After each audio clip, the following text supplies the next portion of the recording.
see now. There it goes, out on track. And we are go time for the GTE qualifying. And what a circuit this is. This is one of my personal favorite circuits, this Le Mans circuit. And we're going to see some brilliant racing here today. Here we have it. The cars are out on track. The sound of those beautiful Porsches, those flat six engines in the back of that Porsche are definitely hearable at Le Mans. Well then, like I said, a very long circuit this, so not a lot of laps for the drivers to get up to speed. So that is going to be interesting to see how they fare there. Of course, if you lose a lap here, that is big. A lap here is longer than a lap we've seen ever in this Platinum Endurance Championship. This is also the longest race we are gonna do, or we have done yet, with Platinum Endurance Championship. Of course, the longest race will be the 12 hours, the last race of the season, the 12 hours of Daytona. That is definitely a way shorter track than this one. But like I said, this is the longest track we go to this season. Of course, we have 2 races left after this race. We have Silverstone and Daytona, and after that, season 1 of PEC is already done. And for me, it has flown by those months, and it's kind of crazy to realize that you have these races only once a month.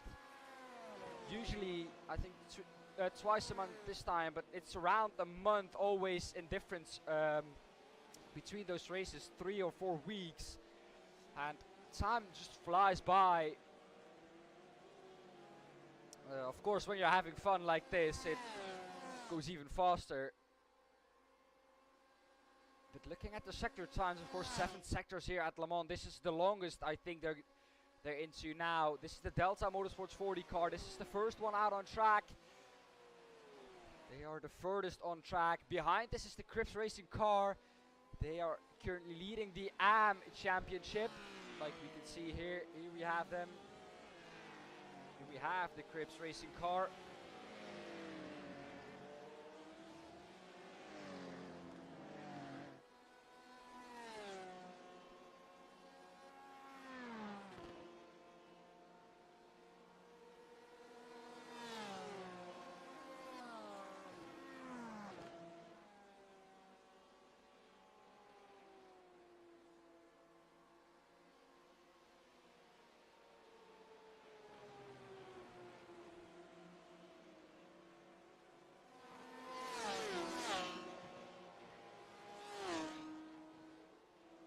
Racing PEC GT. They are in the Pro class.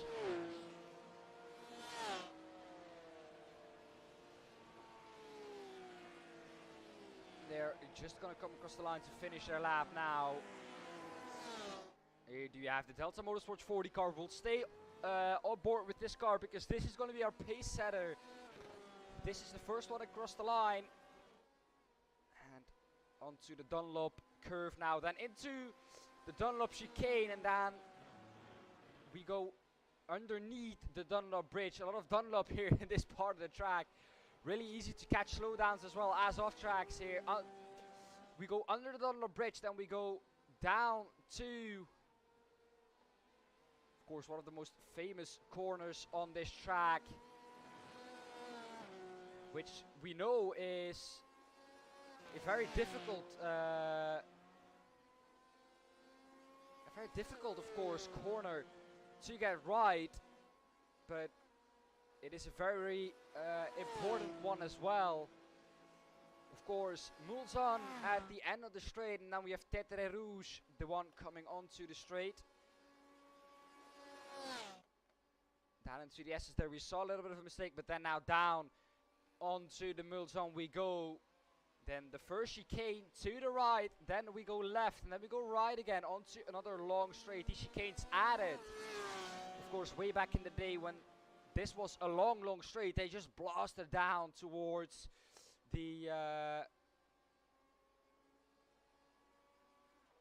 let me check now real quick. Once again forgot it. The Mulsanne corner. How can I forget that? The Mulsanne corner, one of my favorite tracks, and I forget the corner names.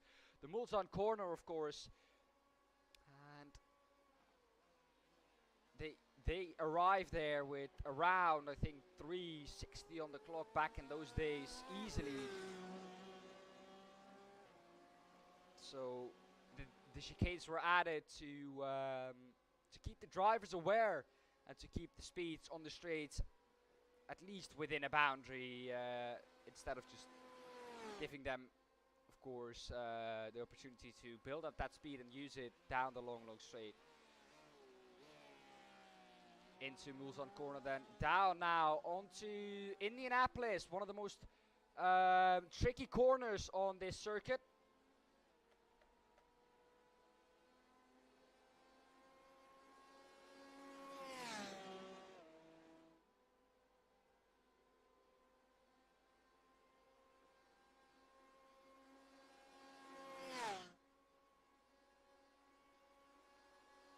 Down into Indianapolis, the right-hander, and then braking hard after that, but you don't have a lot of room on the exit here. As you can see, gravel on the outside, so a mistake is punished very, very hard.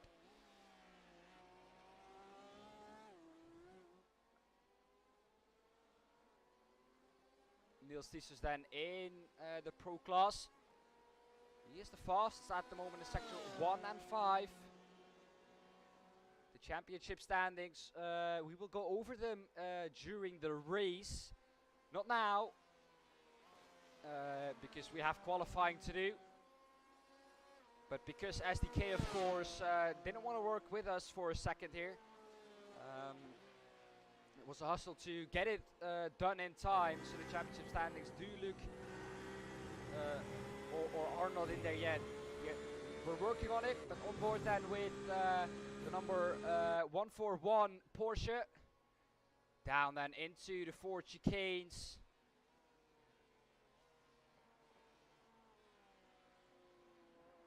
So we're sorry for that, but we will take a look at it. Oh, a little bit of an oversteer moment there. We can see him hustle the steering wheel. Fastest in the last sector. Delta Motorsports 40 takes that fastest lap. Then we have the 167 out there on track from Ludens Racing. They come across the line. They go 1.6 seconds faster than Delta Motorsports, but only 4 times faster than Astro Racing. Just behind that, we have .X Racing Esports, the 132. Where is that? Where is that on track? The Astro Racing Mirola car across the line. That goes into pole position now. With a 3-minute 48.193. Then we have Peter Den Otter in the 290 car. That is currently the WPR racing car.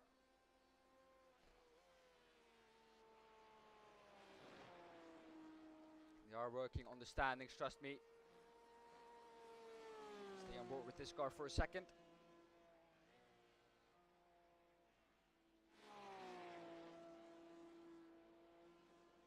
Welcome everyone to the stream.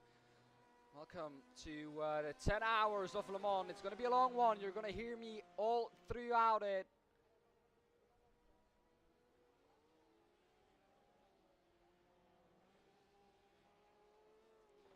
But as far as I can see,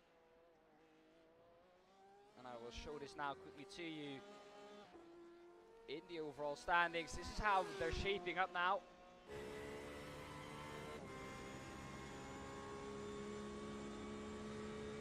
Again, down to the Dunlop chicane.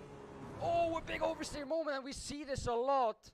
We see this a lot in real life as well, that you just get out of shape there and you lose control of the car.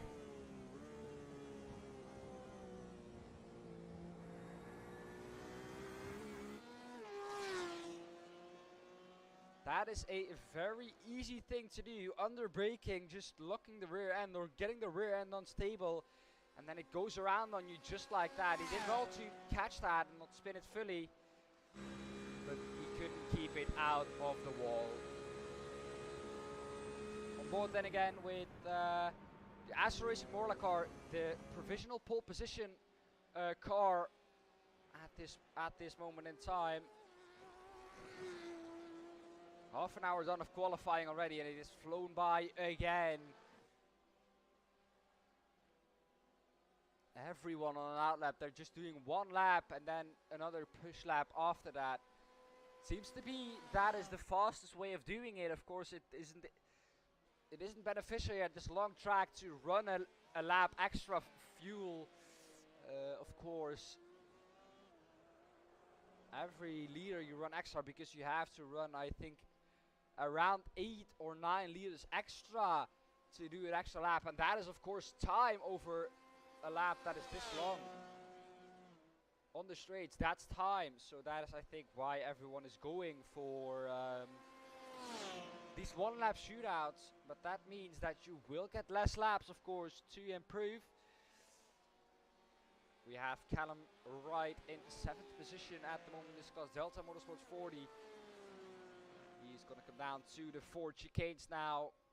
He's improving, it looks like. Oh, it looks like he was going into the pit lane there for a second.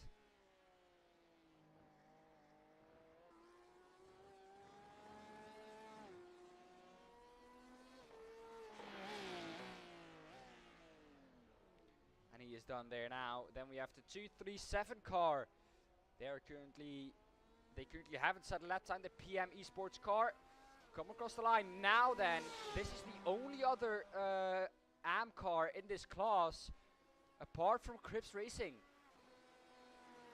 It's a little bit sad to see that the GTEs are gone really in this class with the AM class. A little bit sad to see that, of course, but it's part of the game. The Verve Racing Team Black across the line does not improve. Number 149 Porsche. Astro Racing Morla now on board then. Of course, we're on board. We'll stay with them. This is their lap again. They start a lap now. And it is Yaciel Hernandez in that car.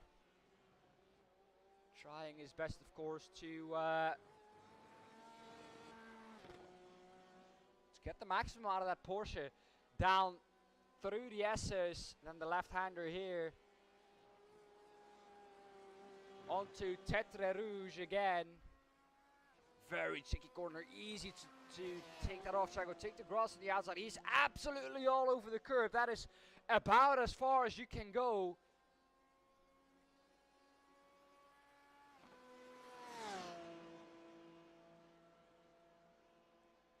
So he goes on straight now on board with Jaciel Hernandez. 295 kilometers an hour, 297 I saw was the max speed there of this Porsche 911 RSR GTE configuration car. Of course, still the old myth that staying in the middle of the track is fastest. I don't know if that is still in the game, but a lot of drivers seem to do it in qualifying.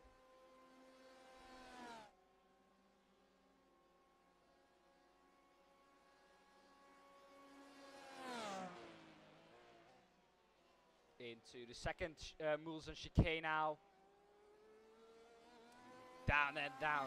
Down then now to Mulsanne corner. Purple in the second sector, green in the first, yellow in the third. So another improvement there. But what is he going to do? He's going to come across the sector split time line in a short amount of time again. Here he is then across that line. It's green there. So he is improving. He already has 1.5 tenths over the .X Esports red car. But like we've seen, they can pop out of time whenever they want. And they get close again. But it's very close at the top of standings. Very much closer than we've seen in LMP2. Tempest Sim Sports seems to have this race already in the bag with that fast lap time there. But Jaciel Hernandez doing everything he can to squeeze the maximum out of that car. What is he going to do? In sector 5, green again. Joshua Meyer behind him, improving as well. All green for him. So maybe he can get close for the T3 Motorsports by Manatee Pack GTE. That is the BMW out on track. Very much over to the left, opening up the corner as much as he can.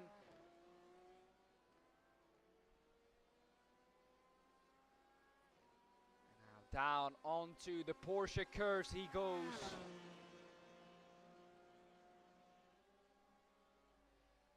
What is he gonna do then? This will be close to his last time he can set.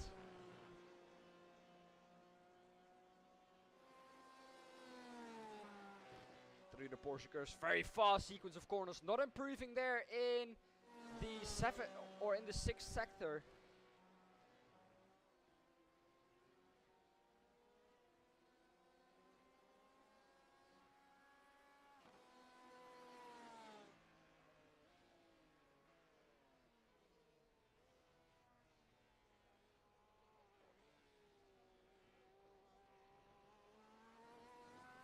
Across the line then, Jacier Hernandez, can he improve?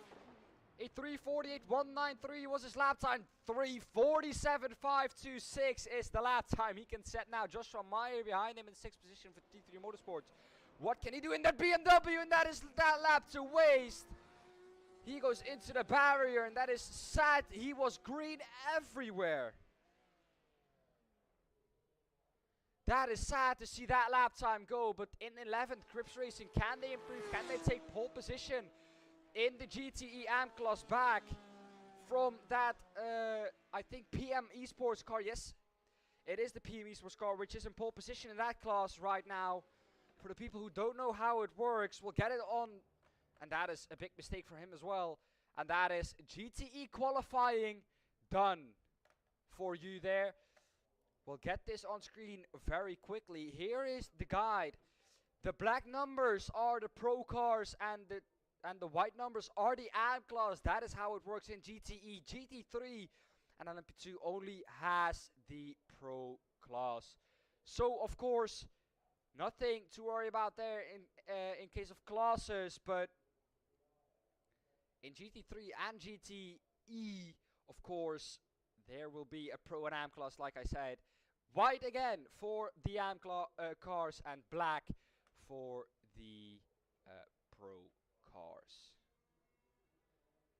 Well then, this is how these GTEs will line up.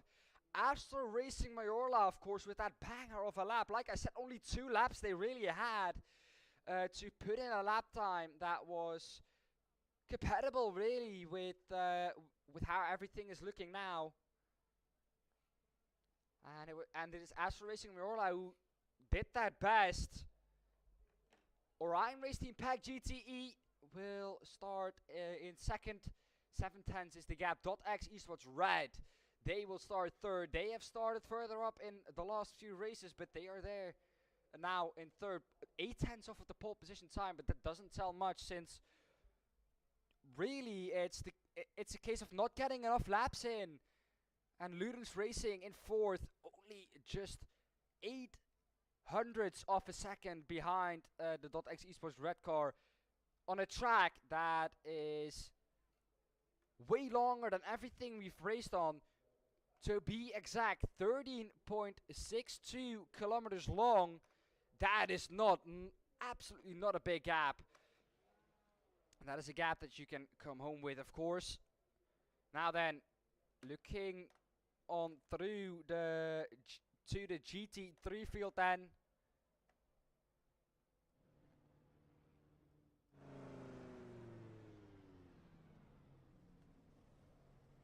think that's the BMW of Bikes Online, the S Racing. Yes, it is. On the front of the queue there, isn't it? No, it isn't for some reason, and I was completely wrong by that.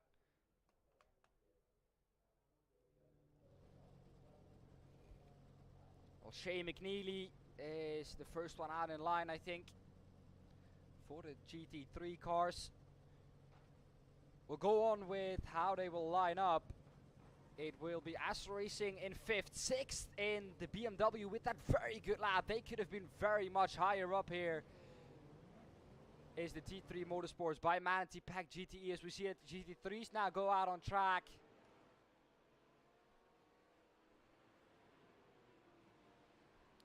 Delta Motorsports 141 will start in 7th. 8th is Verve Racing Team Black. 9th, JD Sim Racing. PM Esports is the first one of the AM class cars, and then Crips Racing, not with their best qualifying, but they have almost maxed out every point, apart from last race where they got into 2nd and instead of 1st.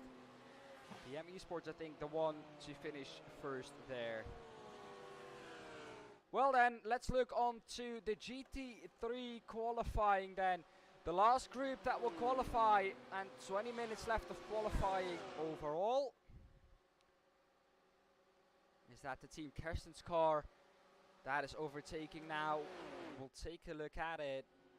That is not the Team Kersten. There's the Team Kersten's car with that honeycomb look on that BMW. Of course, this car is well known by that team. They've raced it for the entire season. They have not changed that livery once. As you can see now, some people just warming up their tires. Who is in that car for Team Kersten's? We'll quickly take a look.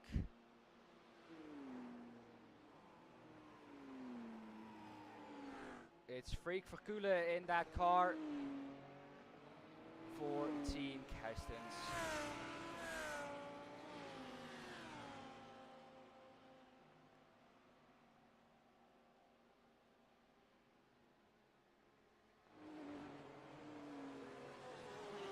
Well, then that black and mint green livery here from Tempest Motorsport just stands out on that Lamborghini. They are one of the last ones to start their lap in a bit, I think.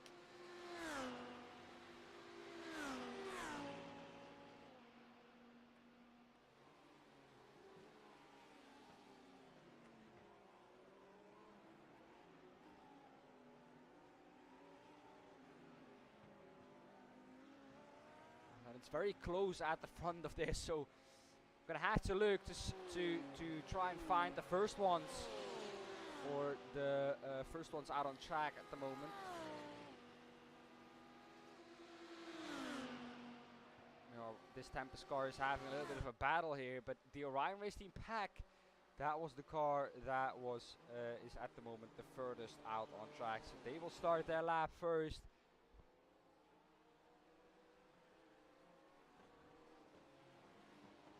Let's see how these drivers go on or get on.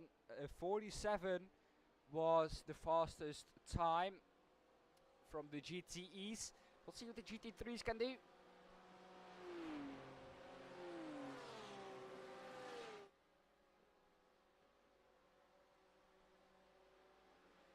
Thank you everyone for watching. Of course, if you haven't yet, make sure to smash that like button. Share the stream with your friends or share the stream with your teammates. Watch it as much as possible. It's really, really appreciated.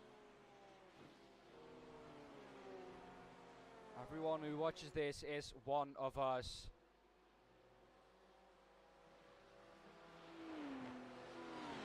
This BMW then. We've seen this a lot this season, that this car is, of course, the first one out on track. They are very early to go after that pit exit line and wait there until the line, or until the light turns green for them.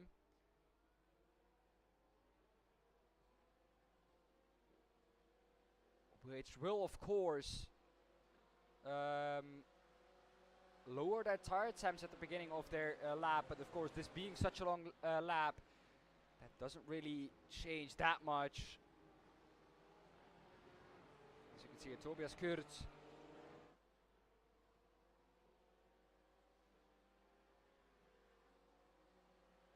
The 344 is the first one on track. Michael Ditskovsky. That's my burst, or my best attempt at pronouncing that name.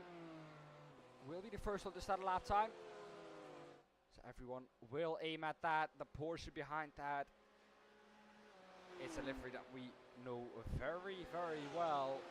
The Fields Academy Motorsports car. Very well-known team in this community, of course. They were very strong out there last time as well. Let's see what this lap time is going to be by the Orion Race Team Pack GT3 cars. 344 is the number they've gone with for the entire season.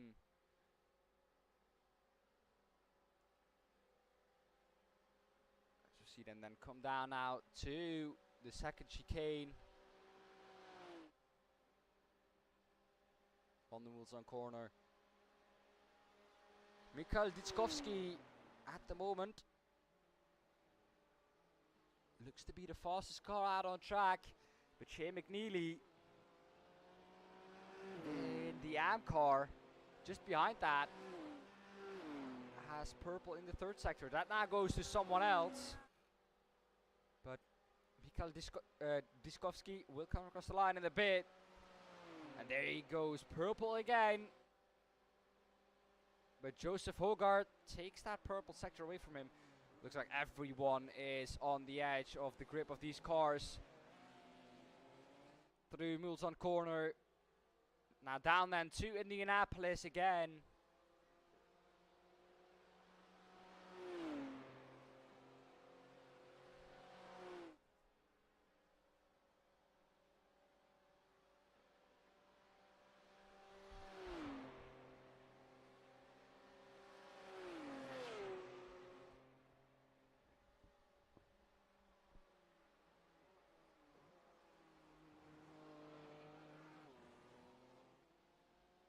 I will be joined after 5 hours into the race, I think. I will be joined by Jake Smetley again. Oh, and that lap gets aborted by the Orion Race Team. That is weird.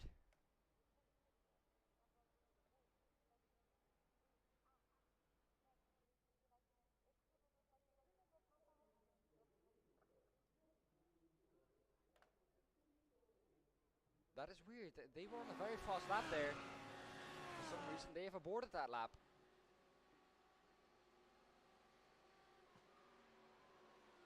Akio Racing Sai, and then they're going to be the target to aim at then.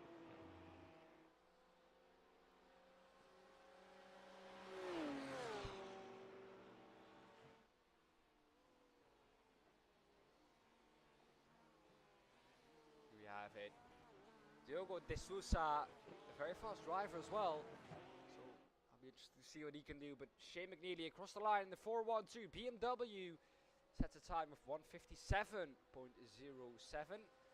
or 158.31.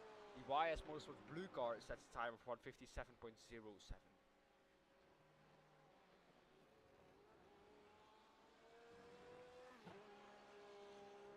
Already then down into the 55s.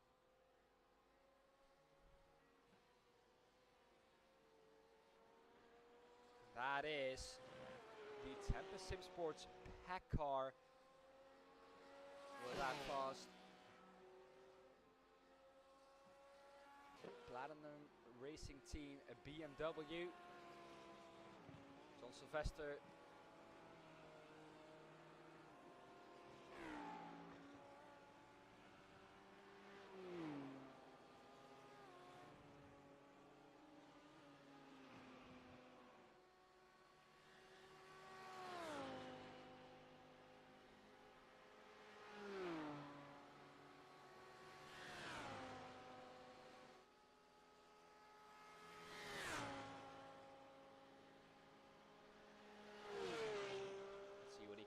Improve again, or is he out of the pits?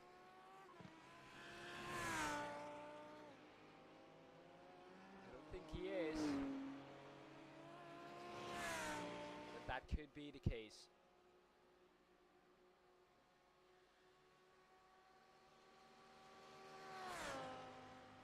No, he isn't. The 474 here. Oh, Diogo De Sousa, there he is. He currently has pole position in that Tempest Sim Sports pack car.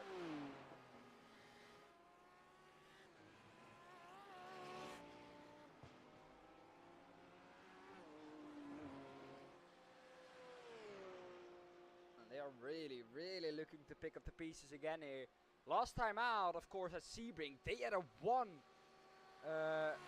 like almost a 1-2, but they were first in the GT3 class and first in the LMP2 class, and that is the only class they really took part in.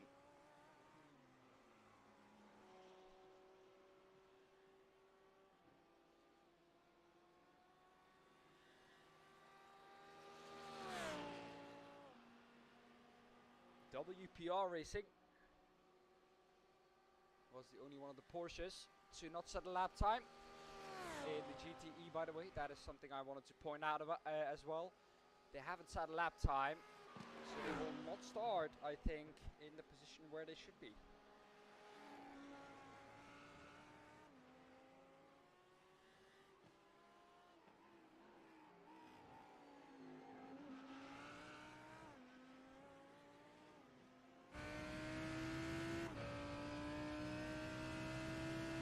Here we are then on board with the Lamborghini going down to the Porsche curves. Here we see it coming into shot.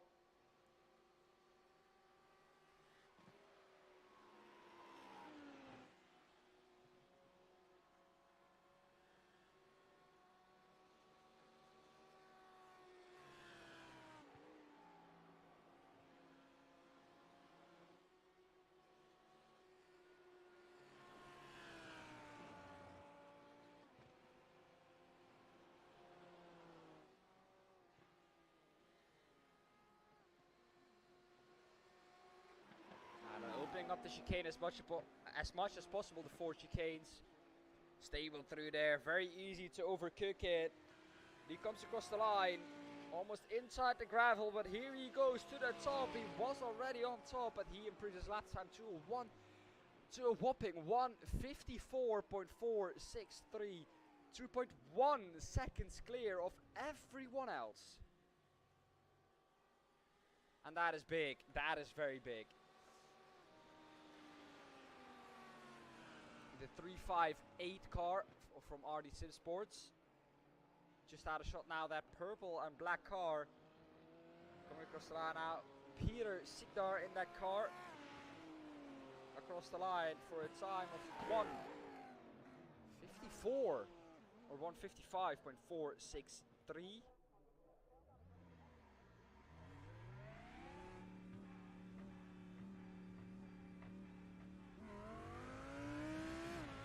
Out on track again. Team iRacing Netherlands, a car that has been unlucky so many times this season. You don't even want to know how unlucky they've been. Mikhail Dyskovsky in the 344 car, improving again. They haven't set a lap time yet. The Orion Race Team Pack GT3 car, that is. Team Kerstis now with lap time 8 seconds off the pace. That is quite a lot.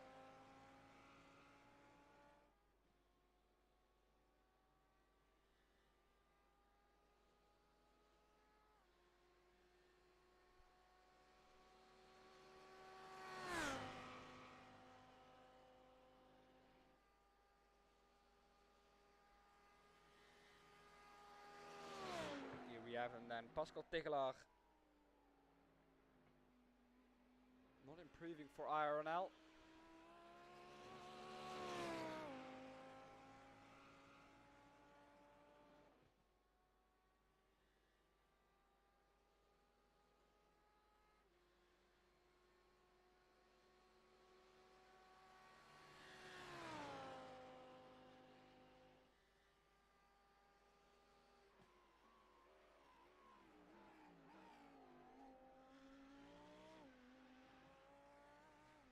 We have some penalty or some information on penalties as well.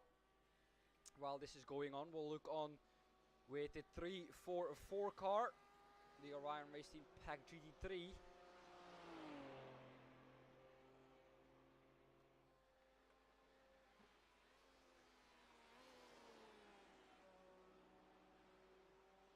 We have some penalty news as well. Well then, we have penalty news on Rapid E-Racing Team Purple, they were under investigation yesterday already for crashing into someone intentionally, and they've got a drive-through penalty for that. Then under investigation, Bikes Online, the S-Racing as well, intentionally crashing into someone, drive-through for that as well. Then we have Rider Engineering Esports Purple, they got a warning for not racing the pack license livery.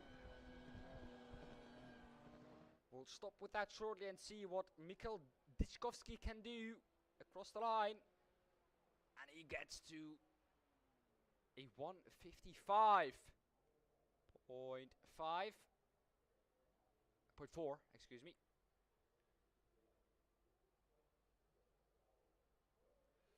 And that was, I think, all the action out on track. Platinum Racing Team BMW though is improving. 4.45. I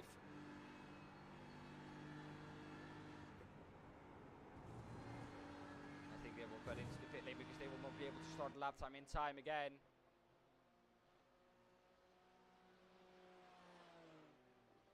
Samuel de Oliveira for the Bikes Online, the S-Racing car. What can he do then? Across the line. Can he jump up a little bit? Yes, he can. Jumps up one position. And then we have Shane McNeely now. He was put down by the Bikes Online, the S-Racing, for third place in that class. Can he jump up? The answer is no, he can't. Jan Sali in the 4.24. The Rider Engineering Esports car. Can he set a lap time? They haven't set a lap time yet. But can he do so? We'll go on with the penalty news. That was a warning. Then we have the SR Technic. They have a drive-through for the incorrect team number. And SR Technic have a warning for entering the track while pit exit was closed for GT3. Jorge Pinero in the 222 car is the only one out on track yet. The 222 car, do they improve? The SR Technic back into the pit lane. No, they do not improve. And that, ladies and gentlemen, will be your starting grid.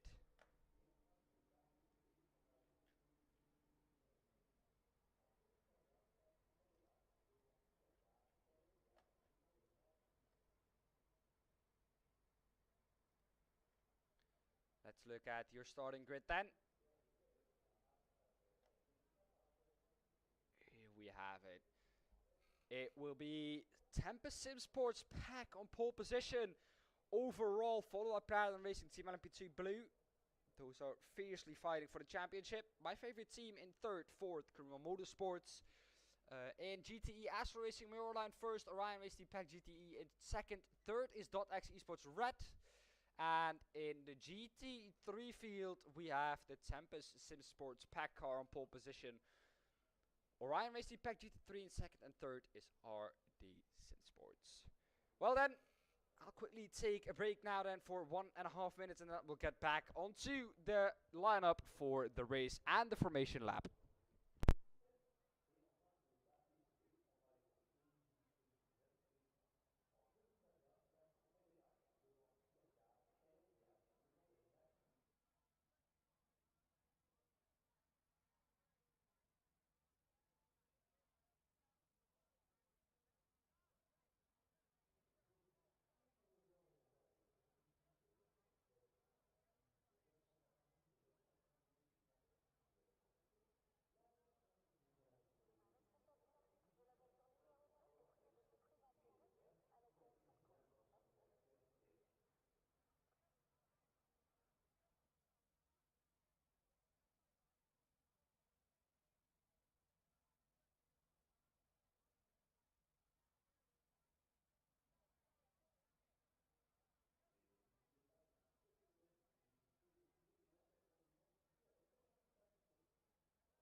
Well then, now qualifying has drawn to a close. We get a good look to everyone for Marnix.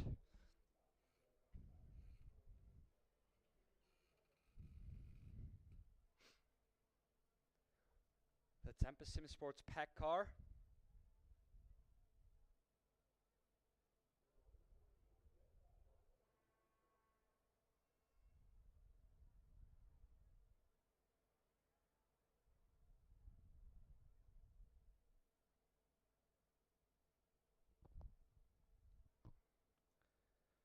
Well then, the 3 minutes 28.130 was a little bit too quick then, I think, for everyone in the LMP2 field to catch or to manage to do. But really what is, for me, a thing of what has happened is the gap, 1.6 seconds. I've heard that from Platinum Racing Team LMP2 Blue, Vincent was the fastest, and he was not down in the 129 high. He was also down in the 128 low in qualifying trim.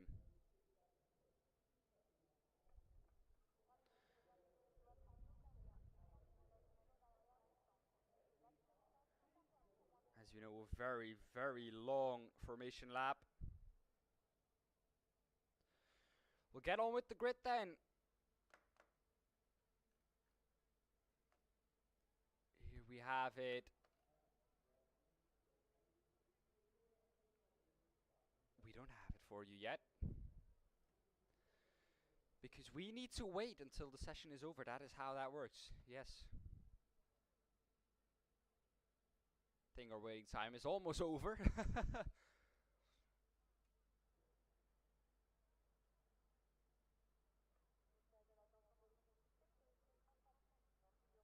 3.5 minutes is the waiting time. That's because, of course, this track is so long.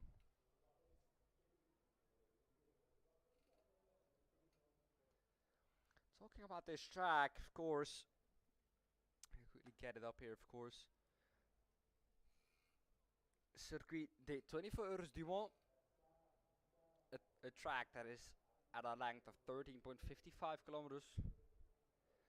42 degrees was the track temp, located, of course, in Le Mans, in France. And we, of course, use the full configuration and not the Bugatti circuit.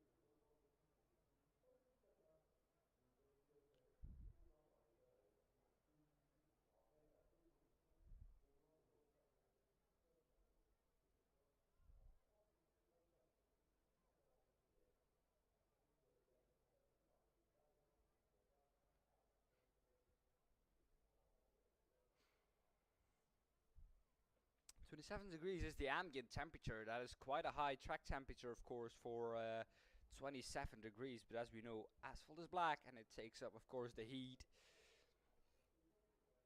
So that is, I think, why that is the case.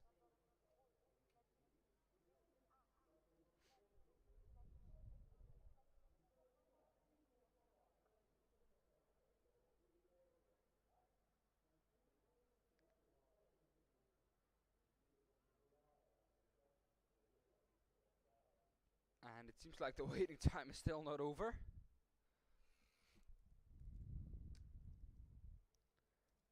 Will it be 5 minutes then?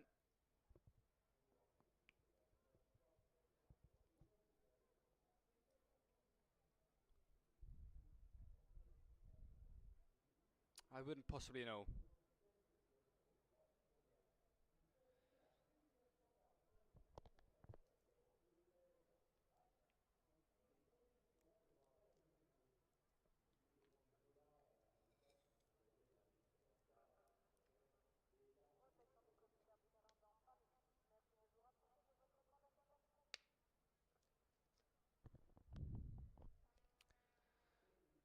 We're not getting updates from Marnix how long it will go, it will still take. Is it done now then? Please be done. We're waiting so long for this to get underway, of course. Big tension to this, to all of this.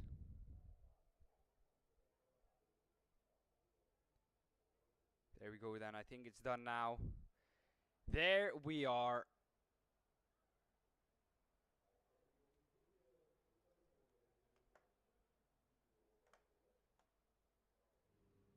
Well then, there they are. The grid is formed for us. Rui Queiroz will line up a pole position. Winston Eckel in second. Third, Thomas Piba fourth. Odgar Cross. Very good qualifying for them. Benny Moser in fifth. Sixth, Justin Linden. Van der Linden, I think that is. Then seventh, Van Rooyen. Then eighth, we have Philip Kunz. And Kevin de Vries will line up last in the or in the LMP2 class. Then we go down to the GTE class. It will be Jaciel Hernandez on pole position there. Second, Justin Corral. Third, Marius Breuer. Fourth, Cas Brinkhuizen. Fifth, Kevin Oval. Sixth is Joshua Maya. Seventh, Callum Wright. Eighth, Thomas Dandridge. Ninth, David Contis. Rick Manders in 10th. Christian Glamseder in 11th. Peter Donotter in 12th. And then I think we move on to the GT3 class. Diogo De Sousa in pole position with a very, very fast lap time. Once again in that class, being the fastest man out on track.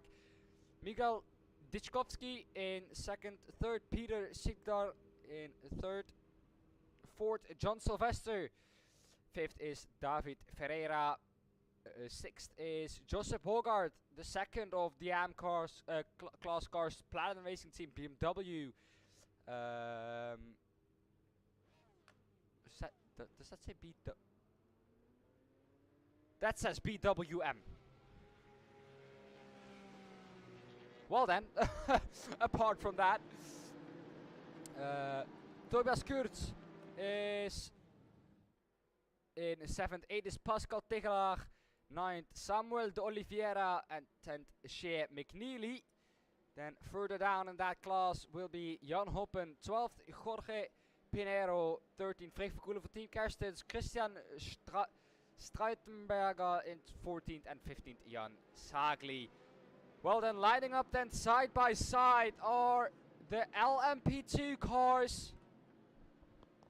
And I am excited to get this underway. Some race info once again then, really quickly. The track temperature 42 degrees, 27 degrees ambient temperature. And it is about to get underway.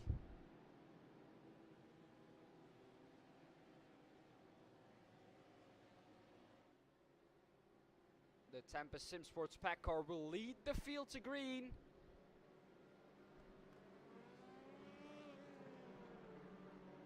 I thought they would go there for a second. Well then, Platinum Racing Team LMP2 Blue will be looking to strike from the start, but it will be a big slipstream fest once we get on to the Mulsanne Straight. Ivan Bremer says good luck to all. As we see it in the LMP2 field, come to the 4 chicanes. Just behind that, the GTE field will go to that once they start. But now from the chicane on, it will be Rui Queiroz leading them to green. Green flag. And it's green, green, green, green, green now for the LMP2 cars. And it is Rui Queiroz with a very good start to my favorite team. Around the outside there is the, I think, Kuruma Motorsports car. And down into the Dunlop chicane, everyone still in their place. Astor Racing Miola, the start for the GTEs. Astor Miola very well started there from Jaciel Hernandez. He gets through to the first chicane cleanly. And then we have the Tempest Sim Sports car here for the GT3s. Starting this field.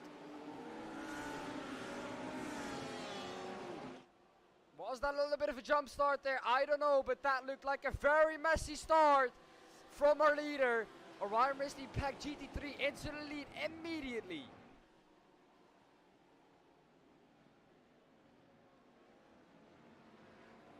Looking back at the leaders in the LMP2 class, down into the first Mulsanne chicane they come. And it will be Rui Carroll's leading the pack away, almost a second over on Platinum Racing Team LMP2 Blue.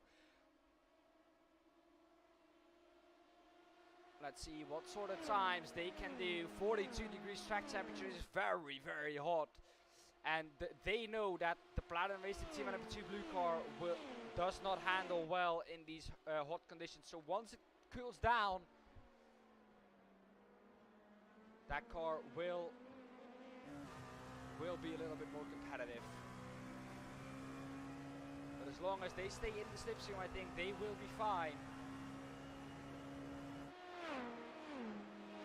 For Karuma Motorsports and Austin Sim Racers, they are right on to the Karuma Motorsports car. Down the inside into Mulsanne corner. Is he going to do it? No, he backs out of that one.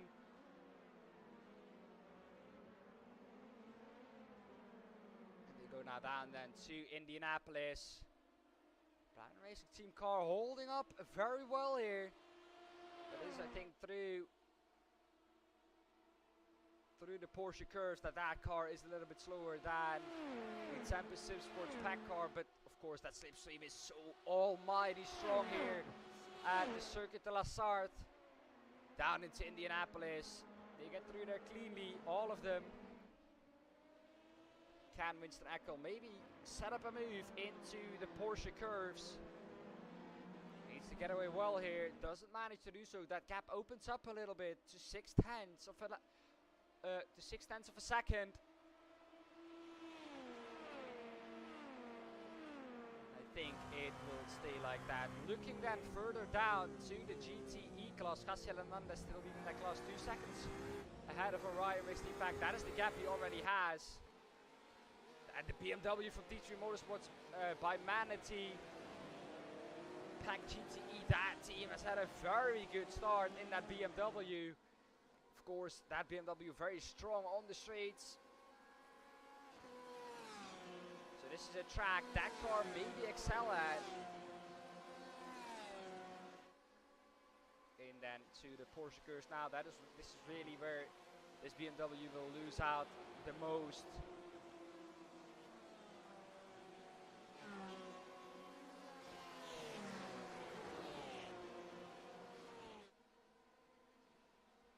Beautiful direction changes. Orion Racing Pack GT3 still leading the GT3 class.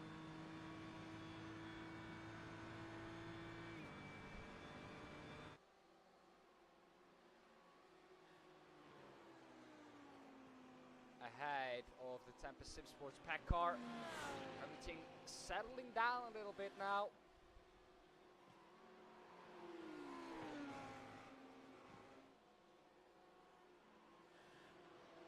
Team iRacing Netherlands, how is their start?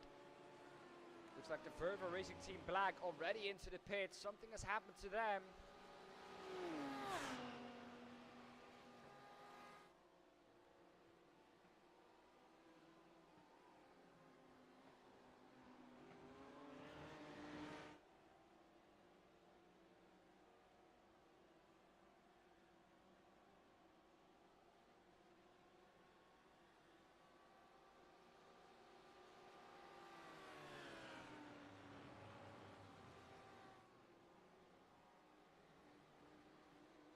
That was the first lap already from all the cars. Hey Jake, yeah, but welcome man.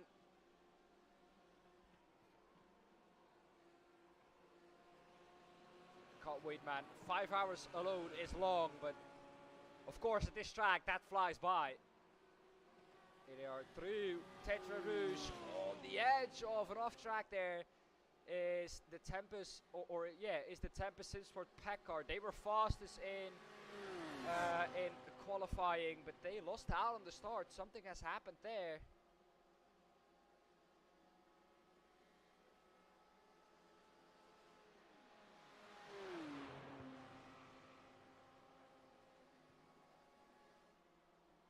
Can he then overtake someone maybe?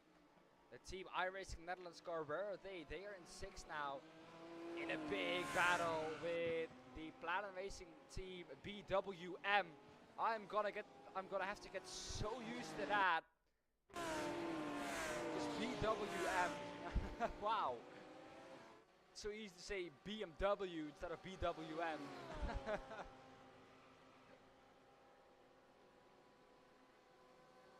They are leading the AM class currently. It is John Sylvester in that car.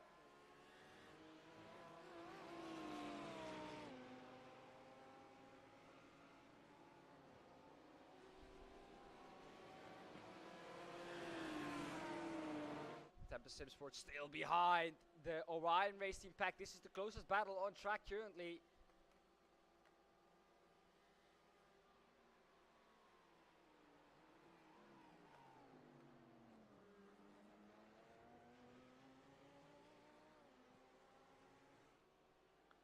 This is for the lead. Gap is down to less than a second. They're side by side going down to Indianapolis. The inside really much, or pretty much the preferred line. But that Lamborghini is pulling alongside and is pulling ahead. Can he keep it going though? Now into Indianapolis. Are they going to go through it side by side? Someone's going to have to lift, and that happens. Diego de Sousa back up into the first position. Orion Race Team Pack GT3 down into second again.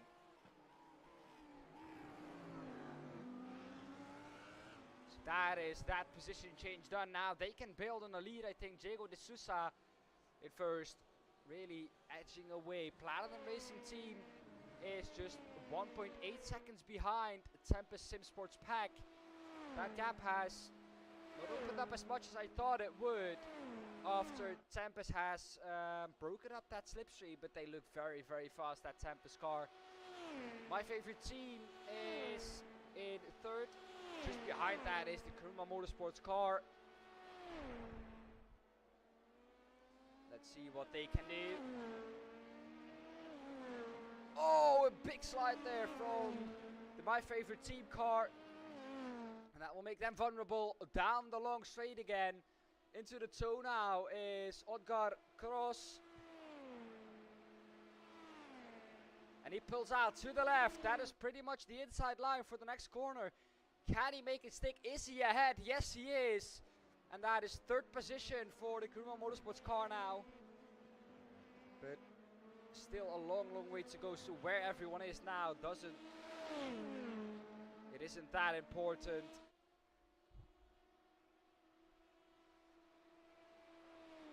WPR Racing.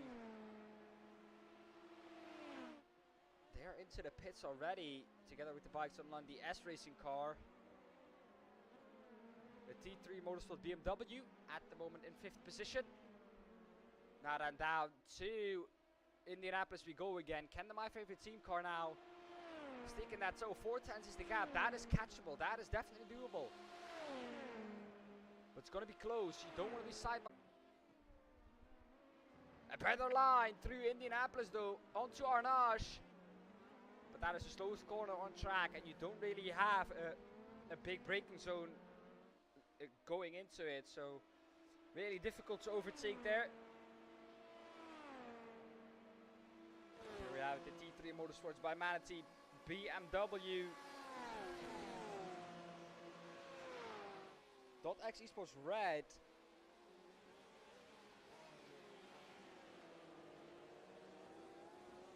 They're in 4th now at the moment.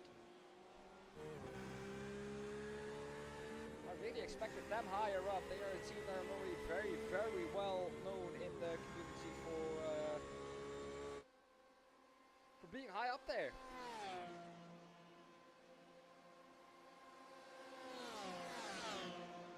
As you see down there, we joined them. That gap was closer, but the My Favorite Team car getting all out of shape there through the 4 chicanes. Losing that toe now. Astro Racing Mayorla pressurized by the .X Esports Red car. And they are themselves trying to pressurize the Orion Race Team Pack GTE. Big battle going on. The Rapid iRacing Team purple car into the pits.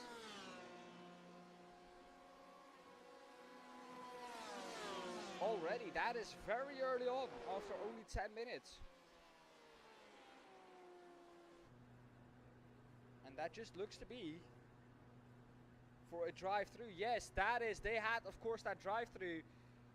Penalty updates, RD Sim Sports and H2 Motorsports. No further action. He accelerated after the end of the starting zone, as stated in the race information.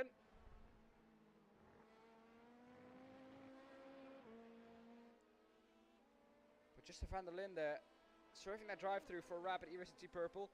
That puts them on the back foot really early on.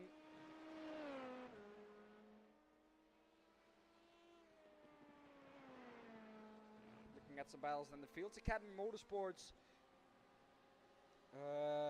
Porsche is right behind the Lamborghini. All very, very close here.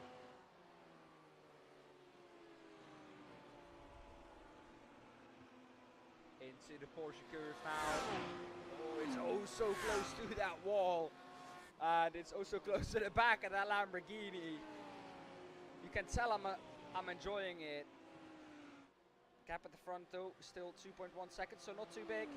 Can he do something into the 4 chicanes? Then down the inside, that is not a part to do it. But he puts his car on the inside and now he has the preferred line and he gets ahead on the exit of the Porsche curves into the 4 chicanes. Down the inside then maybe goes the Lamborghini again, but that is not a move you want to make there. And that is move done. Fields Academy Motorsports moves up into P4. Team iRacing Netherlands car then in 7th, right behind the leader in GT3M, the VWM Platinum Racing Team car. All out of shape there through the Dunlop chicane, underneath the Dunlop bridge, the Dunlop bridge. Difficult.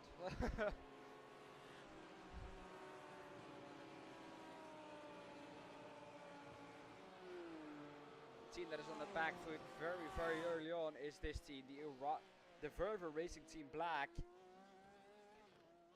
Already with some damage to the wing, which will not help their straight line speed and their performance in the corners either. They have not completed a lap yet, and laps here are long. Ryder Engineering Esports is a car that hasn't completed laps. They're in the pits now.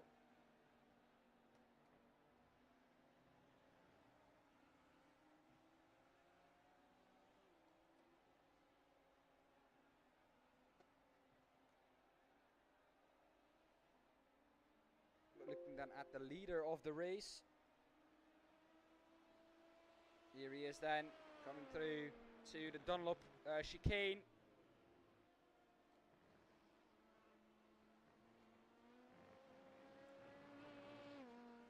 Not the best run he has had. Gap is currently 3.8 seconds. So that gap is getting bigger.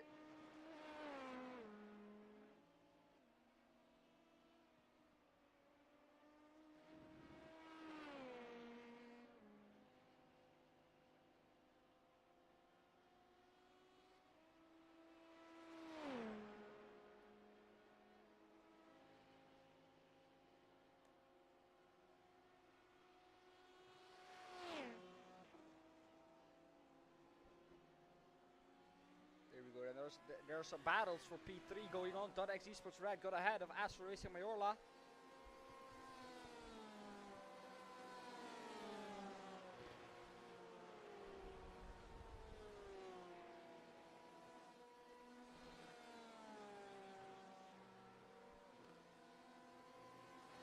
Or is that just the Astro Racing team? Yeah, they had the Astro Racing car. But now that is going to be switched back and slow down there, I think, for .x Esports Red. On the exit of the Porsche curves.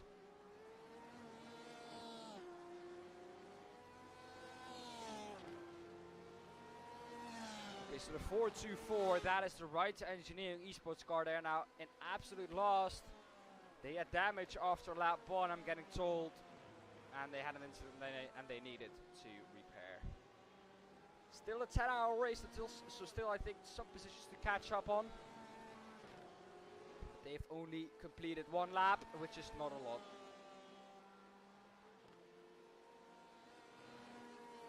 Team iRacing Netherlands stuck behind the Platinum Racing Team BWM. They've made a mistake somewhere because the RD Sim Sports car is now ahead of them as well. But I know from them that they do not want to push, and they just want to stay out on track safely.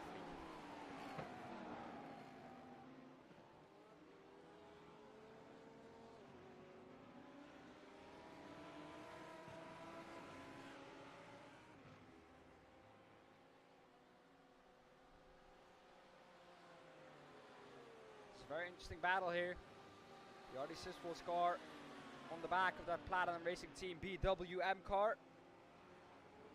Looks to be faster through there.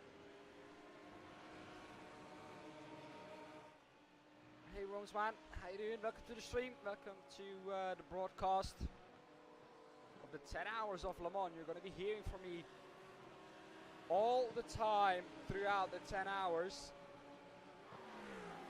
So no rest for me. But I'm staying hydrated, so everything will be alright, I think, at the end of the 10 hours. Yes, you can join the league, but I think you can't join the Platinum Endurance Championship this season anymore. But next season, you definitely can join. There's a link to our Discord in the description below. If you join that Discord, there you can find all the information. That is the Platinum Racing League Discord. And there you can find all the extra information you need. Now then, the RD Sim Sports car is right on the back of the Platinum Racing Team BWM car. That red and platinum livery car. But they both have slipstream, so it's pulling them along. Can do something into the second chicane, not really. Saving fuel then.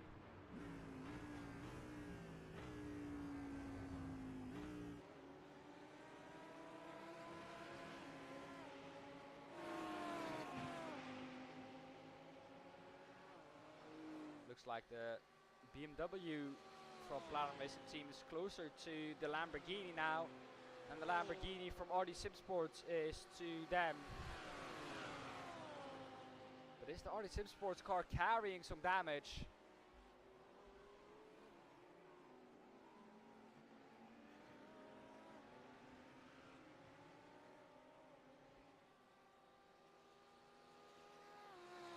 Be sure to smash that like button, share the stream with your friends and family and everyone around you that you know.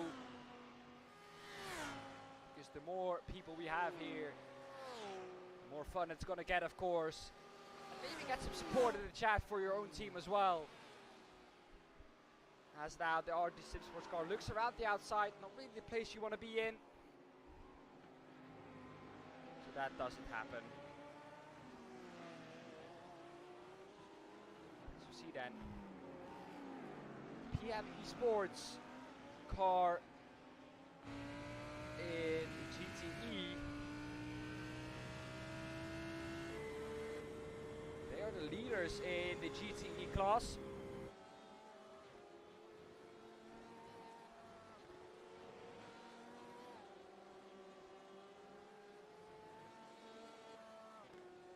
This battle is the closest battle on track, really.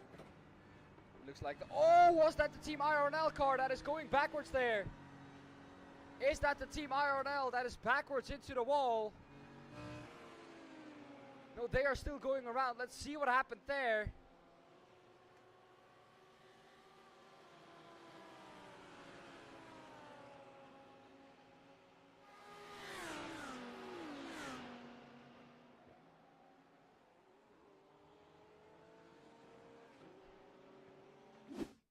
Here we have it. Oh, Benny Moser is in the LMP2 category. Oh, that is a big spin. Does he keep it out of the wall? Yes, he does. But that is a lot of time lost there. Now we have Thomas, of course. Oh, this is an already damaged car.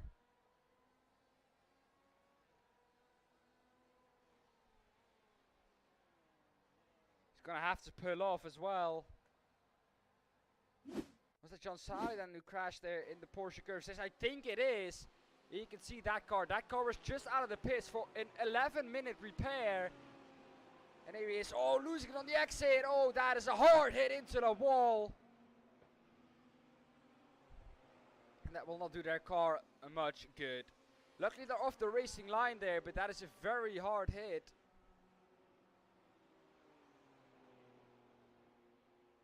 And that engine is smoking. That is going to be a very, very long repair for them. As we see the RD6 sports car then now overtaking.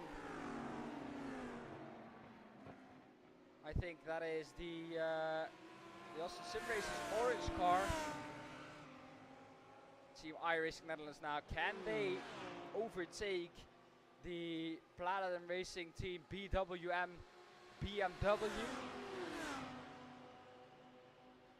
They've been ahead of them and annoying them for the whole race now. Can they do something about it finally? Knowing those guys, they are not going to force a move.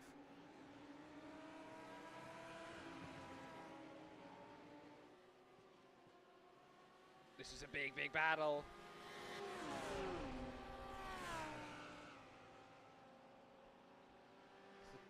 It's RD Sim Sports trying to get past the also Sim Race's car again. Are they able to do so? No, they stay behind for another lap. Nee.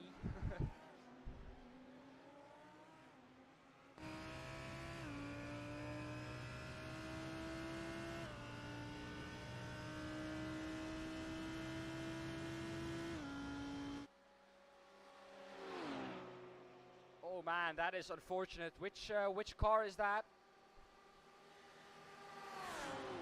I guess that is the Right to Engineering Esports car.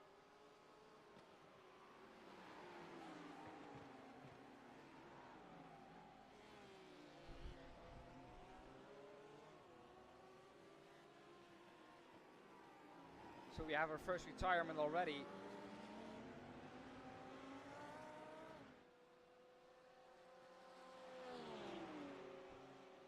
Oh, the Sim Sports car is now finally ahead and in fifth.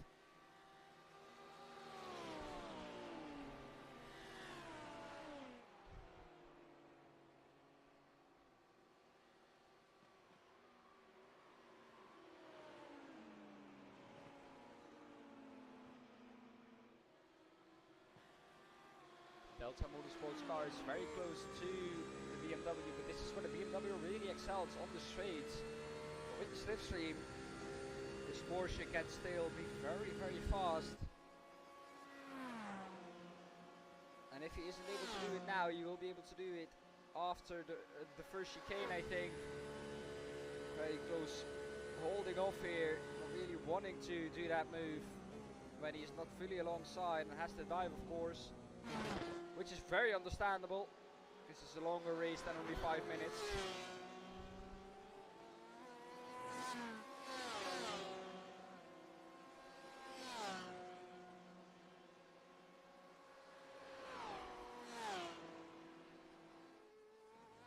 We have it then, the Orion Race Team Pack GTE trying to overtake the Astro Racing Mayola. No, the Astro Racing car. They have Mayoral on the side, so it's very confusing, but we'll get there eventually.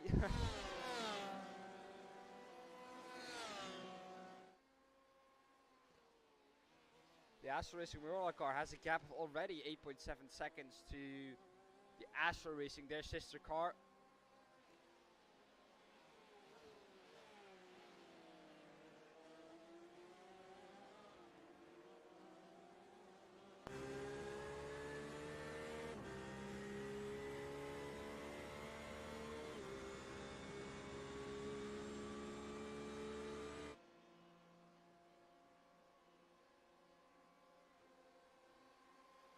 around. And can he do something into Indianapolis? Is he going to pull up alongside? I don't think he is, but he is getting close to the back of that to that Astro racing car.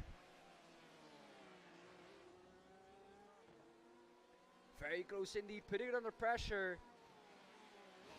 And they made a mistake, but not really able to capitalize on it since they go into Arnage, one of the slowest corners, or the slowest corner on the track, I think, apart from the chicanes.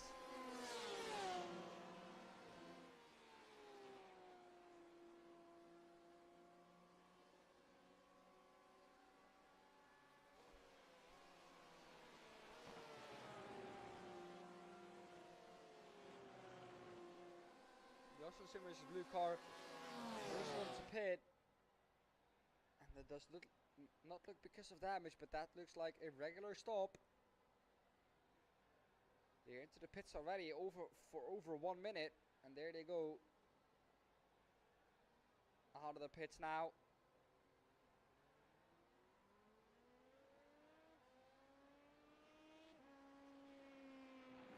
Let's look on with the Tempest Motorsports car. They are now catching up to some traffic already. After 27 minutes, they have had the full GT3 field.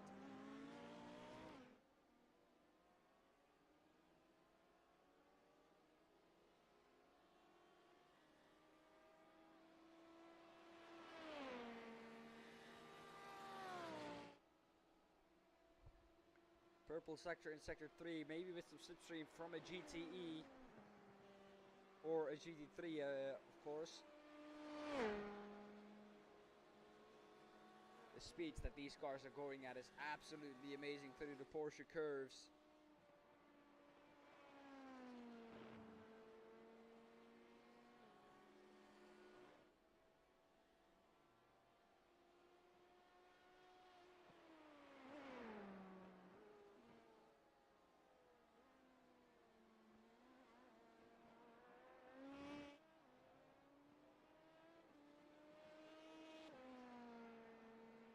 That is another lap completed for them.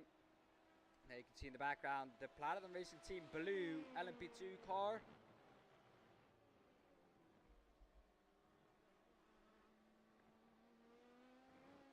Team that has had a lot of issues in all the races, and I think that no one is going to stay clear of issues this race as well. No one. The Tempest Sim Sports car had an issueless race. They had 0 issues whatsoever.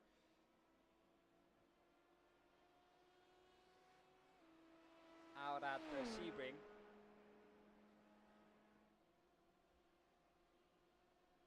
Almost a perfect race for them. And I think I have information for you.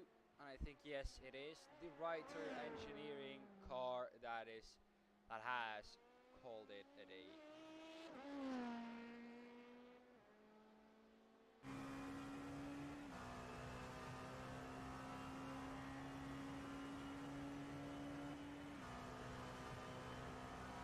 A very big incident indeed, Marnix, it was.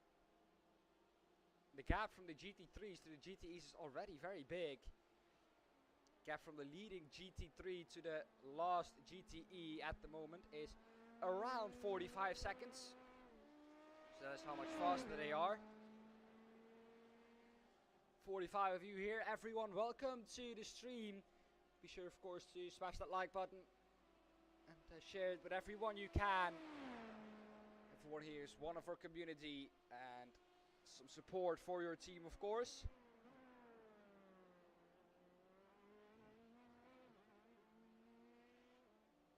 As Rui Kurz is really pushing now, we're getting towards the pit stop phases for these LMP cars.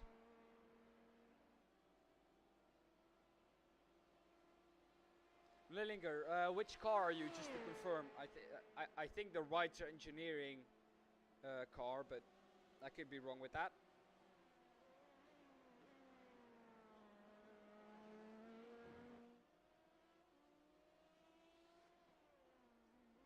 As we see some big battles going on in GTE. BMW just overtaken by the Loucos racing car. The PM Esports car is up into P6 overall. That is an AM car compared to the Chris racing car. That is a big gap already.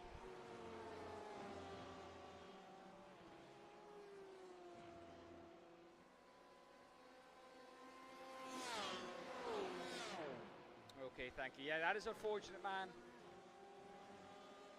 Just one lap completed for that car.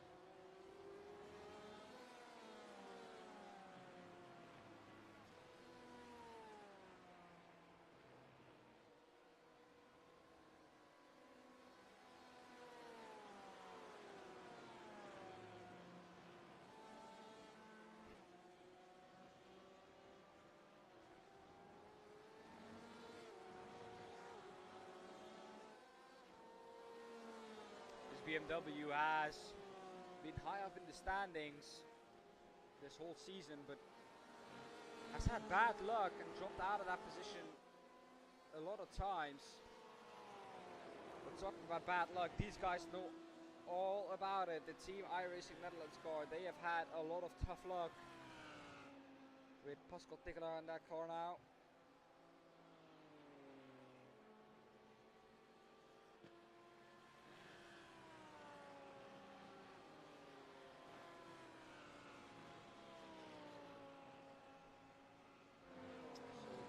Spa, they had an unfortunate incident in the pit lane. Then at the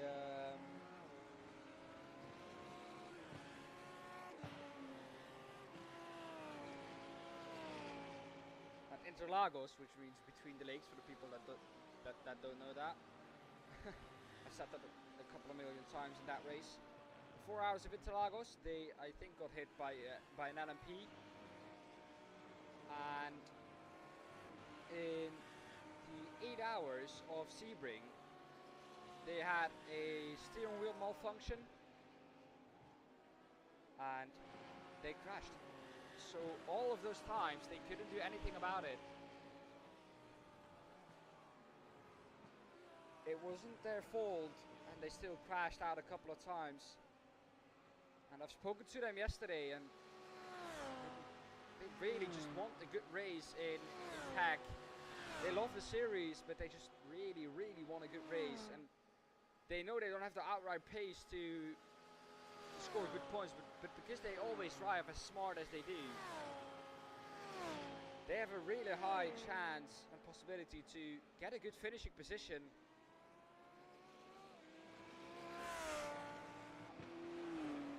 They drive calculated, they drive smart, they have good strategy, and that is how they gain their positions. And they have some kind of speed, of course, not the overall speed, but they have speed to, of course, be able to make that strategy work. And it's sad to see them go with the luck they've had.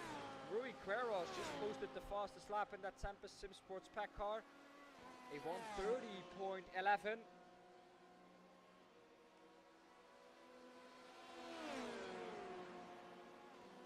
See all the times. Every leader in the class has the fastest race time, so that tells you something about the pace they have. It's just a consistent pace. Can you keep it up consistently?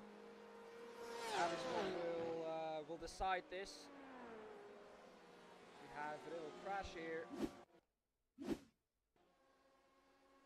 Josh Meyer, T3 Motorsport BMW. Don't tell me they crashed again. Oh no, that is a hard hit by the .x Esports car. Into the arm coat they go, and that is another unfortunate spin from them. A lot of time lost. Luckily they can rejoin safely. But I hope that car is okay. They're currently down into P7. As we see the Tempest Sim Sport PAC car into the pit lane, along with a lot of other people.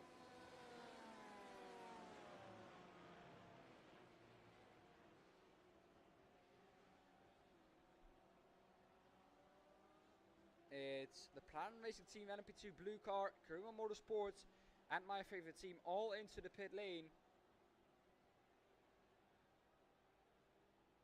big fight going on for P4 in GT3.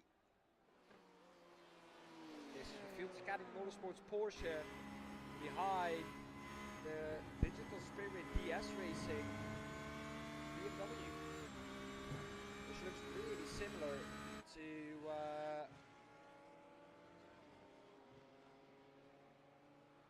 the Platinum Racing Team car. Every LMP into the pits very early on.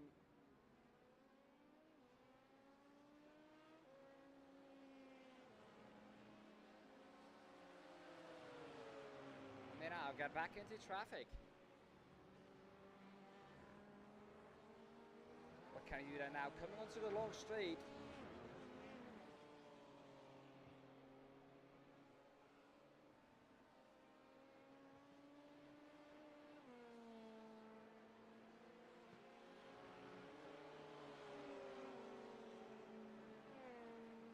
Every quarter before the hour, you will get the hourly update. So that'll be in 8 minutes time now. We'll go over another hourly update. 56 of you here. Welcome everyone to the race. Amazed to see that much people here. Like I said, if you haven't done yet, smash that like button and share it with all your friends to help, of course, this series grow and to support your own team. Get in chat who you are supporting. See who the best supported team is. Fields Academy, can they do something? Doesn't look like it. .x Esports red then in the GTE class. They pull up now alongside the Delta Motorsports 141 car.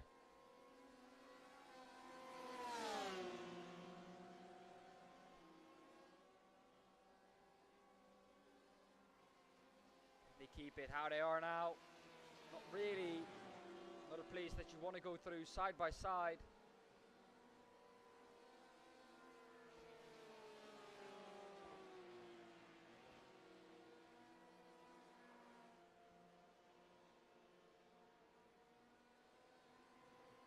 Welcome everyone. 76, we're only going up. It's absolutely amazing. Welcome everyone. It's amazing to share this experience with you all, guys. Being able to commentate for you. This has really been a dream come true for me, of course. Being a lover of endurance racing, being able to commentate on it is something else as well. Marius Breu in that .x Esports red car seems to carry some damage on the left side of that car. So that is maybe slowing him down in a straight line, but opening up the chicane as much as possible. The Dunlop chicane there. Underneath the bridge we go now. Team iRacing Netherlands, where are they? They're currently down in 8th. They have a full working car. So that should not hold them back. Looks like that car is like they were a couple of minutes ago, 40 minutes ago, brand new.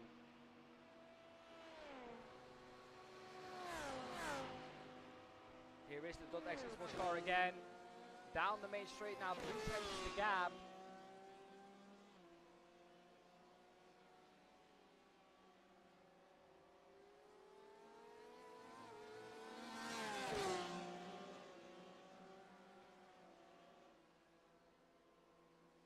See a lot of support for RD Sim Sports in the chat already.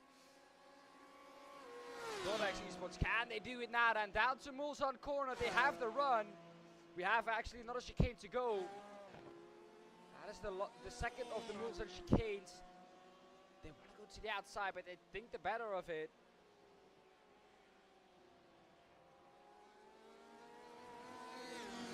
Wow, welcome Tom.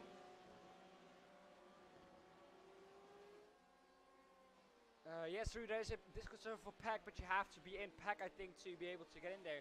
But in the description is a link to the PRL server, the Platinum Racing League server, down to Mulsanne now. Can the .exe Sports car do something really, as we can see, carrying some damage clearly on the front left of that car.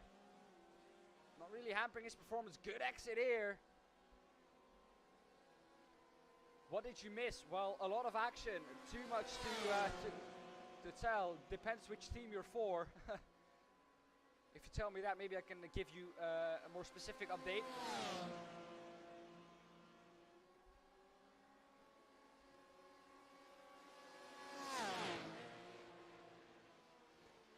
Into Indianapolis they go. Looks like the straight line speed is not really there for them to be able to do something.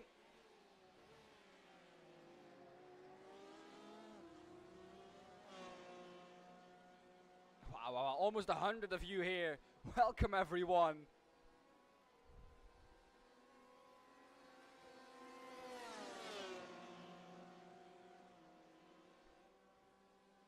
I think we haven't been over 100 yet live, so if we could manage that, that would be amazing. .exe Esports still trying to find a way past the Delta Motorsports 141 car.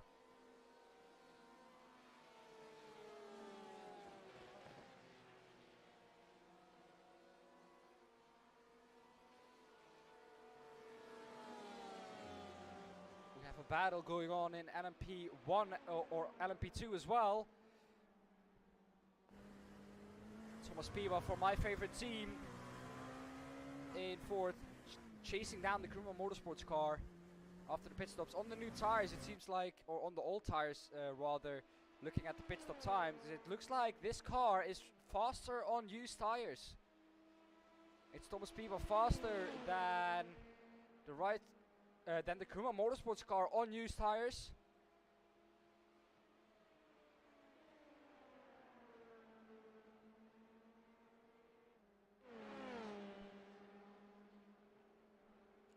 Yeah, the Right Engineering Esports car, sadly, the GT3 Right Engineering is out of this race already after a lap 1 incident.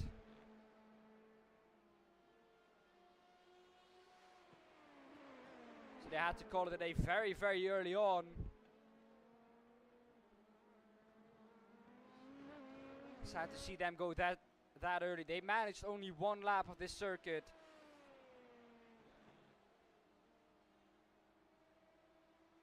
So that is why they are this far down. Thomas Piba, what can he do? We know that he's a fast driver.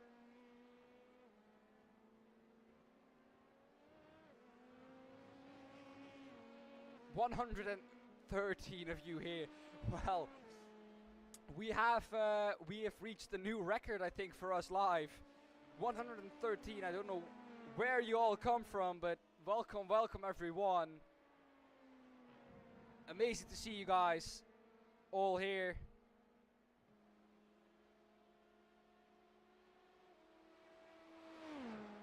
Martin Hobson, welcome. I know you are you're in the steward's room.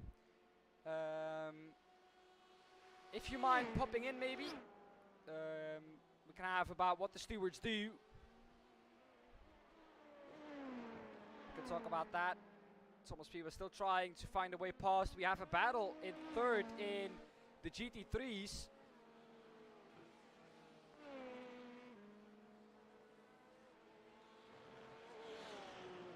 Christian Streitenberger just got past Digital Spirit DS Racing.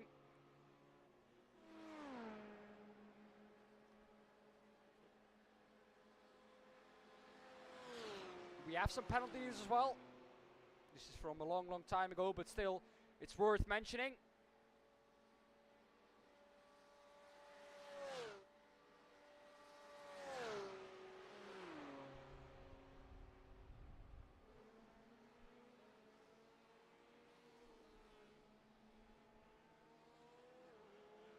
That is very wide there on the exit for Christian. Penalty news then on the WPR Racing team, warning for causing a collision. They are back in the race, and there is no further action as well. Then we have on Team iRacing Netherlands and Digital Spirit, the S-Racing, the incident, no further action there.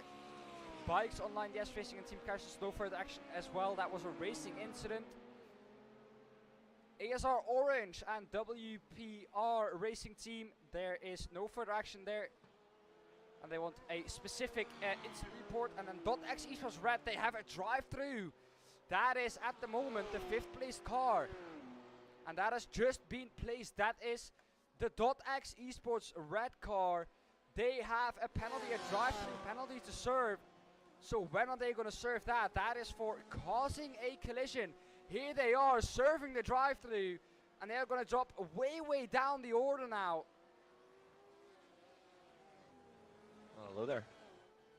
Hello there, Marnix. I can hear you are in here. Hello, Dan. Well, Our Marnix, amazing, lovely commentator. How are you, man? yeah, I'm doing absolutely fine, Marnix. You joined at the exact wrong time because we're just going to go up over the hourly update.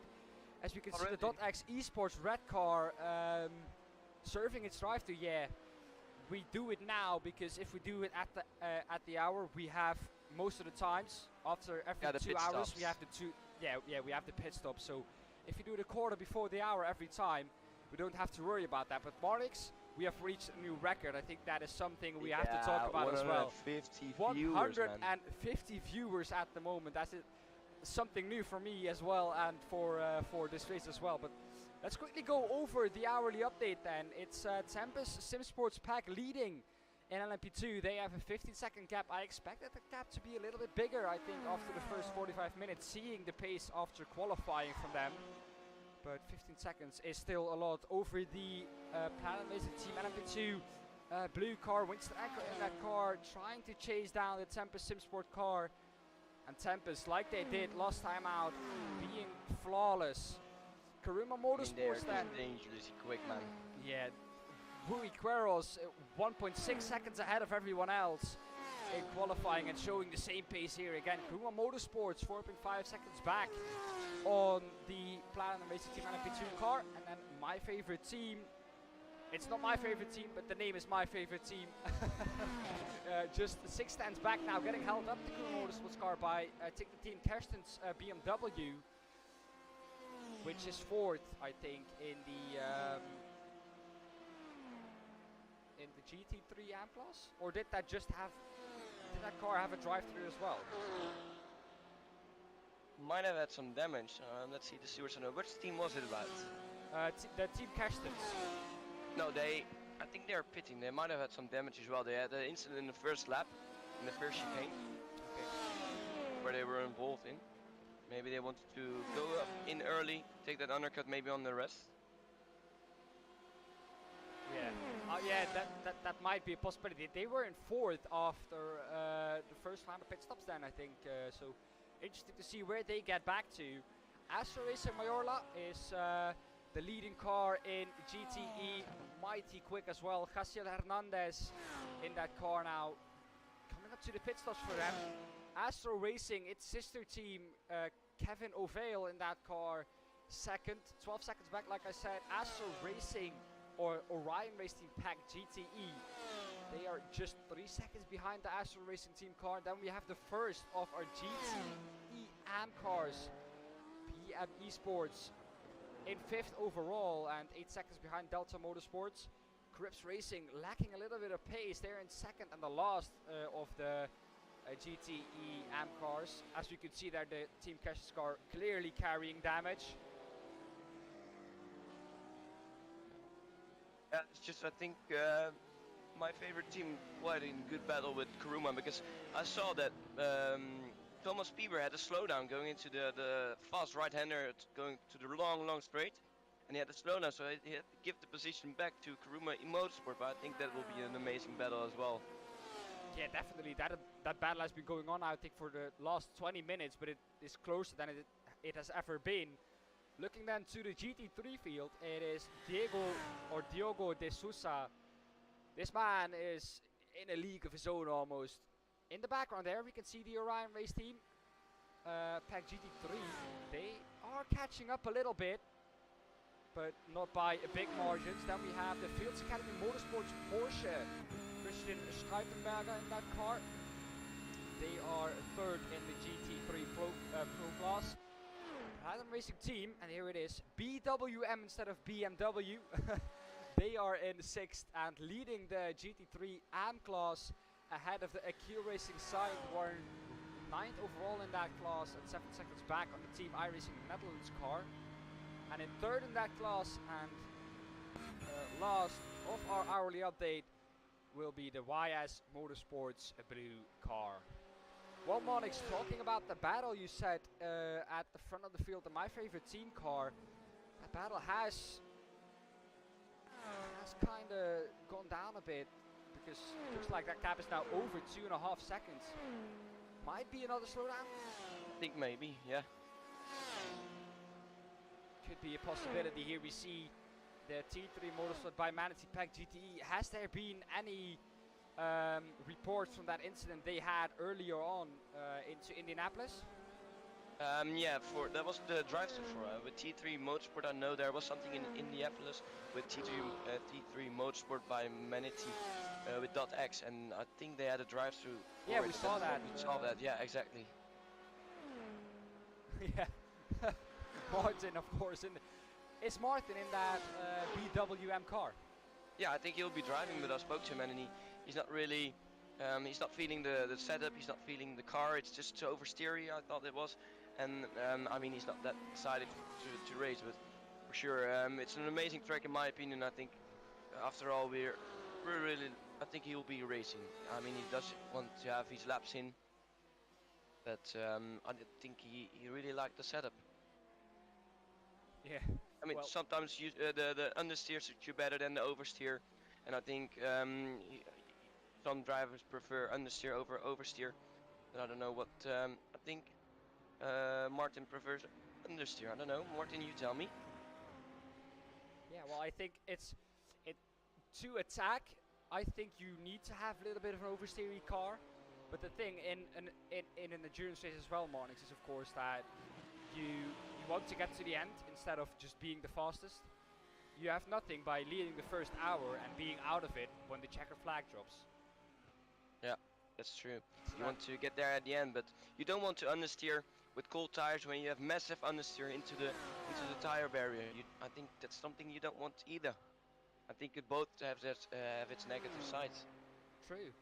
Well, from what I can see now,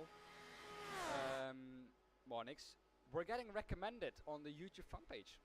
Yeah, we've I reached saw something. that all. We've reached something.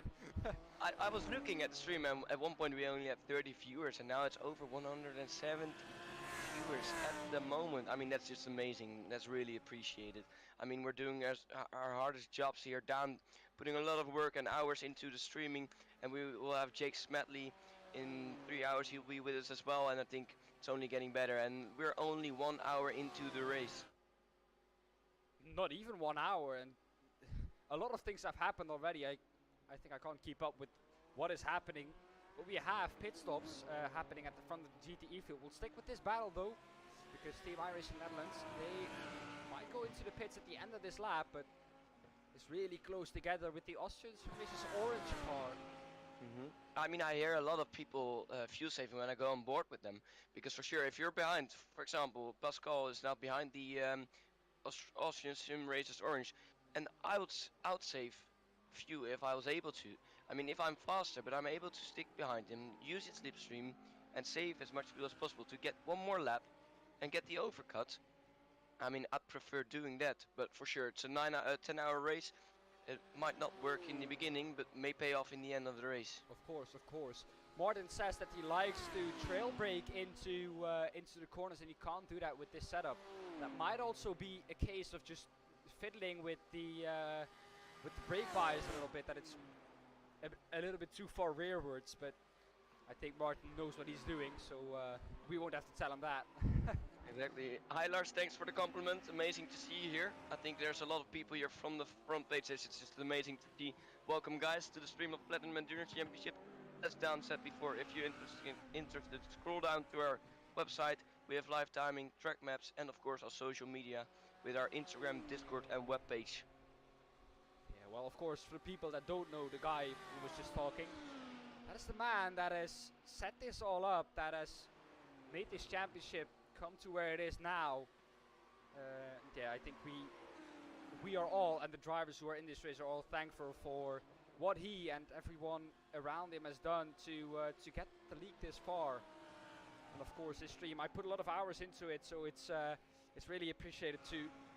If the moment you watch, I already appreciate you being here and being part of the journey. I mean, it's just amazing. We started this 1.5 years ago with just a friendly group who wants to have some fun together, to getting a serious endurance championship where we have tons of people watching at the stream with the commentator of U-Down Pables. And I mean, it's just amazing to be able to organize such thing with this amount of people and interest and excitement. I mean, people practicing and putting a lot of hours. I think there were over 2,000 laps set by everyone in the 5 practice sessions.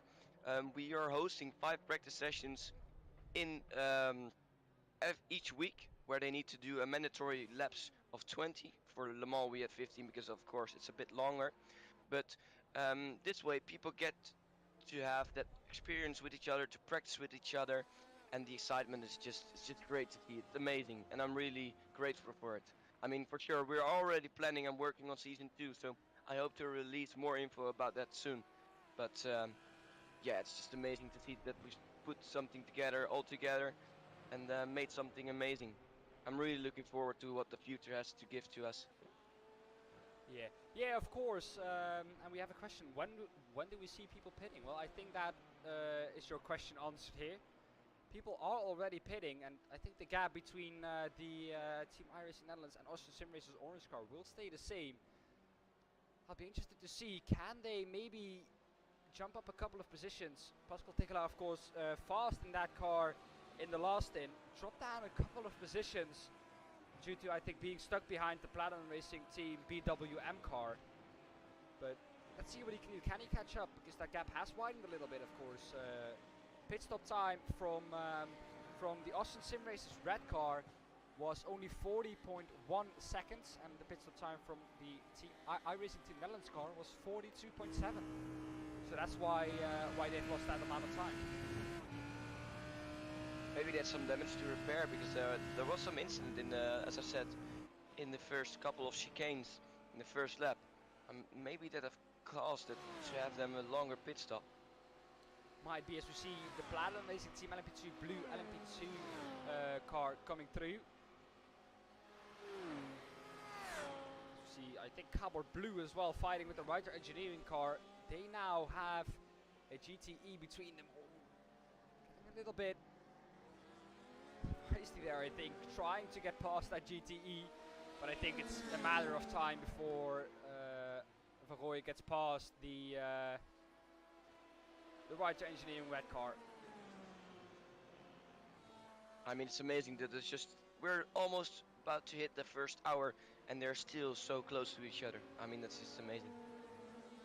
True. As we have a crash on track, let's take a look at it. It's the Delta Motorsports. Wasn't this the leading car?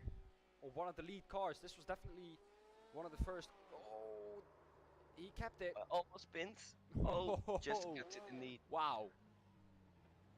That was very close to a spin, but he managed to keep that on track. Very good car control there from Alex. As you can see, I think the V3 Motorsports car still in the pits. Don't know what has exactly happened with that car, but it looks to have a little bit of damage on the left front.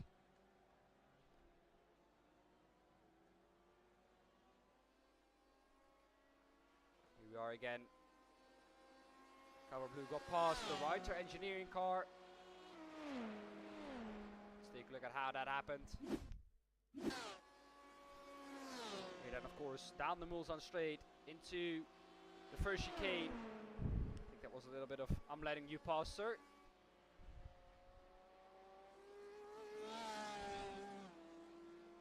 And that is position done for Van Rooyen. And now we can, I think, push on to the Rapid iRacing team, a purple car. We had that drive-through, of course, at the beginning of the race, but managed to get back from that fairly well.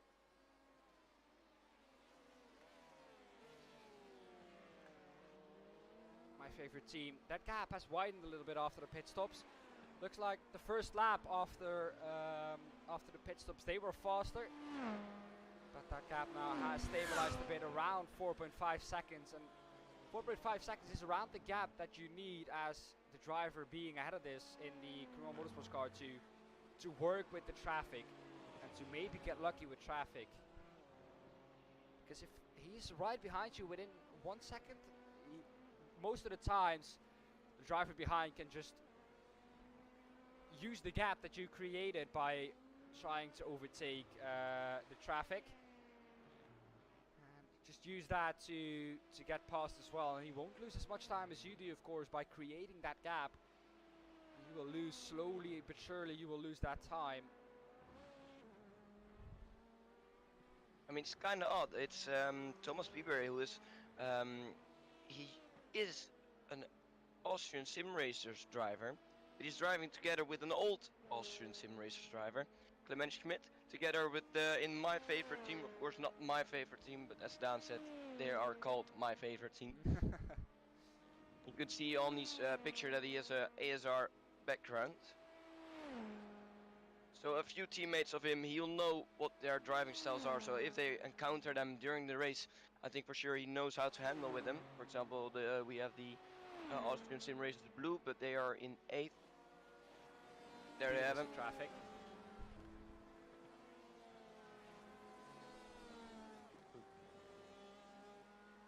It's interesting to see how they deal with traffic. Oh, they want to go into the pit lane. That was close.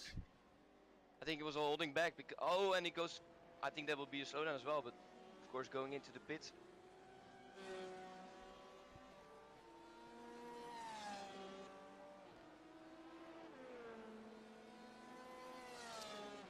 And I can inform you that one of the drivers from Digital Spirit DS Racing is being summoned to the steward room.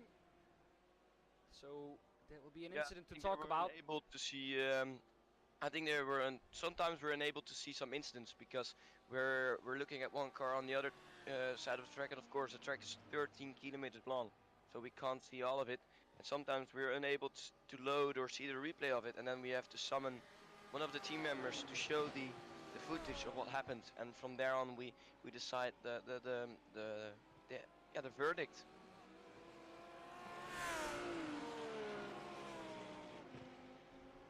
Yeah, well, this is a battle here. These 4 cars that you see in shot here, after the first hour and 3 minutes, there's less than 2 seconds between those 4 cars. This battle has been going on, and this is the battle for, at the moment, 9th position. It's the YS Motorsport blue car, just ahead of, or just behind the Akio Racing Cyan car, and then Team iRacing Netherlands just behind that. The RD Sim Sports car. I expected that to be a little bit further up after last season's, or after last month's result. Of course, the last race they were fairly high up. I think in the pro standings. I think they finished second. So why they are this far down? Maybe lacking a little bit of pace on this circuit. Who knows? Might be a difference in setup. Maybe you want to have more downforce in the cornery sections. I mean, maybe they'll lose some more time on the straights, or maybe the other way around. They lose a bit more time during the corners. Yeah, well, like we said, of course, you want to have, of course, a good compromise of speed in the straights and speed in the corners. But if that's the case, what Marnik said, we will see them pull away now in the Porsche curves. I mean, there might be fuel saving. I mean, they're behind the car and maybe save, so they actually save a pit stop for in the end of the race, so they don't have to pit again and lose another 30 or 40 seconds.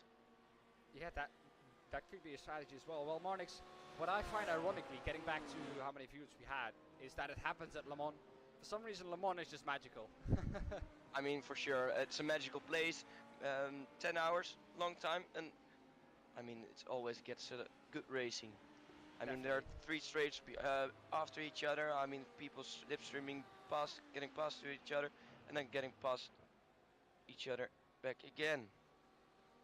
Yeah, well, of course, a lot of slipstreaming at this track. The YS Motorsports car all over the back of the Akil Racing Cyan BMW.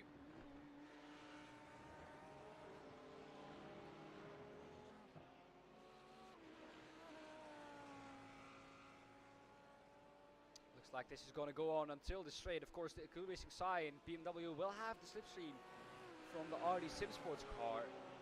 And I think, Monix, that on the straights, that RD Sim Sports car gets up to a much higher speed than the RD Sim Sports car, or than the Akil Racing Cyan car. We'll take a look at it.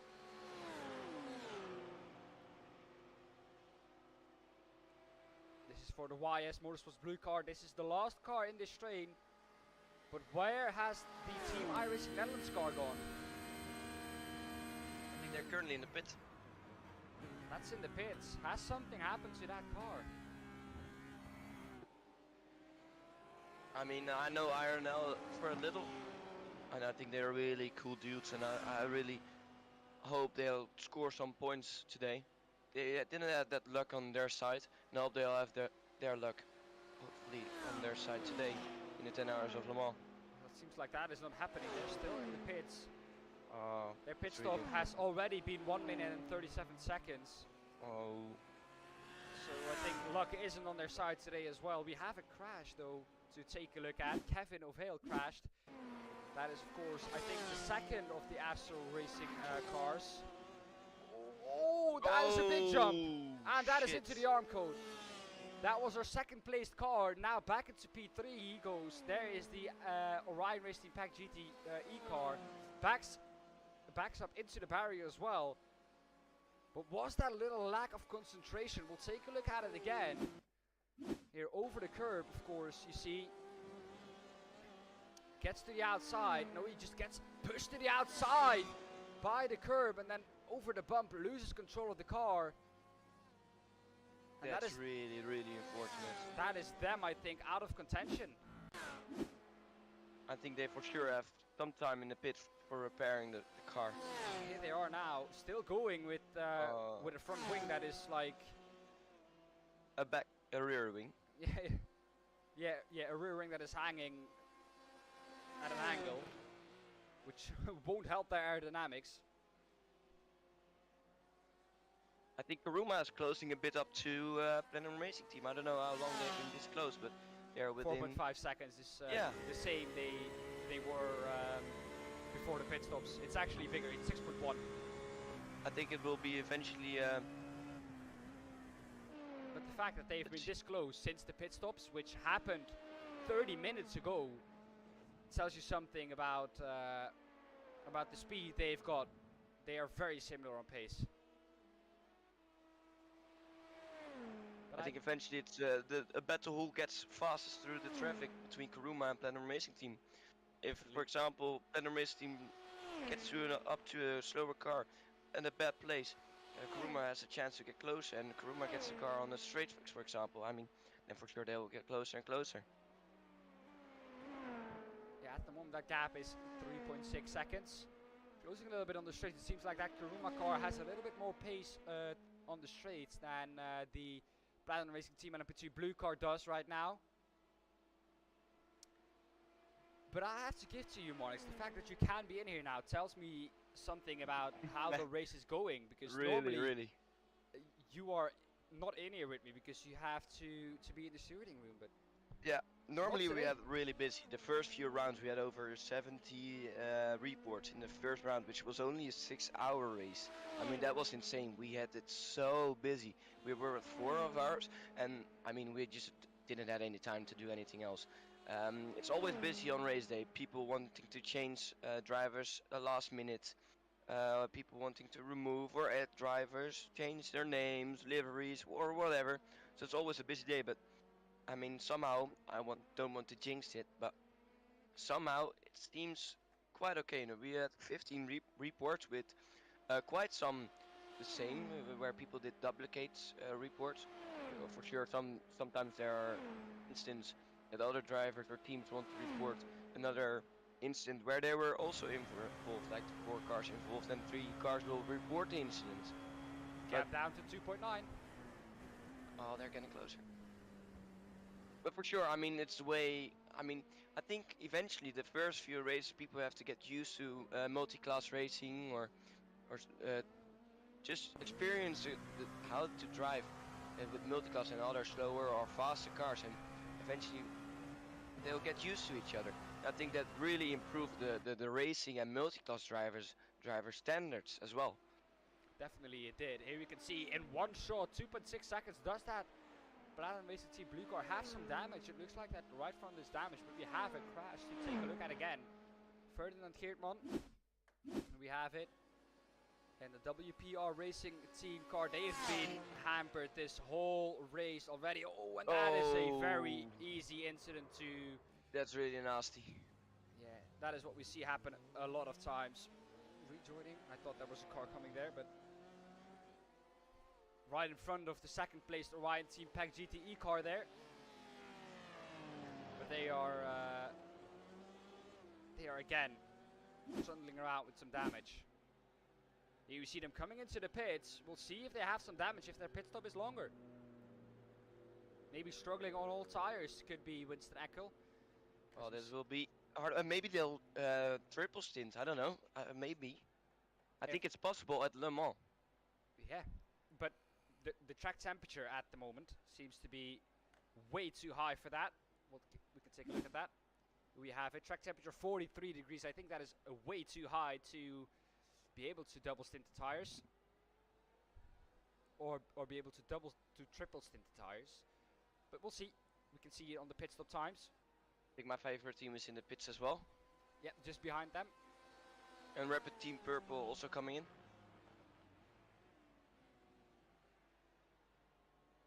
We'll get out them first. If everything goes to plan, I think Platinum Racing Team LMP2 Blue. And yes, they are changing tires. You can see the car up on the jacks. Oh, my favorite team goes on. They're triple stinting their tires. So that is going to be interesting to see what kind of pace they can changing. Vincent Awesome is getting into the car as well. And they're changing driver in Kuruma Motorsport as well. I think that's why. Well, and there goes the Kuruma and Platinum Racing Team. Normally with drivers you also change tires to give them a fresh set and not leave them with a used set from other drivers to not know what to expect really. Because a driver that is in the car can feel the degradation. They can get used to it slightly, step by step really, if you are in the car. A slowdown directly out of the pits there for Kuruma Motorsports. I'm sure about that because he cut a little bit too much of the inside curb there. But you give the driver a fresh set to let him feel the degradation himself. If you get into a car that has already been on used tires, you don't know what to expect. And that is really why you most of the times change tires when you are changing drivers. Trying to get some temperatures into the tires. Right, so if any drivers are listening, feel free to hop in the waiting room and let's have an amazing interview to hear your side of the race. We have also information on Rapid iRacing Team Orange. They got a warning for making contact while passing a silver car. So that is a slap on the wrist there. They will not be allowed, I think, to do that once again, or they will receive a penalty. I think we have someone who's interested in an interview. Shall we ask Josh Wiggins to get into the waiting room? That's from RD Simsport. I can't see someone in the waiting room. That could be the case. Oh, he asked me if you could come there, but for sure, feel free to hop into the waiting room.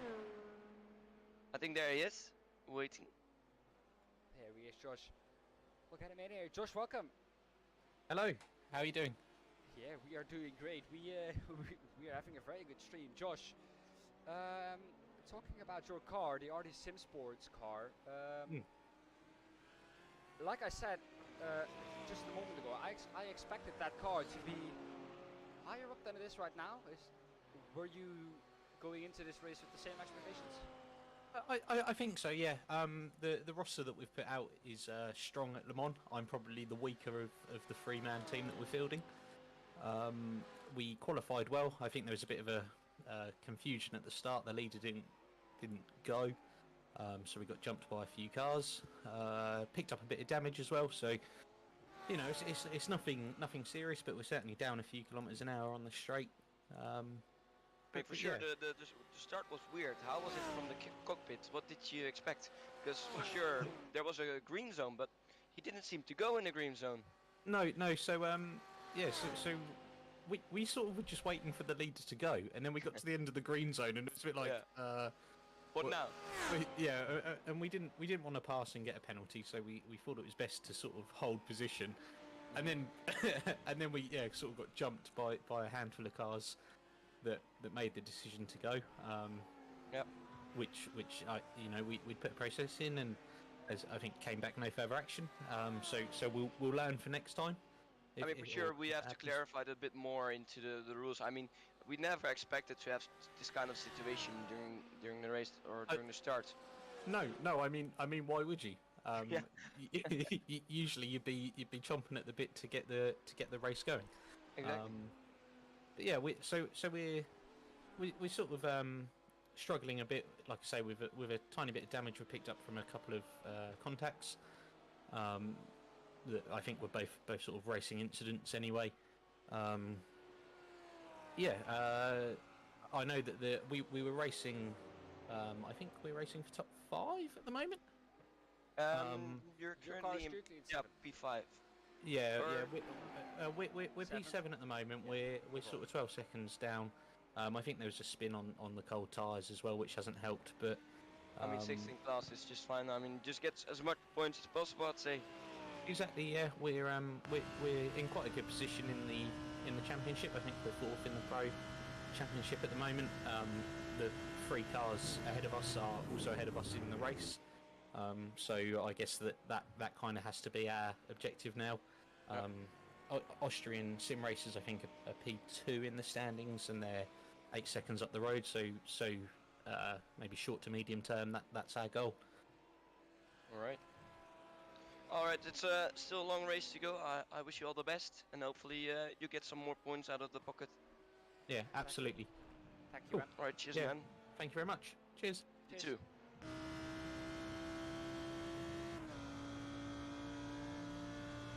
I accidentally moved the wrong one.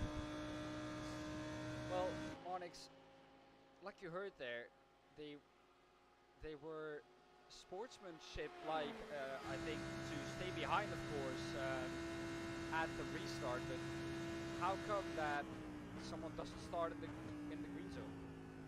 I mean, I think they must have missed the race info, because we as stewards we post the race information quite ahead of the event. We actually posted right after the last event, where we state the starting zone, where you have to go, some markers to look out for, and some incident points or whatever. So I think he must have missed it, or wasn't just aware of where to go, because we didn't have it stated in the rules, but we made an agreement under the stewards that after the green zone you're just free to go, because where else you have to wait for it, right? I mean, it's fair to say that RD Sim Sport waited, didn't want to have a drive-through, but I think that was just an unfortunate situation for everyone, which we need to clarify in the rules. So here we have another version coming up of the AIM regulations for next race, and I'll clarify it a bit more into the driver's briefing for next race. Well, looking back on track then, we have a few battles emerging here. The Fields Academy Motorsports car is just ahead now of the Digital Spirit DS Racing BMW. Seems like that BMW looks very much like the Platinum Racing Team BWM. So very. There are a few times this race that I thought that BWM was up in P4 overall. Isn't it? They are down in P5, but this car looks very much the same. So if they start fighting, I'm gonna have a crisis over who is. Exactly. Alright, then I think I'm gonna leave you to it. I think for sure I'll get back later, but I'm Thanks for going hopping back in. to the race control. I wish you the best of luck, and if you see any incidents, you probably see a verdict anytime soon. I wish you the best, mate. Thank you, man. Thank you. Yes. Well, currently we don't have any stewards announcements anymore. What we do have is some action on track again. I'm on my own now, so every question in chat is one that I can answer, or I can try and answer. 1 hour, 20 minutes done. And it is as close still as it has ever been.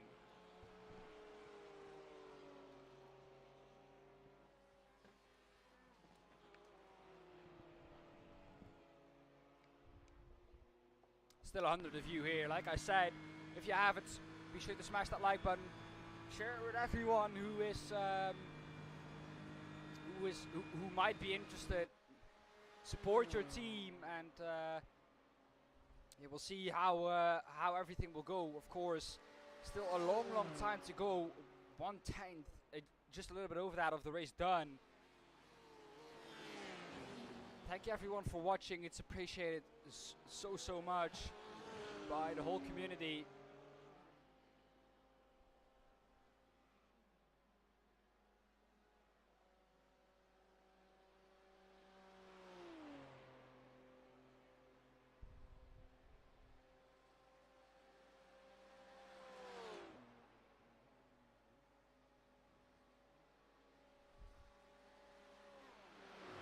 Can he do something now? Then into the second Mulsanne chicane. No, he can't. Has to stick behind.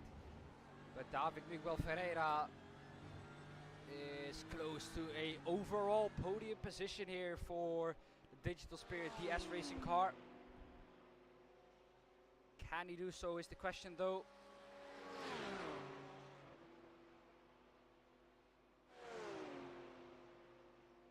Now then into Mulsanne corner. Not really trying to get a good exit here.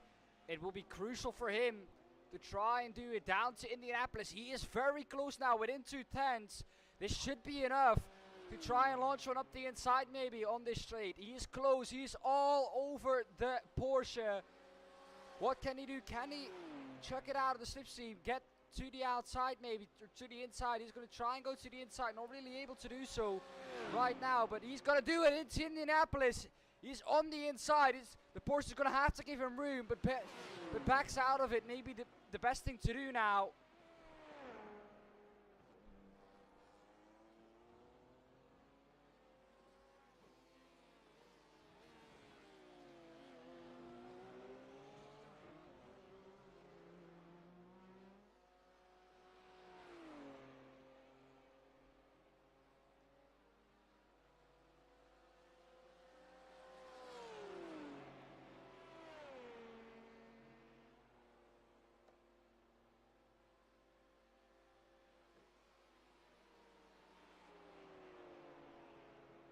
Into the Porsche curse then.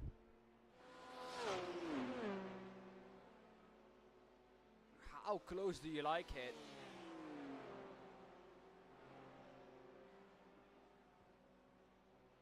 Oh, an LMP2 car coming up. I think that's the Cowboy Blue car. Can he get past the Fields Academy Motorsports Porsche as well? Yes, he can, but he holds him up into the 4 chicanes. That will make sure that the BMW gets even closer now. Then onto the main straight he comes, into Dunlop corner and onto the Dunlop chicane. What can he do? A 156.961, a fastest lap for that car.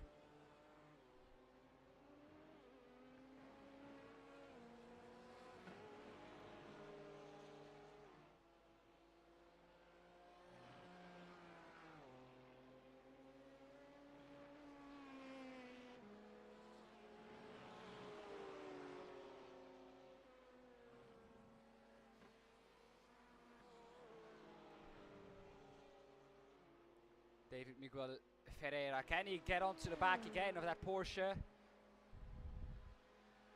Well, just a little bit behind this is the battle for 5th as well. So many battles going on all through the field now.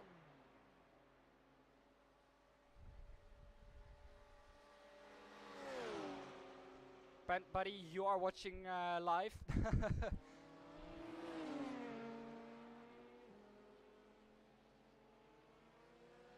I hope.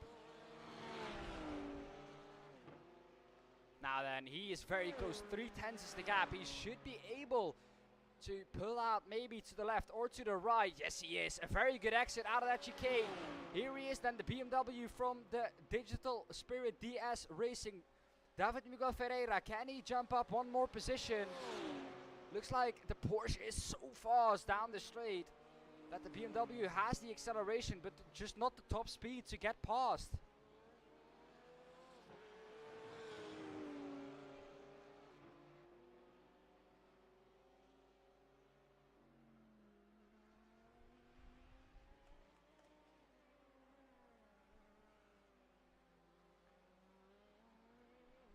The Right to Engineering Esports purple car sadly out of this race after not being able to do one lap.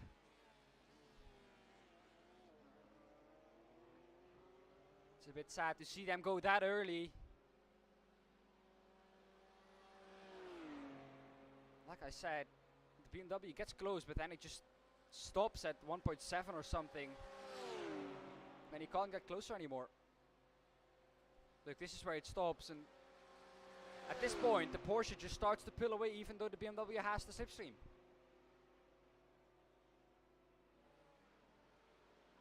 Into Indianapolis, very close behind the Porsche.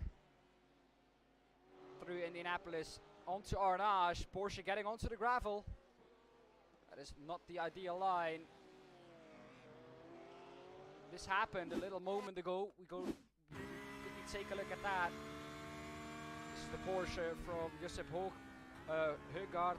Oh, and he spins into the S's, into the gravel. He goes, no, he stays on track, and that is on the racing line. You want to get away from there as quick as possible. And he did so. Back to live pictures then, as we watch on.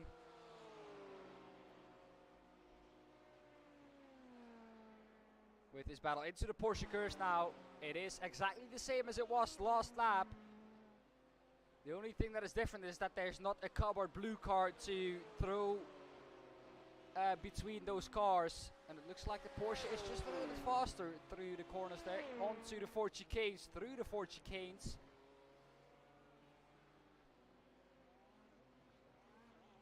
And the Porsche is just a little bit faster through there. As behind that is, I think we see the Right to Engineering red car.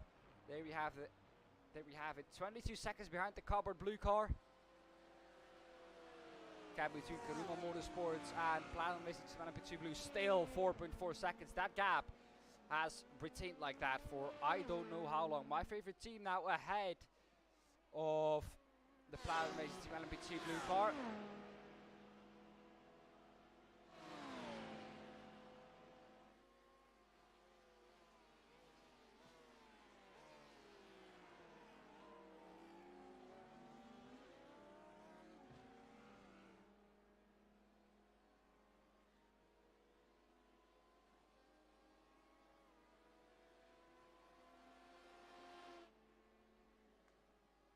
Onto the battle for the Platinum Racing Team car.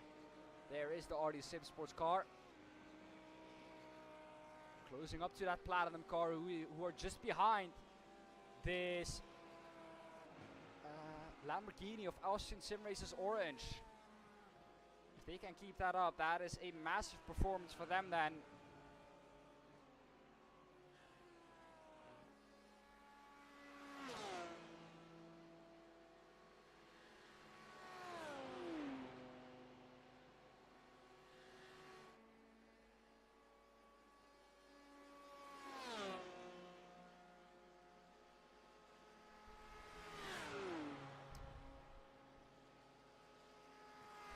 What he can do. Sylvester in that car still. Going for 2 stints. They've actually gone down 2 positions on their qualifying position. So they're just trying to make time up again. Or to make up time again on the guys ahead.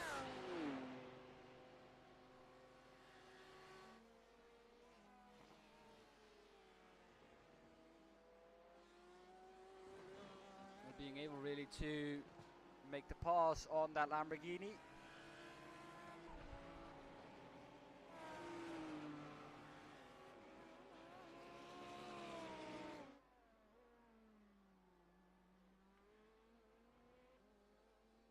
Behind there we see the RD Sim Sport car closing up to this battle.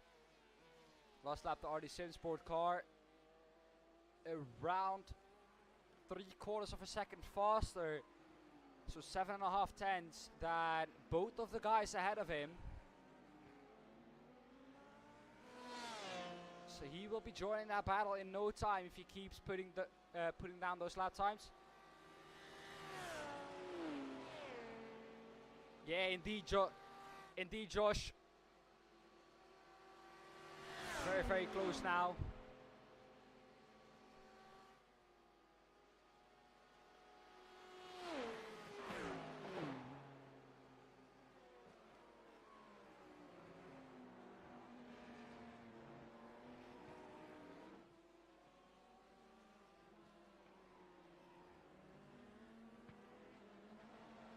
Platinum Racing Team BWM can't seem to find a way past or to get really, really close to the back of the Lamborghini. So he's gonna have to try and do something.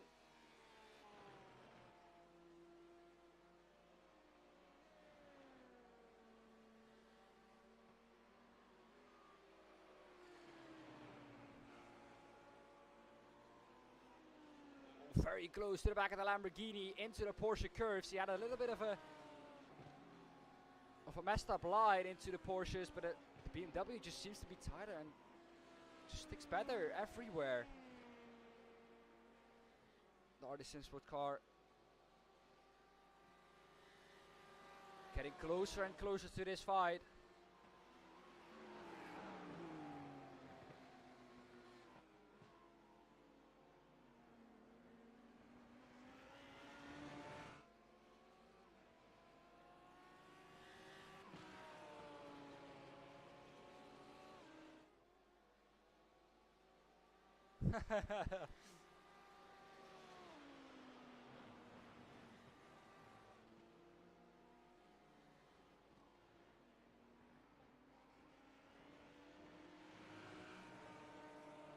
Good story. Good story, Brent. Last lap, I'll give you an update on that. And also show it like this, I think.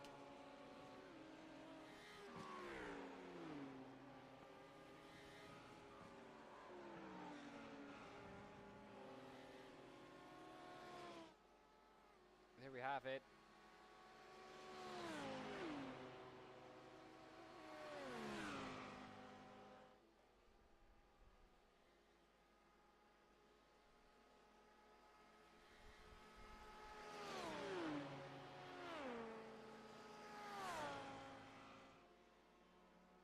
As you can see here, the RD Sim Sports car, very fast on the straight, it seems like.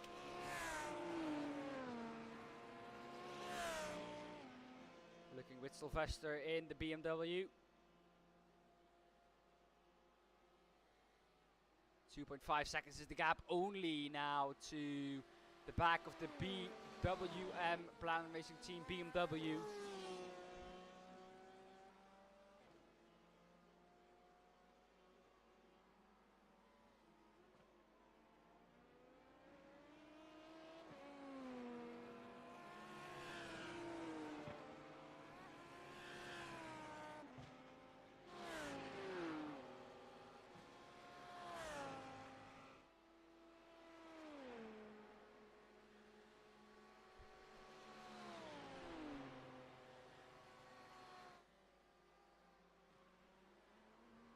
Closing up now, it seems like.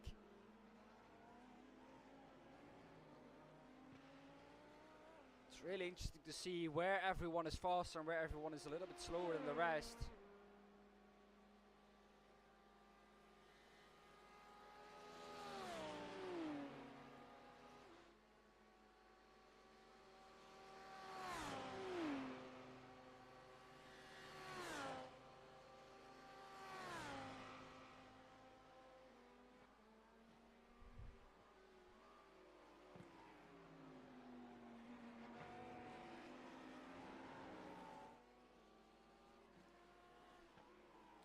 Just call me Dan. I think everyone is excited for the 10 hours of Le Mans. Le Mans is just a magical place, and to have such a race here with the Platinum Endurance Championship is just something magical. And when I woke up this morning and I knew that I was going to commentate on this, I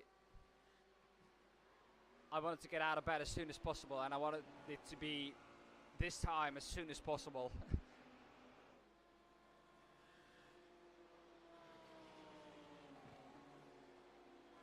The Sim Sports car again closing up, and we'll see what it will give them over the lap.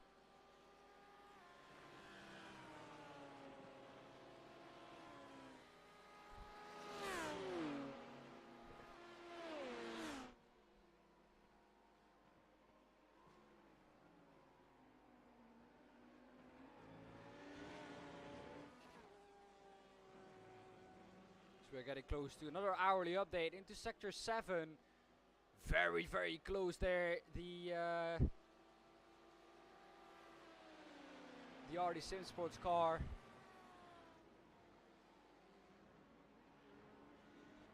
Here you can see the best sectors.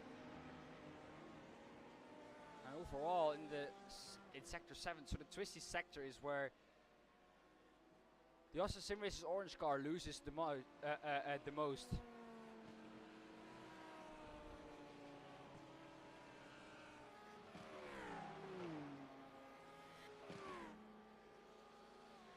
So here it is.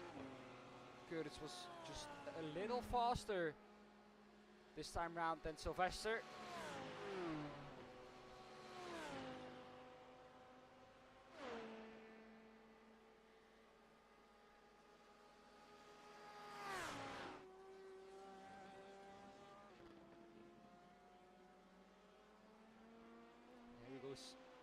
Sigdara was 8/10 faster last lap, so he's going to be joining this battle in no time. We'll stick with this for this time then.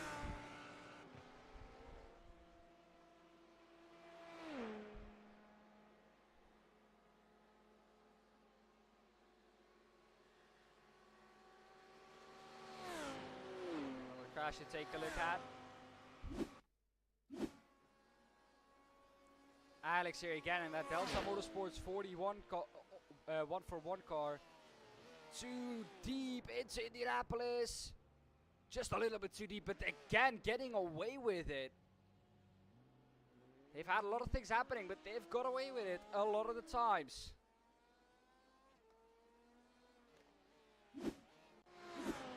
Back to live pictures we go.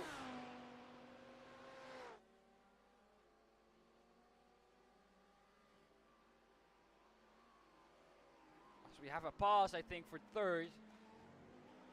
Here we have it. This is for third in the LMP2 class. Vince lacking a little bit of pace here in that car.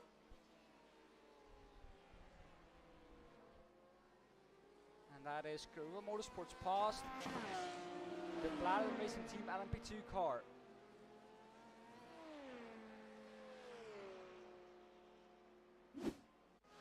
Back to live pictures then.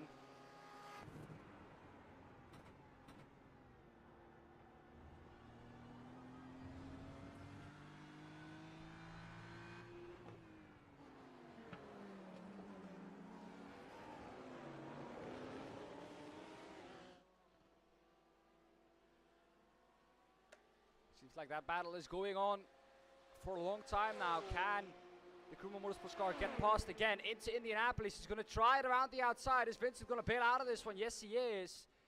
Thinks the better of it. Knows that the Kuruma Motorsports car has caught up 4 seconds and is faster technically. So thinks the better of it, but here then traffic again for the Kuruma Motorsports car, and Vincent is not going to slow down just to keep behind.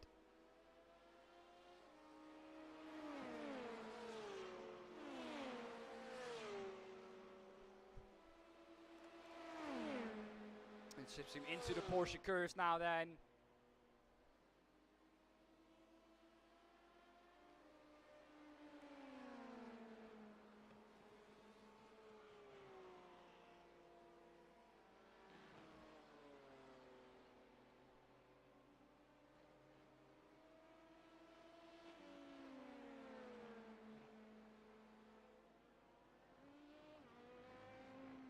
Very, very close again through the 4 chicanes.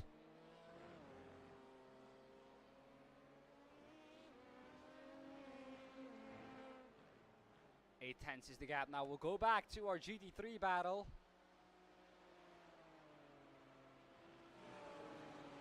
Here we have it. The RD Simsports car seems to have dropped a little bit from this again. Maybe a little bit of traffic, getting unlucky with that. And it's back 3.4 seconds again.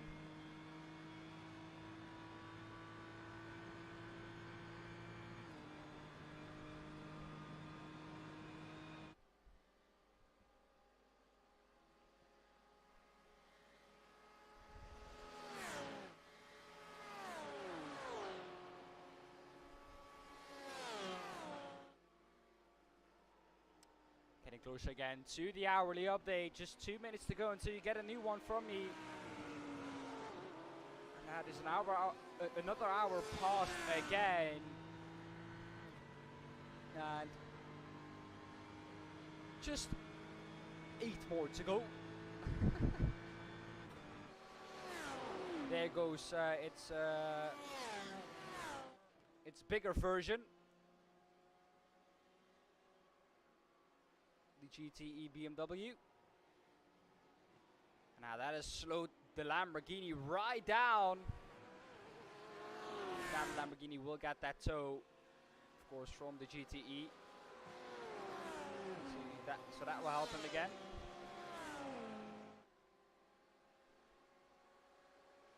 See RD Simsport just behind that gap, down to 2.7 again.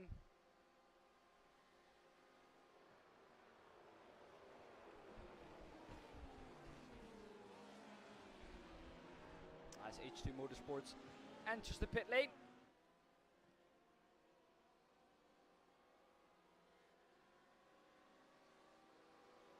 There's Vincent Ossoms again ahead behind there of the Kuruma Motorsports car.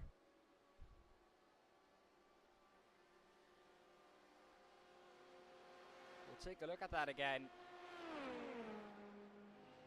Vincent Ossoms again up into the podium positions. Down the inside now comes the Kuruma Motorsports car. Are they going to go side by side through Indianapolis? They are not. Vincent Ossoms again bails out of it. Knows that they just have to get a clean race done. They're catching up to the GT3 battle we were looking at. RD Simsport, they're going to get them in the Porsche curves, I think. That might be crucial for creating a gap.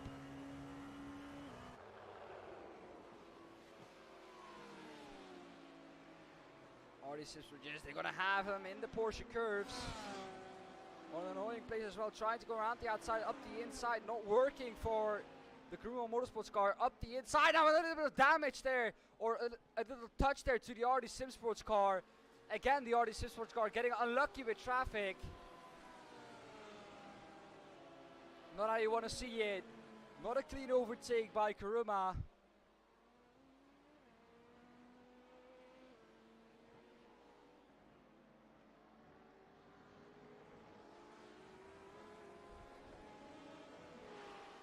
Yeah, Josh, there is around, I think, 8 seconds in speed difference to the GTE, from GTE to GT3. So not a lot, but there is definitely some It's a speed difference that is noticeable, especially on the straights. Vincent Ossops, can he get past again? Really able to do so, it seems like. Now then into Tetere Rouge. Time to stick behind the GTE. Vincent Ossops now 4/10 behind the Karuma Motorsports. MP2. Can he try and overtake that car again? Try and do the same he did 3 or 4 laps ago. There's the BMW. Is the Karuma car going to dive past it? Yes, it is. Is Vincent going to be able to get past it as well? No, he is not. And that will, I think, create the gap that the Karuma Motorsports car needs to get away from that Platinum Racing Team LMP2 blue car.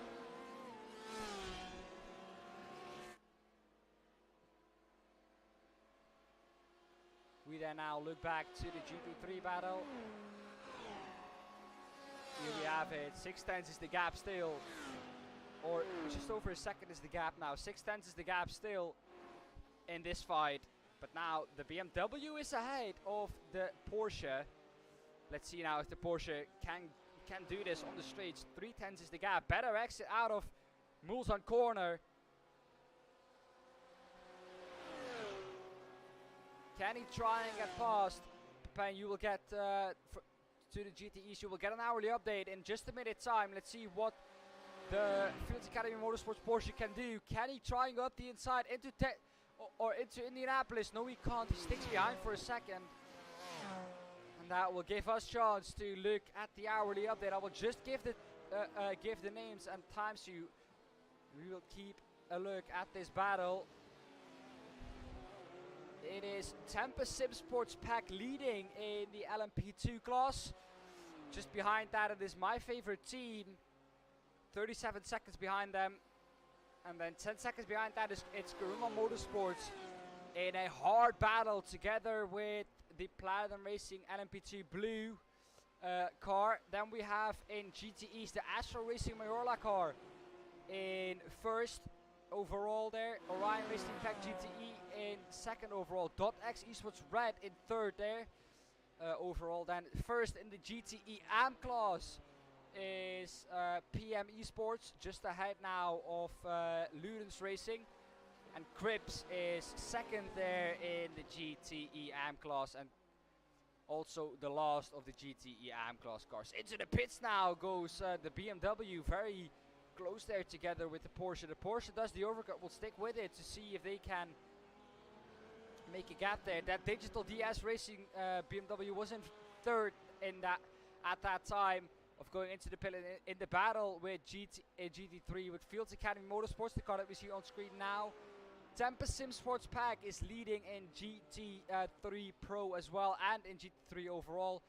Orion Racing Pack GT3 is just 16 seconds back of that after almost 2 hours of racing. That is not a big gap. And then we have, of course, Digital Spirit DS Racing into the pits now, fourth. And then first in the GT3 AM class is, of course, still the same car, the Platinum Racing Team BWM BMW. Akil Racing Cyan is in seventh in the GT3 AM class, or is in third, in second in the GT3 AM class, and in seventh overall in the GT3 class. And YS Motorsports Blue is in third and eighth overall in the GT3 class, and third overall in the GT3 AM class. That was your hourly update. Team Kersten's back on the timing tower again. They are now currently in 6th position in GT3. Let's see where this Fields Academy Motorsports Porsche will come out. They pitted, or the Digital Spirit DS Racing car pitted just ahead of this car. They were all over the back of that BMW. So let's see what the gap will be once the Fields Academy Motorsports car exits the pit lane. Last pit lap for this car was lap 14, so they are about to stop again. Digital Spirit DS Racing car pitted just a little early. Everyone in GT3 and GTE coming up to another stop.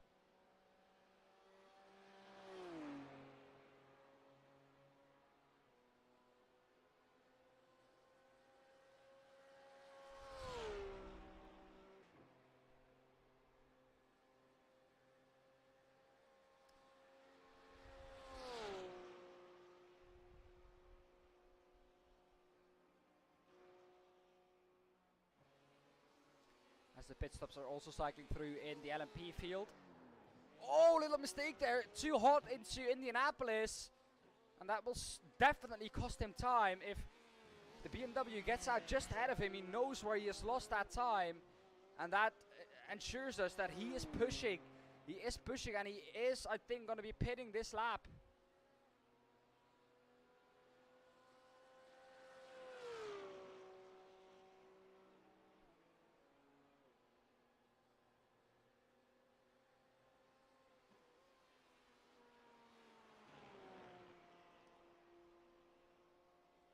Let's see what this car can do then.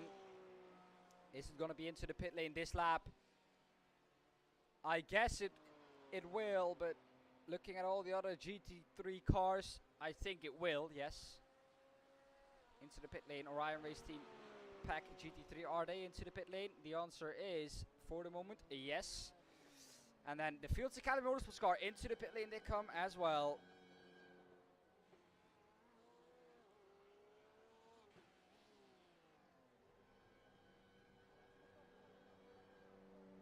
It's busy times in the pit lane.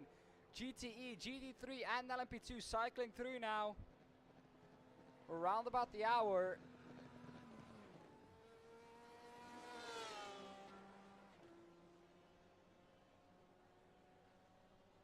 And they are now in their box. The pit time, so the duration of their pit stop for Digital Spirit DS Racing was 1 minute and 9 seconds. The pit lane time overall, 1 minute 45 seconds.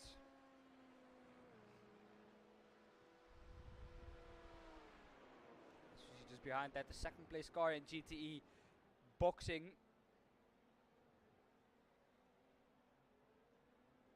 In the front of the screen you have the Delta Motorsports 141 car just exiting the pit lane. Astro Racing in the pit lane as well. They are now exiting the pit lane. On the right of the screen, you can try and find the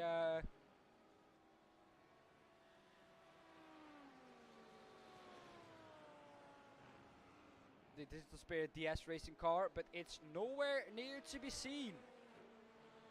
And I think this car is going to double stint its tires. Yes, this car is going to double stint its tires. Their pit stop 41 seconds long, and they are now first in their class overall. So let's see how their tires will fare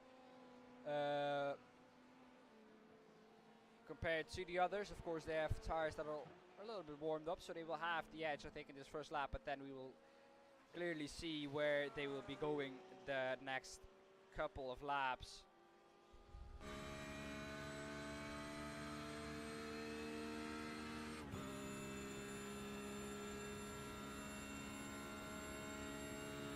We're on board then now with the Porsche. We were on board with the Porsche.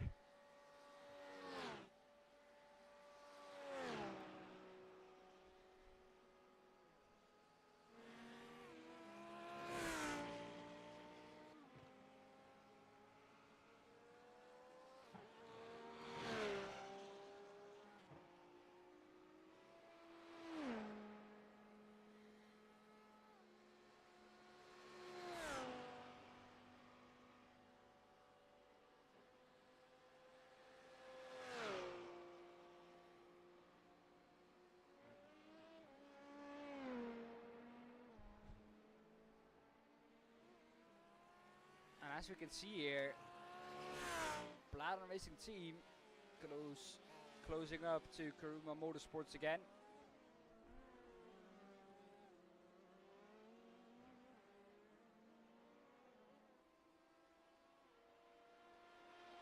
my favorite team had a 54-second pit stop, so I think they changed tires.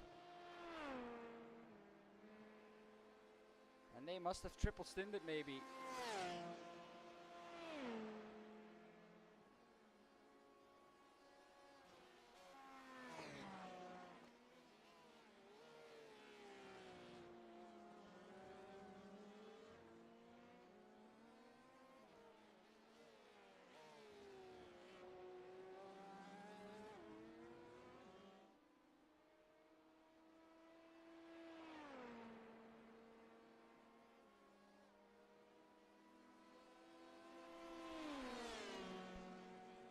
As I'm gonna take a little quick short break.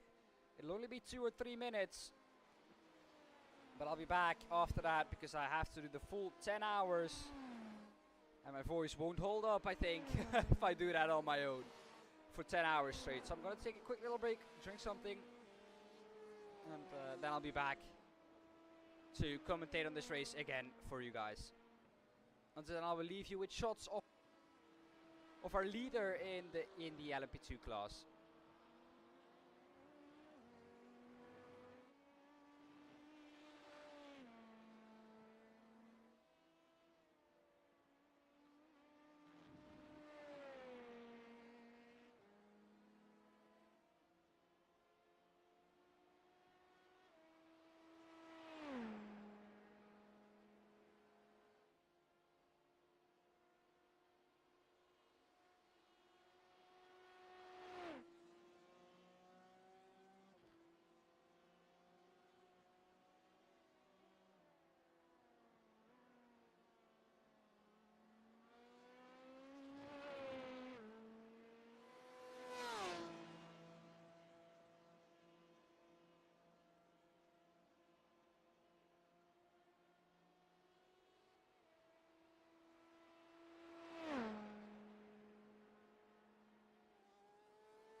Okay, well, we are back. We are back with commentary, of course. Thank you for sticking with us. I've had my deserved break, I think. And we are on it again. I'll take a look at the penalty news. And I will see then that there have been no penalties or no warnings since like an hour ago. So the last hour there hasn't been any warnings or anything to do for the stewards, I think. So that is good, of course, to see.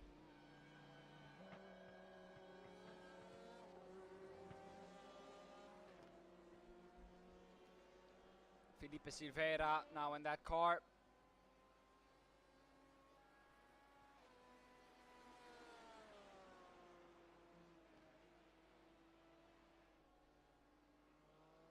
This gap has, of course, opened up a bit. The Fields Academy Motorsports car, with some very clever strategy, they've double stinted their tires. So they are now ahead of everyone else. And it seems like, in time, it doesn't really hamper them.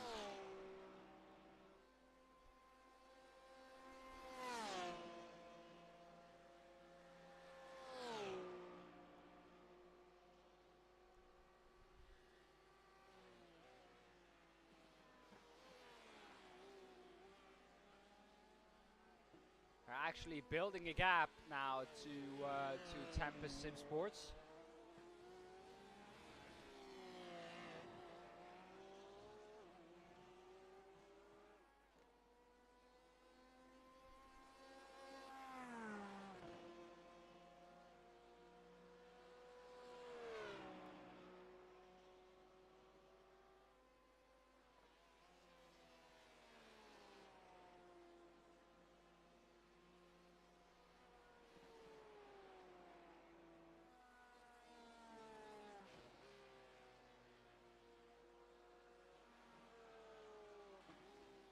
Well, the Delta Motorsports 1-for-1 car is at the moment, from what I can see,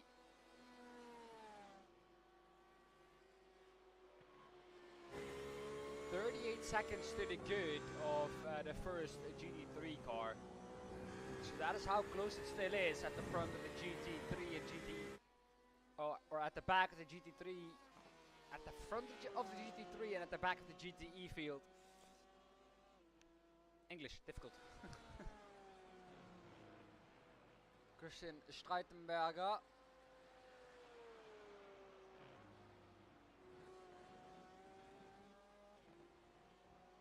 In the lead now. Like he has been for the last couple of laps.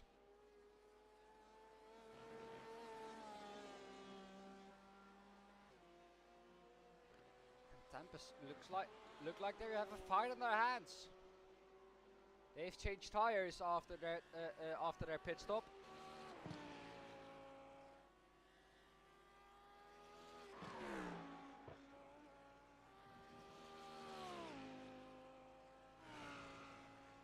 There are a few people who have double stinted. The Austrian Sim Racers orange car has double stinted the tires as well. They're now in a battle with Digital Spirit DS Racing. Still. The Digital Spirit DS Racing BMW can't get a break, it seems like.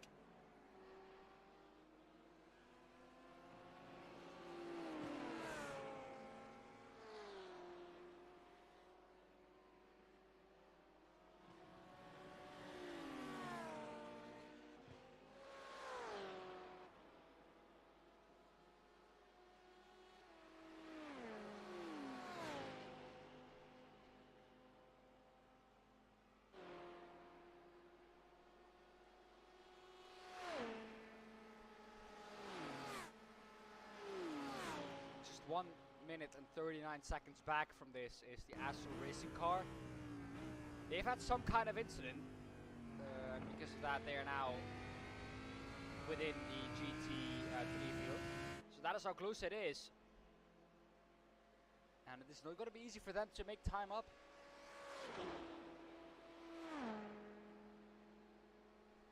That Lamborghini now getting very close to the back of the BMW. Is he going to pull out of the slipstream to the left? Yes, he is. Down the inside, he's going to go onto the second Mulsanne chicane. Can he make it stick? He is already ahead before getting to the braking zone. So that was quite an easy pass. I think it was Hugo Pastor from the Digital Spirit DS Racing BMW. But probably the smart thing to do.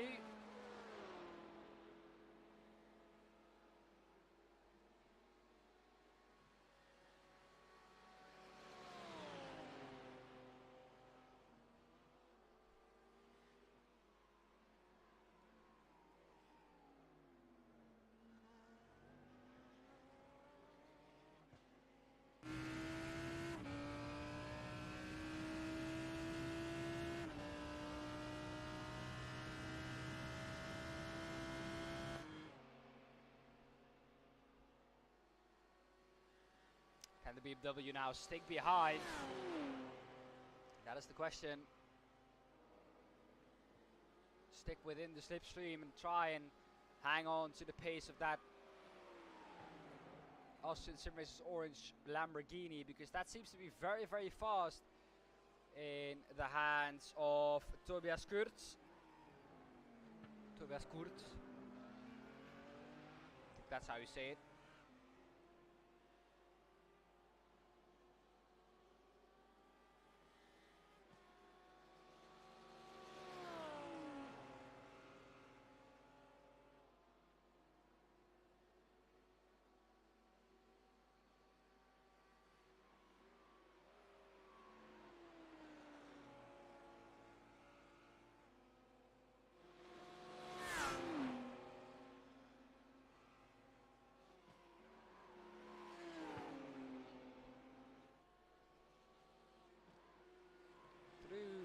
Porsche curves, it seems like the BMW is able to stick behind the Lamborghini. So it's just in the straights where the car is really lacking. We saw that with the other BMW as well. I think it's just a BMW thing.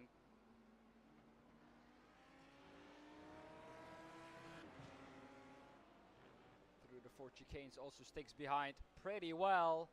4/10 is the gap when they go through Dunlop curve, and then down to Dunlop chicane, and then underneath the Dunlop bridge, and they enter the S's.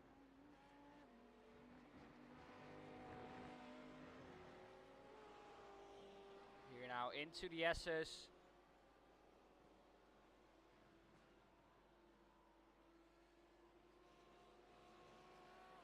And now down to Tete Rouge. The fast right-hander leading onto the long Mulsanne straight. And now the BMW is close behind.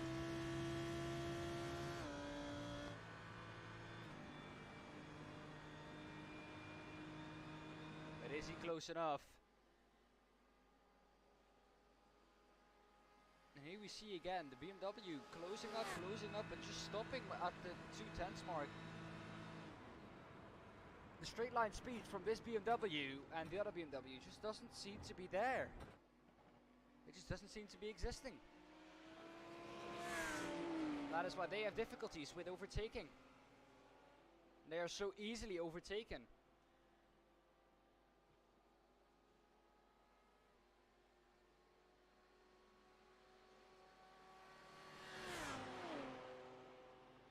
I think that is one of the big issues that this BMW has. And then down to the second Mulsanne chicane. Into the braking zone they go. Can he close up through the chicane then? Through the chicane he can, but on the exit he loses a lot of time because he pushed too much on the entry.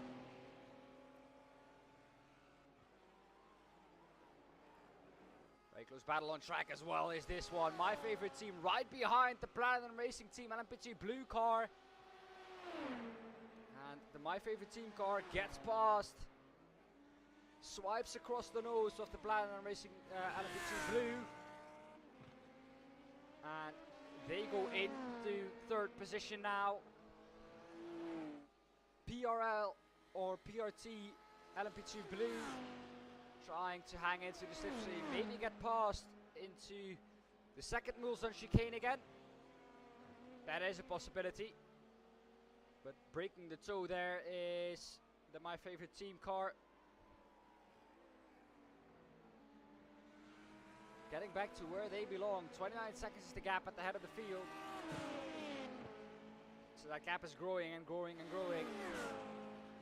But not as big as it was after 2 hours at Sebring. It's definitely not too big.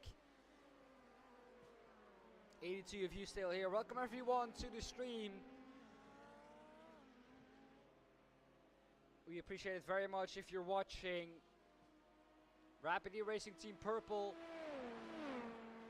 look to be fighting with their teammates. Rapid Racing Team Orange, I don't think they will fight it. I think they will just stick behind or let the fastest one past.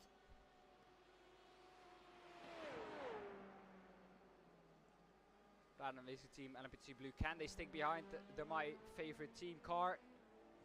Maybe overtake it. Into Arnage they go, the slowest corner on the track.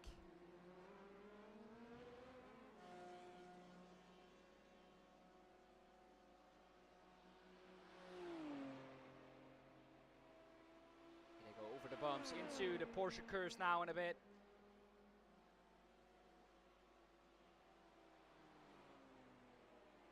There we go, already half an hour away from the hourly update. It goes by so fast. We're almost 1/4 of the way into the race.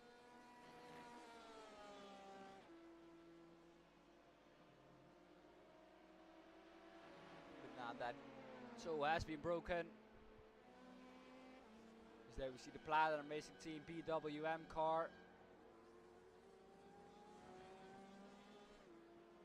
Through the 4 chicanes, the Platinum Racing Team car closes up again. Rapid Racing Team Orange into the toe. I don't think they will fight it. Being teammates, being one team, I don't think they will fight it. Not at all. If one's faster, he gets past. If he's not faster but he can stick in the slipstream, he will stick within the slipstream. And usually this season the purple car has been faster.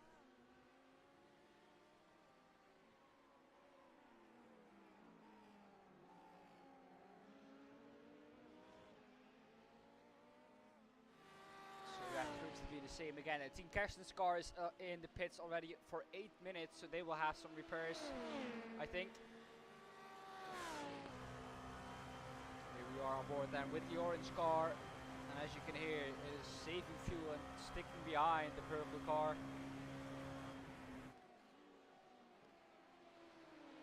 Not trying to overtake, especially not into there, because there is one big rule in motorsports: never crash or touch your teammate on track. If you do so, you make the team look silly and you make yourself look silly for the team. That is not something either parties want to see. T3 Motorsports by Manatee Pack GTE now up into this into the timing tower again.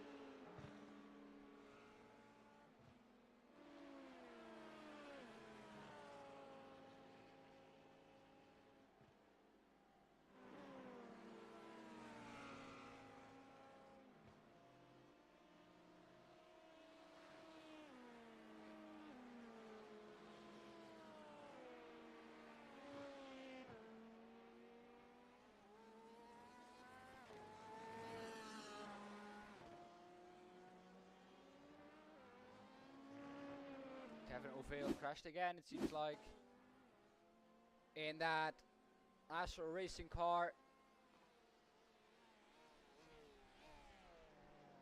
Oh, the rear is just locking up for him into Mulsanne corner. And he loses a lot of time there.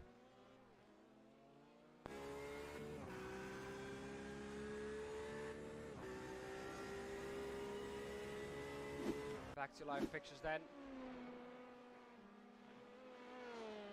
Here is the rapid e-racing team orange car, like I said, not being able to stick behind through the twisty parts and through the corners. But on the straights it was, so that is why it was sticking behind and not overtaking. Very sensible decision, of course, to do with your teammate. This car just behind the My Favorite Team car. A battle that is emerging now is for P4. Just behind the Austrian Sim Racers orange car.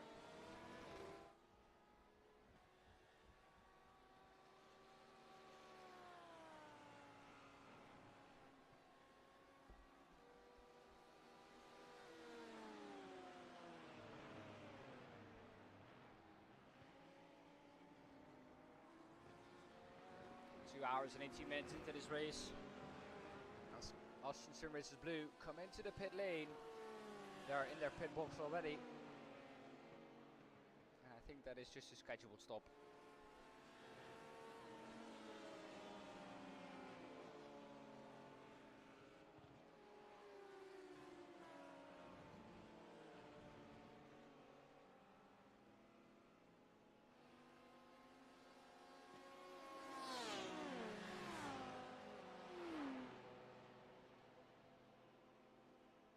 Seems like no one is really close on track at the moment.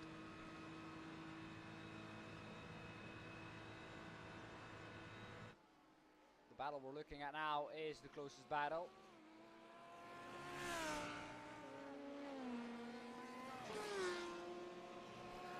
Francisco Santos Pereira in the Digital Spirit DS Racing BMW. Trying to catch up to the Austrian Sim Racing orange car. It has been trying to do so for a while now, and they always catch up to it, but they never are able to overtake it, which seems to be a returning theme for them. Being able to catch up, but not being able to overtake because the straight line speed is just not there for them. On the acceleration, they're most of the times faster, but when it comes to pure top speed at the end of the straights, even in the toe, some cars just pull away. Which tells me that that car is running a lot of downforce on it. And there you can see the battle for third in LMP2 coming through the traffic. My favorite team and LMP2, the PRT LMP2 blue car.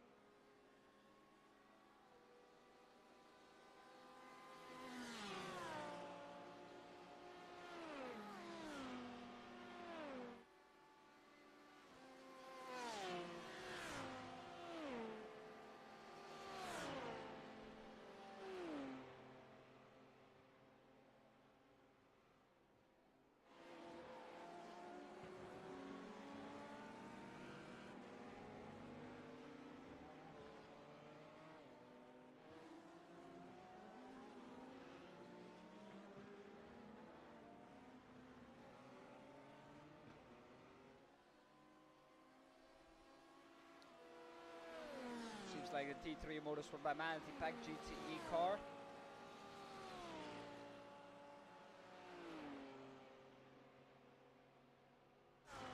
Getting closer to the team iRacing Netherlands car. Again, luck not on their side today, but still a long time to go. They're behind all the AB drivers, but they are only 2 minutes and 58 seconds behind them. And they know they have the pace to catch up to those guys.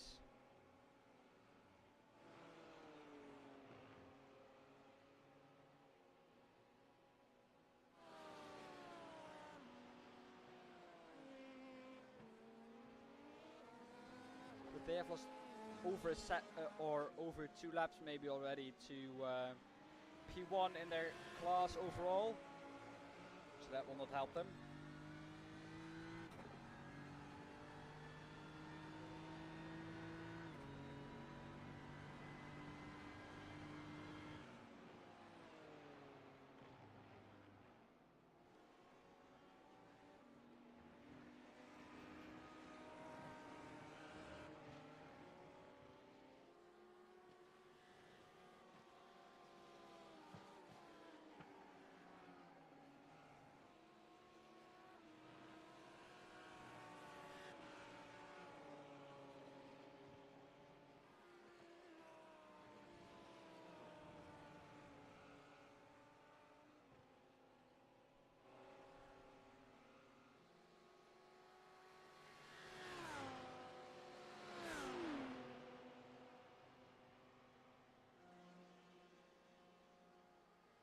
looks like the Austin Sim Racers orange Lamborghini now able to pull away a little bit.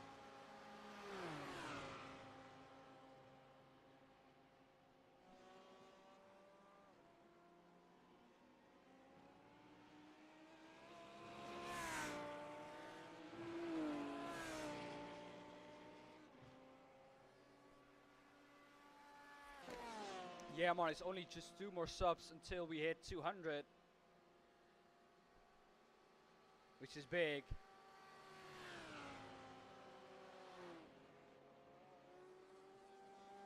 Something that we started not even I think half a year ago now. To be this successful already is something special.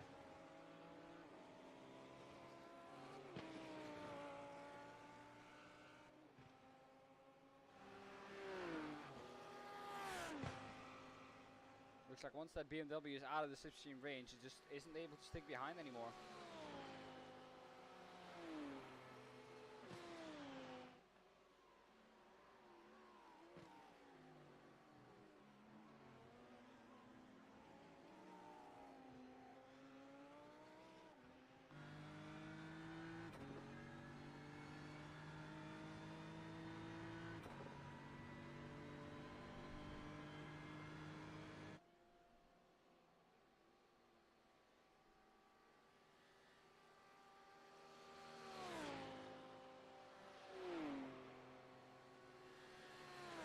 The battle you're seeing, of course, now is for position.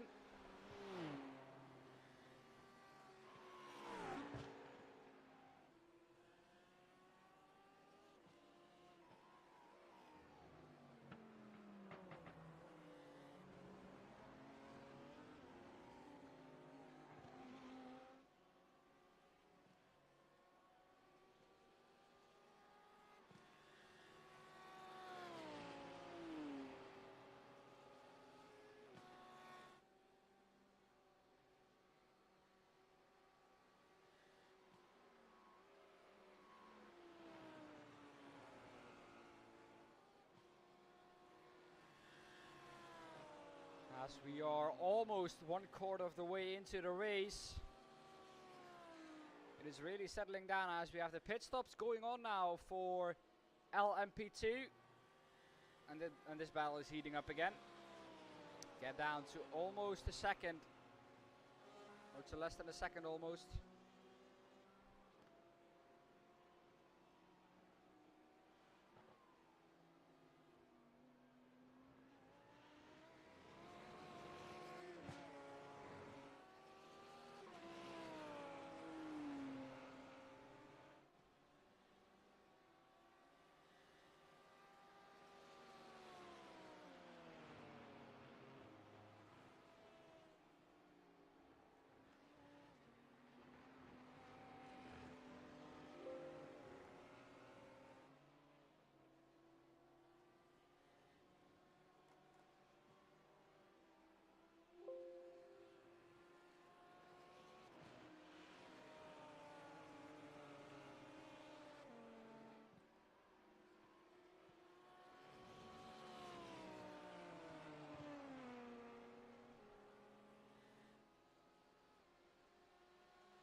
Fixing that real quick.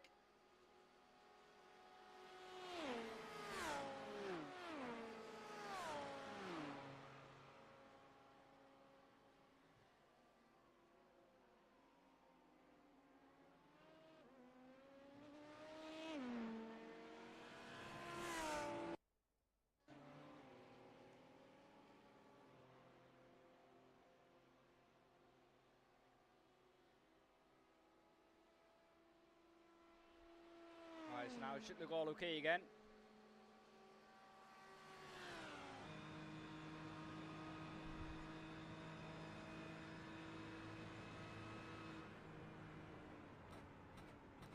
This battle has been like this for the past couple of minutes.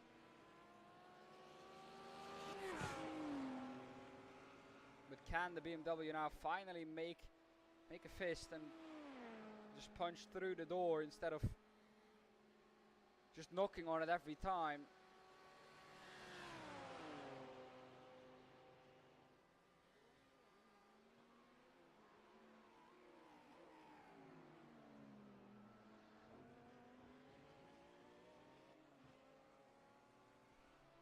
Fields Academy Motorsports cars still out at the front of the field, although they are on used tires.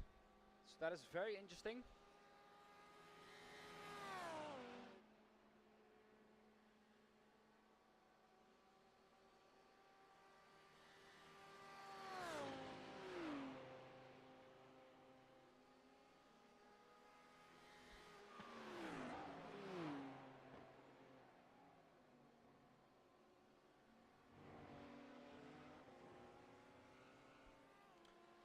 So for the people who want to know, it's only me until I think 5 hours into the race. Then Jake Smedley will join me, but I will not go away. I will just stay here and just commentate together with Jake instead of me being alone. Not that it's bad that I'm alone, it's just you have a little bit more excitement when you're with two people, of course. You have things to talk about and things like that. So if you guys know something, or if you guys want to know something, just let me know in the chat and I'll do my best to answer it.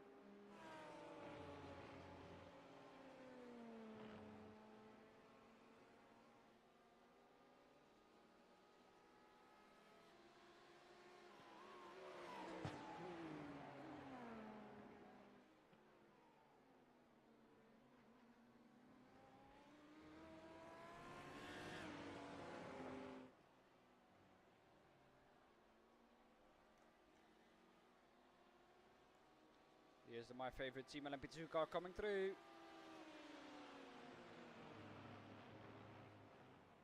Oh no. Something you don't want to see, and that is the Team Kersten's crash, of course. Again, after they fixed their car.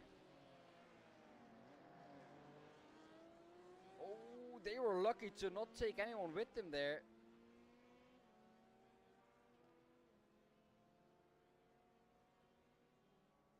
And they continue their way again. No harm, no foul, no damage to that car now. But definitely not the best aerodynamically shaped car anymore, definitely.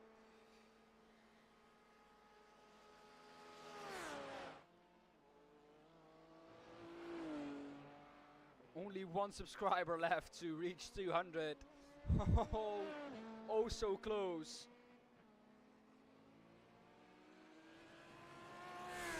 Can we do it? I'm sure we can do it in this stream. It's just when will we do it? As we're over 1/4 of an hour done.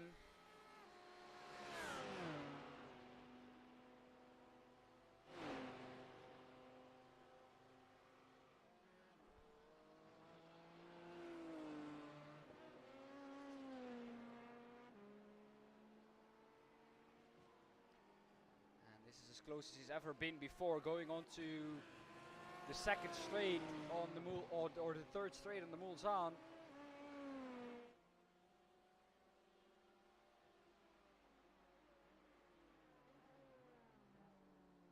Can he do something now? 201 subs. Thank you everyone. Thank you everyone for subscribing. It means a lot to me, especially because it's kind of my channel. Since I came to PRL and just asked them, can I do commentary? I want to try it. I don't know if I'm good at it, but I just want to try it. And sometimes you just have to do such things. And it worked out. We started this just about half a year ago. To already be at 200 subs, of course, means a lot. Thank you everyone for getting us this far. And to many more, I would say.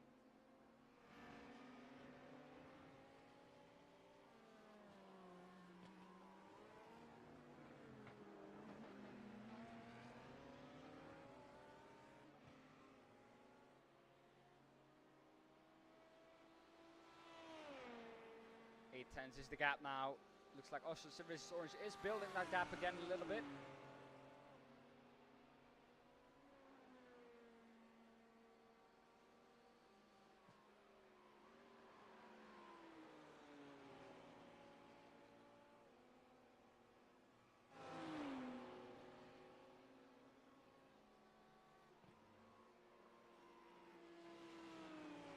We're looking at the closest battle on track. This has been like this for I don't know how long now.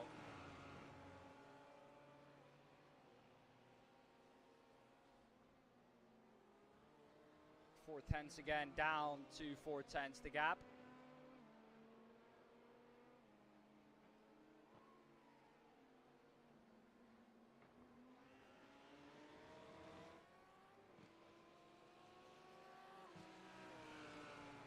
Yeah, Marnix. Amazing to see, of course, 200 subscribers. Amazing, amazing, amazing. On to 300, I would say. Let's keep pushing. Digital Spirit, the S-Racing, as close as they've ever been. Down to the twisties. And as you can see, a lot of GTE cars getting in between the GT3 cars, because when you make a mistake, these GT3 cars are not that much slower, so you don't gain a lot of time on them when you are ahead.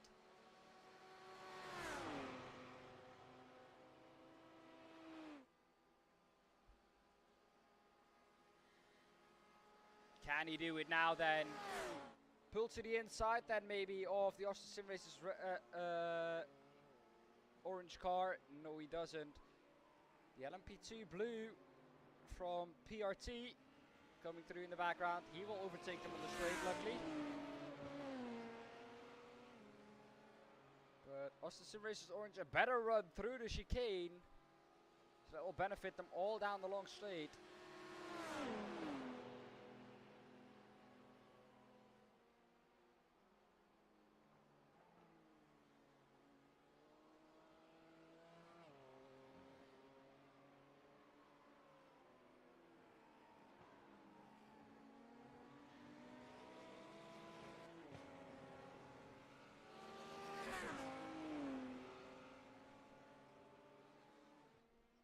Rapid E-Racing Team Purple in the pits again.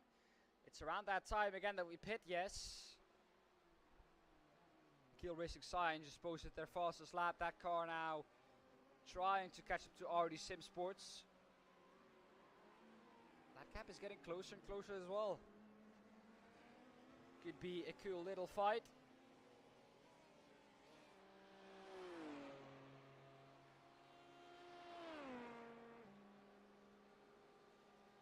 Fields Academy Motorsports with those used tires still out at the front of the field. Monix, I don't know if you're still in chat, but could you tell me what time it is right now in game, so we can use that.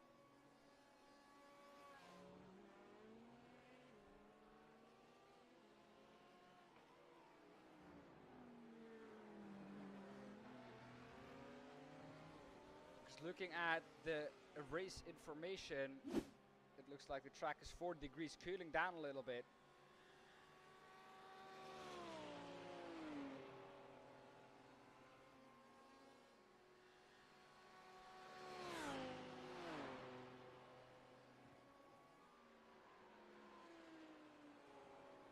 Loucos racing just behind that, Gus Brinkhuis in that car.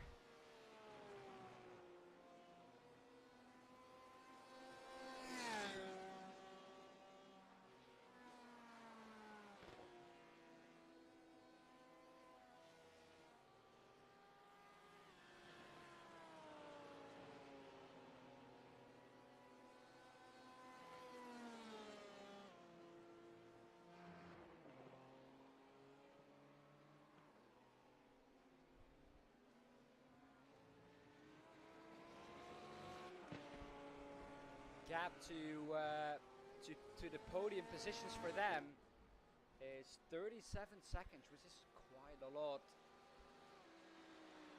A lot of gaps in LMP2 getting to the minute. And if you wonder how far everyone is behind the LMP2s, remember this is a long, long lap. This is how much. This is a long, long lap. So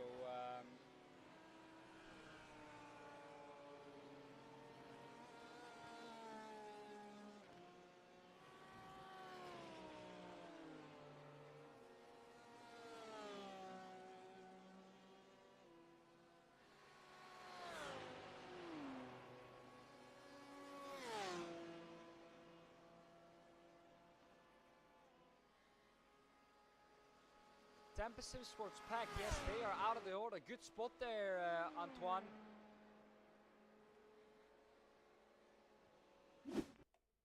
Is this that crash? I think it is. Into, oh, not with an LMP2, please, no. Yes, with an LMP2, yeah. You just knew it was going to happen like that. Yeah. Nothing you can do here. That is so unfortunate. The Tempest GT3 team not having a flawless race.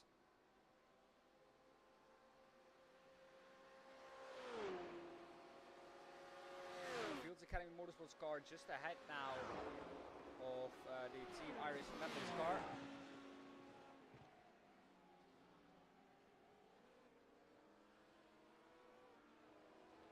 That is what happened to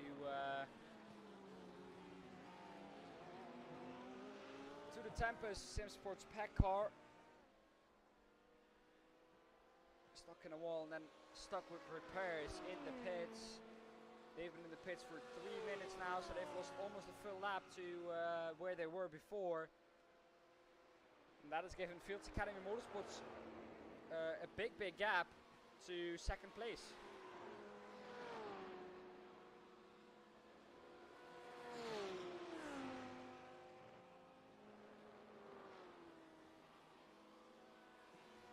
I don't know if it's Team iRacing Netherlands trying to unlap themselves or if it's Fields Academy Motorsports lapping them.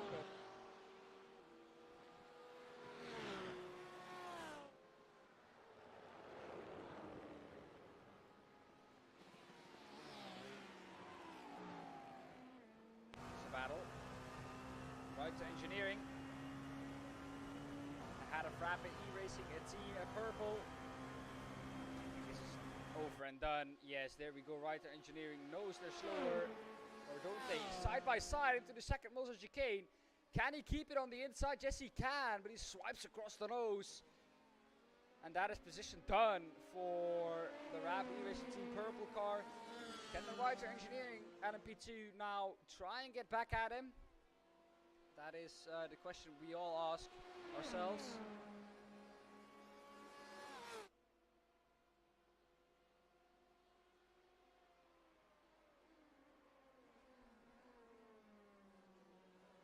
Well, it happens. They were side by side once he turned in. So I think that's not really on the LMP2 car. I think that's just Tempest turning in, and that's, in my eyes, that is a racing incident, but we'll see, That's a good point, actually, to catch up with some penalties. No penalties since almost 2 hours ago, so that will be our first incident again. But I think that is a racing incident. It's very unfortunate. But how I looked at that first, maybe if I look at it from another angle, I'll think about it differently. But from how I looked at it, from the one time I looked at it, we got to look at it, it looked like a racing incident. They were side by side. Tempest did not expect him there, turned in and just got unsettled and in the wrong point of the corner, spun, got into the tire barrier or into the safer barrier, and just sadly got stuck in it, which we know iRacing can do sometimes.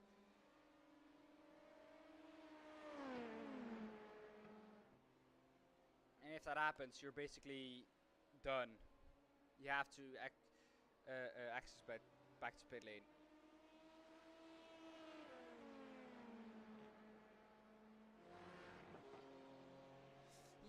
Yeah, that is true, but the fact that no one passes there, can't say that they then don't know what they're doing. If he thinks he can pass there, he can pass there. And for me, how I looked at it, this is to the stewards, of course, to decide, and we'll see what they think of it. But to me, it was a racing incident, and it happens. They were side by side when they turned in, and we're actually going to take another look at it. Yeah, they were side by side turning in. So I think the Tempest car just did not expect it there. He had such a good run around the outside. Yeah, you see, they were side by side, and there was nothing the LMP could do there.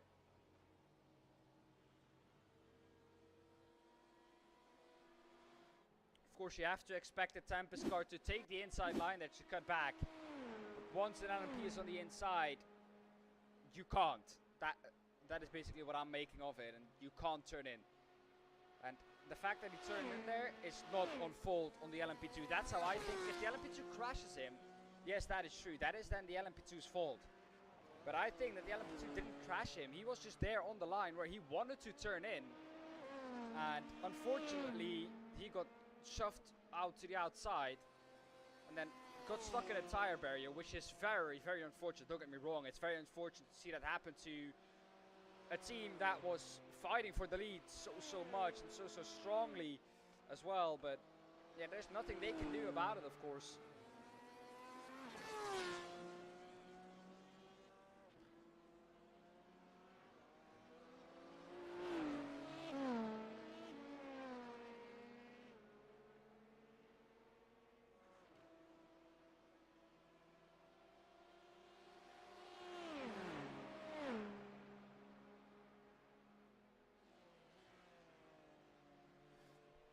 I'm not saying that someone's right or wrong here. It was clumsy from both of them, but I don't know if it's reported yet. I can't see anyone waiting in the waiting room, but I think the stewards will take a look at it. And if you guys are Antoine, LMPs are not always right, man. That is not what I'm saying. It's just the fact that it was a clumsy incident from both of them. And there was nothing they could do really about it. The LMP2 was there, and you can't just. It's a risky move. I agree with that for no reason. I don't know. It gives you time, but if I race, I would have stuck behind and thought like, well, it's better to make the pass safely than lose like 2 or 3 seconds here. Or it's better to lose 2 or 3 seconds here and lose my whole race and get a damaged car. Talking about that, there is a battle I think going on, or there was a battle going on. Digital Spirit DS Racing into the pits. They were just behind the Austin Sim Race's orange car.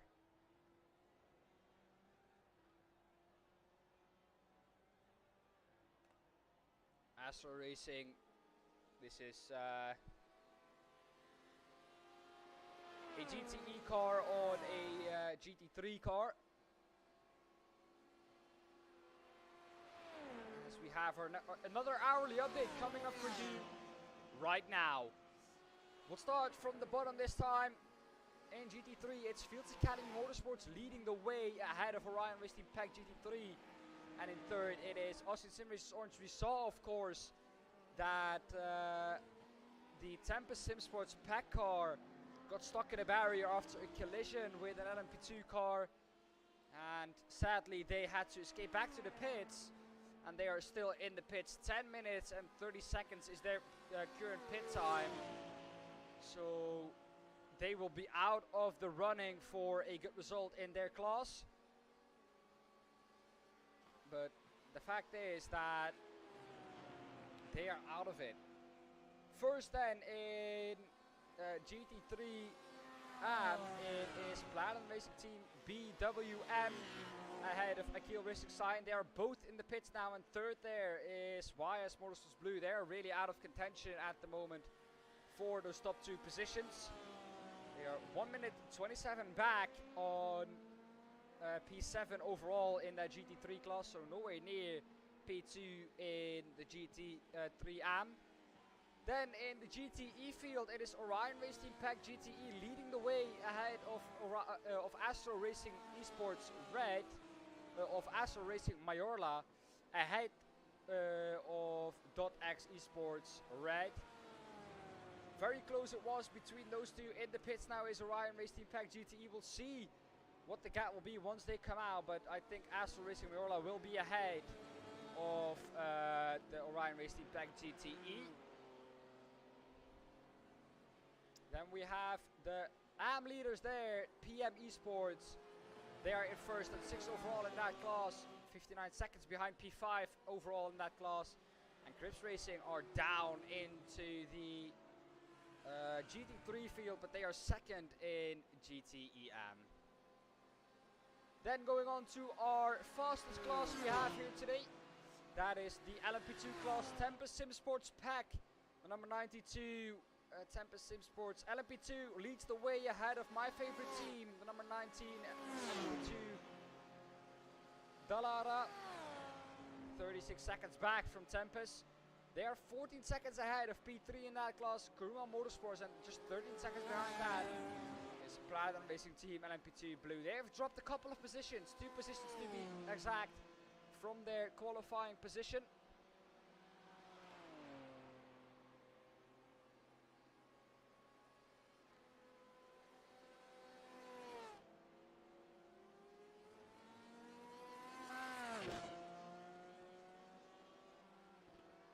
As I can't see that there was race information.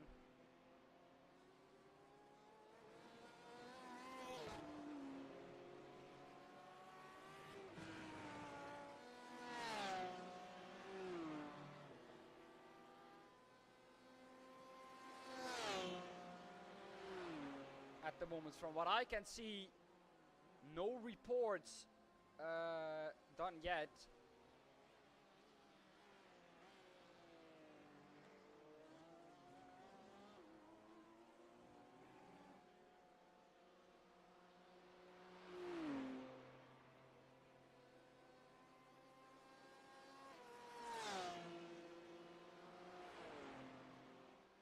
They will look to, of course, I think, report that, but no report since really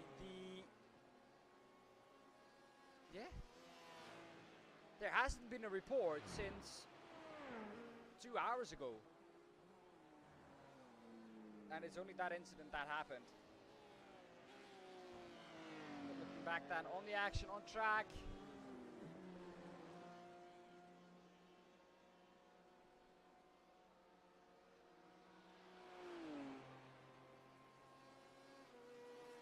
Rapidly Racing Team Purple are still just ahead of Vita Engineering Red.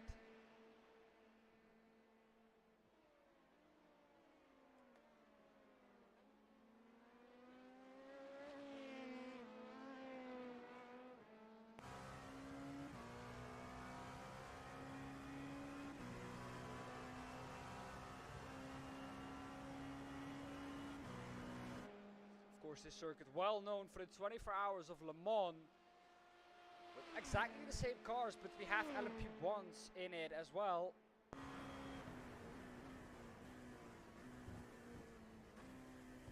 Thank you, Winston. Do you mind if you pop in for a second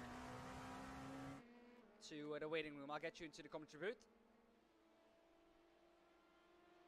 We can have a nice chat about how your stint went.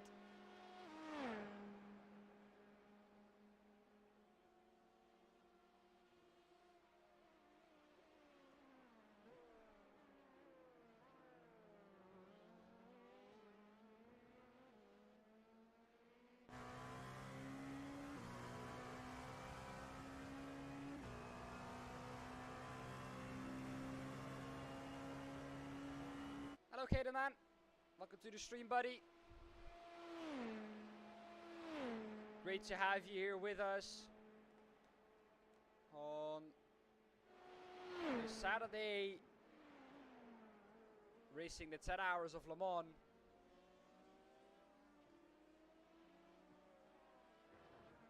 All good, Winston?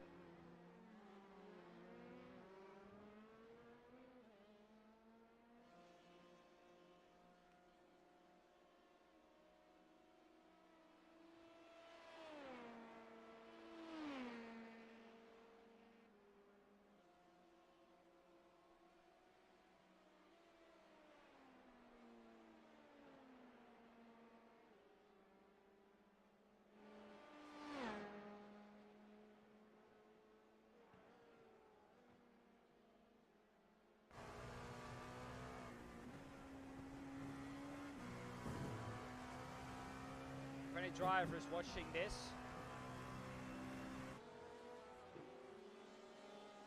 Of course, feel free to pop in and we'll have a nice chat.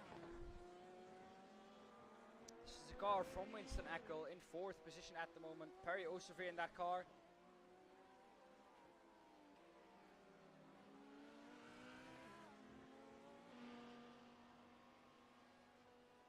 Perry normally the slowest of the 3.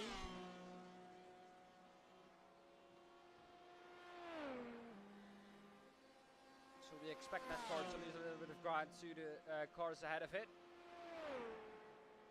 Not a massive amount, of course, because Perry is still very, very fast. Perry's a very fast driver. It's just that Winston and Vincent are just aliens in that car.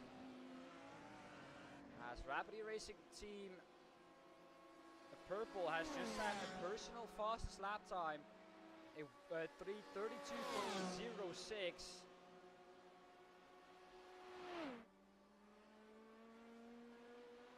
Yeah, that's what you get. Of course, not the fastest, but the most consistent. That is then a very good endurance driver.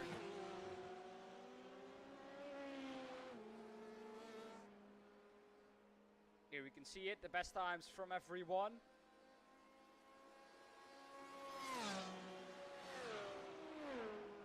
You can see it in LMP1 and GTE, the fastest lap times are all for the leaders.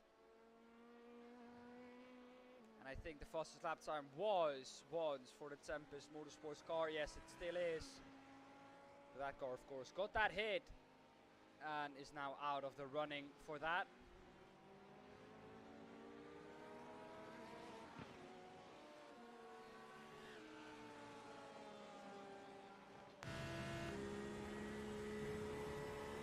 Back to our leaders in GTE.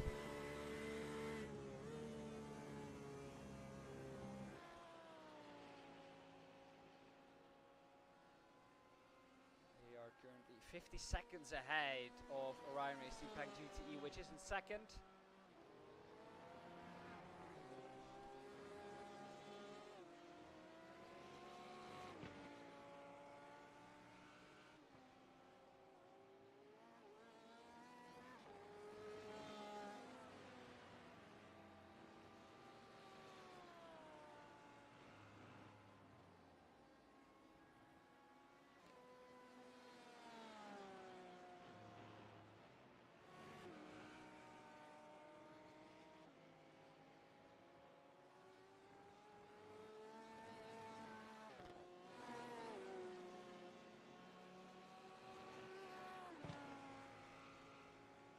Gaps are getting quite big now.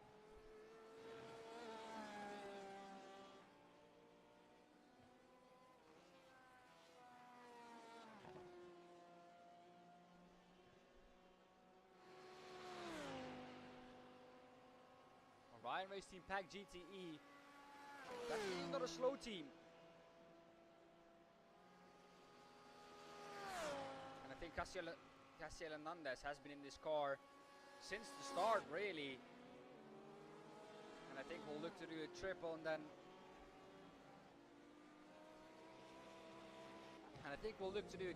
then just head over the car to a teammate.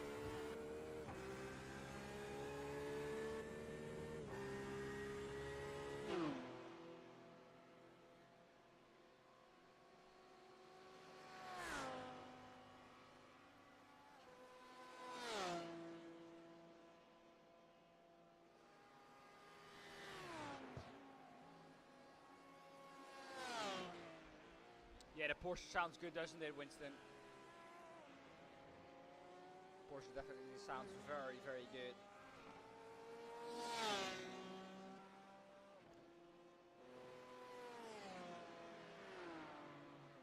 This is the closest gap we have on track, and this is Akil Racing Cyan catching up to the leader in GT3 AM.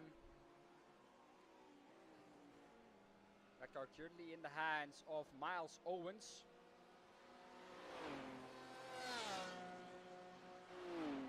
But he's trying to catch up to that car.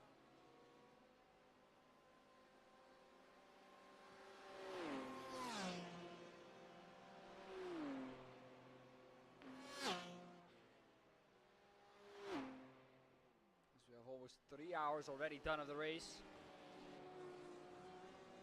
And it feels like we only have had 1 hour done for me.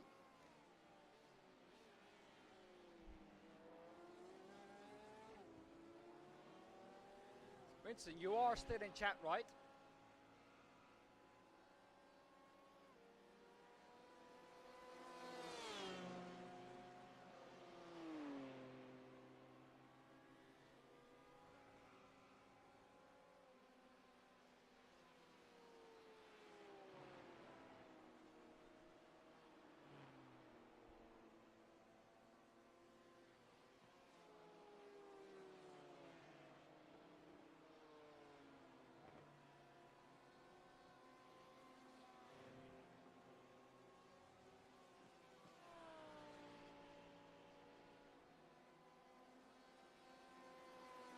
I don't think he is. Well then, we have to do with this, with the knowledge we have now, and that gap is definitely closing.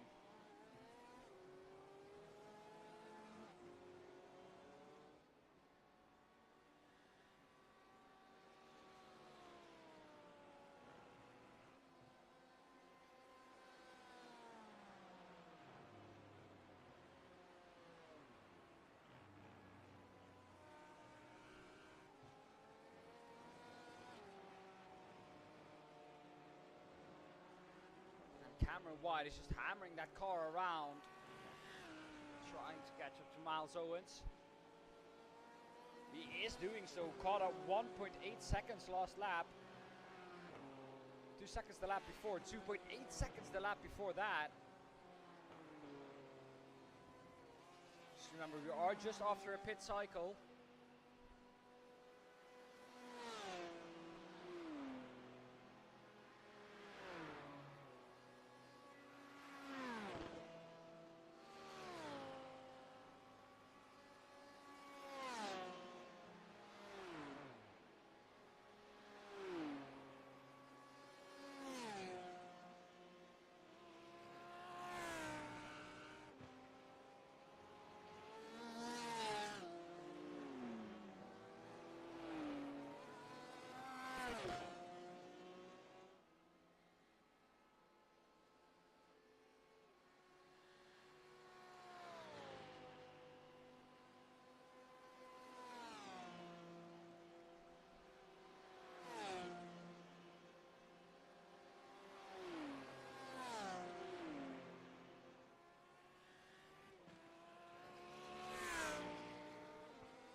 Well then, looking at how it shapes up now.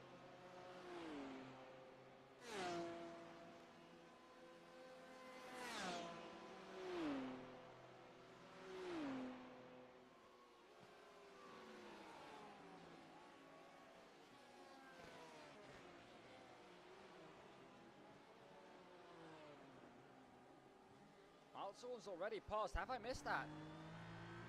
Yes, I did. Here we go then. Oh, we had to slow down. Oh, we had to slow down. That is what happened.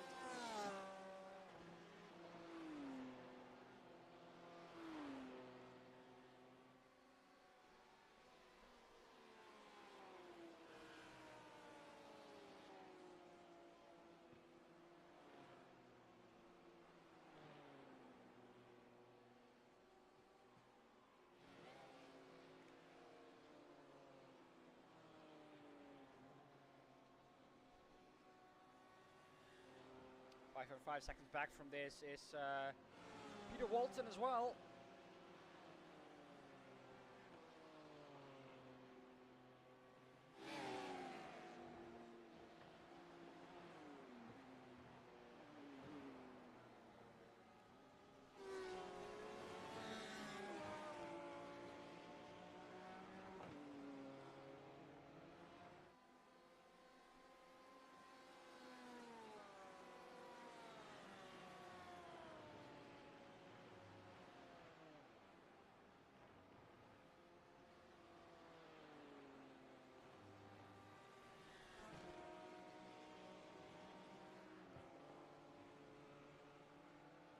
best chicane there.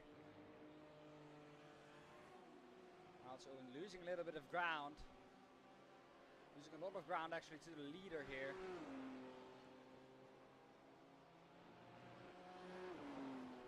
Loucos on their temporary 3 stops.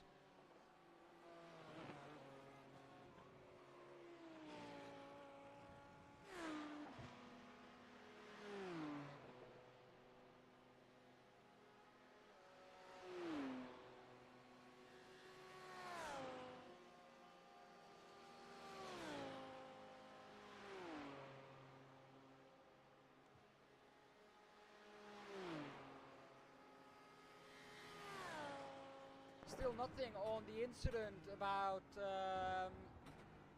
15 minutes ago or so, 20 minutes on the Tempest Sim Sports GT3 car and the LMP2. Still no information about that.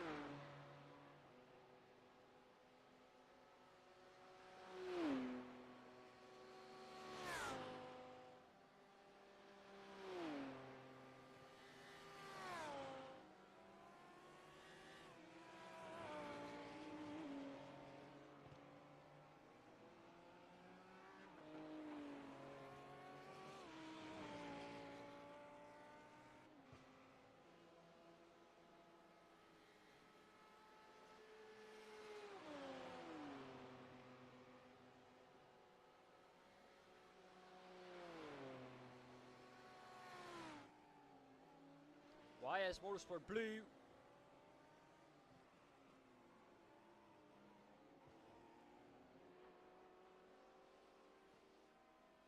They're doing their best, of course. There's Müller in that car.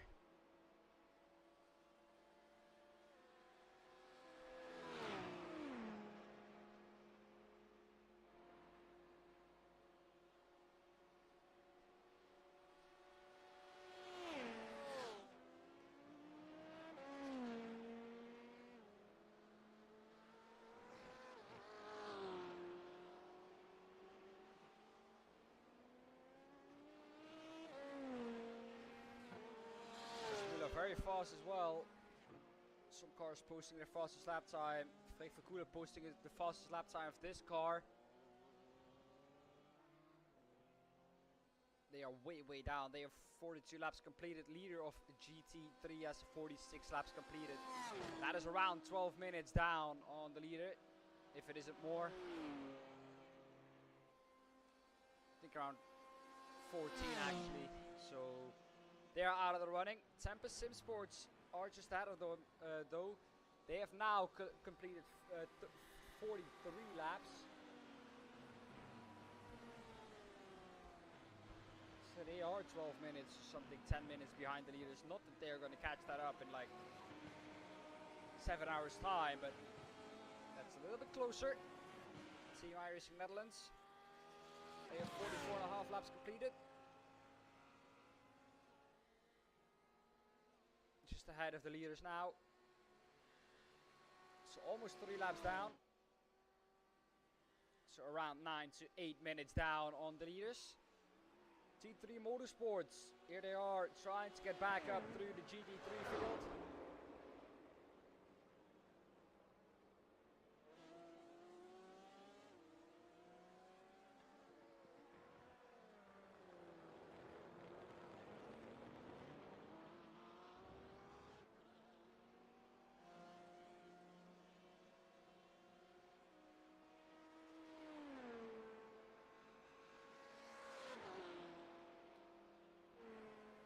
This fight then, here we have it. Austin Sim Races Orange together with Astral Racing. Now that is not a battle in class, but that is a battle for overall position, and the GT3 is quite helpless here on the straight. Austrian Sim Races Orange though, 4th in GT3 overall.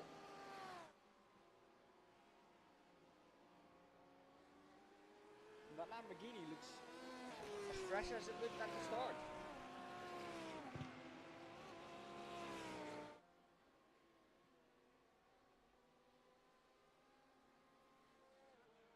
Academy Motorsports still in the lead. That lead is 54 seconds right now. They are 2 minutes 41, 42 now behind the last, or behind the number 7, or in the GTE placed in number 7. So that's quite a big gap as well. So getting positions overall will be difficult. We will get Winston Eckel in here first. So, Winston, welcome. thank you. Winston, tell us about how your start went. Yeah, it's 3 hours ago, but still, yeah, it was a good start. It was really exciting in the LMP2, especially with the close fighting, and then with the first laps GT3s as well. Yeah, I had a good start. Thomas Pieper behind me also had a good start, but he went a little bit early. So yeah, I could just stay behind the Tempest guys, who are really fast, by the way. They're making no mistakes whatsoever. So yeah, big yeah, congratulations to them of keeping it clean until now. So they're doing a very good job. And yeah, we are just keeping it clean, just driving with the number 17 car, Perry in the car at the moment. So yeah, we're now in P4, and the gap to P5 is around like 1 minute and 30 seconds, I believe. So that's also really good for us. But still, yeah, it's a long race, and we're keeping our nose clean. Yeah, well, keeping your nose clean is something that you had issues with, of course, in all the other 3 races before this. Some True. just not in your hands, but some were just faults of the team itself. True. Yeah, keeping it clean is really seems to be the goal for all the teams here that I've spoken to yet. Is it so difficult to keep it clean around this track, or? Well, not especially on this track, but on endurance racing in general, it's really important to keep your nose clean. Because in Sebring we also saw it. You can drive for like 7 hours straight clean, and then make a mistake in the last 15 minutes, and it's over for your race. And yeah, that's what you not want at the best. But still, yeah, keeping the nose clean was in the last couple of races. Yeah, sometimes of a mistake of another car, sometimes my own mistake in Spa, by example. But yeah, I do not want to jinx it, but until now it's going good. So we're trying to keep it that way. And yeah, I think Perry is doing a very good job with that.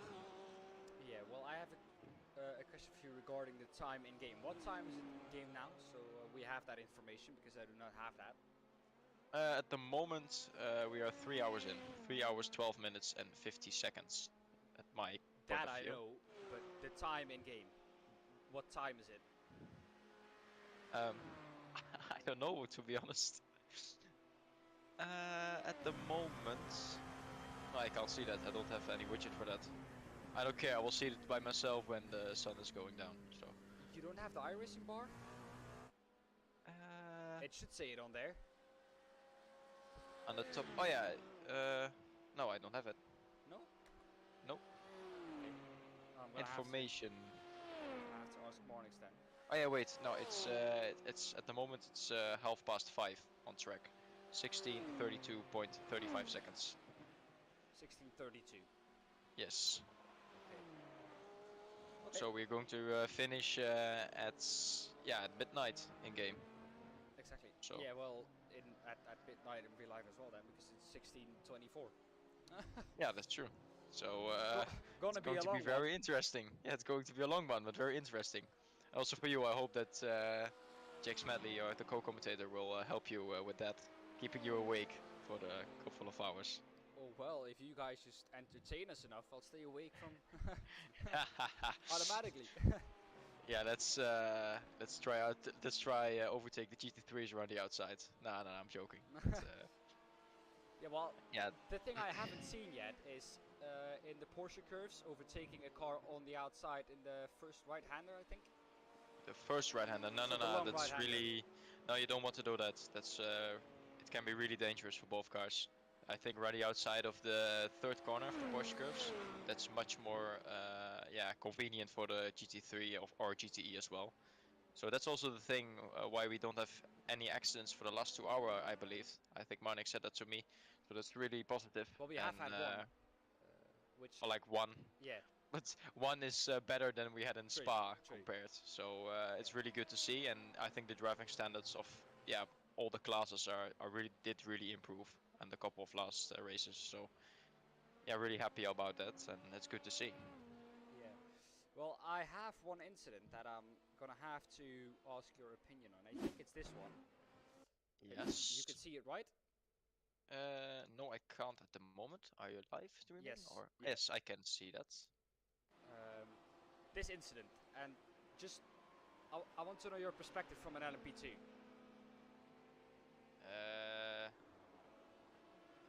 Yeah, I don't want to blame any drivers on that, but I do think that faster car is at fault there, because I am not kind of confident enough to make an overtake there.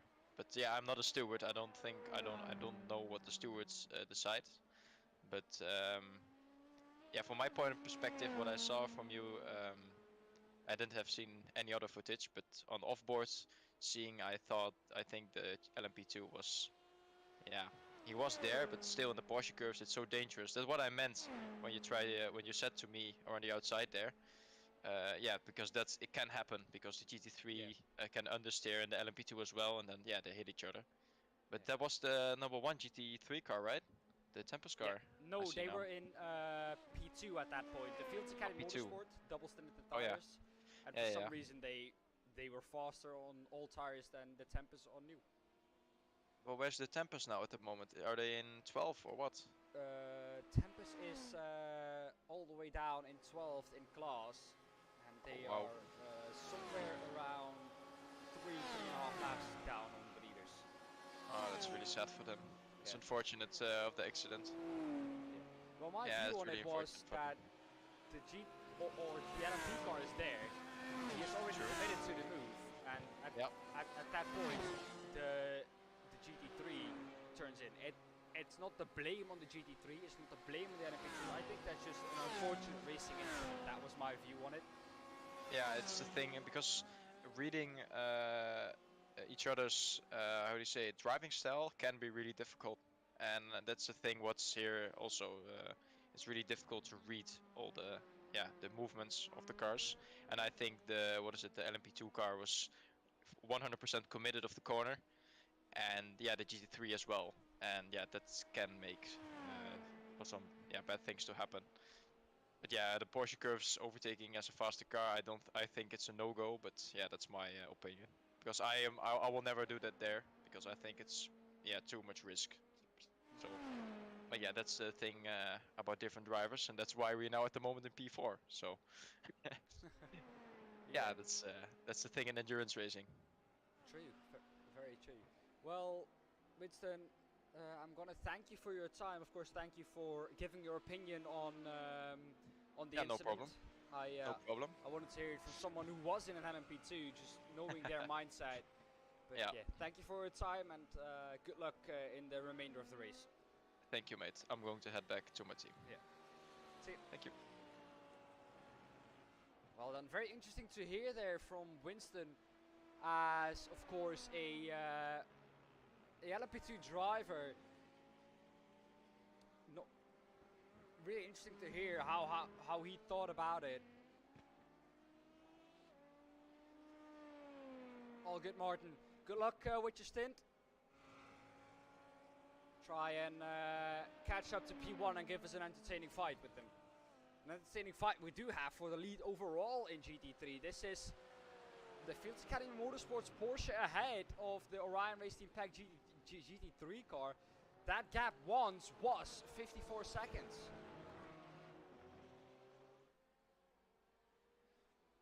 But that has come down considerably, because I think Fields Academy Motorsports have pitted for tires.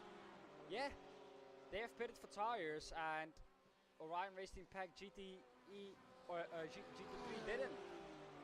That is why that gap has come down that much. But we have a battle on our hands now.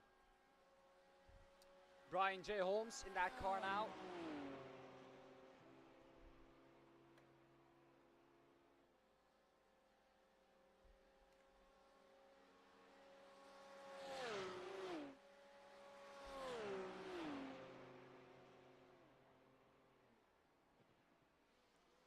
But like we've seen, the Porsche is so fast on the straight that just the fact that the BMW might be fast, but it's fast in the acceleration zones, not on the top speed. You can see now the BMW will gain in the slipstream, but once we get to the end of the straight, the Porsche will be gaining again. The Porsche will be gaining again here. From this point on, the Porsche will be gaining again. It's just the last few meters of the straight, the Porsche will be gaining again. And there's no chance really for the BMW ever overtaking it on the straight with the speed the Porsches just have.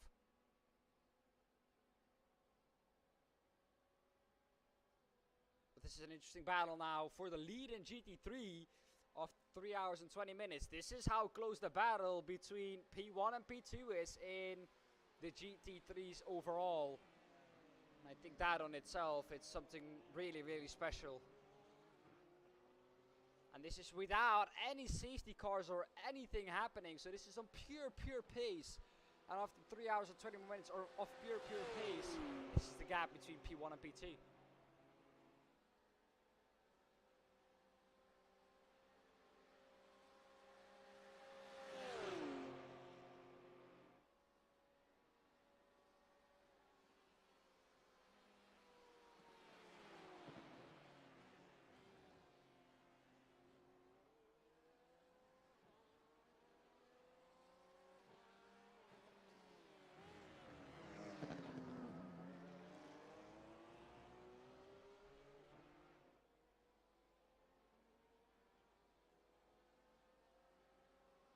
Thank you for the confirmation as well, Vincent, for the time. And they're still the same way around into the Porsche curves now. Can the BMW catch up here then? Maybe it looks like the BMW most of the times is faster here in the Porsche curves. Quite ironically called the Porsche curves, but the Porsche is not faster.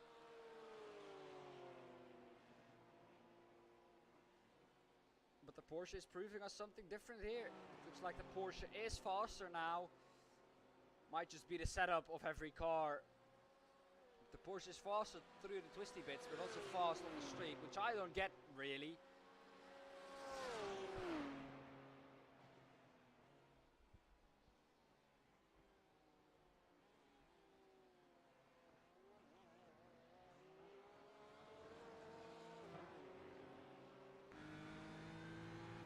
On board then we are with the Orion Racing Pack GT3 BMW.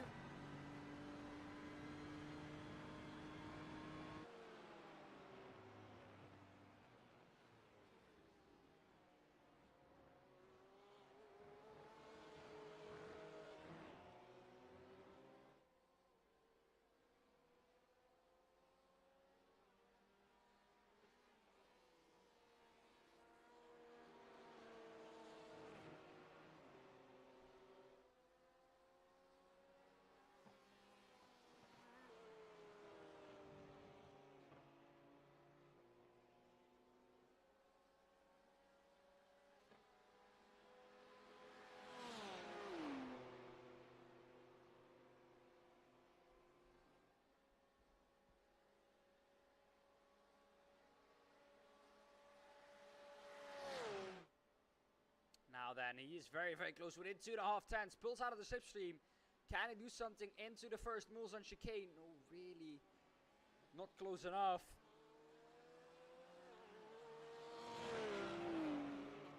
And the acceleration out of this out of the chicane is not as good as he would have wanted. So now he's once again 5 tenths back. Looks like it's just a setup thing, because this BMW is able to gain on the straights a lot on the Porsche. But that might just be because the Porsche is set up to be fast in the corners, where it lacks a little bit. There he is. He was within 2 tenths there for a second.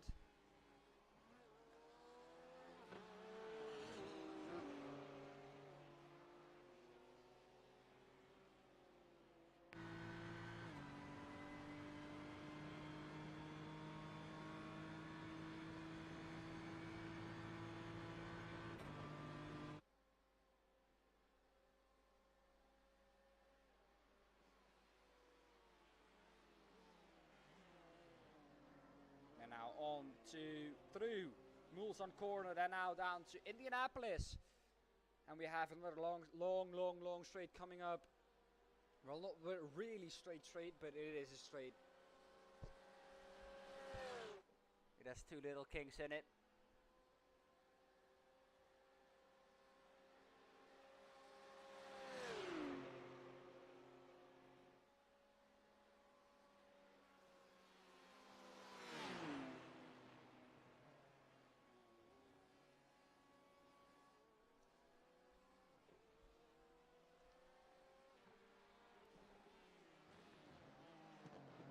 Ornage gets really close.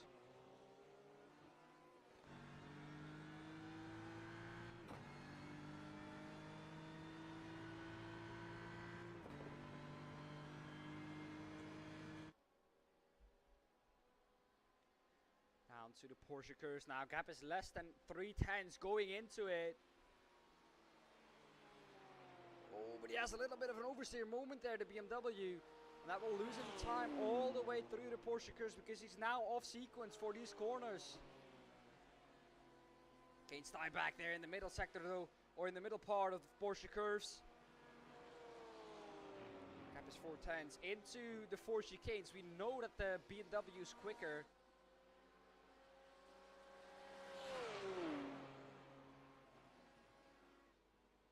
He dives down the inside, not really close enough to do so.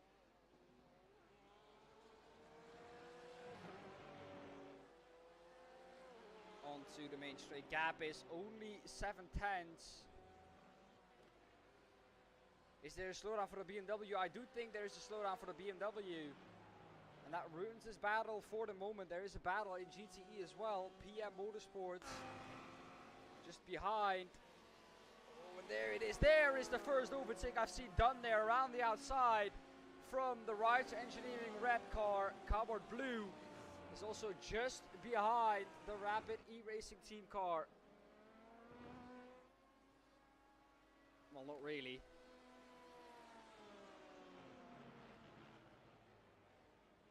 That was closer than we expected it to be. Let's keep it like that.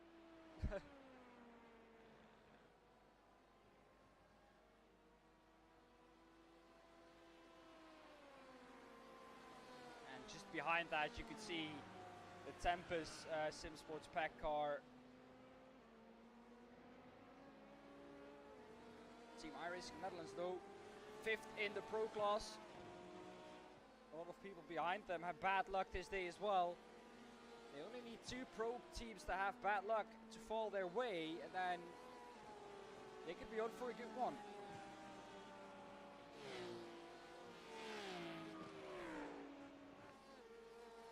That was maybe a little bit wide.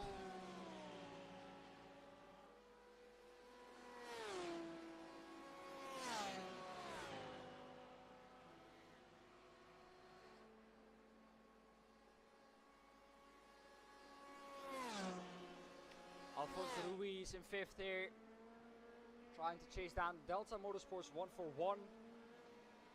Doesn't really need to do so because that's a Pro class car, but to gain overall positions.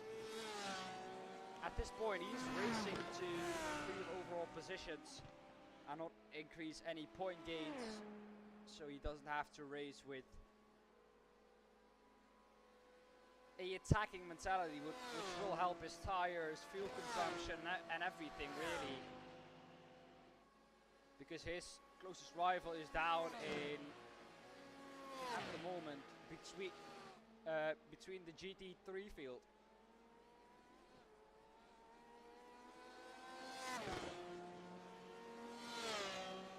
Where we do see quite some big gaps.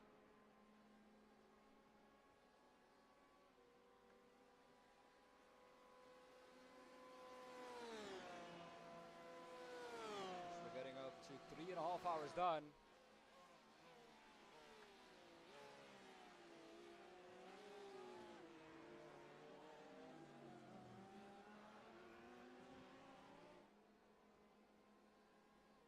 Gaining again is the RD or the PM's esports car.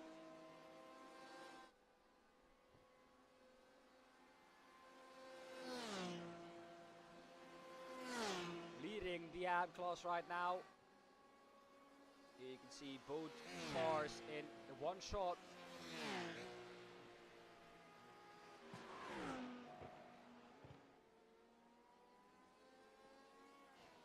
That is most of the times the term that's used. If you can get them within one camera shot, it is possible to catch them.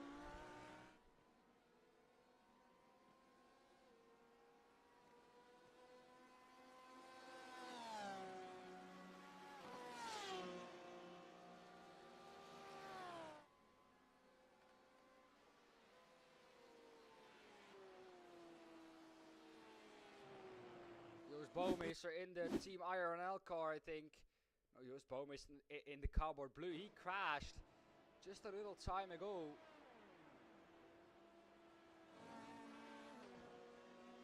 Oh, way too hot into the chicane.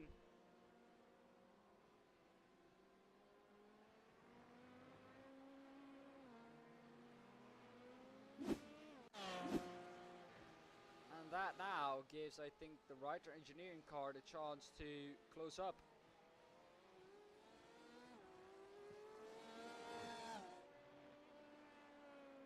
Yeah, there it is, Writer Engineering, 2 seconds behind that. Here they are.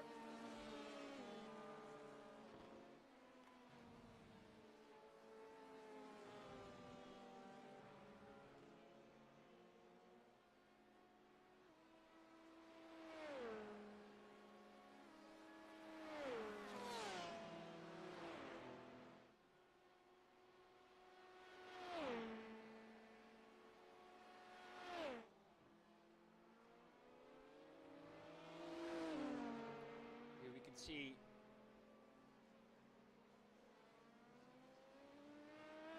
stints from the leaders. Everyone did the same, apart from Silveira in the Tempest Sim Sports car.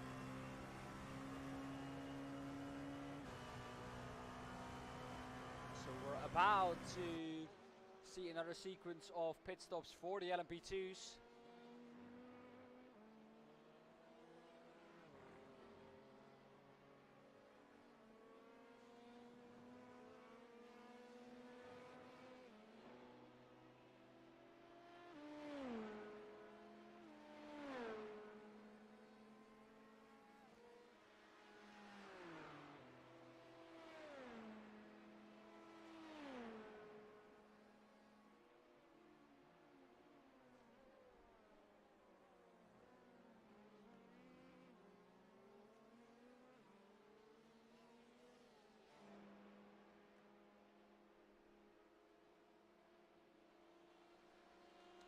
Well then, we have some penalties to talk about again.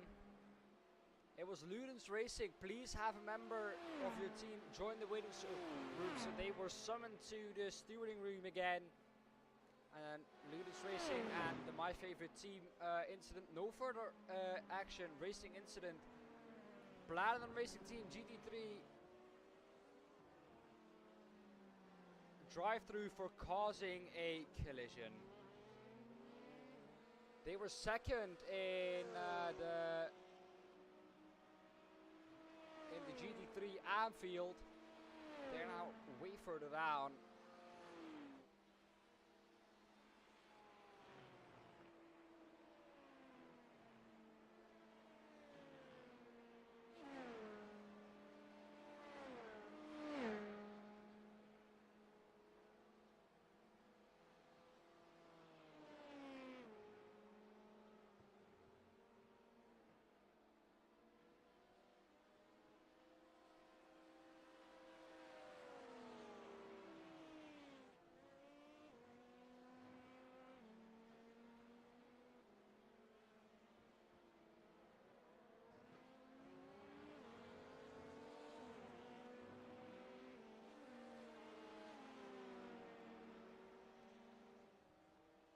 So that were all the penalties that were available to me. Well then, I'm quickly going to take a break of about 4 or 5 minutes. After that I'll be back. And we'll ramp on until 6 hours to go again. So until then, I'm gonna give you pictures of this battle upcoming.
and here we are again.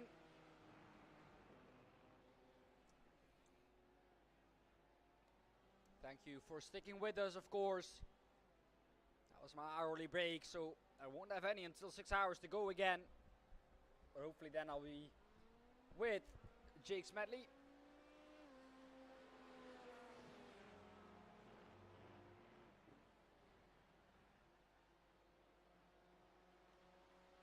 No more information on penalties.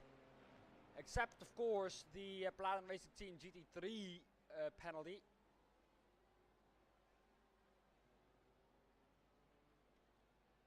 A lot of people in the pits now. This was a hot battle, so let's see what they get out. And let's see if they can catch up to the cardboard blue.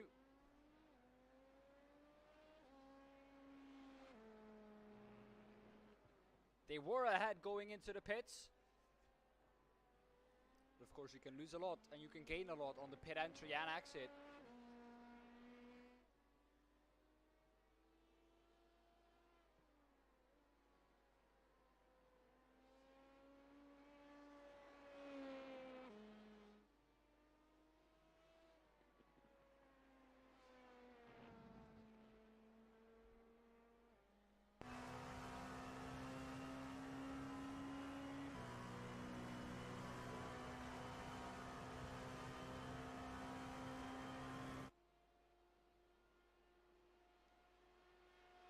See, at the end of this lap, I think cardboard blue should pit.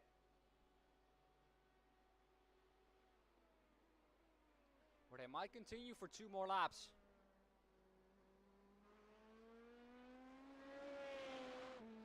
Well, while we are waiting for that to happen,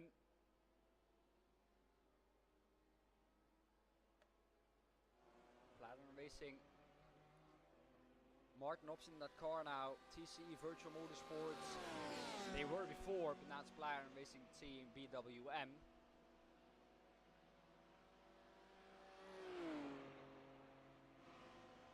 Still second. We'll see where they join back in the pack.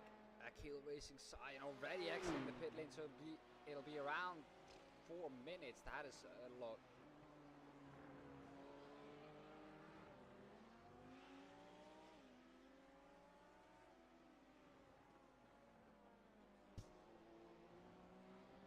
That looks like a lot. It wasn't that much before, I'm sure about that. Because that must be a lap almost. Yeah, that's more than a lap.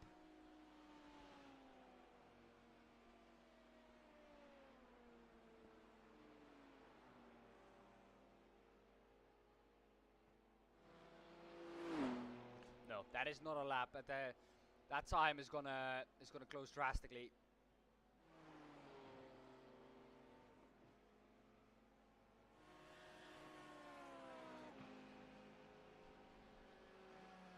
That gap is around 1 minute, I think.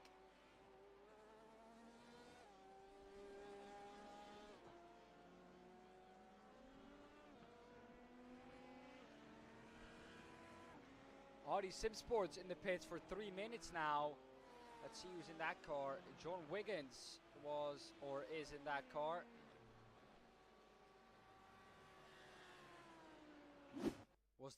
Was this the incident that happened? No, but this is a crash to the T3 Motorsports BMW.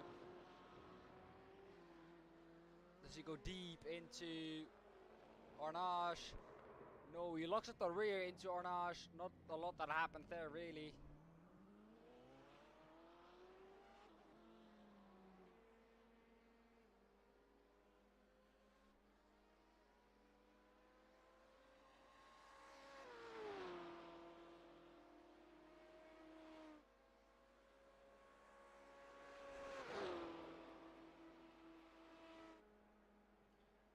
This is the incident that happened, I think, with John Wiggins here. This one.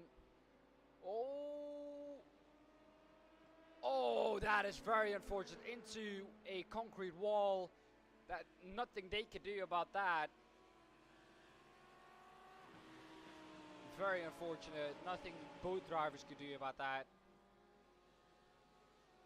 And big damage for the other car as well.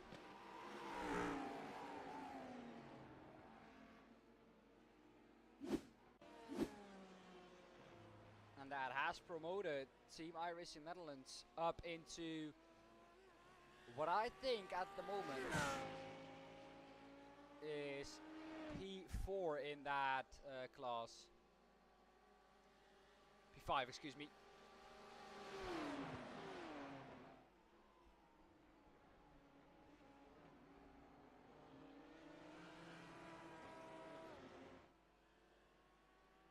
RD Sim Sports back in the pits again. Has something happened again?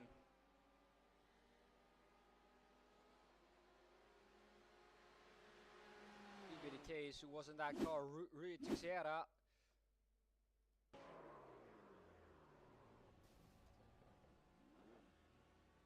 Maybe an unsafe rejoin.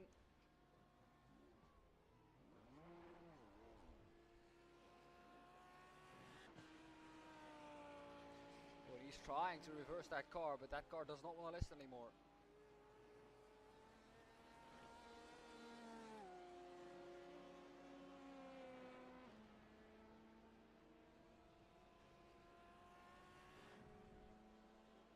There he finally goes. Loses a lot of time there.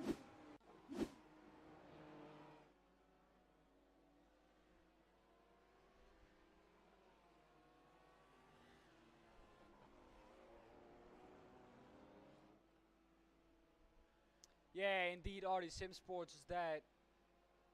I think it was Josh driving it, if I'm correct. Yes, it was Josh driving it, but that is never what you want to see.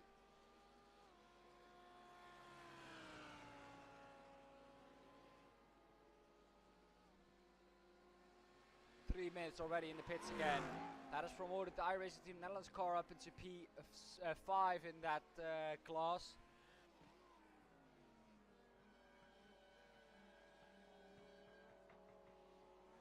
With them still having to make their stop. Well, that is the luck you need.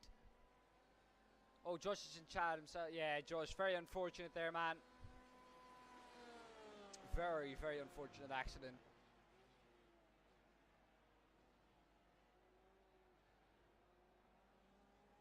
Always welcome though in the commentary booth.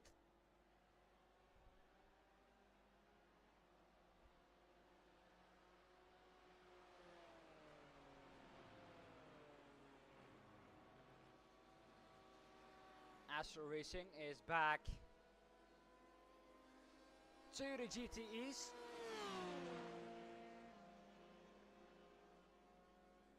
After their incident, let's see, is there any more info on penalties? Yes, there is.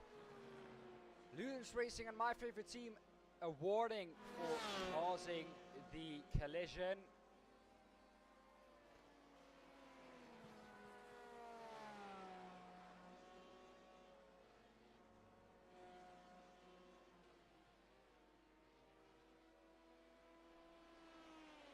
That is why the Loucos Racing team member was summoned to the stewarding room.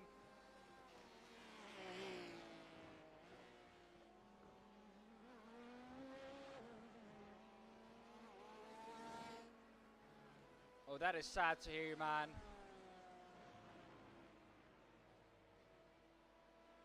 Yeah, nothing you can do then.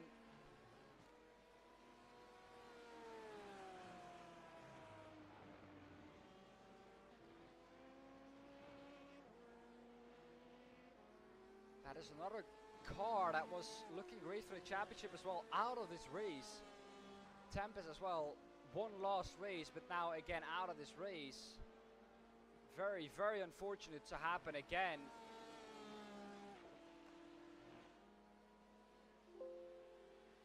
Don't really know why all of these things are happening, but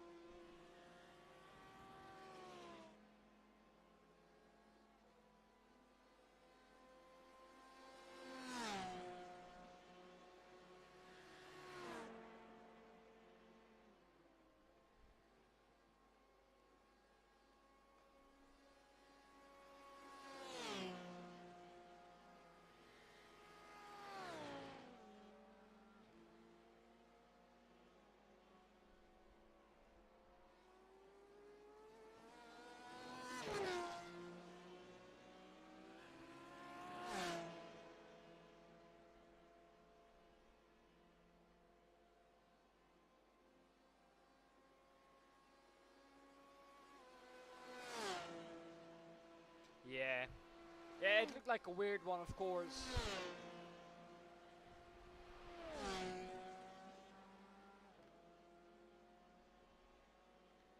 But nothing I think you could do. Car ahead of you went into a spin, never was able to really recover it.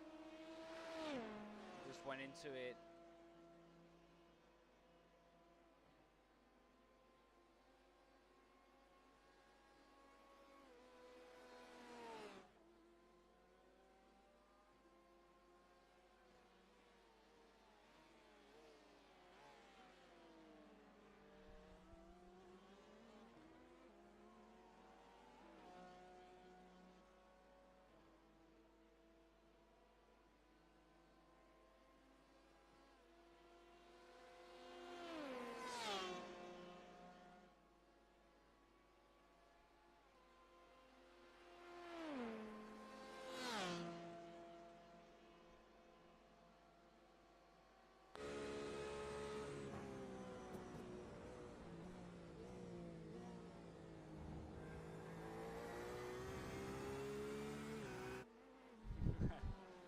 Great to see, guys. Great to see so much support for the RD Sim Sport community.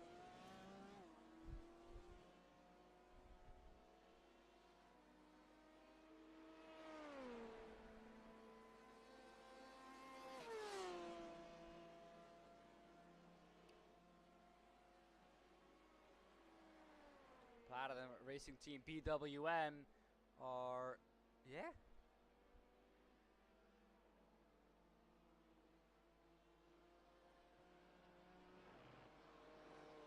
.44 seconds behind P5 and P1 in their class. Last lap time, Martin Hobson was around 3/10 faster.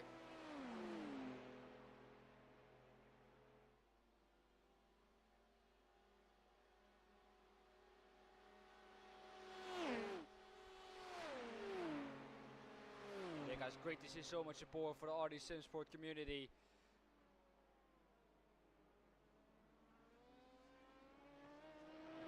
They were looking good. They were coming back after their hiccups they had at the beginning of the race, but sadly it ended 3 hours and 45 minutes into the race. Well then, you have a hourly update for me coming in now, and we'll start with the GT3 field with the Fields Academy Motorsports car still in pole position there and leading the field away. You want to be in their position right now because they have double stacked tires and they are still faster than almost everyone around them. We have the Digital Spirit DS Racing car just behind them, and Orion Race Team Pack GT3 just behind them. Then we have the first of our GT3 AM cars, Akil Racing Cyan. That has changed now. The car you see on the screen now is second placed in the GT3 AM class, Platinum Racing Team BWM. They are the first or second in their class. Then we have YS Motorsports Blue as third in the GT3 AM. And some sad news, of course, about the RD Sim Sports. Their race stops here at almost the end of the 4th hour. They will not continue and they are out of this race, just as our WPR Racing, Verve Racing Team Black and Rider Engineering Esports GT3. Someone who is still going is the H2 Motorsports car. They're down in 14th and plumb lost for everyone who's out on track at the moment. So, of course, big ups for them by still going.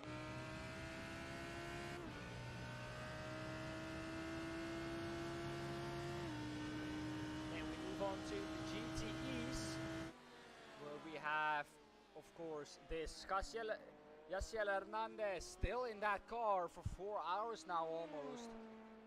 Ahead of Orion Race Team Pack GTE.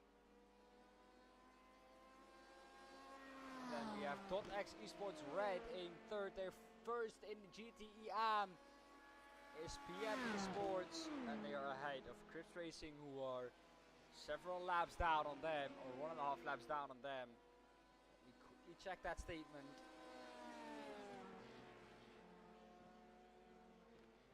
Yes, they are 1.5 laps down on them, so not really able to catch up to them that quickly. Then we go on to our LMP2s, where we have Tempest Sim Sports Pack leading the race like they've done since lap 1. They have not been out of the lead even with pit stops this whole race, so they've led every second of it like they did last second or last time out.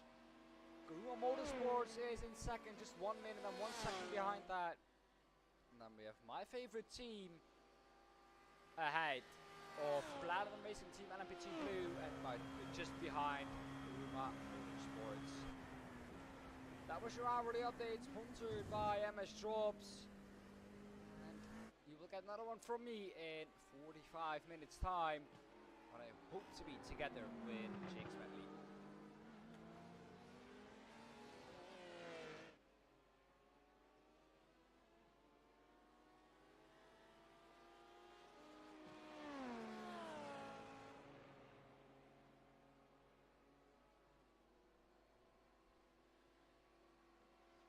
Battle on track at the moment seems to be this battle. Ryder engineering car just behind the Carbon Blue,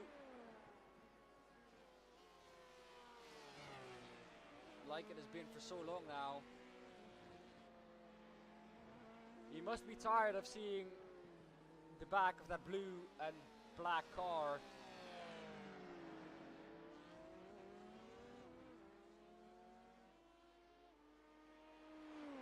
We have 4 hours done now of this race, 6 to go.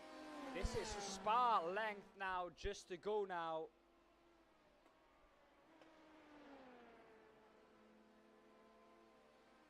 This should be doable for them. For Tempest Sim Sports to keep leading every second from the last race on. But last lap, Karuma Motorsports 3.5 seconds faster than Tempest.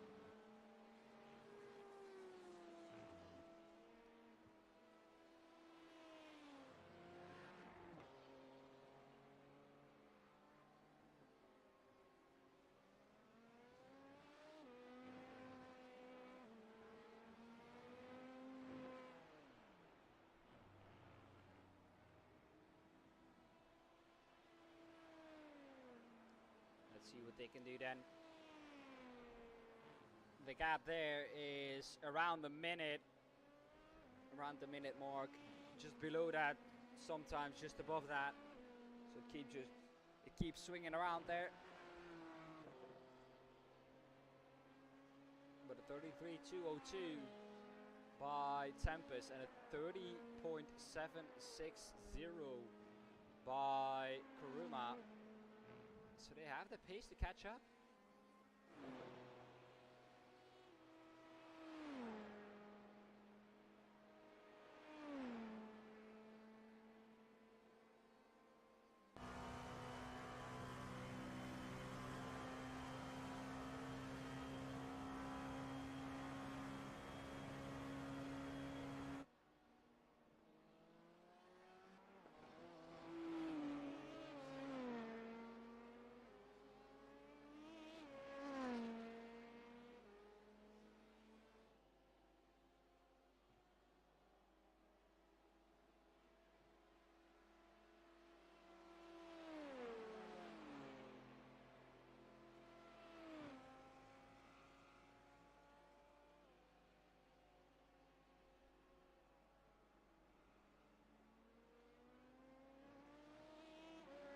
Seems to come down every so little sometimes, but it's just too much, I think, sometimes for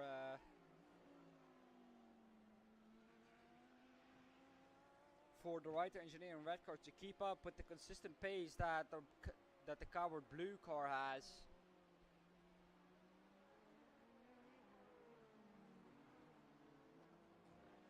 RD Sim Sports still in the pits. I don't think they're fully out of it.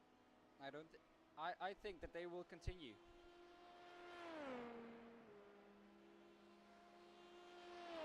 I think that they will continue. 4 people are out of this race already. That is H2 Motorsports and RD Sim Sports.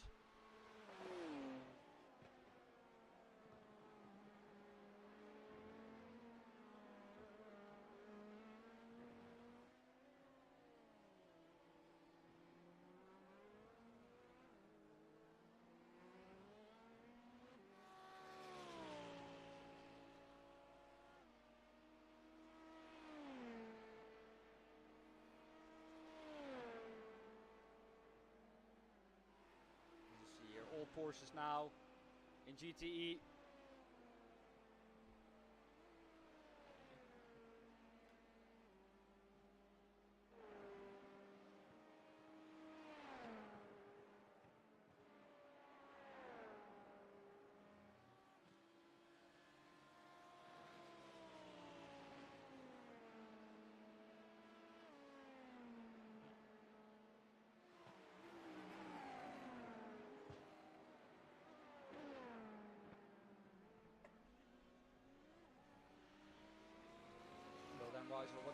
What did they do this lap? Looks like they gained again.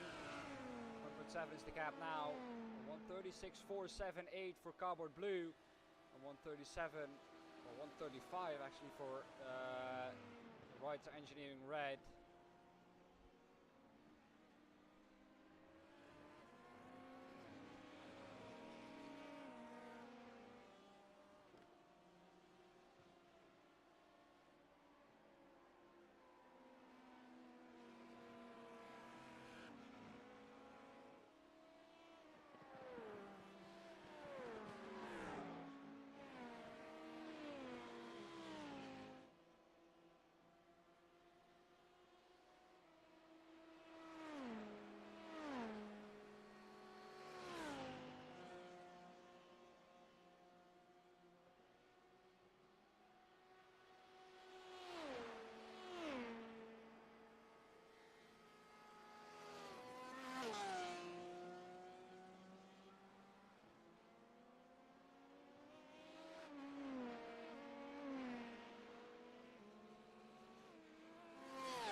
See now, this fight is really heating up. 1.2 seconds is the gap.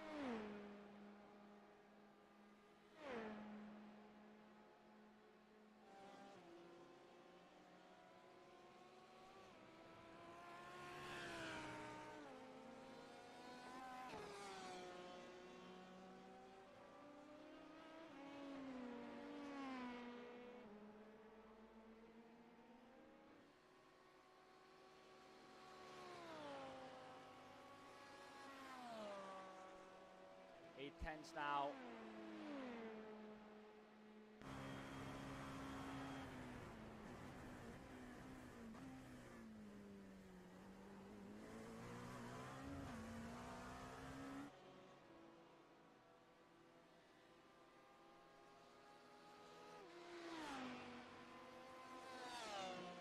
Can the Writer Engineering car overtake Cardboard Blue again?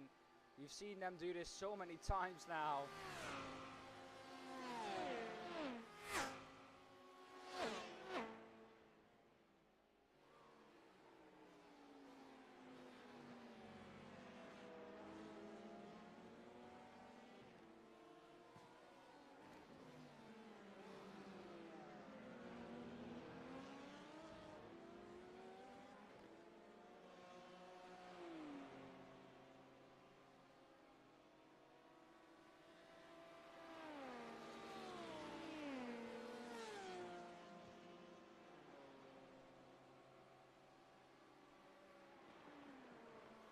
Broken up a little bit again by traffic. I think the Cardboard Blue car just doesn't have the speed that the Writer Engineering red car has at the moment.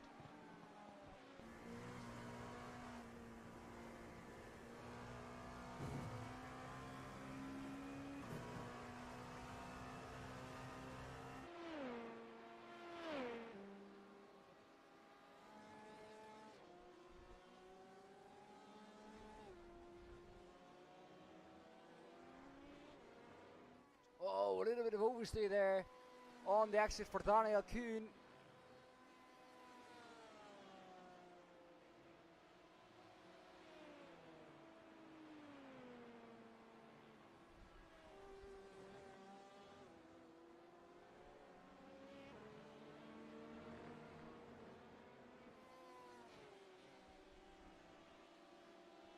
These cars are a lap down from the leader.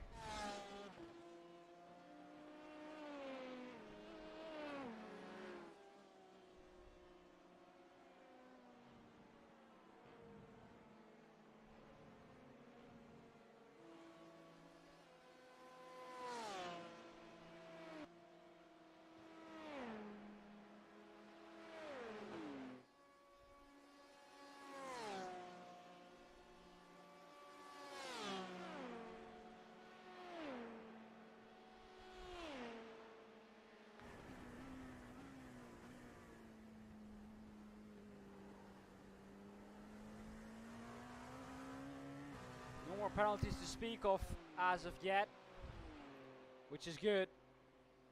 You don't want to have too many penalties. Crips Racing, the only one to interfere now really with the GT3s. Astral Racing got back ahead of them.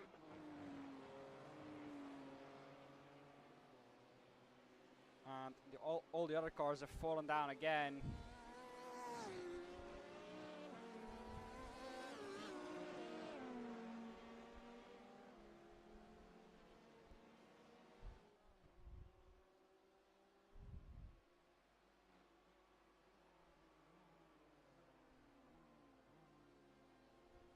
Motorsports car coming through to put a lap on these cars.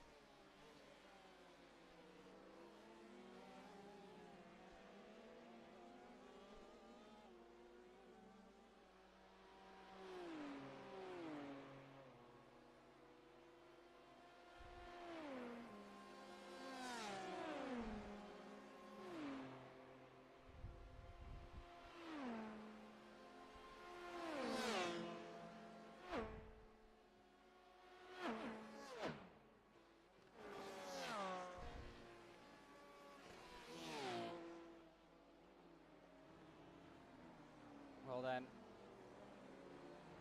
can he keep up with the Kuruma Motorsports car to maybe use it to ambulance chase really a little bit until they get past the Carbon Blue car, which is what Max Verstappen did in Monaco just a few years ago, in 2015 I think it was, 7 years ago from now. He's stuck behind some faster cars that are lapping other people, and he just gets through when they have to let them past. So maybe that is something that that Rider Engineering can do, but it looks like they got broken up again by traffic. Not really playing into their hands, the traffic. Not much you can do about that, of course.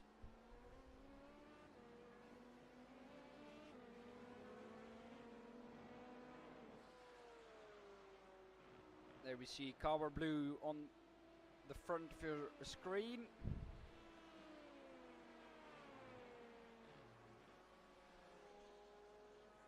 It might also maybe be the case that Carbon Blue is better through traffic. And Rider Engineering doesn't know as well how they need to go through traffic. That is also definitely an option or a possibility.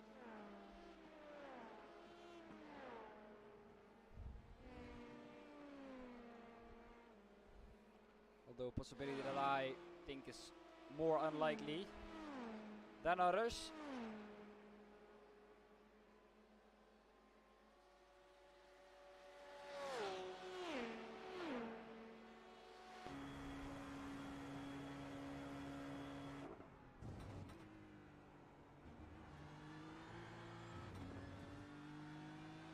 Martin Hobson, last lap. 157.07. Oh, never mind. 158.19. 159.80 by the Kia Racing Cyan car.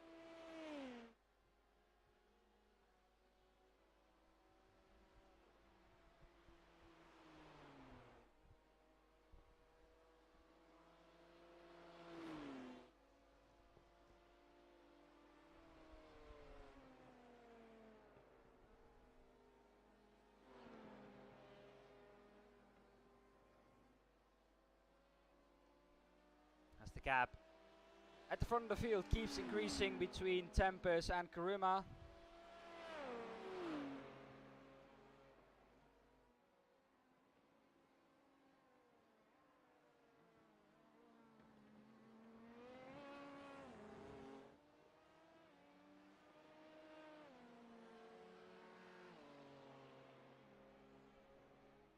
Well then, Morten Hobson closing in on the Akil Racing Cyan car.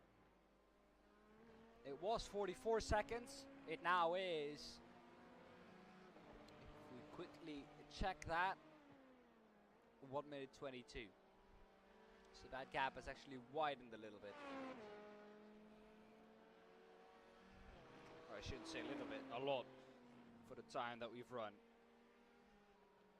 since we last checked. Which is not good. I expected Martin to catch up to the Akil Racing Cyan car.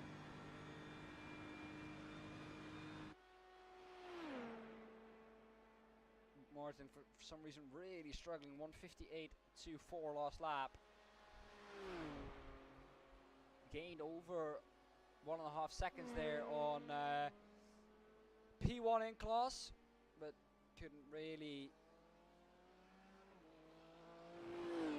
improve a lot. Chris Racing car just posted its fastest lap, 3:51.07.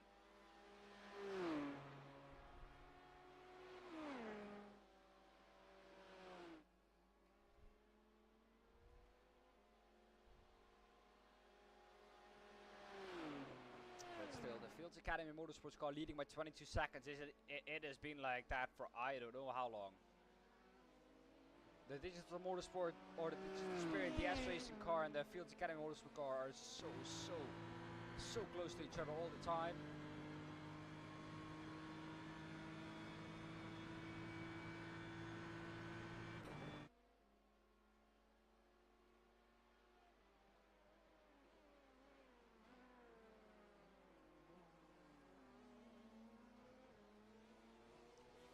Do we have a disconnect is my question. Karuma Motorsports, it says they're out of the session.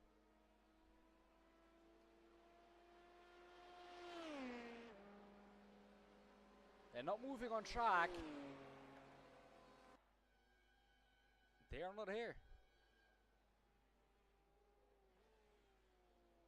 They are not here.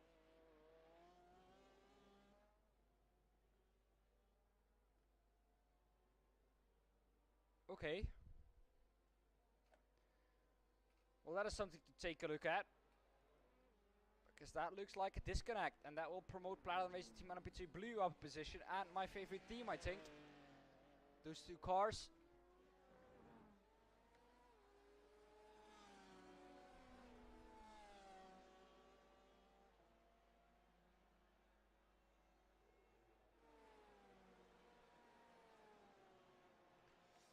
RD Sim Sports, Dan is out of the session.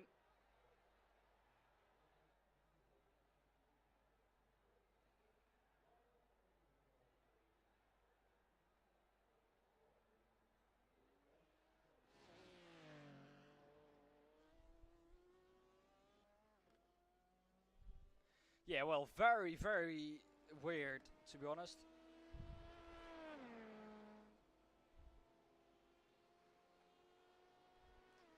Disconnect then, I think, for Karuma Motorsports.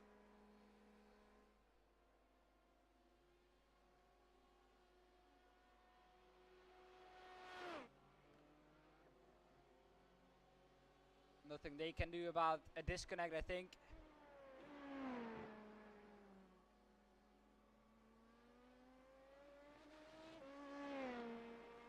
Oh, that is not good.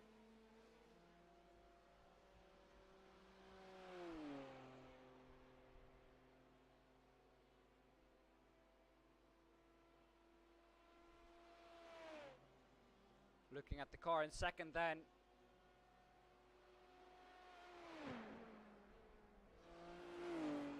Kuruma was one of the only cars who could challenge Tempest really together with my favorite team, but that doesn't happen then, I guess.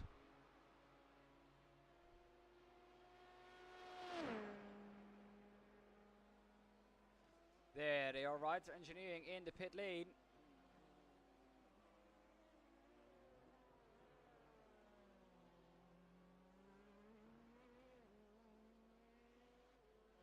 Kuruma Motorsports though out on track again.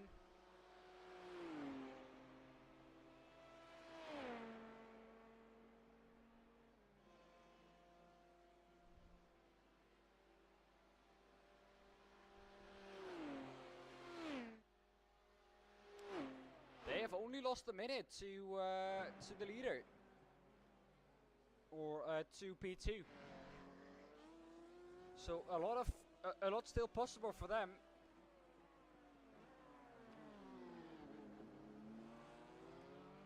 As we have a battle here, iRacing Team Netherlands. Pascal Tegelaar.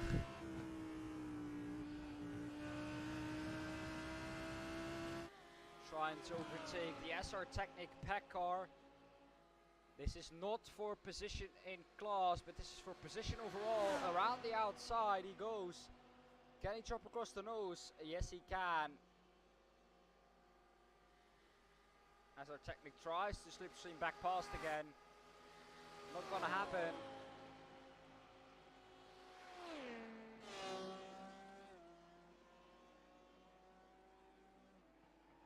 And Team iRacing Netherlands 8th overall in the GT3 class now. Ryan Racing Pack GTE out as well.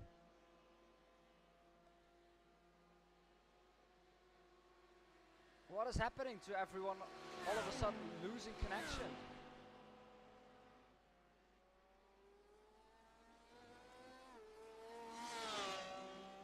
They are now dropping down into the GT3 field as well.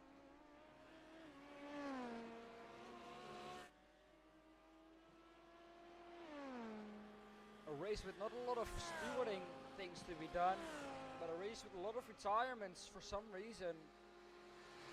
Just people making their own mistakes really is what this race is characterized by in the first 4.5 hours really. Or disconnects, of course, could also be the case.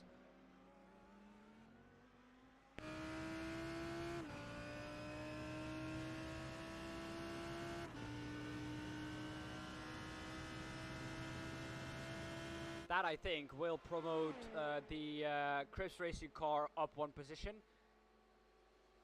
If they get back in time, of course.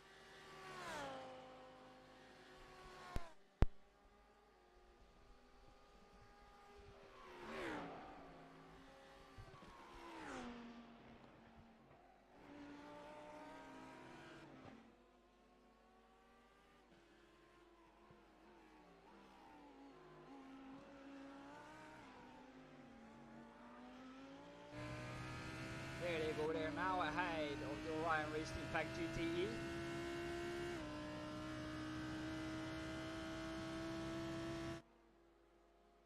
Next stop for Team iRacing Netherlands is P7, who are 3 minutes and 32 seconds up ahead of them.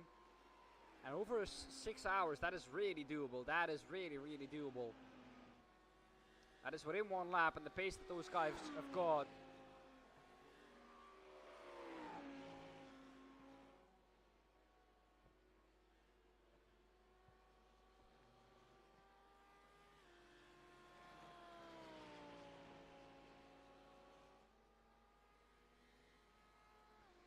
Motorsport once again out. Is that another packet loss or something for Tono? I saw they were in the pits just moments ago.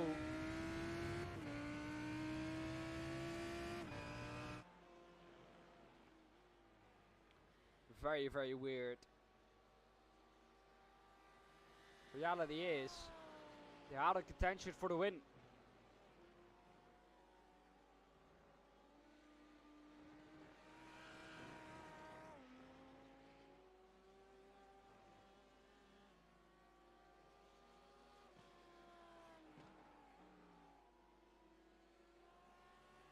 Ghost's battle on track. Is this one at the moment. 5 seconds back is the SR Technic car, but not really gaining.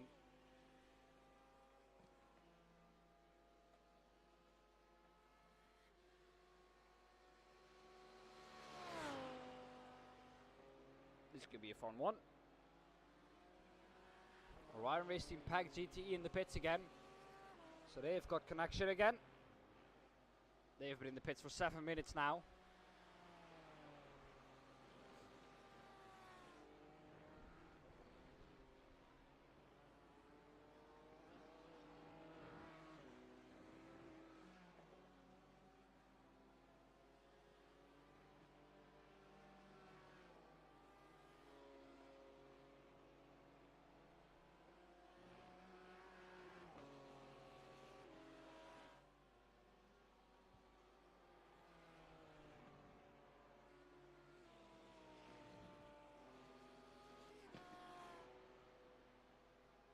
They will drop down further and further.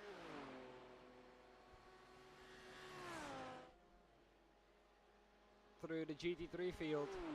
And that'll promote some GT3 cars up as well.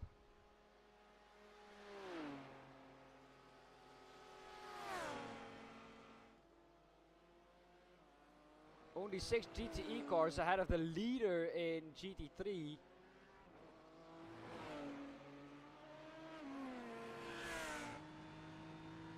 Orion Racing Pack GTE though, they've now gotten back on track again.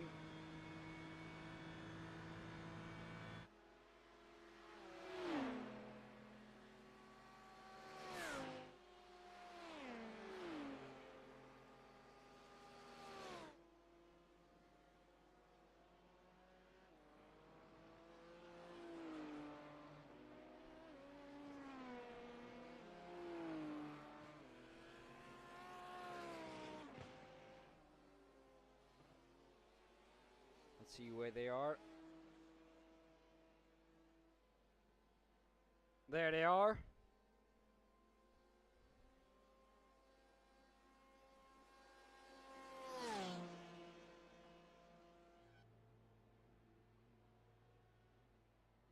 Here we have our leader.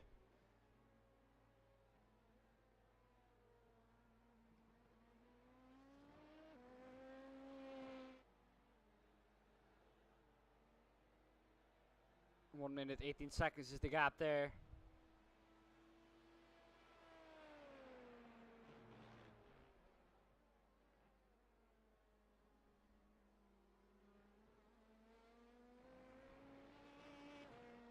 My favorite team is just behind that. And just leader of the GTE classes, Astro Racing Mayorla. Ahead of the .X Esports red car. Getting close now. Oh, never mind. I thought that was 1 second and 15 and 51 hundredths of a second, but no, that is 1 minute 50. They did just post their fastest lap time, but that was just 1/100th of a second faster than the last time from Astro Racing Mayorla.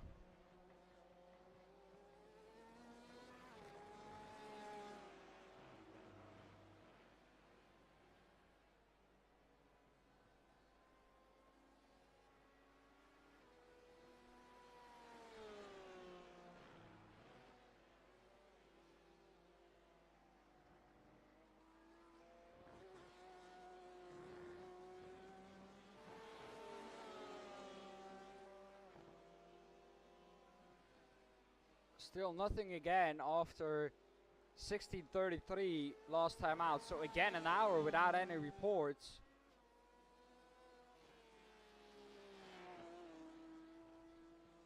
Which is good. Stewards do not have a lot to do. Of course, leading the race in a safe way. That is all they're concentrating on now, I think, because I haven't seen anything that might be reported.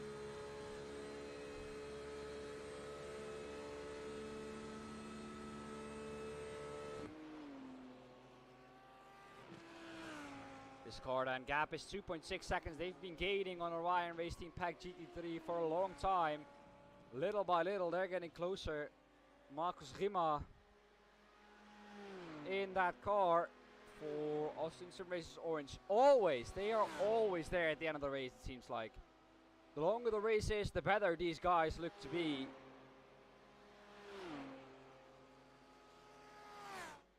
It's just really, really strange how they work. But the longer the race is, the better they will finish, I think. That is how how it works for them. Very, very consistent, these guys. Not the fastest overall, definitely not, but they are very consistent.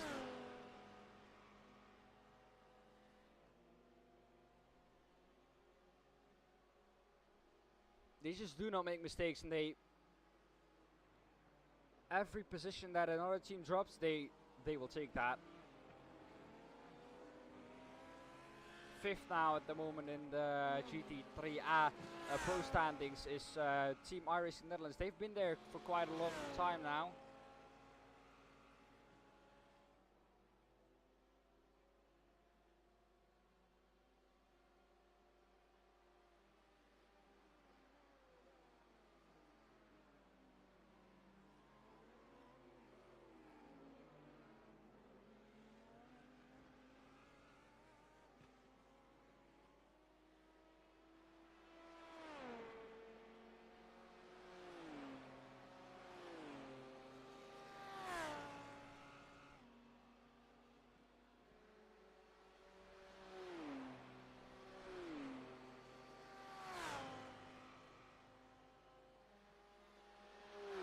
Be close on pit exit, I think,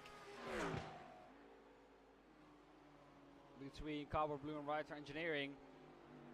We stay with this battle for now.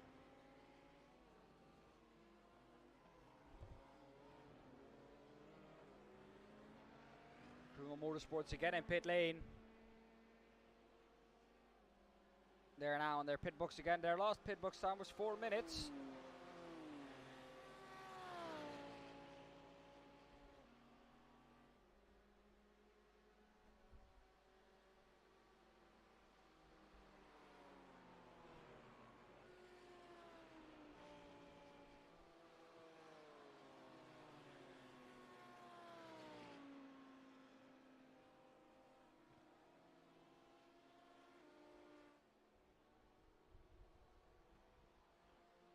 Almost halfway through the race, almost 5 hours done.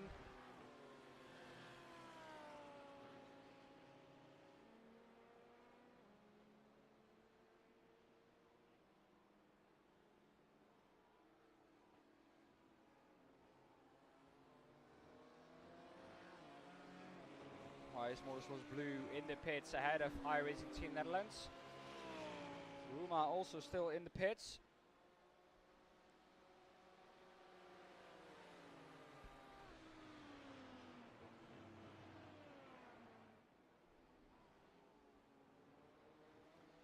The Austin Sim Races orange car just posted its fastest lap, a 3 minute 56.44. And looking down at the race info, here we have it, 32 degrees only.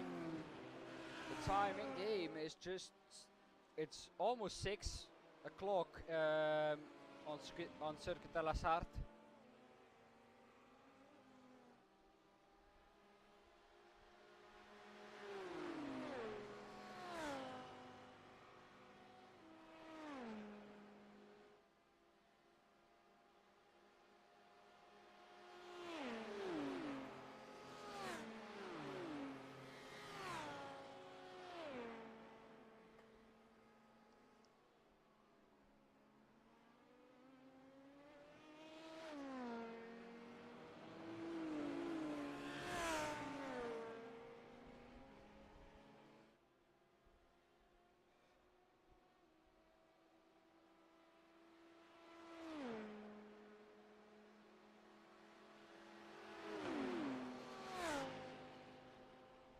have, of course, this battle going on here.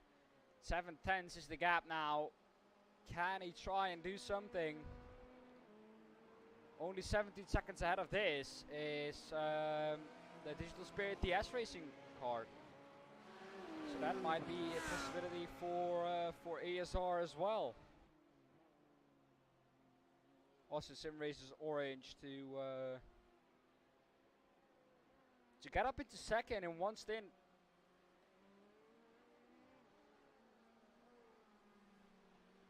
I do not think it's gonna happen, but it might be possible.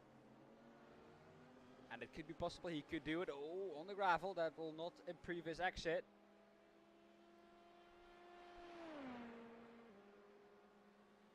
And as a result, I think he will lose time.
Okay, so I have some information about penalties as well. So keep your ears open. We have a penalty for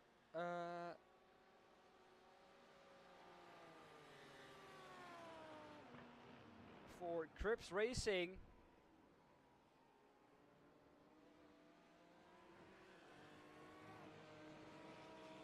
And it's a drive-through penalty. We have another drive-through penalty for Ludens Racing, because they had 2 warnings.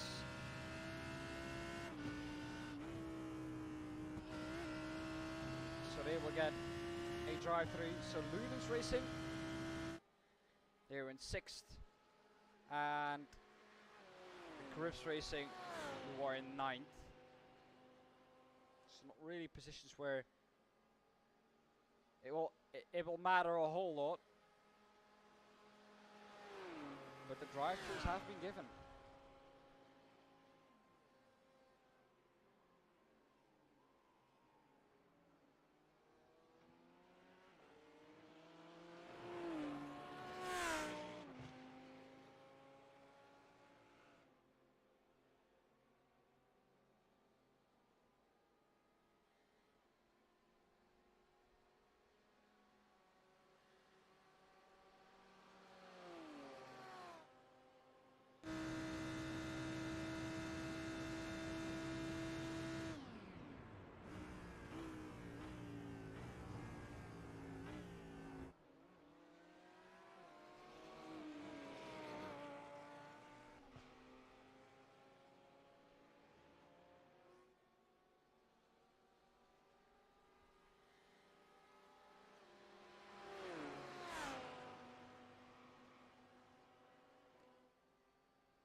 Well then, this battle is heating up now. Finally, they are on their own. 2/10 is the gap. The Lamborghini has the edge on the straight. We know that.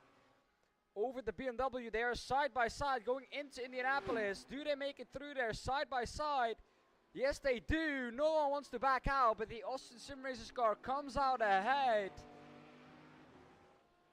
Finally, we have some action again, and it's some good action with side-by-side action onto Indianapolis, where you normally see drivers back out, but this time that did not happen. And we had two drivers going at it side-by-side, and we have a spinner in the background. Who was that?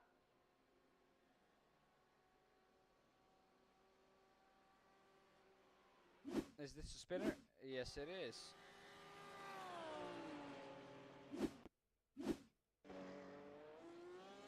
Oh, just a little bit too early on the throttle. Hits the arm code a little bit.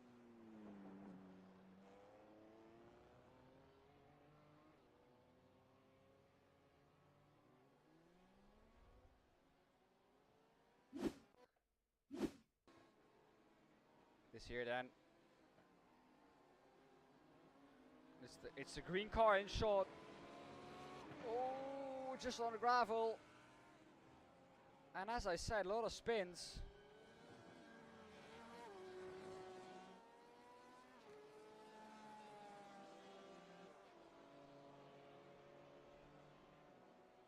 A lot of people making mistakes on their own.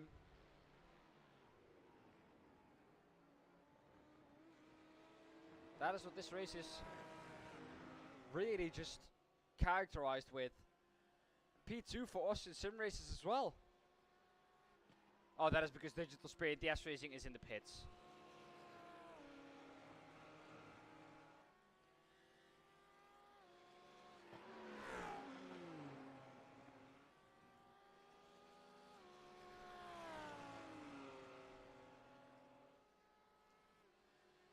GTE's in the pits as well.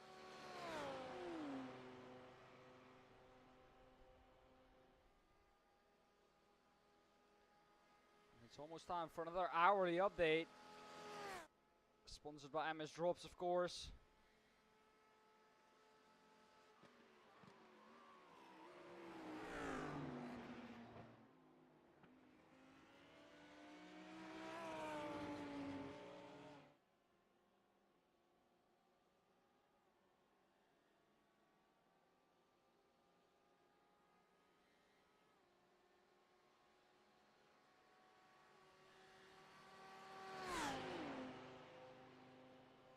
Yeah, well then. Looks like the BMW is not really able to get past again. The Lamborghini just very fast in a straight line. The BMW just not as fast.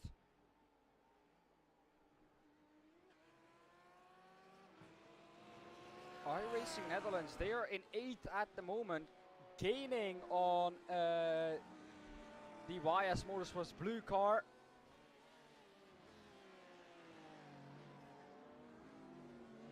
The YS Motorsports blue pitted last lap. And I think Team iRacing Netherlands still has to pit.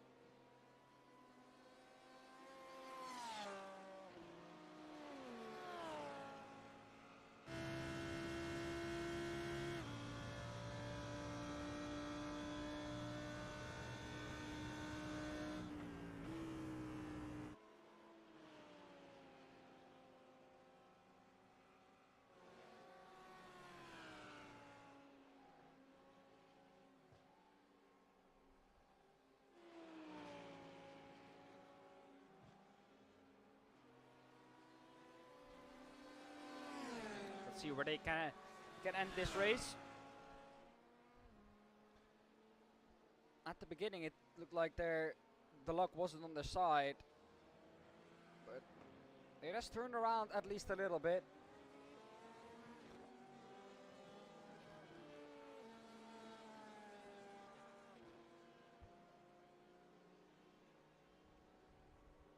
Into the pits, Pascal comes now. Is that going to be a driver change or not? I think we'll see in a second.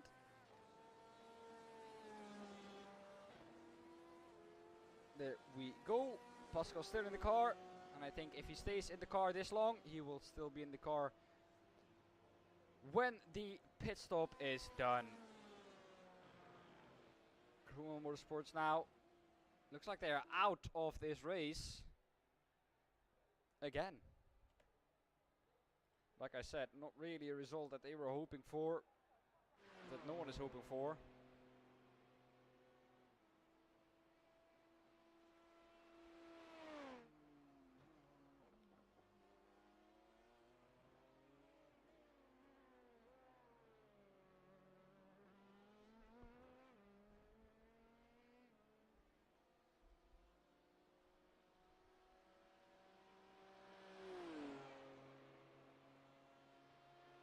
What's the Sim versus Orange into the lead quite shortly, but that happened in the pits. The .X Esports red car in the pits as well.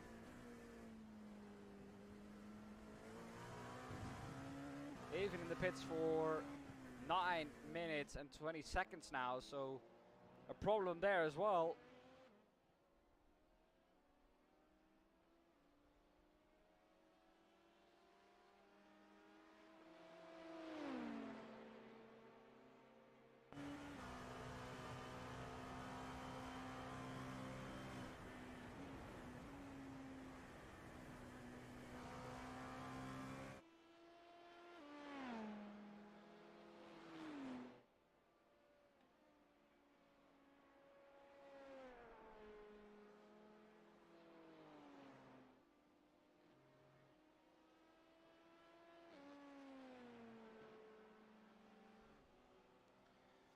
As it is getting cooler and cooler, the lap times are going to get faster and faster.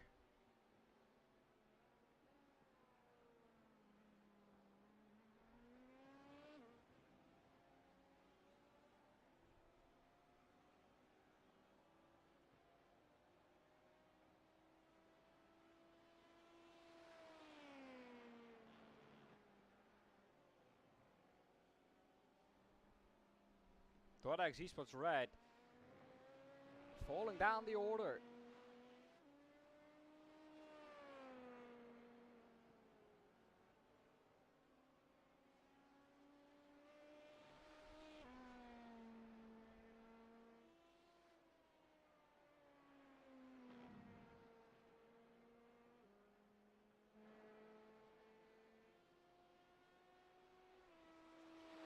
Risk Racing is now past them as well.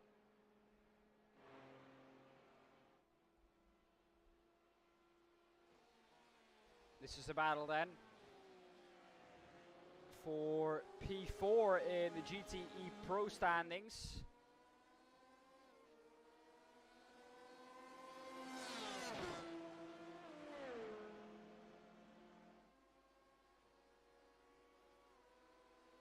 Okay.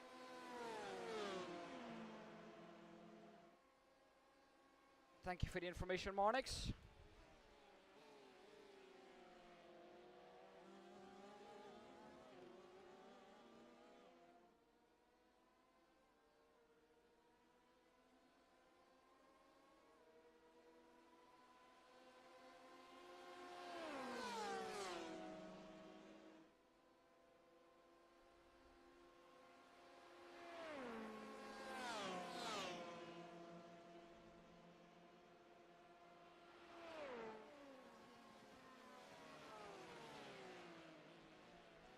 Frosty Sinclair in the 1-1-1.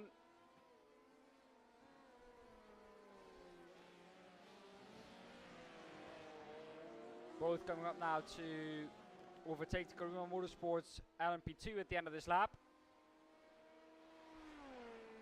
Gonna take a while for everyone to get past that car, because of course the LMPs were way ahead. 9 laps ahead already, I think, of the GT3 car, of the GT3 cars. So almost 40 seconds in race time.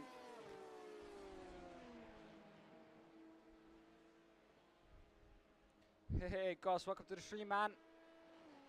Welcome to the stream, Cos.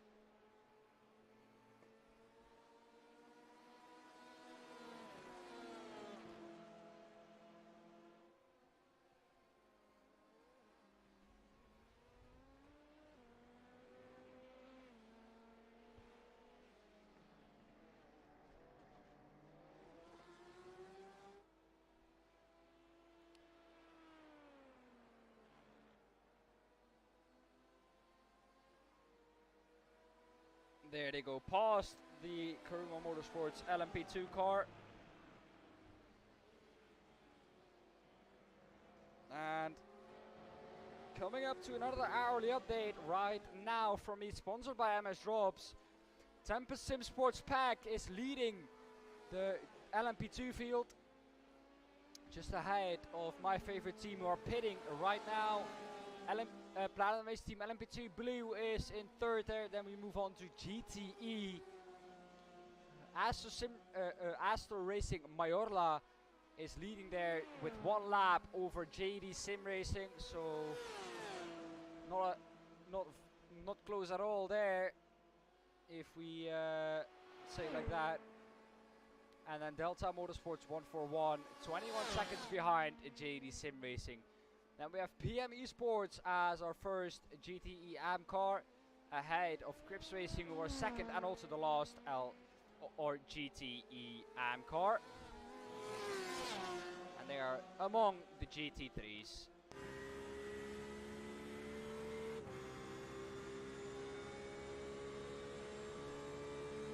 So that GT3s is Fields Academy Motorsports who leads there with 42 seconds over Austin Sim Racers Orange. They will be trying to gain that time over the next 5 hours and then extend the lead that they maybe get. Orion Race Team Pack GT3 is 1.3 seconds only behind that in third position overall and in third position in the Pro Class.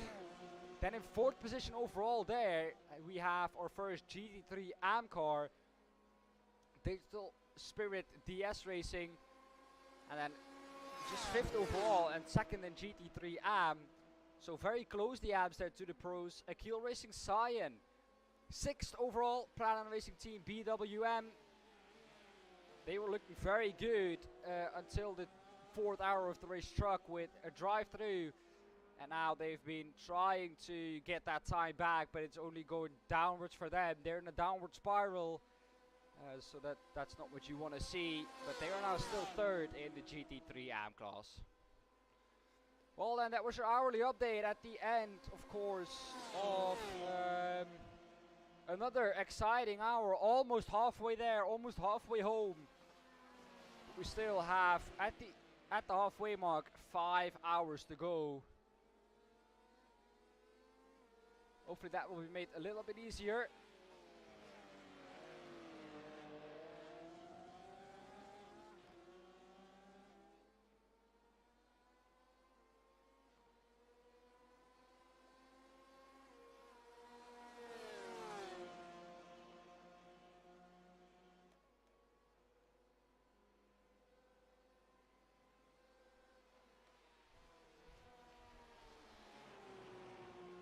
Sinclair then still behind P4 Ludens Racing, 5 tenths is the gap still.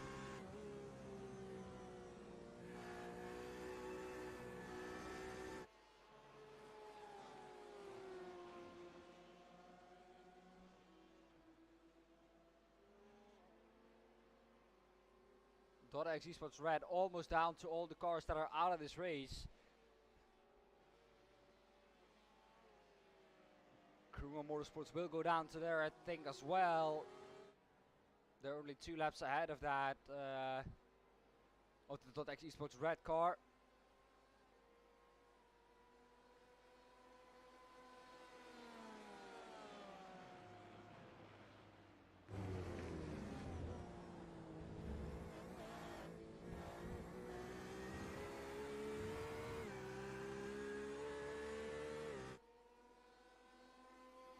Still very, very close between those 2 guys. Doesn't seem like this is gonna stop anytime soon. This battle will go on for I don't know how long, I think.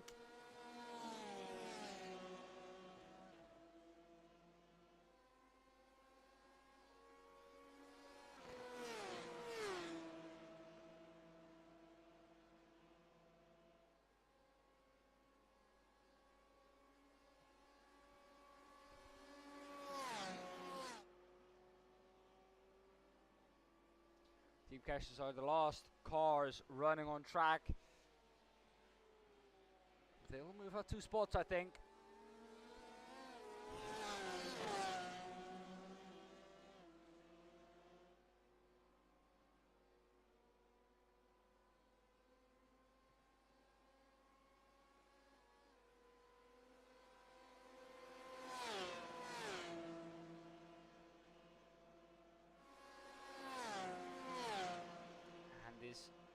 this keeps this close, it's going to be difficult to overtake. Of course, you see the rear wing on that Orion Racing Pack GTE car not looking good, but still P5 and getting closer to P4. It's a really, really good result still for them.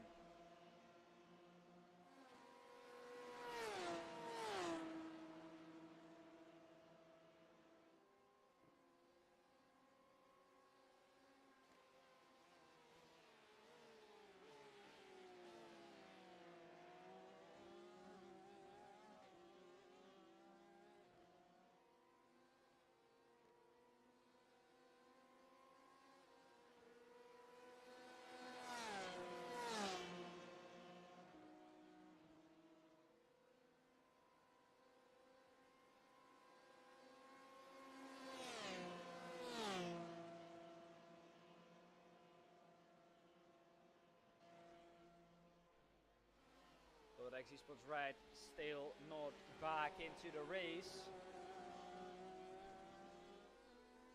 Looking like that's going to take a while. Our leaders overall into the pits as well now. There they are. They have led every second of this race, including with the pit stop cycles. I think that is a real achievement. Out of the pit lane they go.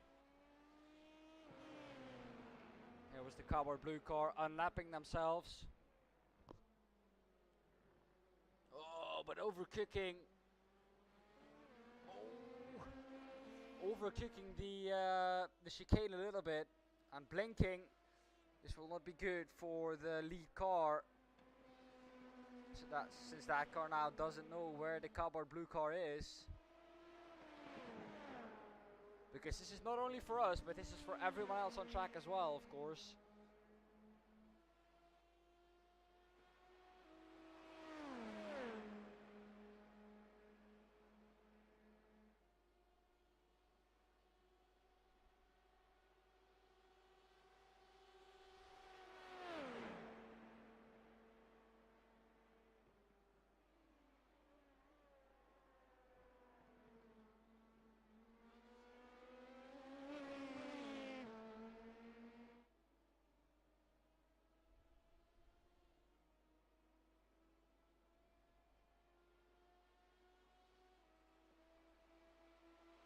And can he overtake him now?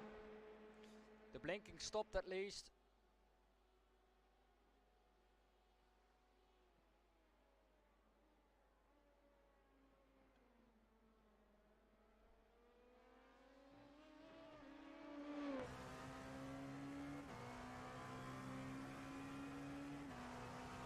Stuck behind the slower car. This will not help his lap times.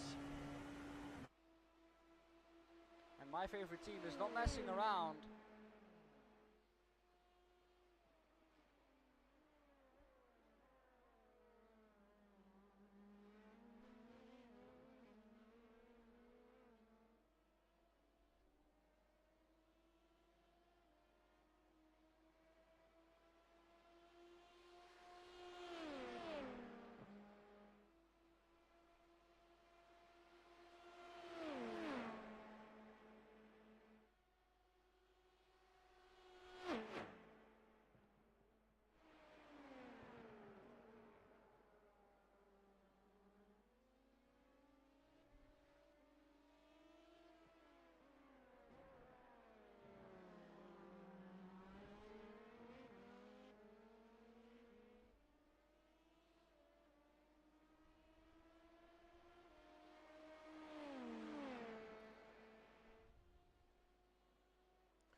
Well, then almost halfway there, almost halfway home. And still cardboard blue ahead of the Tempest Simsport Pack car. This will not help the Tempest Simsport Pack car's lap times. The leader will not be happy with this, but they will not want to make a mistake. With a lead of 1 minute 32 seconds, there's not really anyone who's pressurizing them into going for this move at the first possible opportunity, of course. They will just wait until the cardboard blue car has to go into pit lane.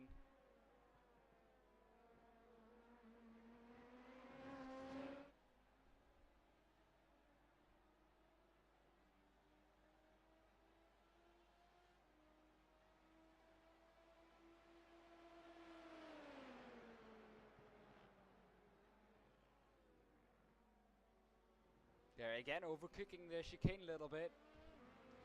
Oh, you see, you wanted to get a good exit there, but not really possible. Squirmed a little bit on the exit. The backhand squirmed a bit. That is not the most efficient exit out of a corner, let me tell you that.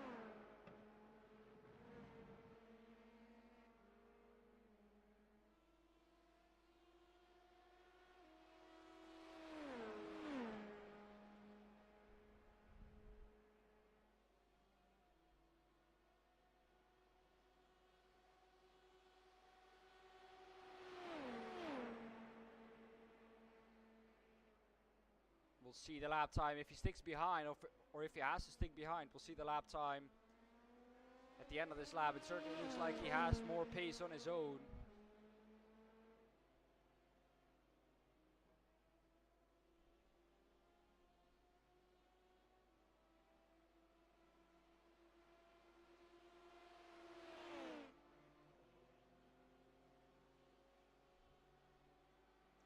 There he is, then down the inside. The blue car will not fight it. That is the rule. You do not have to let them pass, but if he goes for a move, do not fight the move.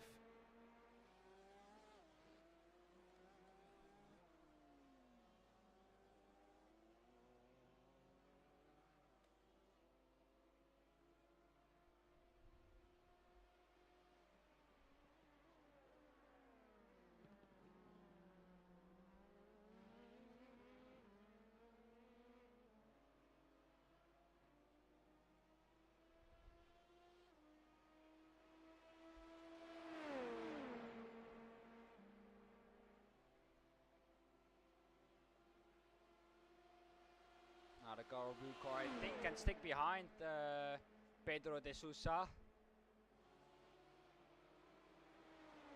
Just a friendly reminder, Pedro de Sousa, definitely not a slow guy.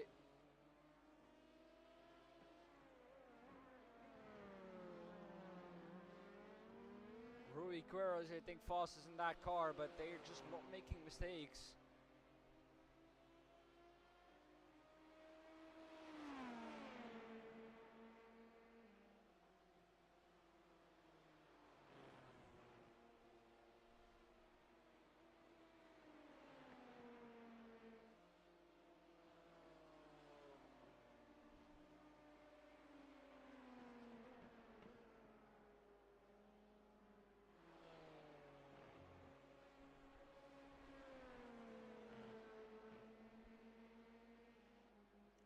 They have almost lapped everyone, I think.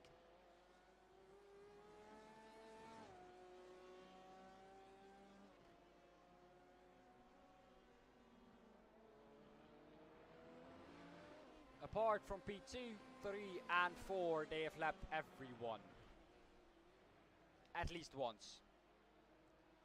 Some cars multiple times. And we're only halfway. So if they can keep this pace up,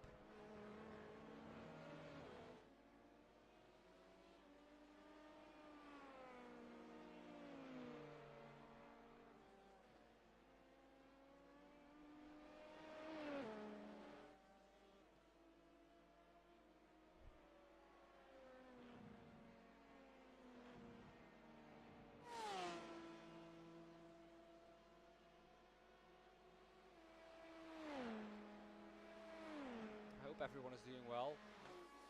This shows that my man Jake Smedley is in here shortly. There's a warning for .x Esports, although they've been in the pit lane for over I don't know how long. For a chat and friction.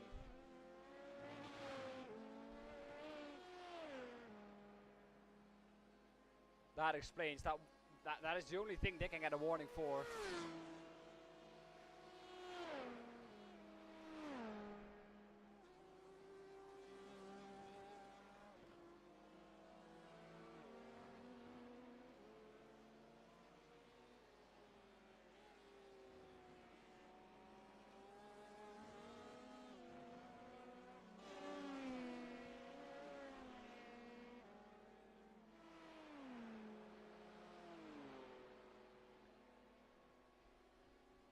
closest fight on track. Where is it?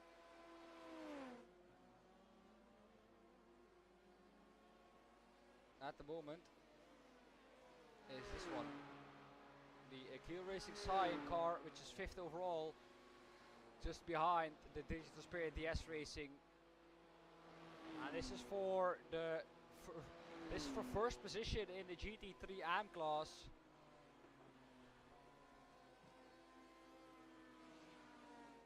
So this is a very important fight as well.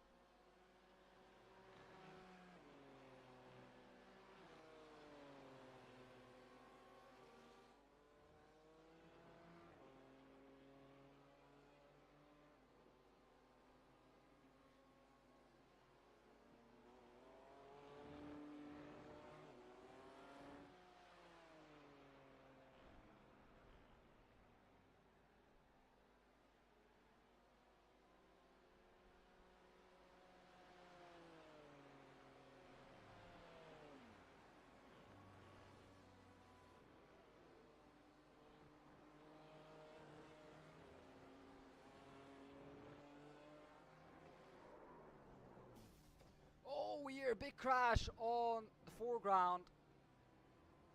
And what happened? Will we get to see it?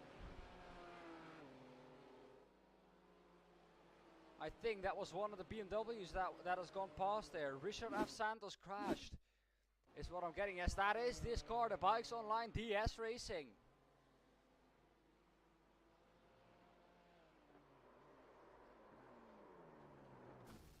Oh, and that is a hard hit into the arm code.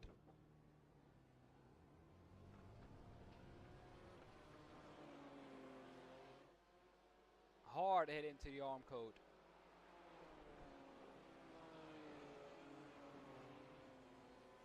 Back to live pictures then. There it is, the car. Just behind this Akil Racing Cyan BMW.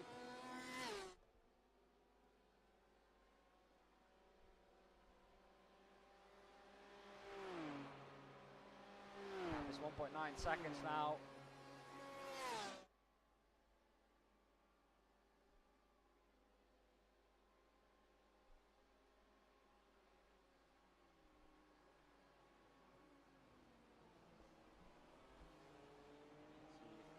Can get any closer to the back of that digital DS racing car. Looks like at the moment he is doing so.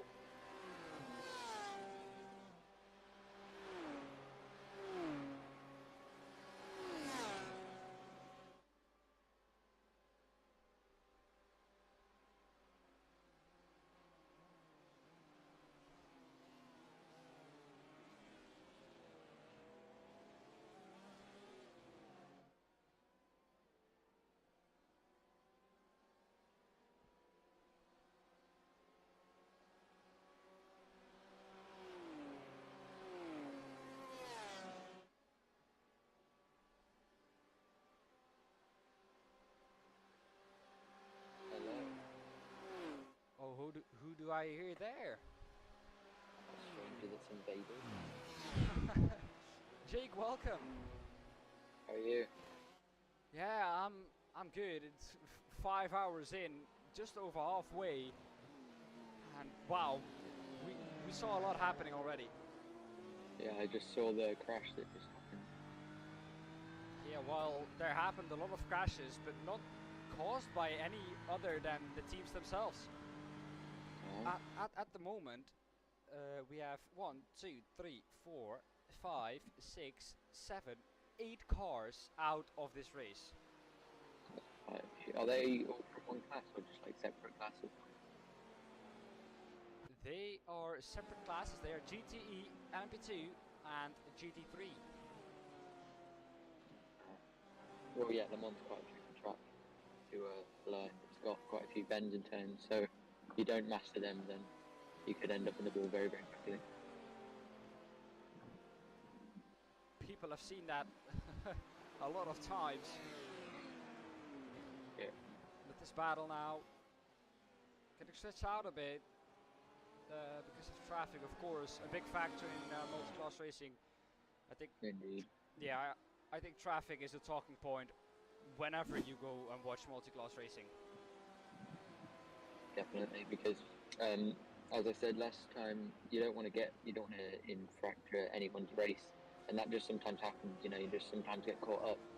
But it's a shame, but what can you do? That's multi-class racing.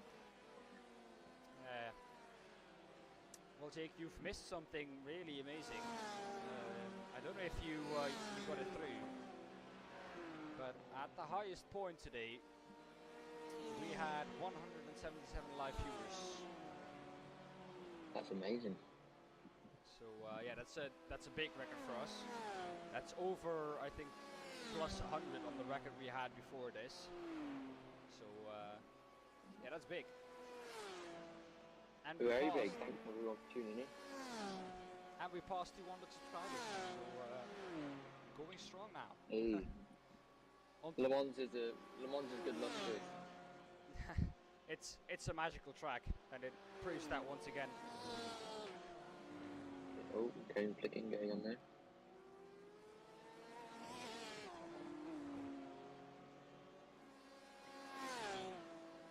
Is this the battle for first at the moment then, I guess, in class?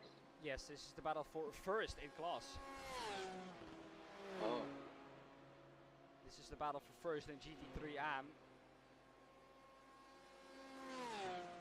Oh yeah, they got the white numbers on the screen. Yes.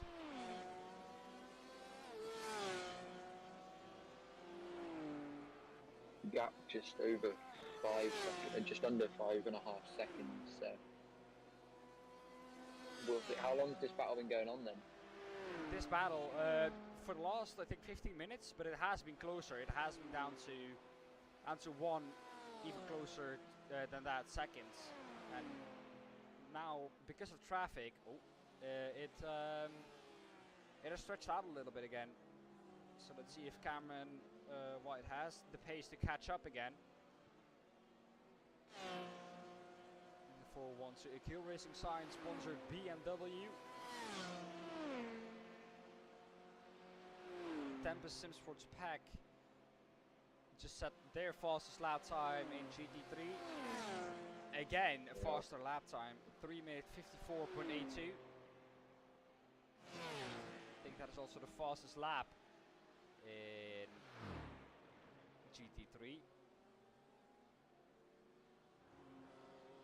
Quite a lot of space though between class leaders. Yeah. Apart from obviously the battle we're seeing now, but apart from that, everyone seems to be quite far ahead or behind. Yeah, in GTE Pro it's 1 lap. GTE AM it's also plus 1.5 lap. GT3 it's 42 seconds to Pro, and AM is just 5.1 seconds. And in LMP2 it was once 1 minute 35 seconds, but it's now 1 minute 26. Yeah, well, traffic will be playing into that as well. Depends on where you catch them. Sometimes it's an advantage, like if you catch them on the straight, you can use a slipstream to get past them, but if it's corners, then it's just hell. Quite difficult to find a corner where you can overtake on this track side by side. That might be a slowdown there for Cameron. Don't think it is. Bit of a got that caution pit in there. Yeah, I have had that too many times today, man. That is just the line they take. Every car does it. They swerve to the right for just a split second, which I don't understand, because to me that just unsettles the car more going into the left-hander of the first 4 chicanes, but for some reason it doesn't. As we have here, coming up behind Akil Racing Side, our race leaders, and guess who it is?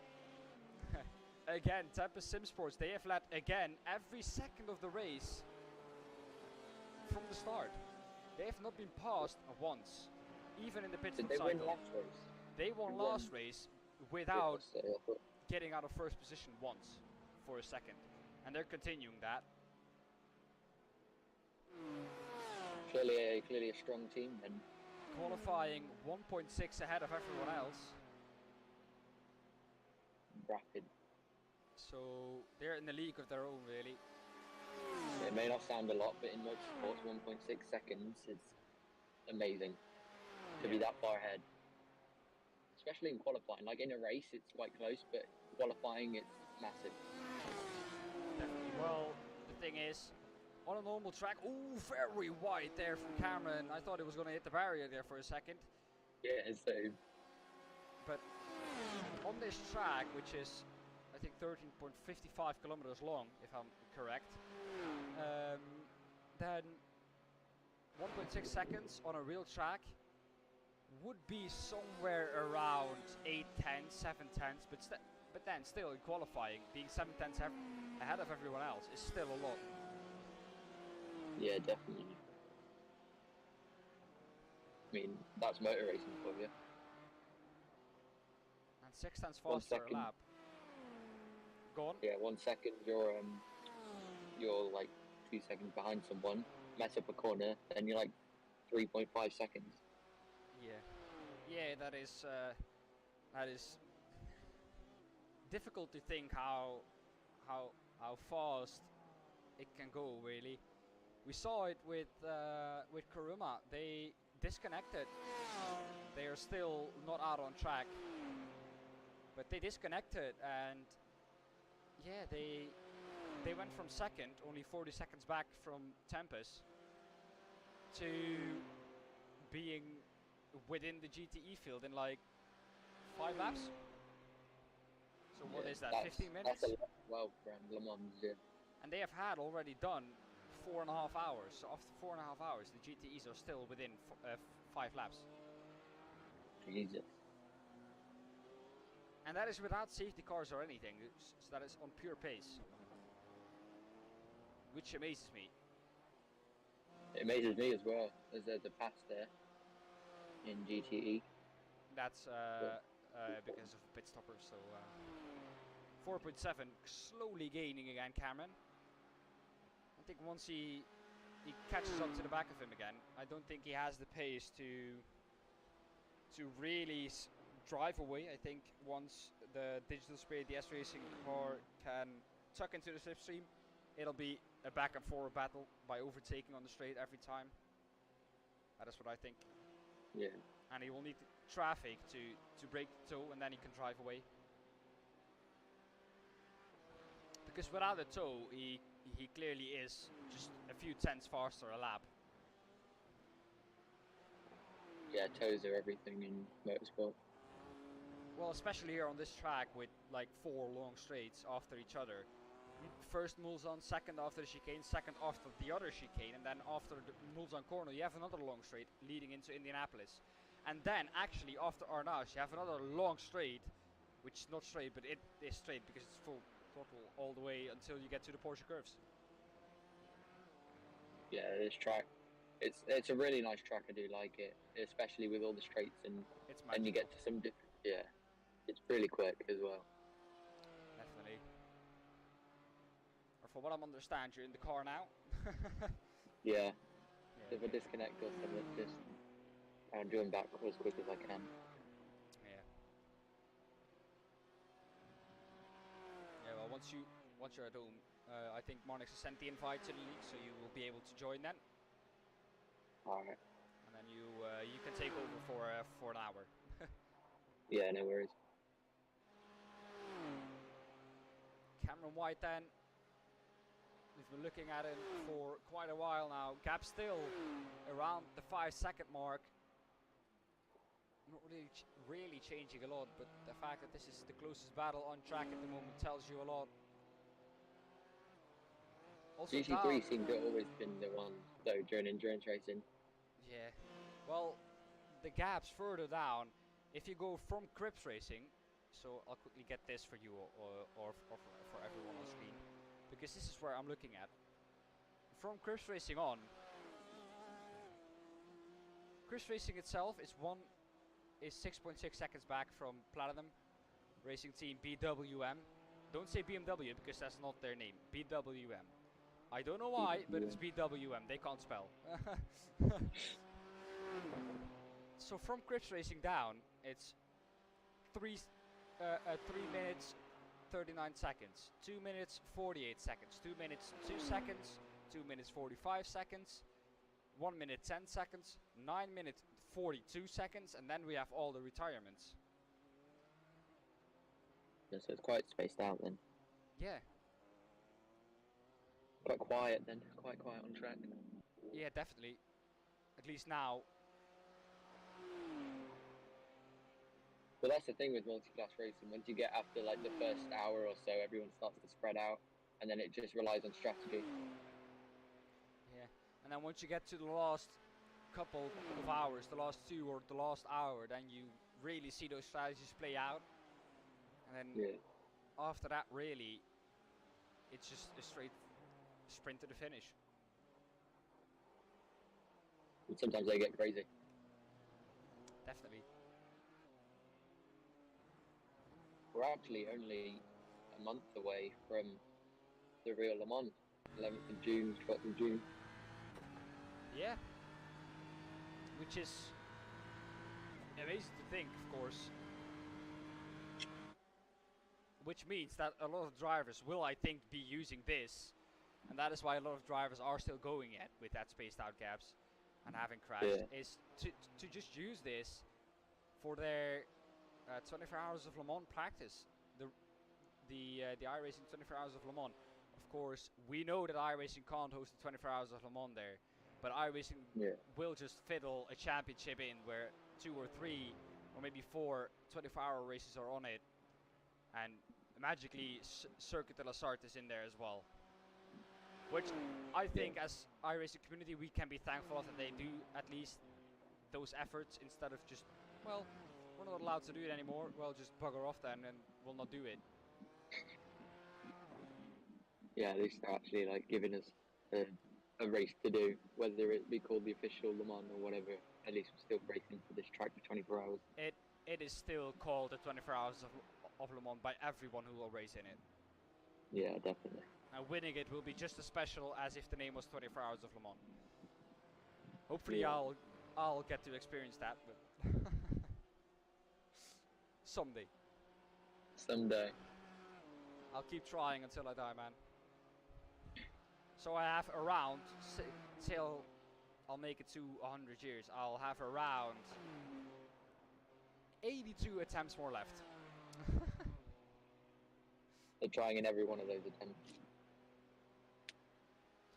Hopefully. Every age. I can't imagine myself racing when I'm 100, but I'll just do just one stint of 40 minutes, or just just maybe 1 or 2 hours in total, and just my teammates do the rest. Yeah, because I imagine at 100 you can't really race at the competitive level anyway. Yeah, well, I think your reactions will be very, very slow as well. Which we see with all of real life racers. Once they get a little bit older, the reactions just go down a bit. I think we saw that in the last 2 years with Kimi. Not saying that he was driving bad, but sometimes he was just making silly mistakes, like out at Portimao, I think it was, or out at in Italy. What's the track? Anyways, the restart. Monza. Yeah, no, the restart at Imola. oh, where the big pileup happened after the restart. Where Mugello. yeah, Mugello. That is. Yeah. You saw there, I think, him driving into the pack and then just causing that massive wreck, and then of course out at Portimao, just driving into his teammate, looking at his steering wheel. I mean, that is. Once you get older, these things happen because your reactions and everything you do will be so much slower. And the fact that he is just only, I think, somewhere around 40, and he is too old, basically, almost, to be competitive in Formula 1 tells you how hard it is to be competitive in any professional sport. Because in football as well, once you're past 30 or 40, you're past your prime. Yeah, because you start to lose energy quite quickly. The thing is with endurance racing, though, once you're past 40, you can easily drive an LMP2. You can drive that until you're 60 or something. Yeah. Because that doesn't require just raw pace, but just consistency. And if you're 5/10 off the pace consistently, but the other one makes a mistake once every 10 laps that costs him 5 seconds, well, you're exactly the same Yeah, over those 10 laps. that's the good thing about endurance racing. You don't really need to be. You need to be quick, but not ridiculously quick. Like, consistency is the best option for endurance racing. Yeah, just getting it down though is more difficult than you would think. Of course, to be consistent, you always have to drive at 99% instead of 100, because once you're driving at 100, you're taking too much risk, and you risk, of course, making those mistakes. Yeah. Mistakes can cost you everything in this race.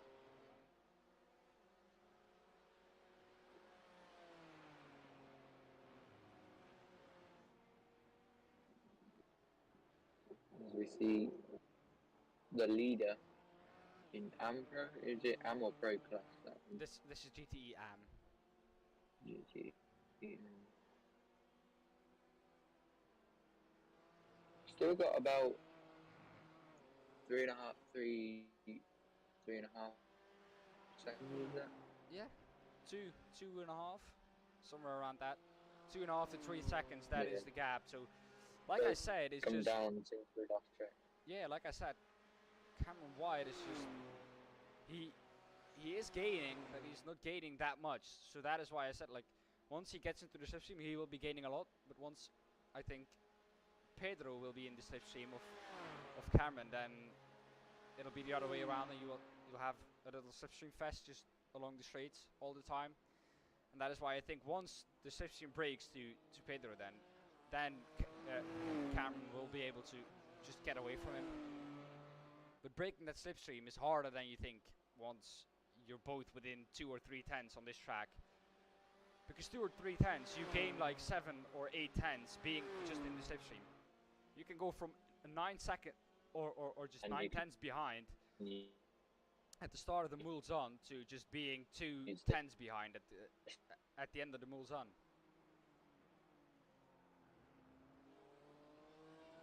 Yeah, slipstream helps you quite a bit, and sometimes you can use the slipstream from lap traffic or traffic that's lapping you, so that'll also play into account.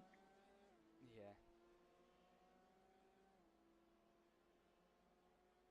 Well, the last warning we've seen now is for .x Esports Red for a chat infringement.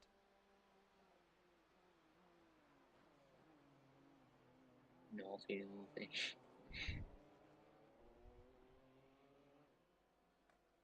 Rapidly Racing Team Orange in the pits.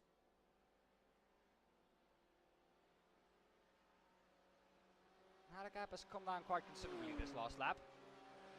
Within 2 seconds. It has, yeah. 1.8. So clearly catching. It'll be in straights that'll be helping him. Yeah, what I will be interested to see is this. We're quickly going to go over to this car. Marcus Rima in that car. They have started, I think, around 5th. They have slowly been catching up. And like we saw in the 8 hours of season as well, the longer the race is, I think, the better these guys will be. Because these guys just do not have the raw pace, but they drive smart and consistent. And the gap was once 43 seconds, and it's now 40, 41. But if they keep doing what they're doing now, they will be within mistake range at the end of the race to the Field Academy Motorsports car. Yeah. Which I think has gained all the time they gain now, just purely by double stinted tires. Sometimes you're going to take risks like that, though. They were faster on double stinted tires than the fastest car out on the track, the Tempest Sim Sports car. On all the tires, the Tempest car was on new, so at some point you think, well, why doesn't everyone just double stint? But clearly there is a reason why people don't do it. 3rd place overall then in this class, Robert Hartley for Orion Race Team Pack GT3.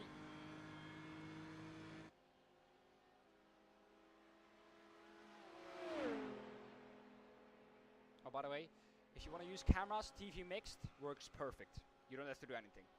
Just select the driver and that's it. Just a quick little tip.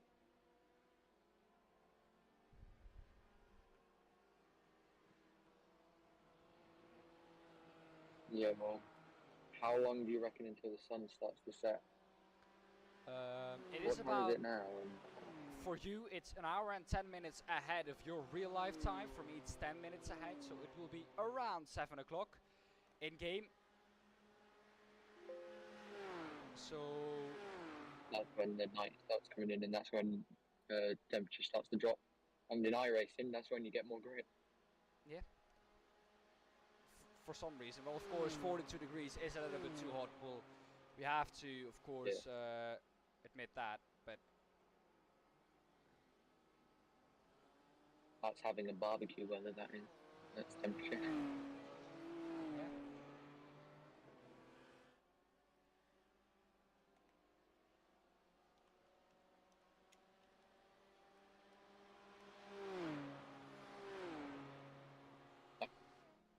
Get closer between the DPC and is it? Well, we cannot understand anything. You are lagging quite hard.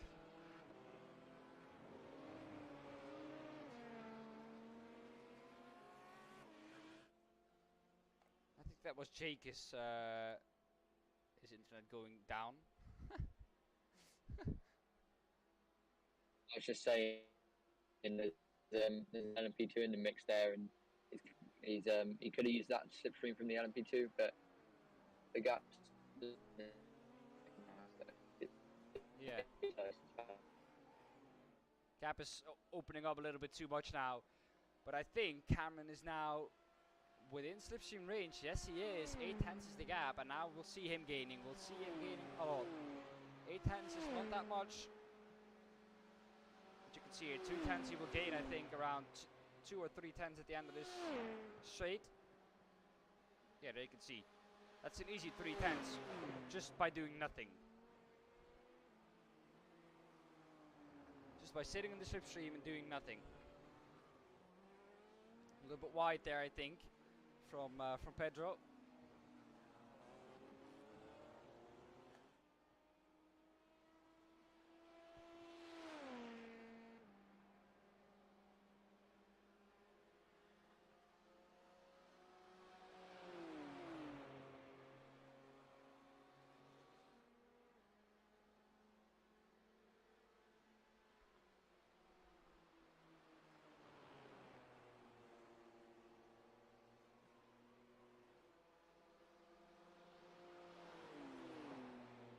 I think the pit stops have just cycled through.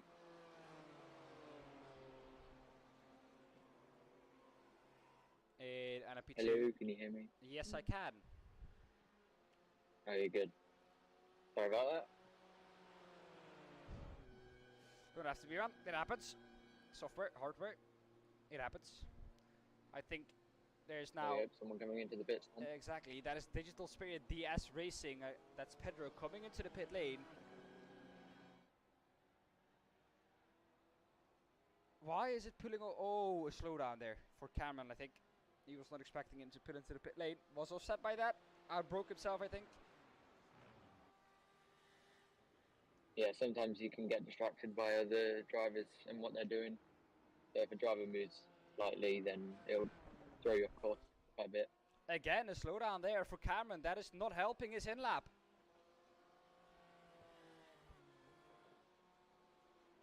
That will not be helping his in-lap.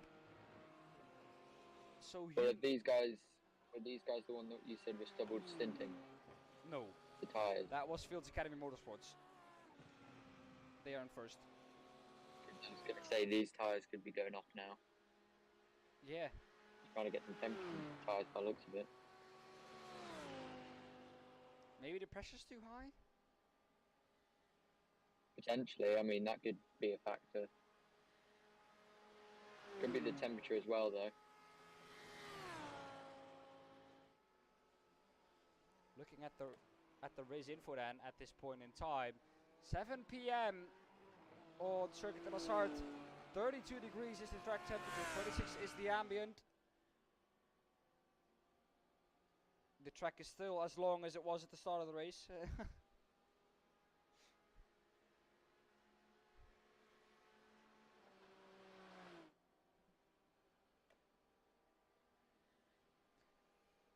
By the way, I've sent you the new document that you need to load in. If you load in that, you will have everything set up. Okay, cheers.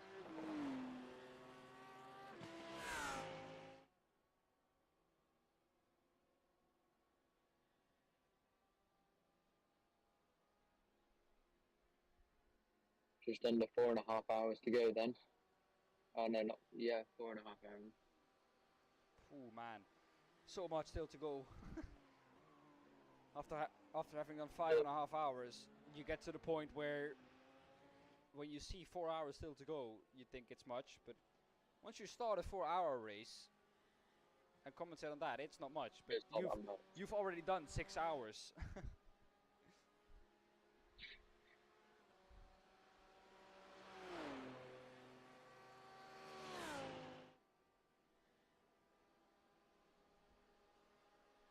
Some internet trouble there then, flipping in and out.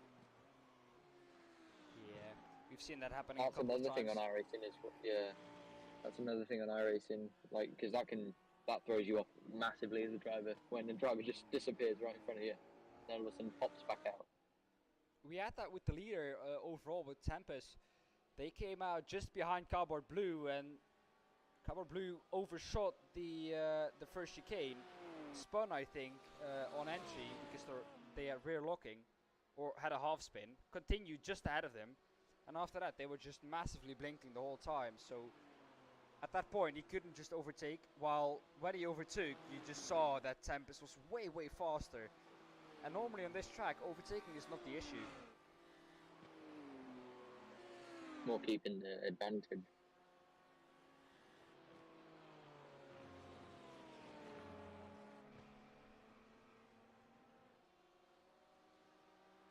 That gap in GTE lead is still 1 lap.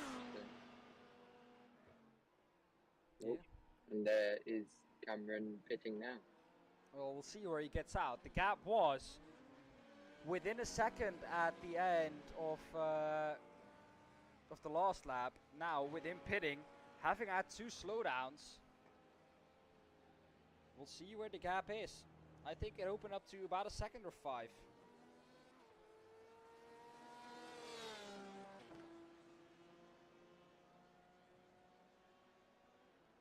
So it's quite hard as well to gain advantages on people at Le Mans because the track is so big that, you know, a gap from where usually it would be about 30 seconds would be half a lap, but when you're at Le Mans it's like a minute and a half, it's half a lap. Yeah. It's just crazy. A driver change then for Akil Racing Sign. Shane McNeely into that BMW. So that will mean, I think, a pit stop for tires and fuel. Which I think the where is it? The YS Motorsport blue car did as well. There's an LMP2 pitting now as well. That's the Rapid E-Racing, if I'm correct. Yeah, Rapid E-Racing Team Purple.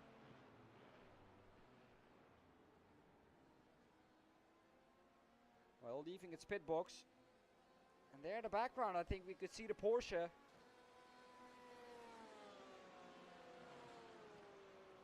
But where is YS Motorsports?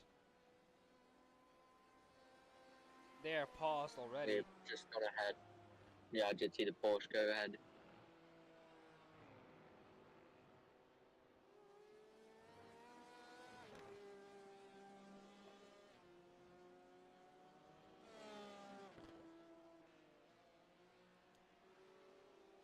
Our third place car in GTE overall. Just 8.6 seconds behind P2. That gap has been coming down slightly every lap. 2 or 3 tenths every lap has been taken out of them. But 2 and 3 tenths every lap here will mean that to gain a second you will need 3 laps, which is 10 minutes to gain a second. So that will mean over a stint you will gain 6 seconds, and that is an hour. So that is what is so misleading at Le Mans.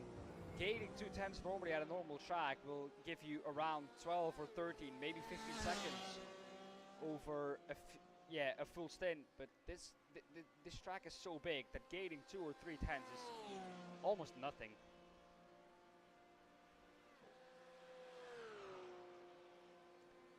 Coming up to another hourly update in 5 minutes time then. Yeah. I mean, if you take 5 seconds, then that's like the 2 tenths normal. Yeah. Because Le Mans is such a long track, then 2 tenths is literally. Yeah. You won't be able to even make up on a stint for that. True.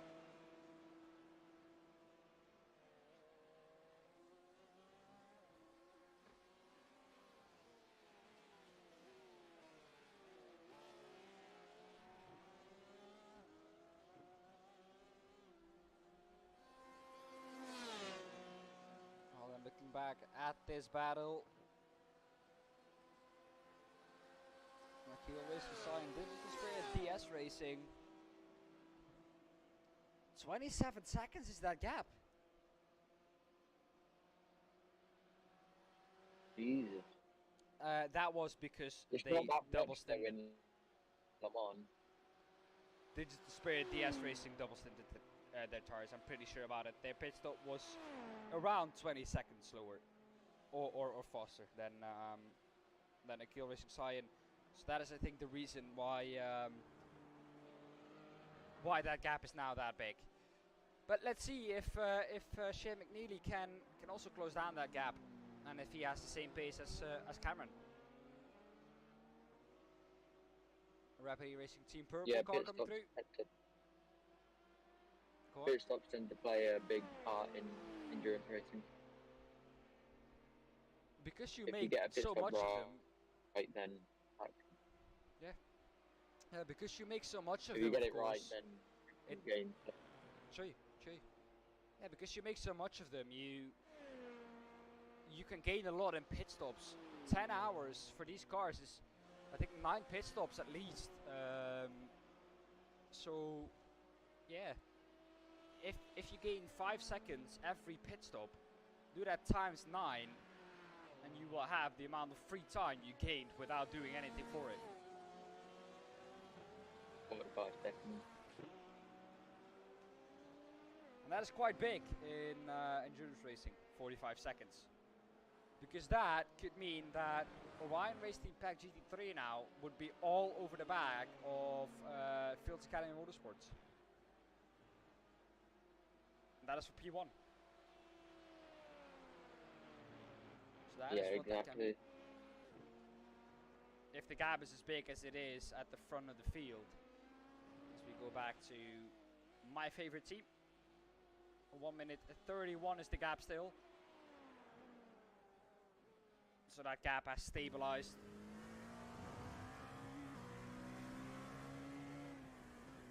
Team name so funny. Yeah. My favorite team.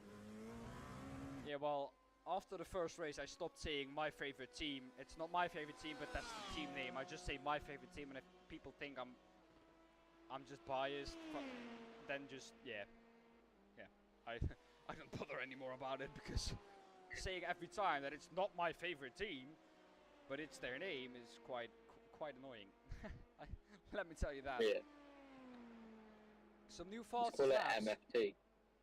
Say it again. Oh, MFT. yeah. Short abbreviation version. Yeah, well, some new fastest lap for 2 cars. Austin Sim Racers Blue, a 1:31.55. Their new fastest lap of that car. And Rapid Racing Team Orange, also with the new fastest lap. 3 minutes 32.74.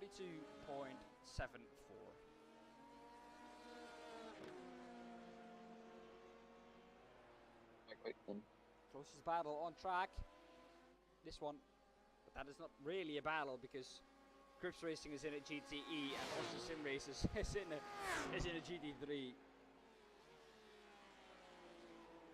We try to get as many battles as we can. Exactly. We call this a Even battle. if it's between different class. Yeah, we call this a battle because we have no other battles to look at. Yeah. That is basically the that point we are at in the race right now. Well, usually. Yeah, once you get about halfway, then. Yeah. Exactly. I think in 2.5 hours' time now that that will change, because then we're into the last 1.5 hours. Well then. Yeah, there'll be a lot more on-track battles. Exactly. Well then, having talked about that, it's time for your hourly update again, sponsored by MS Drops. Tempest Sim Sports Pack still in first position in the LMP2 class. Just behind that, my favorite team, 1 minute 32 is the gap. Platinum Racing Team LMP2 Blue is 30 seconds behind my favorite team. And fourth is Rapid E-Racing Team Purple, 1 minute 22 seconds back from that group. Well then, moving on to GTE Astro Racing Mayorla, still in the lead there. They have been in the lead there for quite some time, and now finally, once I look at it, there is a driver change. Adrian Farinas Rodriguez is now in that car, and finally they have had a driver change. But they're still in the lead though, although they've had that driver change. Then the gap to JD Sim Racing is over 1 lap. To be exact, 1 lap and a quarter of a lap is the gap now. Just behind them, 8 seconds behind that, it's Delta Motorsports 141, third of the GTE Pros. First in GTE AM cars is PM Esports. They are in 5th overall in the GTE class.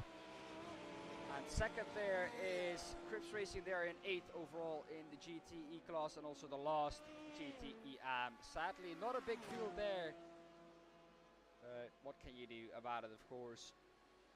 Well then, Fields Academy Motorsports lead the GT3 class by 48 seconds now. That gap has widened again. Something has changed there. I think they have gone into the pits and not changed tires. And Austin Sim Racers Orange, I think, have pitted and changed tires. Well, no, that is not the case. That can't be the case, because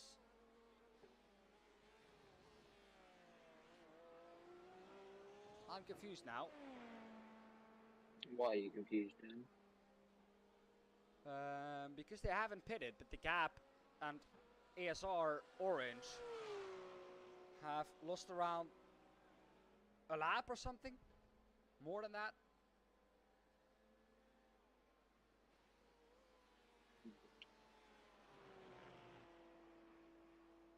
Are we looking in the GT3 section? Yes.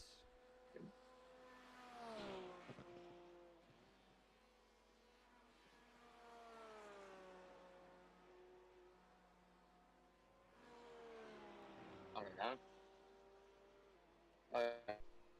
Who is in that car now? Let me take a look quickly. Lost 18 seconds. 5. Their last lap was 4 minute 01. Their car looks fine. Their car looks as fresh as it has looked the whole race. I think they Might just just be taking it cautiously, you never know. No, that is not where all of a sudden 20 plus seconds come from. They have pitted in lap 70. Have they had a drive-through? They might have. I'm going to take a look at that. Because that's a lot of time to just randomly lose. And that is about the time you lose with a drive-through. Well, no. Nothing from the stewards. with or regarding to a drive-through. There is an incident under investigation though. Rapid iRacing Team Purple involved in it, together with Digital Spirit DS Racing.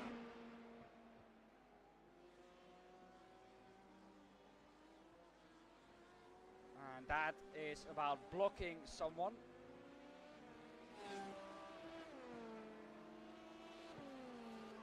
What's the minimum time that each driver has to do the driver swap? Because I know they can be quite complicated sometimes. I think around 1 minute 20 or 1 hour 20 minutes. Yeah, because then you got to time it perfectly, haven't you? Because if you're in the battle with someone, you don't really want to come in and pit and change driver, so that'll be something that the teams are taking into account. Yeah, well, I'm still confused. Well, let's continue. Fields Academy Motorsports lead the GT3 field with 47 seconds over Orion Racing Pack GT3. They are in second, of course. Then we have Austrian Sim Races Orange in third in the GT3 Pro class and in the GT3 overall.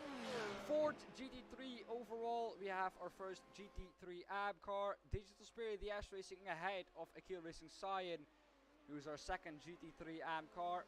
And they are just ahead of Platinum Racing Team BWM. And they are third in GT3 AM and sixth in GT3 overall. That was your hourly update sponsored by MS Drops. We have around 4 more of those to go. Well, what amazes me most is that in GT3, 4 GT3 AMs are just on the cusp of the podium. If one GT3 AM just wrecks itself, or wrecks another GT3 AM, which is with it, you have still 2 GT3 AMs that can take a podium overall. Yeah, that'll be strategy coming in, doing its job. Because the gap to the podium for Digital Spirit DS Racing is 29 seconds. And that is on pace. That's like a pit stop. No, a pit stop here is usually around 1 minute 20 seconds. Oh, so that's not a pit stop. Do that about 3 more times and then you will have your pit stop.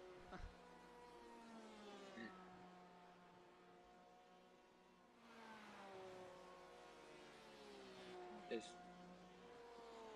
as well, like, on the track, you can hit it.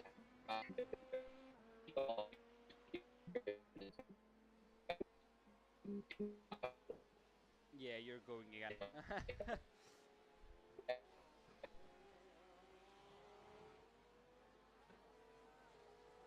If they have a bad lap, then, you know, you could catch up quite quickly. Yeah. Yeah, well, 29 seconds is not a gap that is within mistake range, I say.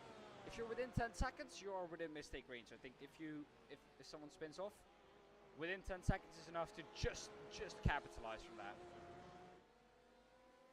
Yeah, 20 seconds is just out of that range. Just a little about bit 10 too far. seconds. But it's still certainly a range where you can catch up to the driver ahead if they did spin. You wouldn't pass them, but you could catch up to them. You definitely Maybe have to. be on the back of them.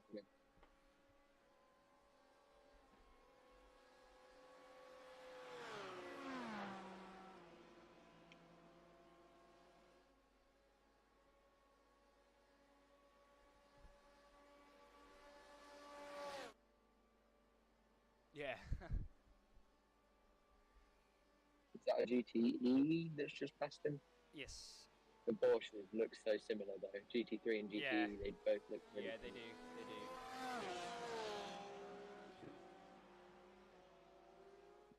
Which isn't bad, but as a commentator, it's quite bad.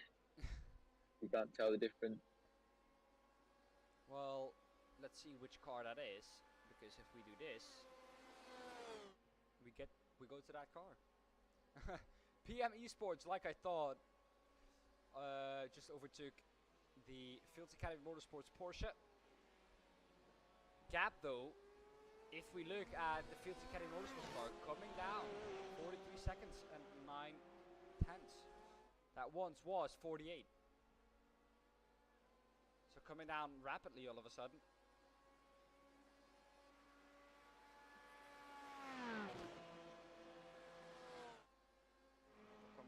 Talking about gaps coming down rapidly. Here he is then. AJ Marston trying to overtake ahead of him the Orion Race Team Pack GT3. Although it is a GT3, it will be an overtake for overall position. This is the battle for 17th People overall. get confused. Sometimes the classes can be quite confusing, True. but obviously this will be overall. He's currently last, no, second to last, because we got EXE's No, esports they are out. red. They are out. They're out of the race. Yeah. So you will be the last GTE running, yes.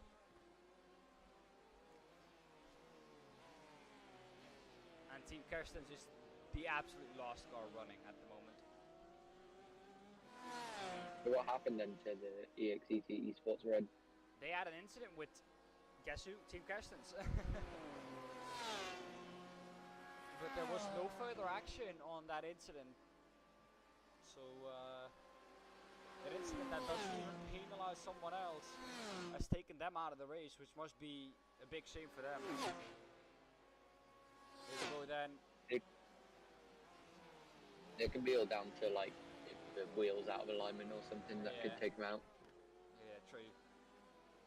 Well then, even if it's not a fair battle, it's still a battle out on track. AJ Martin, I think he will do it on the next straight here with the slipstream of the GT3 and the superior straight line speed of the GTEs. Here he goes then. Quite an easy pass for him. And that is up into P17 overall. Next one ahead of him is 44 seconds, Fields Academy Motorsports car. And GT3 is still quite close with him though. At the corners, it isn't that much different, but on the straights, that is really where. The GTE's come to Yeah, life. yeah, exactly. Like you can see, through the corners, the GT3 is actually able to keep up. And then it's when you get to the straights that the GT3, not GT3, sorry, GTE unleashes all of its power. Yeah. Well, we have the Astral Racing car just behind that, I think. I think that is coming up to put a lap on the Crips car. So then it would be a lap from P7 to P8. But that is blue flags for the Fields Academy, or for Orion Race Team Pack GT3 BMW. He wanted to turn in on his on his normal clipping point, but that he couldn't. He couldn't do that because he had a GTE Porsche on his inside. As we said, that's traffic getting involved there. But he gets it back though. The Rapid E-Racing Team orange car, the number 33, down the inside in the SS through Tetre Rouge. Down to the first move of chicane. I think he will be able to do it. It looks like that Majorla car is just, or the Astro Racing car is just way faster. But look, this is what I hate even more. You see this livery, you see this, and then you tell me this Astro Racing livery. Yes, you see it. Yeah. And then you tell me what's different between this car. Absolutely none. I thought we were still on the same car until I looked down at the timing screen. Yeah. This is the leader. This is P7. Nothing different. The only thing that's different is that this car is more dirty on the front. Go As off you the can deck see. then. The thing is, after the pit stop, that will change everything because then it will be clean again. Yeah. But I can identify it now by the damage that the Astro Racing car has.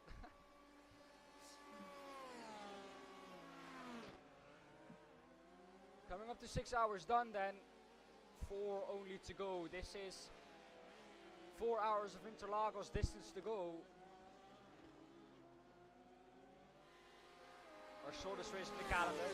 This our longest race yet, but there will be a longer one, 12 hours of, I think it will be Daytona. Yes, Daytona. I'm getting confirmation.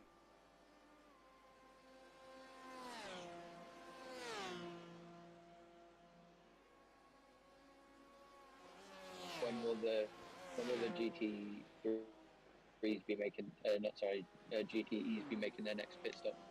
I think they've done that already. No, round about the hour mark, so round about now, I think. Or have they just made their pit stop? No, they didn't. Yeah, they did. Just a few laps ago. Lap 84, they pitted. Around. But these cars are getting close 10 again minutes to... before the hour. Yeah.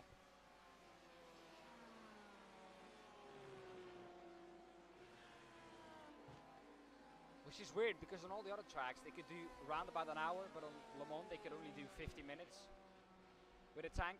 Well, it is an hour between their pit stop. If they're going for 50, then if you go from 550 to 650, that's an hour. So they are still doing an hour. Fuel. True.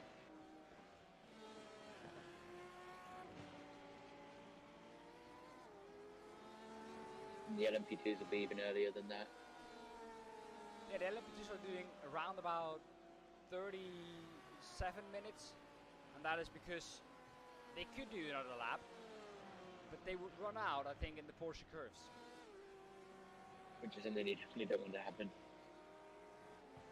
Yeah, but that just shows you how close it is for just making the 40-minute mark instead of 37. Because this is such a long lap, you will more often pit with more liters in your fuel tank than you would normally. Yeah. New personal best laps from Platinum Racing Team LMP2 Blue. 3 minutes 29.85. That is just 1.5 tenths off of the fastest LMP2 time. And a 1:30.179 for the Writer Engineering red car.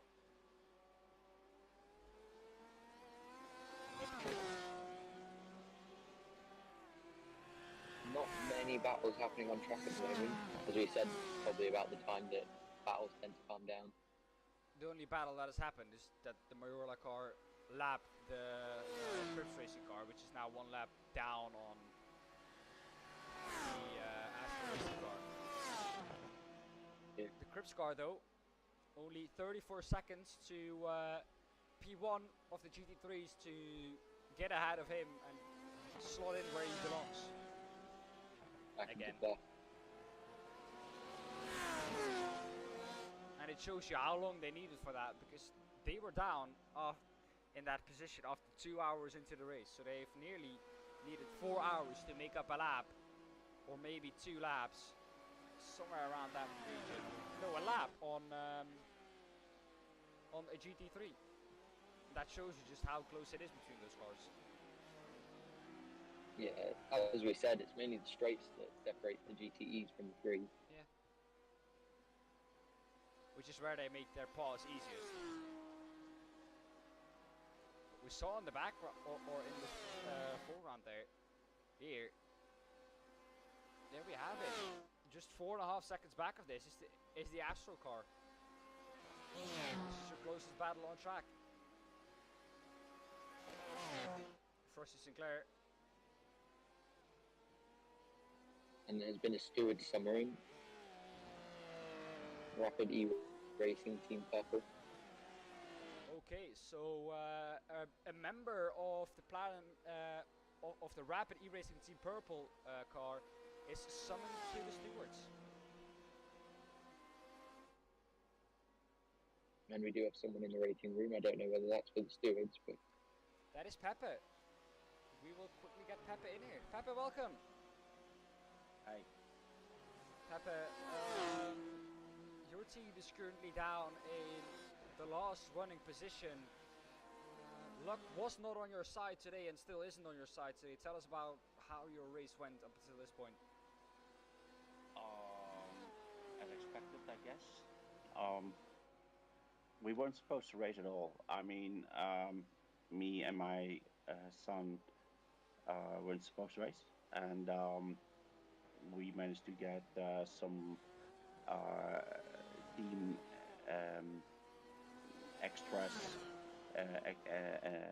expansion by some new members, which we for which we already raced with other races, but due to personal issues, they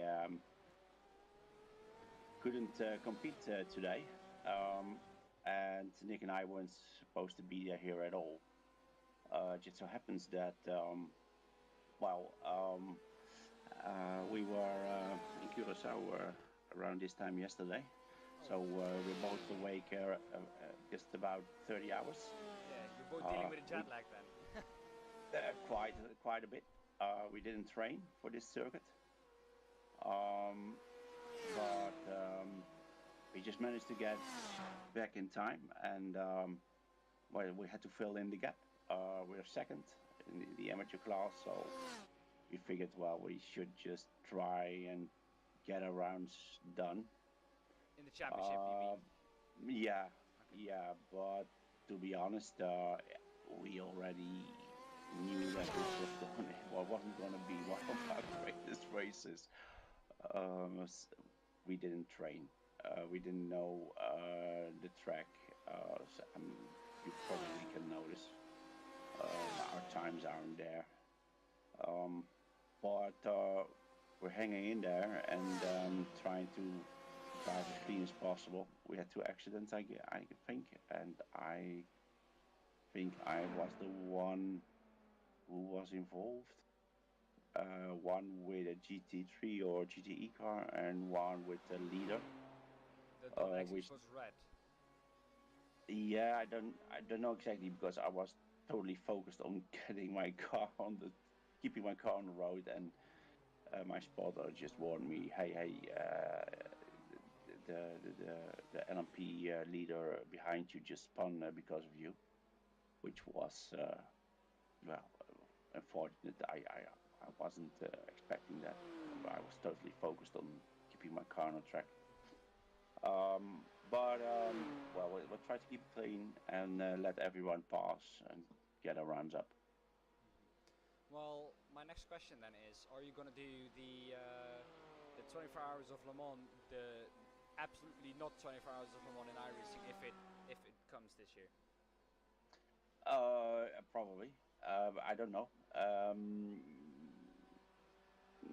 When I see these times at this point, I don't know if we got any chance at all. But I guess we have to practice a lot. But we'll see. It's been quite busy lately. Many private things, and time is scarce at this moment. So I'll probably go to try to do Le Mans, but we don't know yet. We did register a pack, and many of the endurance races already. So for this year, but we'll see if we'll do Le Mans too. Well, that were all my questions. Jake, you have any questions for Pepe? Yeah. How do you deal? Obviously, I'm on quite a big track, but how does traffic play into getting in a good position? Well, it depends, because especially on the high speed turns, it's hard to position your car. You have your perfect your preferred lane, and when you have to maneuver out or in from that lane at those high speeds, it's pretty hard. at the straights, it's easy. Just go to the side. I mean, and well, I try to make it clear enough for everyone in the back of me. Well, just don't pass me in the corners. Just pass me in the straights, if possible. But if they need to pass, you know this. You'll see when they push on, and I'll try to read them and then get out of my way. But sometimes that just goes wrong, especially when you go to the last few corners in the track, when it's left, right, left, right, left, right. It's hard to figure what the guy behind you is up to when he wants to pass, and I've seen that go wrong once, I guess, when the guy was left of me on one corner, and I kept to the left, and he probably anticipated me on going to the right, and I didn't, and that's when things went wrong, or the other way around. I'm just jet lagged to remember, anyways, but that's the hardest part, I guess. That part of this track is probably the hardest part for the passes. Yeah, for me, at least. But I guess we just should have practiced a little bit more. But this was just not in our plan at all. It should have gone another way. There should have been other drivers from our team driving at this point, but it just wasn't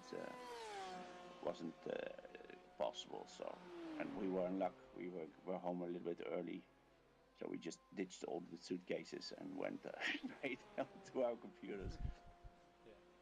Well, having said that, what will be the strategy now for the last 4 hours of this race? Will it be single stints, or will Freak now do a double? Well, no, we don't know yet, because Freak is currently driving. Freak is currently driving, and he can't this evening, so I will have a chat with my son, and I don't know if we go do single stints or double stints. We don't know yet. I mean, it's all also how tired we both are. Oh, that's nice. Yeah, he saved that well. Yeah. Yeah. So I really don't know. It's just at this point it's survive. Yeah. Well, Pepe, thank you for your time. Good luck in the remainder of the race, and I hope you guys get through cleanly. Well, we'll try our best. Thank you. Okay, good luck. Bye bye. Bye. Well, great to hear from Pepe. Yes. Go on, Jake. Yeah, it seems that traffic is playing more of a part than we actually think it is. Yeah, definitely for them. Of course, like I said, it's difficult when you get back from a country that is, especially Curacao. They just got back. I think they flew over there, and then they came back with the plane as well. And then after all of that, to just dump your suitcases somewhere and go straight back to your rig to do 10 hours of Le Mans without having practiced enough is very difficult.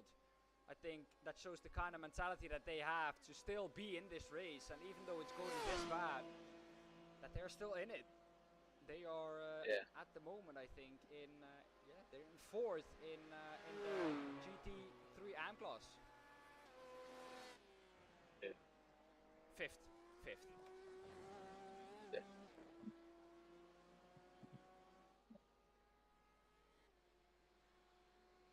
And another team that is just stuck in it was Team iRacing Netherlands. They've had some bad luck again this race, but their pace has really shown that they're worthy of the position they're in now. And being 8th after what they've had is definitely not a bad result. 2 minute 30 is where they will be next to, or is their gap to the next car. And I think that will be doable for them in 4 hours. Yeah, definitely. They have the pace for that, of course, with Jamie Mollema now in the car. YS Motorsports Blue have 3 minutes 42 to Platinum Racing Team BWM. So that will be close as well. The closest battle throughout this whole race has been the podium for GT3M. It's 28 or it's 18 seconds from P1 to P2, and it's 15 seconds from P2 to P1. So that podium is covered by 30 minutes, 33 minutes, after 6 hours and 15 minutes, with all the different strategies. Yeah, so there's a pass there, I believe. P9 in the GT3 car. SR Technic Tech, yes, there they are.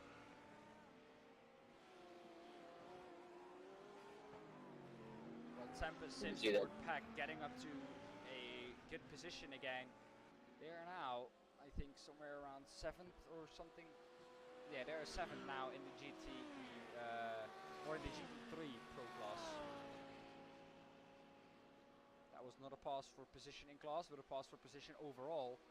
Up into P25 is Tempest now, down to P26 is SR Technic.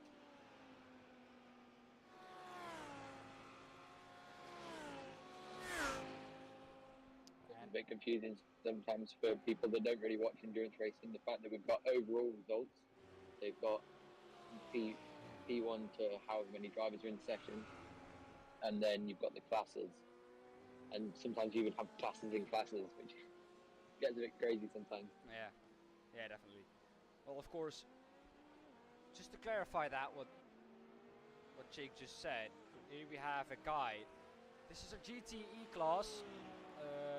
That's the same for the GT3 class as well.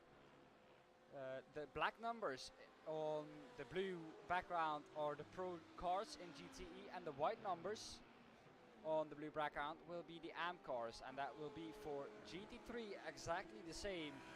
White numbers on a pink background is AM, and black numbers on a pink background is pro. So with that guide, we've made it very easy to see who is who. And LMP2 is just LMP2. Yes, LMP2 does not have a pro or AM class, so that is one class on its own, and that doesn't have a class in a class.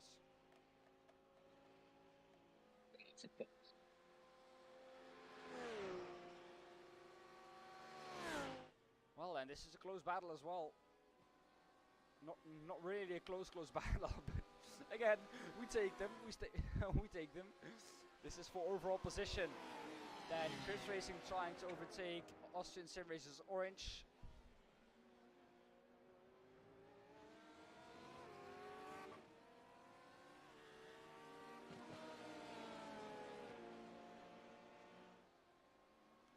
I think here they go up the inside.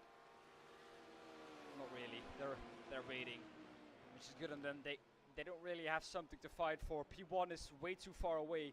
P3 doesn't exist, and they're really just P3 not exist.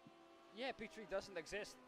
That sounds harsh, but P3 doesn't exist. There are only 2 cars in the GTE AM class. Oh yeah.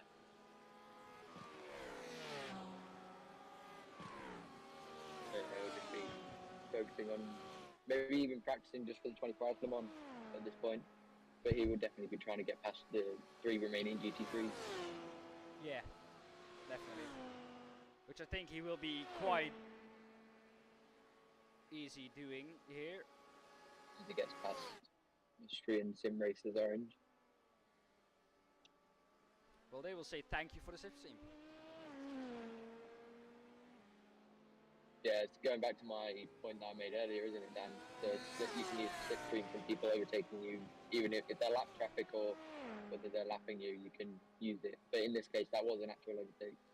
Yeah, for GT3, it's so much more effective to use a GTE stow, because that car doesn't pull away as fast from you as an LMP2 does. So yeah, and it's similar size to you, so it'll break more of a barrier in the wind for you.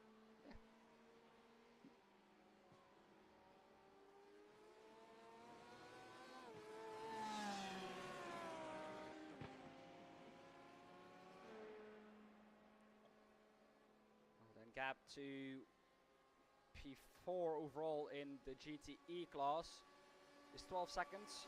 And the gap to P2 is 12 seconds as well. 4.9 seconds is the gap from P7 to P6.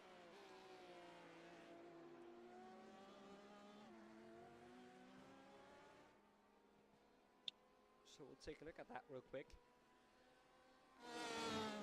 Here we have it. 8.8 seconds is the gap. This is the closest battle on track, believe it or not. At the moment, it isn't, I think. No, it isn't. And guess what car? Like in a good state. Yeah. Well, guess what car is closest to one another again? These cars I've met too many times on track now. This is the Ryder Engineering car catching up to the Carbon Blue car. How many times did we see this? How many times did we see the Ryder Engineering car overtake the Carbon Blue car? Like, I have seen it now for 4 times, and every time I look, the Ryder Engineering car is back behind the Carbon Blue car. The last race when they're getting at it together. Yeah. Maybe it's just this curse.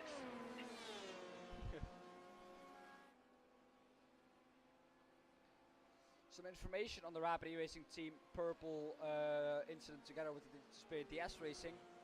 For the blocking by Digital Spirit DS Racing, no further action.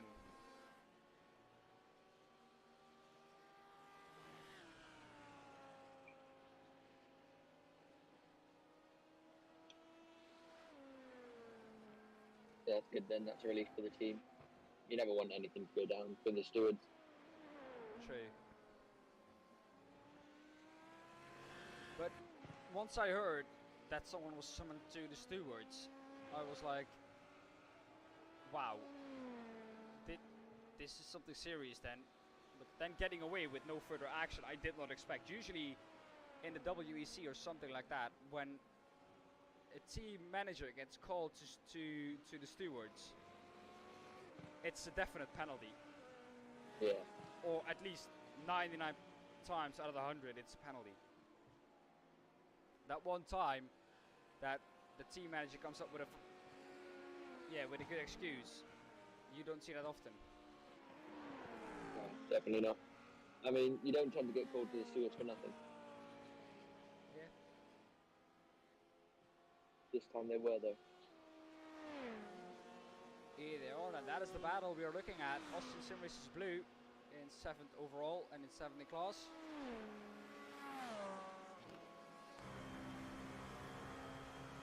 Under 3 hours 40 then to go. Yeah. How long till you're home? About 47 minutes. Okay. That's doable.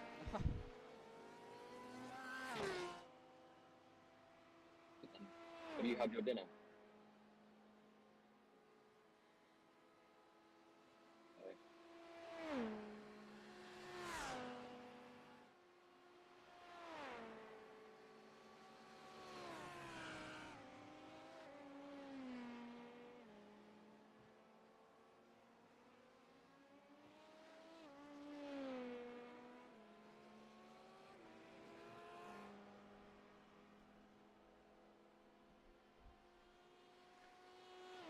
Well, then the Orion Race Team Pack GT3 car is indeed very strong today. Fields Academy Motorsports.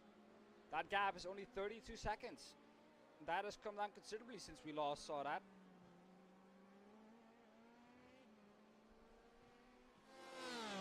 Yeah.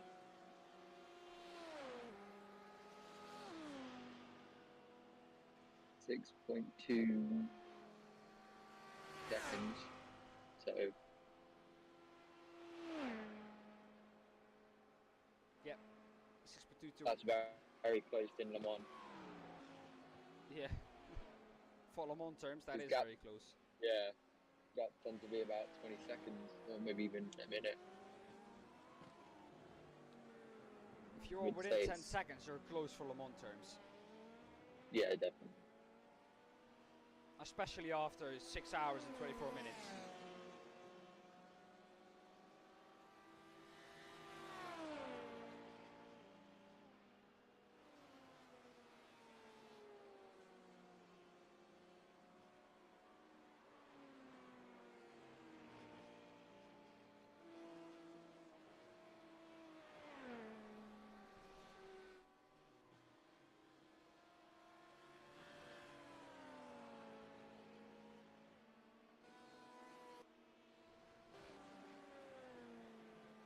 Well, then the PM Esports car is 4th overall in the GTE class, but that's an AM car.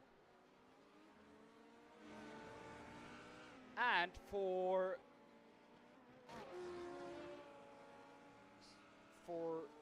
I don't know how long, or for I don't know since how long, the gap is back down to less than 1 lap.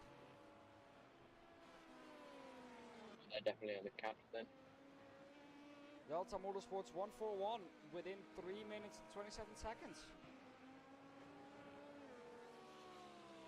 They just did their fastest lap as well, Delta Motorsports 141. 3 minute 49.27. They'll be pushing now then. Yeah, We they've said, nothing to didn't we, lose. about the 3 hour and a half or so. Last few hours, they tend to get closer and battle start to form on track. Yeah. Yeah, well, 3 minutes. I think catching up a full lap in 3 hours' time will be a tough task, because they're Astro Racing Norway are the race leaders for a reason. Yeah.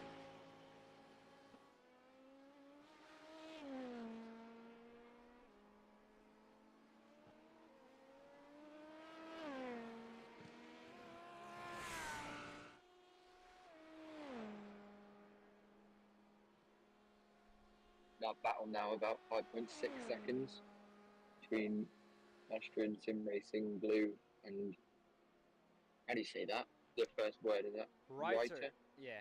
Writer Engineering. Red. They got another, where's the other team with theirs? It's not here today, I think.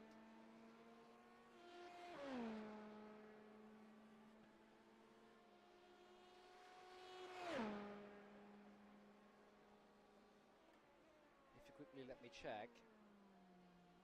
Normally, they would have Right Engineering Esports purple and Right Engineering Esports red.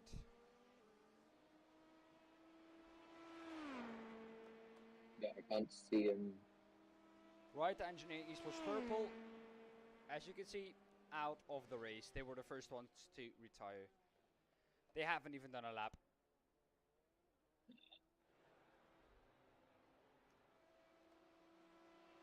Tends to be the start and the end that is the chaotic bit. Yeah. Then you got that gap in between where not much tends to happen. Maybe fuel and pit stops. Well, to some people, and to me as well, I found the middle part of the race just as interesting as the beginning and the end. Just to try and figure out all the strategies that everyone's running. Trying to figure out how they're looking, if they're looking good for the end of the race or not. Yeah, strategy is a big part of it. Speed comes second. In endurance racing anyway. Yeah. Yeah, definitely. In most other things it tends to be speed first. Strategy, consistency, speed. That is how it lines up, I think.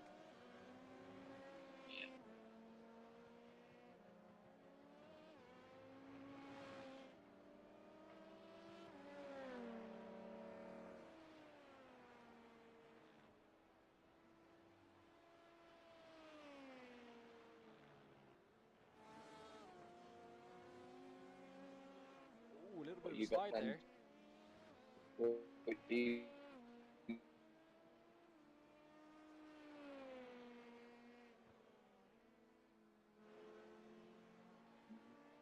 Hello, can you hear me? Yes, I can. What you got for your dinner? Don't know really. Haven't looked.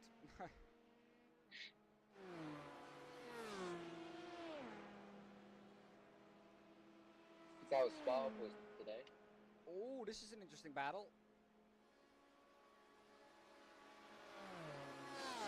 P3 just out of the pit lane. Delta Motorsports 141. 3.7. There's only where the lap comes from. Yeah. That's probably the closest cars have been in a while. 3.6 seconds. Yeah.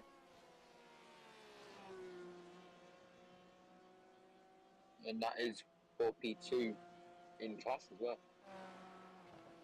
Yeah, And the overall, closest battle we have on GTE. track. No, not the And it is closest battle. This is the closest. With Austin Simmons 2.9 catching.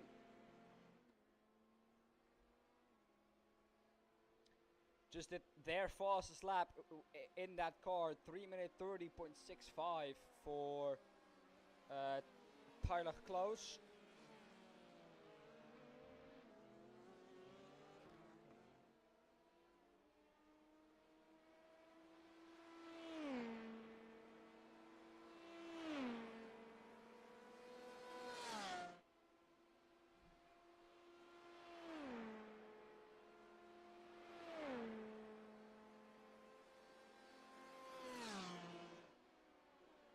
Funny how it's LMP2 now that are closest. It was GT3s. Yeah. Yeah, well, at some point you always have some LMPs coming close to each other again. We're around that 3 hours left mark.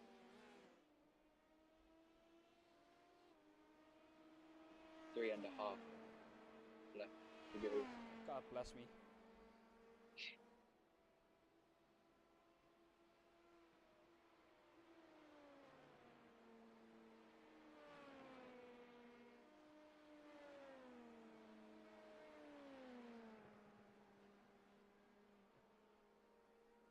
So what are the real LMP1s and not LMP1, sorry, LMP2s doing at the Le Mans? Are they doing about three? Yeah, somewhere around the same times. 3:28 is very fast. Yeah, they're exactly around the same times. Around the 3:30 mark. Oh, big snap there.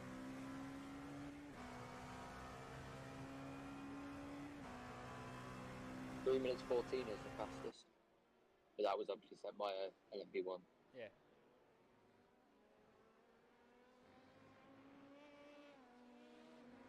I think the Toyota in 2020? Or did we have a wet qualifying in 2020? Was it 2019? Could be. 17 said the one I just found. Yeah, 2017. Okay. In the Toyota. 3 minute 14.791. So that's rapid. Yeah, the moment everyone else pulled out of it, Toyota got fast. Yeah. And these guys are side by side here. That was for position. Well, while we were busy talking about when the fastest lap on Le Mans was set by an LMP1, these two guys were busy trying to fight each other. 5/10 is the gap now to the Writer Engineering car. ASR Blue just got past them. So I don't think Writer Engineering will fight back. If they're smart, of course. Oh, actually going straight there. Having to go straight on.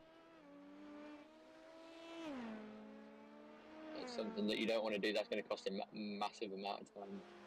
Gap already back up to 2.1. It shows in the heat of the moment, you know, sometimes you can, I don't know how to explain it, like, in the heat of the moment you can make silly mistakes. Yeah. when that costs you loads of time. Here we go then. Let's take another look at that.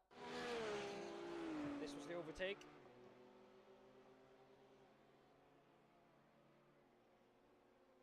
Very nice overtake down the inside. You don't normally see those two go side by side. Normally one of them backs out. Now we'll take a look on board with the Rider Engineering car.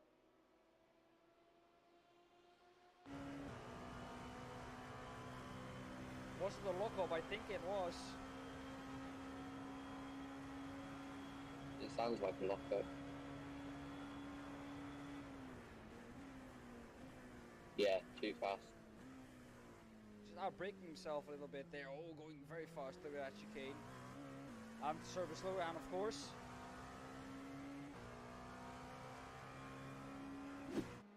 Those are things that you do not want to see. But luckily both of them got through cleanly. Here are the Team Kirsten's car. Around the outside is Rider Engineering going to go. Pepe said he does not like that, but if he likes it or not, Rider Engineering is going to do it. Beautiful move. Very Always nice on the edge indeed. there.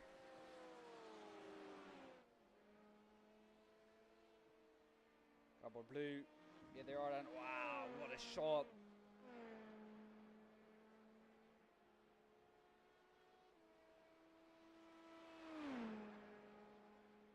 These are blue into the pits actually now.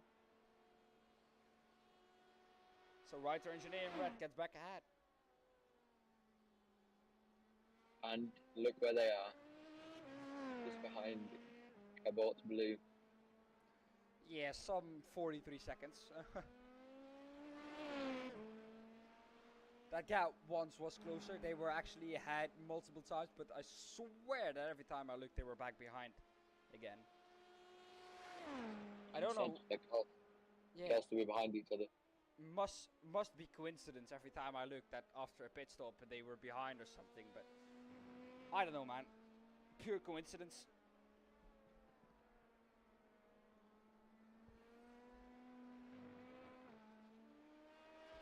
You can see the rubber build up on that LMP2 in front of it. Yeah.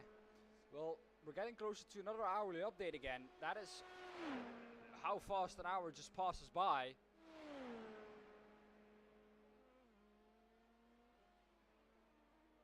Fields Academy Motorsports in first.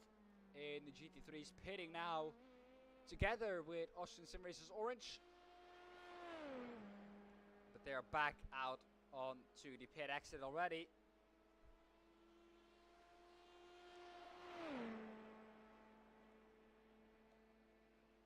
Closest battle on track. This one. Oh yeah, this is for the lead in the GT3 class, or in the GT3 AM class.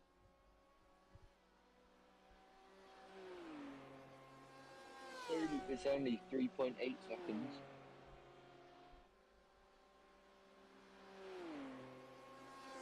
Very, very weird. Martin Hobson in that car. Well, we know Martin is very, very fast.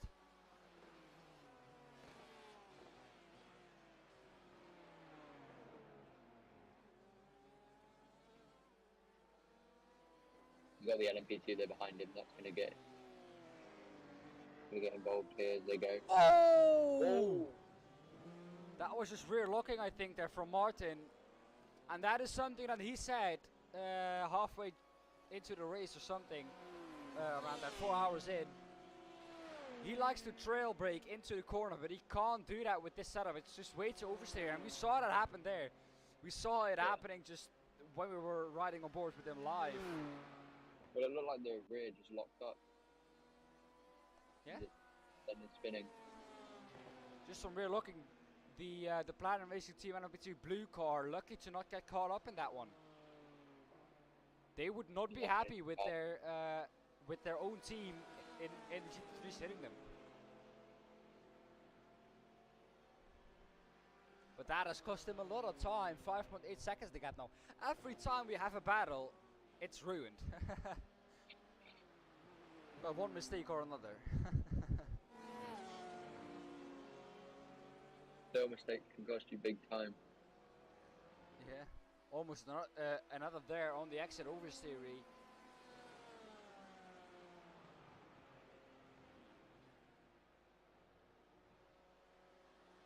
That is a nice looking car there. I have to say, struggling quite a bit now myself. Of course, once we were at Sebring, at this point, we were with 1 hour 20 minutes to go, and there was action all over. But we still have 3 hours and 20 minutes to go now, so that action is not going to come until like the next 20 or maybe after 2 hours from now. But hey, we fight through. We push through.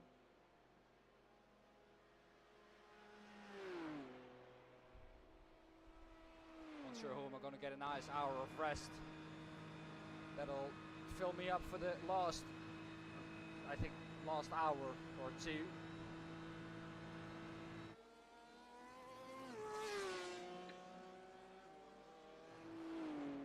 No, I don't even know what happened.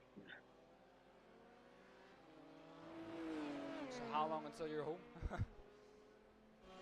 Well, we might have to have dinner as well, so I don't know.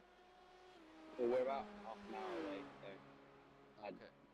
I'd say 10, 15 minutes onto that for dinner.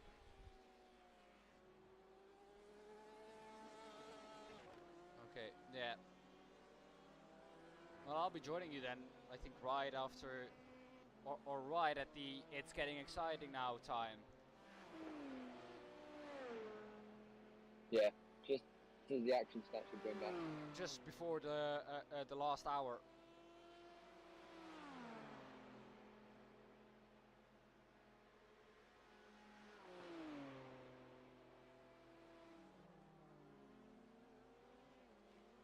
New fastest lap of the race last time round for Tempest Sim Sports Spec 1 or 3:29.38 is now the fastest lap time.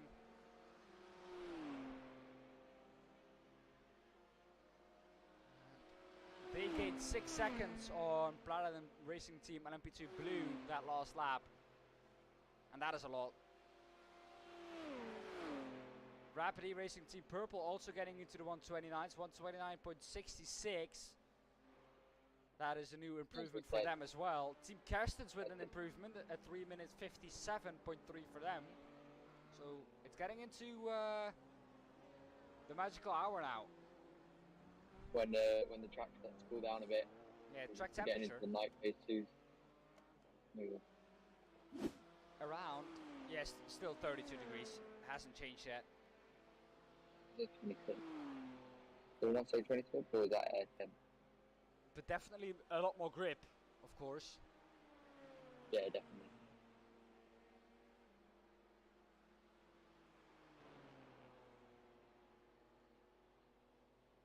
Once the temperature starts to cool down, then the tyres start to grip a bit more to the road. You don't want it ridiculously hot, or else you're just going to not have any traction. You'll have traction, but the tyres will be done. Yeah.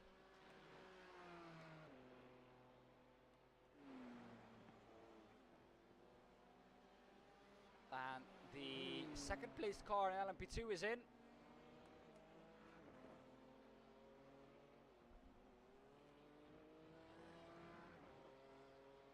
That promotes my favourite team up to the two. The second.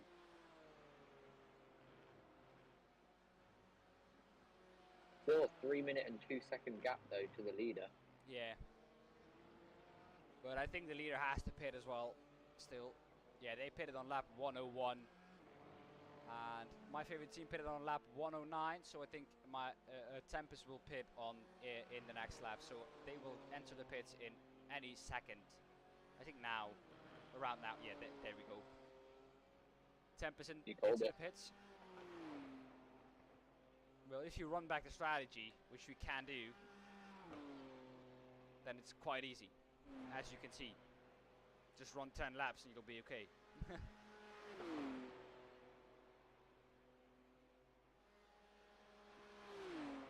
So nobody gaining any valuable time in the strategy. Everyone running 10 laps. You can see Baumeister in 5th with a 22 lap stint. That is not the case. That is just something in the software that is wrong.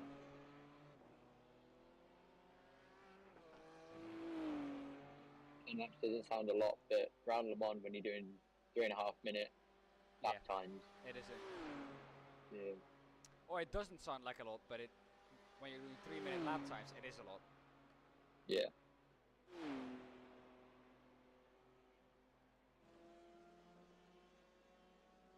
Martin Hobson, can he get closer? 4.7 is the gap again, so he is gaining.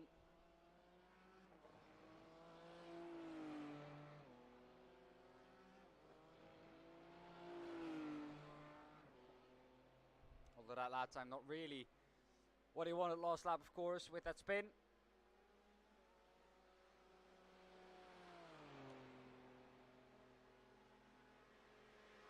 Let's look if there are any closer battles on track. For the moment, this is the closest with 4.4 seconds on in the difference. Soon though, hopefully battles will start to commence again. Yeah, towards the end, of course, you will have more battles.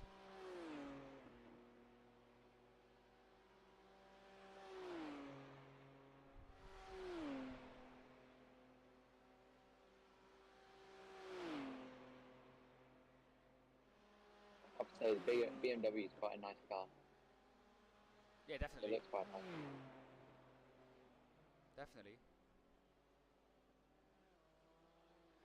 The thing with the BMW, it seems like, is that on the straight it's lacking a little bit of pace actually, this car, compared to the Porsches.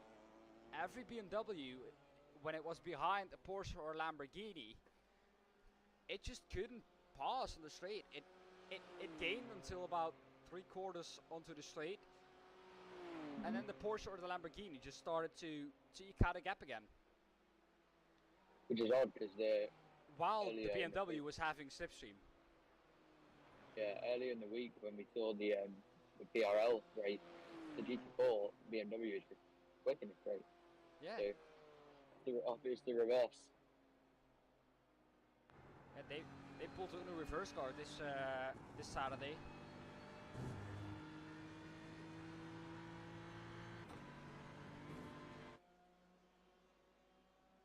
Going over those curbs sounds so just sounds so satisfying. Don't at me on that. Well then, having said all of that, it's time for another hourly update. Jake, why don't you do this one, starting with LMP2? So LMP2 top is Tempest SimSport BEC, followed by my favourite team with 1 minute 44 separating them. Platinum Racing Team, LMP2 Blue, is 42 seconds behind them. Rapid E-Racing Team Purple still in the 4th position, whereas Cobalt Blue just behind them. Austrian Sim Racers Blue is in 6th, I believe that is. Yes. And 7th is Writer Engineering Red. 8th and last in LMP2 is Rapid E-Racing Orange. GTE's Astro Racing Miola is leading, followed by JD Sim Racing. Delta Motorsports in 3rd and in class as well. Ludens Racing is just behind them. Our first GTE AM is PM Motorsports. They're leading that, followed by Astrom Racing, who is back into the pro class. Orion Race Team BEC GTE is just behind them. Chris is last in the GTE,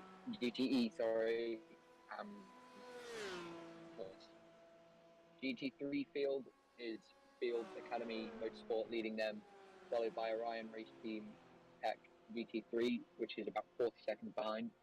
Austrian Sim Racers Orange is in 3rd place and in class.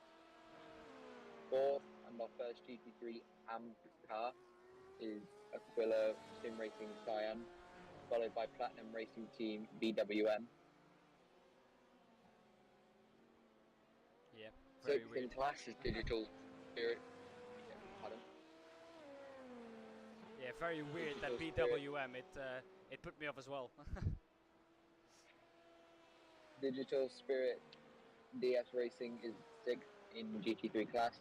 7th goes to YS Motorsport Blue, and 3rd in GT3 AM. Team iRacing Netherlands is in 8th in GT3s overall. 9th is Tempest Sim Sports. 10th SR Technic Tech, who is 4th in GT3 AM.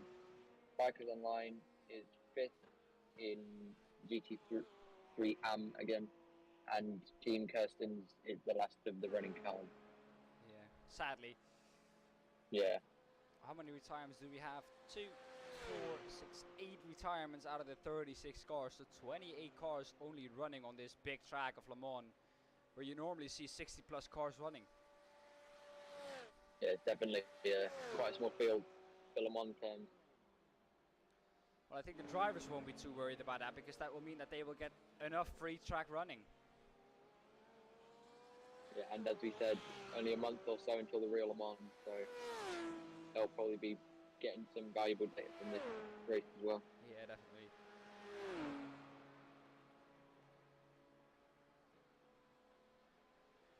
Well, an absolutely amazing hourly update there, sponsored by MS Drops.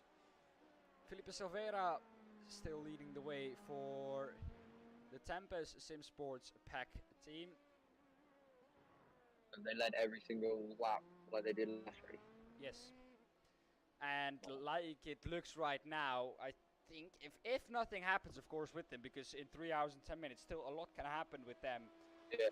Like we've seen in other races, they have led for the last 18 hours, and no one else has led for the last 18 hours in a race yet. The last 2 races, then, if they manage to do so. No one, not even with pit stops. It's crazy. They got a rocket engine attached to the back of it. Yeah, Fernando Alonso would be proud, even if you put the rocket ship. But they're not 11th, so. Or are they? No, they're first. They're minus one of the ones. Well, Loucos Racing is on a mission with a 3-minute 49.35. They are over a second quicker than the leader in GTE, and over a second quicker than everyone ahead of them. 56 seconds back from Loucos Racing they are. So they could maybe try and snatch another podium. Or try and snatch closer to that podium.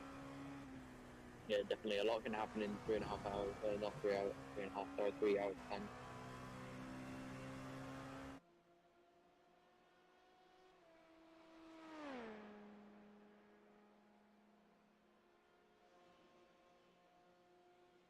Not much. The closest gap right now is probably for second, sorry, in GTE. Overall, 3.2 seconds. Let me But have take they a look at that. pitted? Yes, it is. This is the closest battle. They have both pitted, I think. A quick check. They haven't. They will pit shortly. But the Delta Motorsports 141 car, I think, will pit 4 laps later than the JD sim racing car, which is just ahead of him. There, you can see it.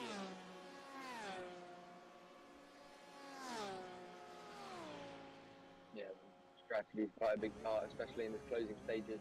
You want to get the pit stop just off so that you only have maybe 2 or 3 left to go. Yeah.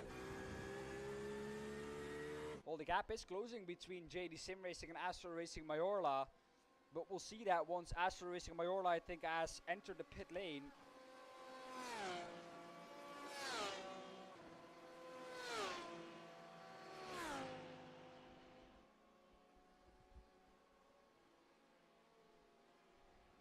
I think their strategy is They've had a very fast driver in for like hour 1 till 5, and then after that they just put another driver in, and he will run from hour 1 till 5, which is what I think they will be doing. Because Javier Hernandez, or I don't know exactly what it was called again, he was in from hour 1, from the start of the race to 4 hours into it. So he has done a quad stint there. Yeah, it's probably a good thing, to be honest. Yeah, he was really in his rhythm. It's better to have 2 quick drivers than maybe 4 slow ones. Definitely.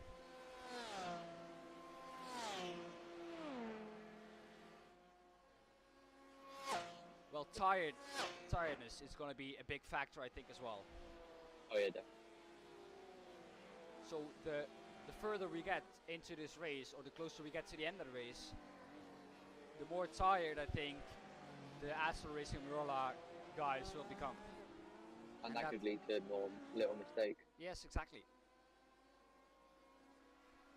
Just give me 2 seconds then. Gap is closing though on JD Sim Racing. It's not the car that is ahead of them, that is the Crips Racing car.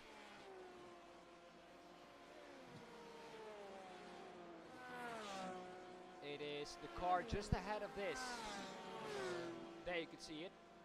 Just going into the left-hander. Never mind, that was an LMP2. The cowboy blue car. Cap has increased a little bit now. But coming down. 4 point. Yeah. That's down back to 3.8. Ebbing and flowing.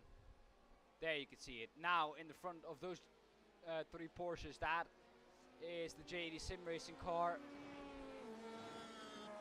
And they are both gaining on the leader in GTE. Which is good for us, because that means that it is going to be tight there. Yeah, come the final hour or so. That could be crucial.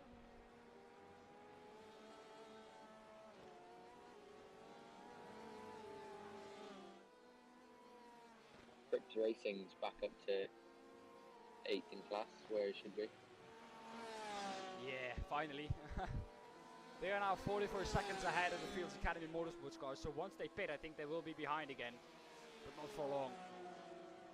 Yeah. Finally, Crips back where they belong. Yeah, we said the GTEs are quick in a straight line compared to the 3s. Well, big talking point was the driver standards in the practice sessions, of course. 2 teams with drive-thrus for intentionally wrecking someone in the practice session, which is not good, of course. But before we talk about that, I have 3 new fastest laps. It is a fastest lap for Q Racing Cyan, 3 minute 56.29. Fastest personal lap for Tempest, a 3 minute 53.80. So that is the fastest lap of GT3 overall there. And the new fastest lap for Astro Racing Marola with a 3 minute 48.36. So you see Tempest, the fastest GT3, at 53, and Astro Racing quite a fast.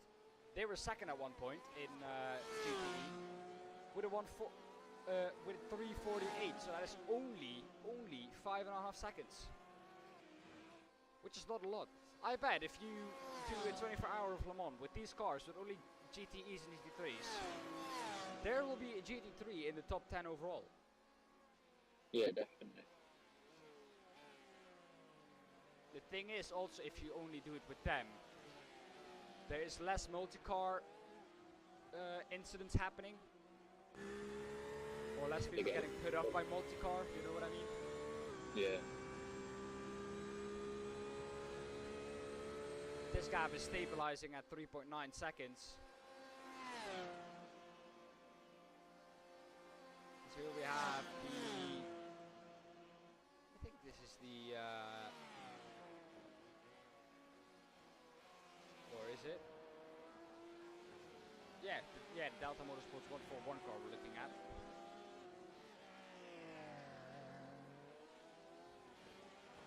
just overtook the Chris Racing car.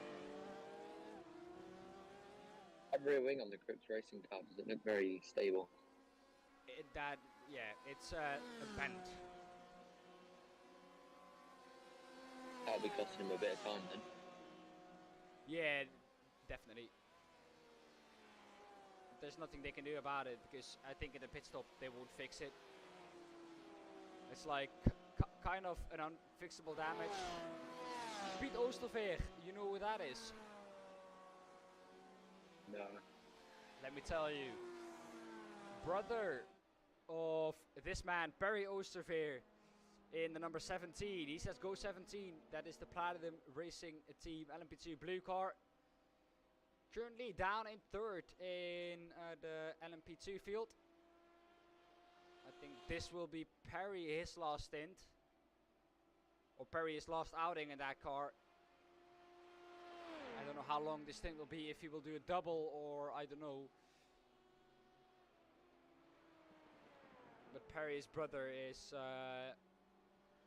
in the chat, that is why I wanted to mention him real quickly. Oh, okay. There was a lot of support for the RD Sim Sports community.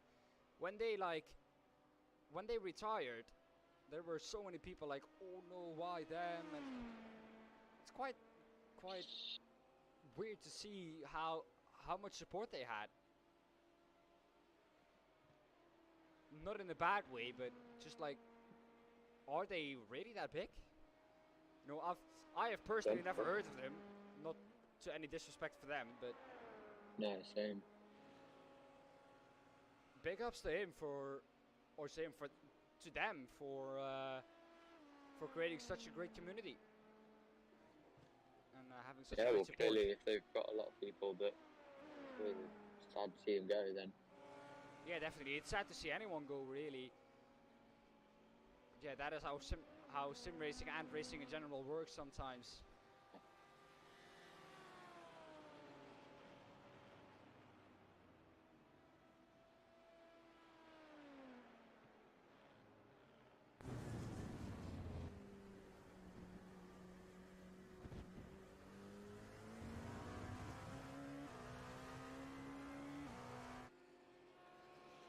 You see the gap in GTE for third is back down to 4.7. I think it's actually a little bit more.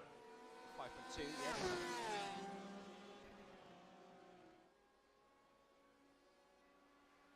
yes. SDK thinks.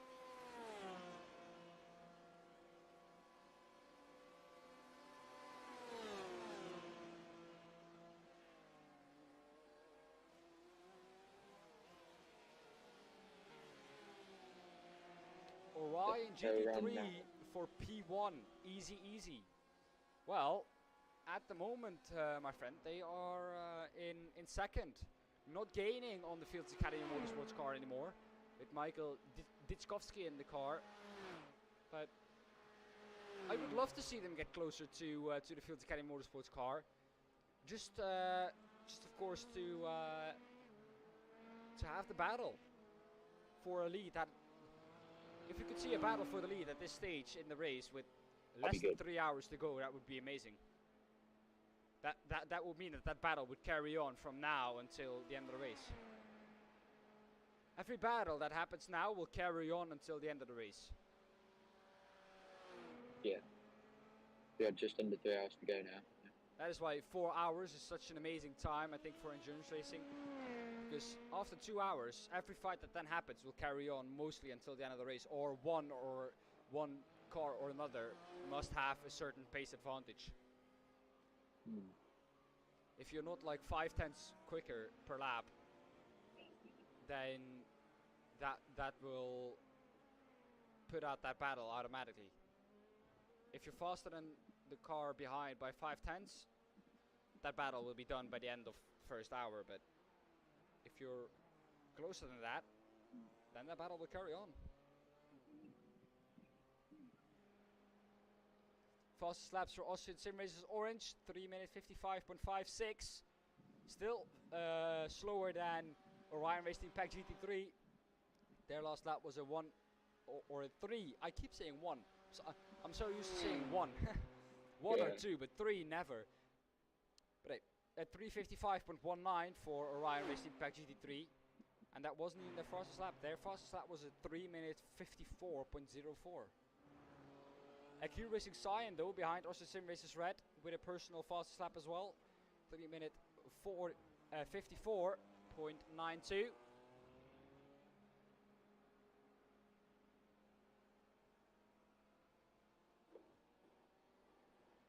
Yeah, well, the track's going to start cooling down now, so we'll start seeing some of them quicker lap times. Yeah. Well, the thing that amazes me the most is Team Kerstens. They are not slow. They are absolutely not slow.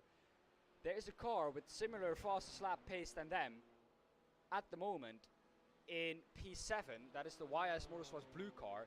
They're in third in GT3M. So they have just been unlucky with traffic and everything, because the cars ahead of them, their fastest lap is 3:58, which is almost a second slower. 4 minutes, which is over 3.5 seconds slower. So really, it's a case of just trying to be consistent. That is what they're lacking, because their lap last time round was 4-minute 02.96. Yeah, we said earlier, didn't we, that consistency was key. Well, I said that RD Sim Sports had a lot of free support, but it turns out that Orion Race Team Pack GT3 has just as much support as them. They thought, well, we'll show them what support is like. Jesus, so much support for them in the chat now. Well, And there's absolutely the great to pass see. for P6 in LMP2. Here it is again.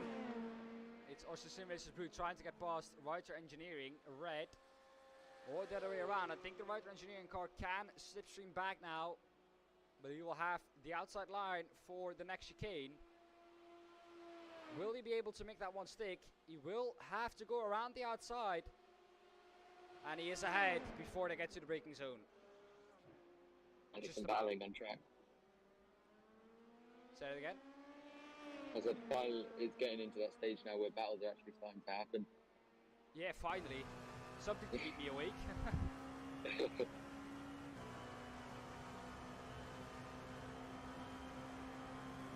This is going back at it again. There we go. Oh, keeping the inside line, very smart there from the Reiter Engineering Red car. Well, it says Reiter Engineering Red, but that looks more orange to me. I don't know if that's just me, but Yeah, it is a cool livery though with the orange, black, and white. It fits really well. yeah. Really, really well.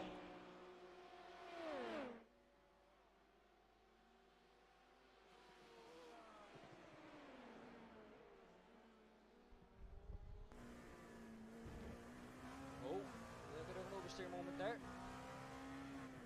But it's Austin Sim Race's advantage again. Oh, big slide.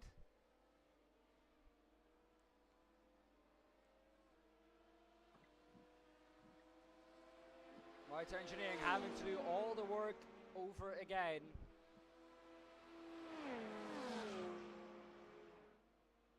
But they've been dropping back lately. Maybe the tyres. Yeah. Just not really a great car on used tires, it looks like. As the GTEs are now pitting. JD Sim Sports. Finally boxing this lap. Delta Motorsports 141 still out there, and I think next lap the leader will be pitting as well. And then it's Delta getting to that time Motorsports. soon. Yeah, and then it's Delta Motorsports again within the lap of the leader. Oh, you see a big crash in the background there. I don't know, that is the Reiter Engineering car.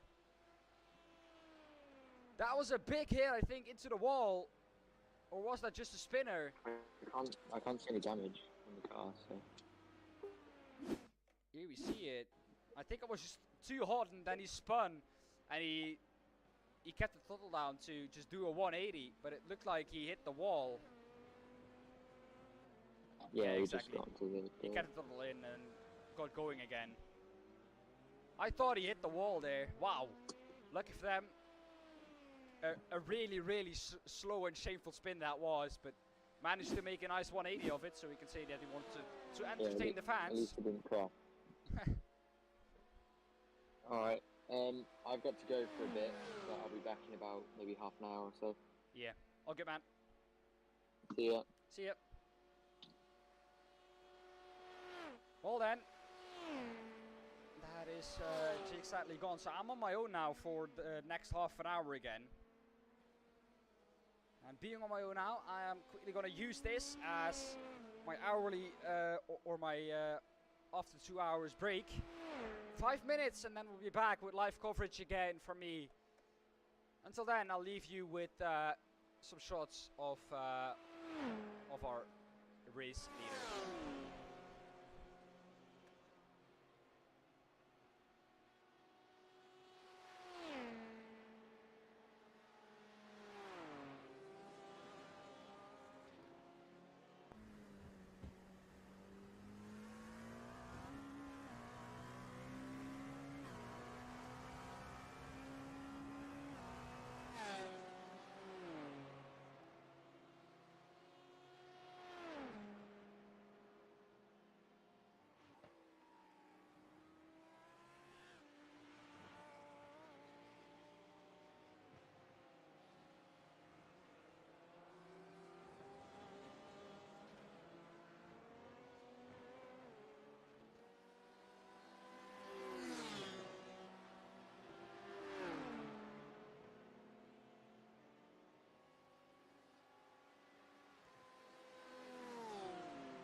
Welcome back, everyone.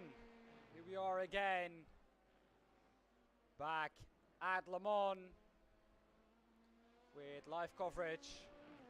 And I want to take this time really to, just thank everyone who's watching. And just let everyone know that I'm very appreciative that I got the opportunity to do this. This is what I love. Being behind the screen for 10 hours is not what I love. It's taken its toll on me, of course.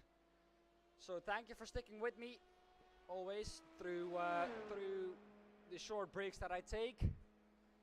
It's a tough one for me, of course. Still 2.5 hours to go. Of course, 1 hour from that will be done by Jake, and I'll take a little nap then.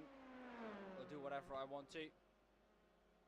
But of course, I'm still very appreciative of what I'm able to do now with you guys, and yeah, endurance racing is my my big love, and I'm very appreciative that I can do commentary on this.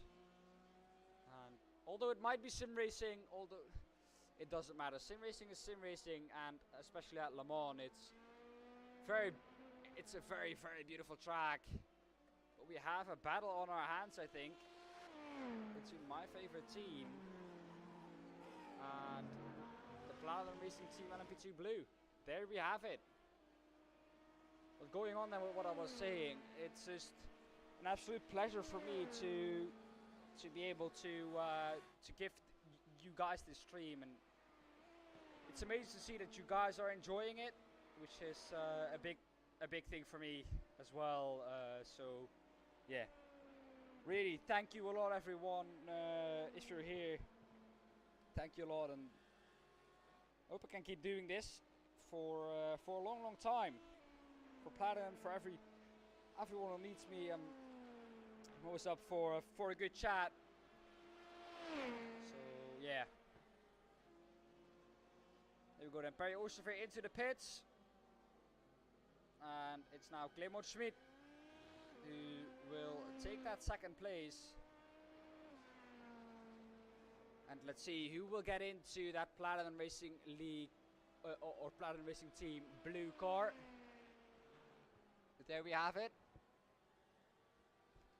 Who will get into that car? Will it be Perry Oosterveer still in that car once it leaves the pit lane? I don't really know. I think it will be. They qualified second, so they're very high up in the pit lane, or very far up in the pit lane.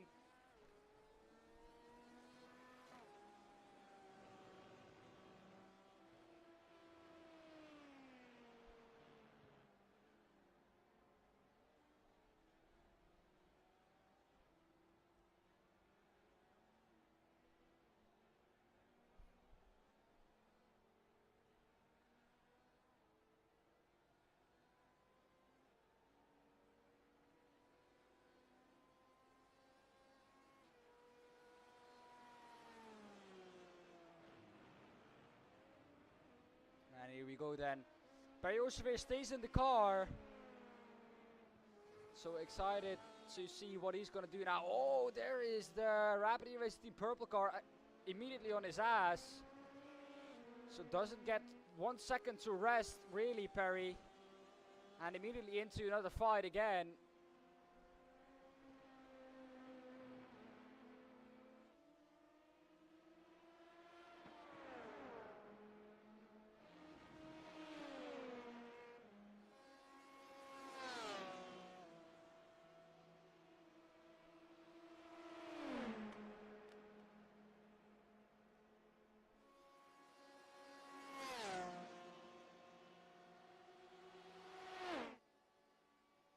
Here's the move then for that third position, the last podium spot, but that of course is after they have pitted. So the Rapid E-Racing Team purple car still has to pit, I think. Let me quickly check that. Yeah, they do still have to pit. Platinum Racing Team LMP2 Blue are one of the first ones to pit, so they will have the longest pit stop, I think. Or they will maybe need to do a splash and dash. They need to save some fuel here. Looking at the pit strategy. Yeah, too much numbers really to to be able to see that. It looks like every stint is the same from them as it was from everyone else.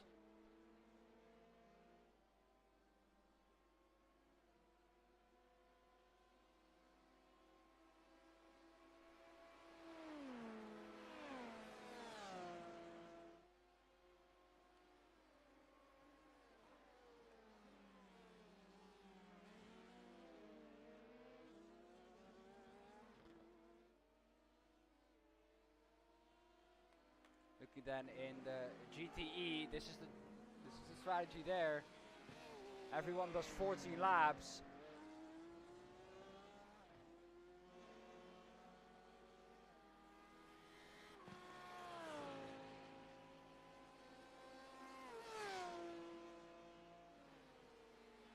Looks like Delta Motors was 1 for 1.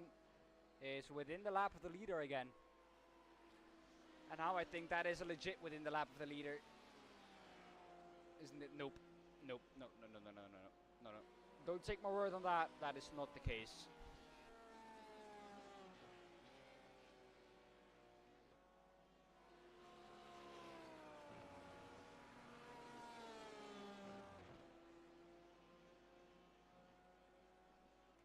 And then in GT3, what is the strategy there?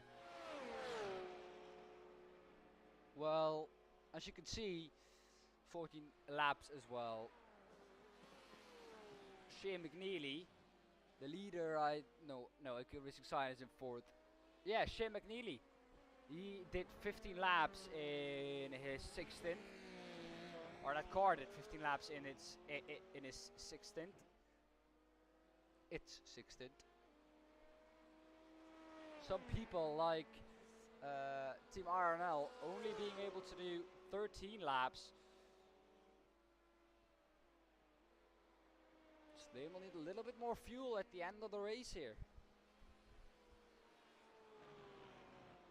Maybe almost one extra stop.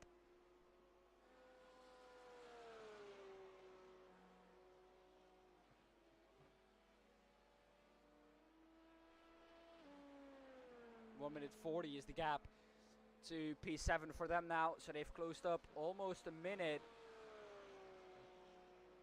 in just over an hour time. You can hear Christian Stratenberger really saving fuel.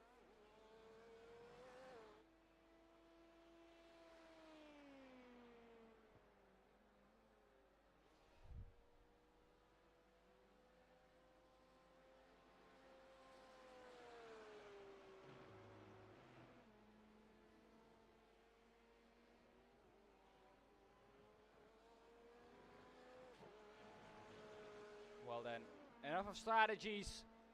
It's giving me a headache. So much strategies to figure out.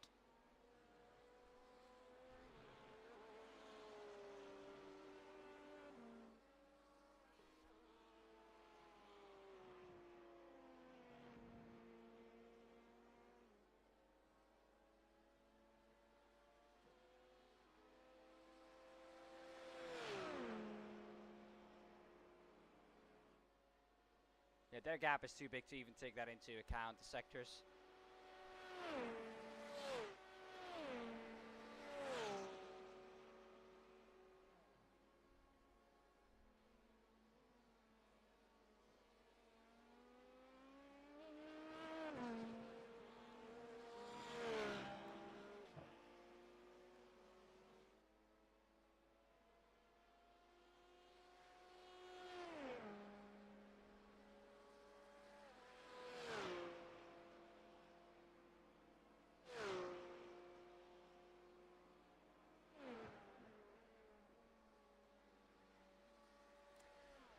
Well then, let's look at the fastest laps from the teams again. Here we have it. Astro Racing now having the fastest lap by, I think, almost over half a second. Yeah, by over half a second over their brother team.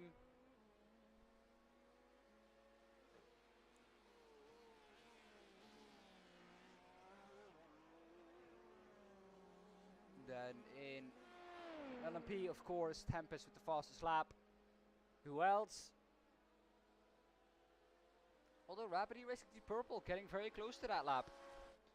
Tempest Sim Sports Pack in GT3 having the fastest lap as well. Who else? No one really getting close to that time. Within 4 tenths is Orion Racing Pack GT3. But those are the closest on track, and the rest is all within the in the 54s. So not really close enough.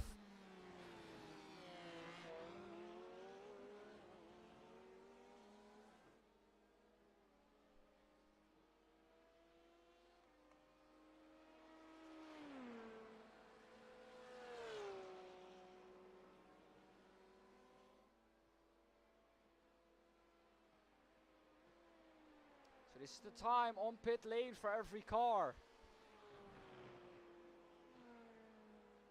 Last time round. The off-track count. As you can see, Astro Racing, 93x. Blaron Racing Team LMP2 Blue, only 6x. JD Sim Racing, Loucos Racing, only 4x. 4x for Orion Racing Pack GT3 as well. 3x for Team IRNL. They are by far the cleanest team.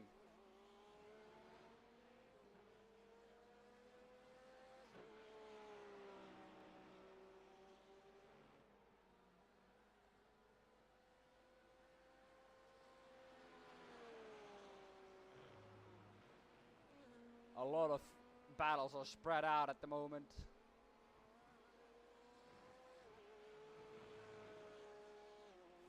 As you can see, a lot of battles, not even within the minute anymore. That is what you get with a longer endurance race like this.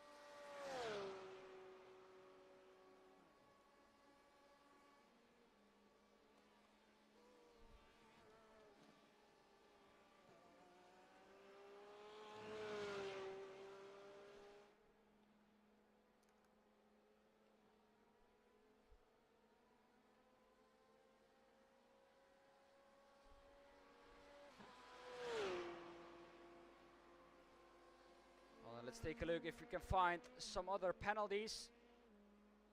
Looking at it, no further action still. There is something under investigation. Rapidly Racing, a team, a purple I think that is, yes. With Digital Spirit, DS Racing, no, that is no further action.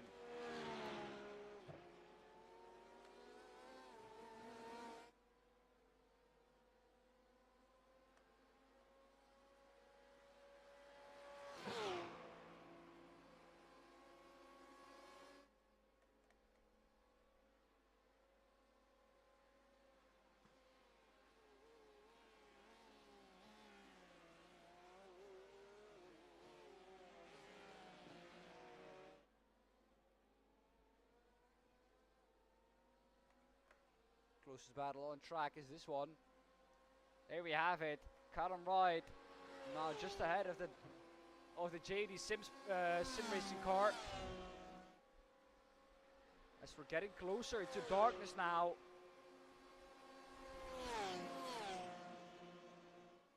Approaching 9 PM at Circuit de la Sarthe.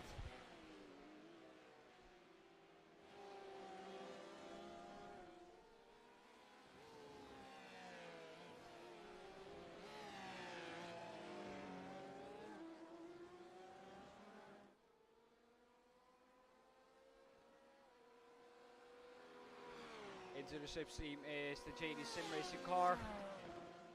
Who is driving that car? Martin Karasek is driving that car at the moment.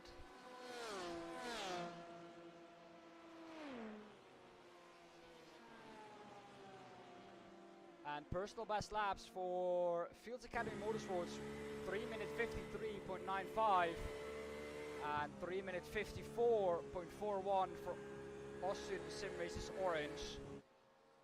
And a personal best lap time for my favorite team as well, 3 minute 30.01.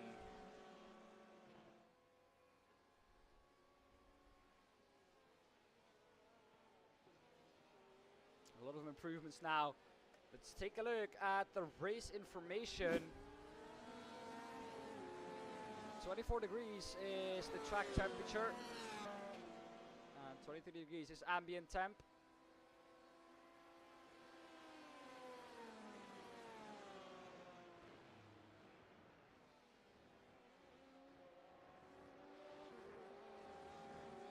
That's quite hot.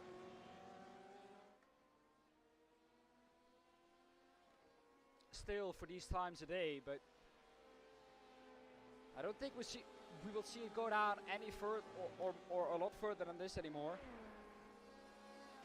Martin Karasek chasing down the Delta Motorsports 141 car. Into the slipstream. Gap was 8/10 at the beginning of the straight. This is how much time you gain.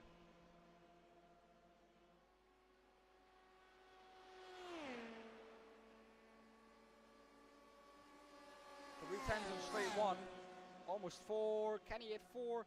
4/10 gained almost at straight one.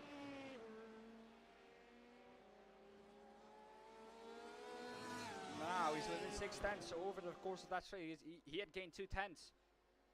Let's see what he can gain now through the chicane and the last straight. 2/10. Already down 1/10, 2/10. Realistically, he has to get to somewhere around 4. He's doing that. So 6/10. Let's see what he can do.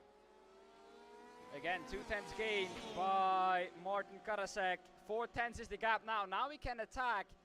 Maybe down to Indianapolis. Maybe wait with it a little bit longer and not do it into Mulsanne corner. But once he gets the opportunity, I think he will do it. Gonna have to stick behind again. And over that straight, you can see 6/10 gained there. Going into the braking zone of Mulsanne corner. Oh, and he locks up there. That is some great anticipation there from Martin Karasek. Now the battle is reversed again. Callum Wright is now behind. We'll keep with it. And then we'll take a look at what exactly happened to Martin, to Callum Wright there. Not being able to pass into Indianapolis. Not really a passing opportunity.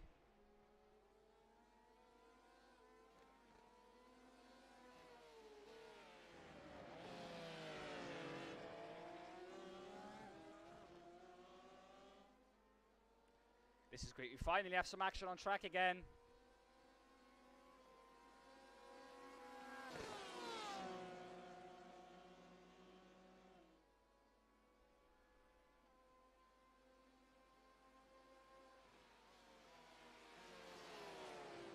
Into the Porsche curves now. Not really an overtaking opportunity. So let's go back again and see what exactly happened there. Go on board with the Delta Motorsports 40 car. Here we can see it into the corner. Oh, backhand steps out a little bit. Does well to save that and get on as quick as he did. Loses like 2 seconds at max with that. Not even, I think, not even 1 second lost with that. Very well held by both drivers. Now, Callum Wright, what can he do? We go on to the start-finish straight again.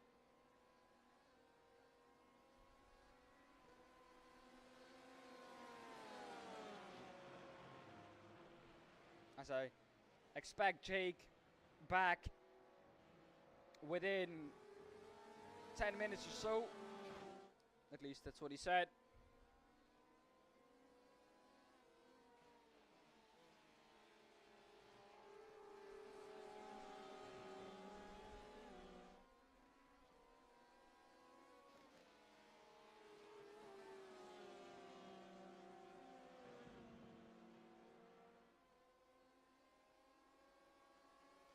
2.5 tenths is the gap. I think this is enough to make the overtake work, but there is going to be an LMP2 car in it as well.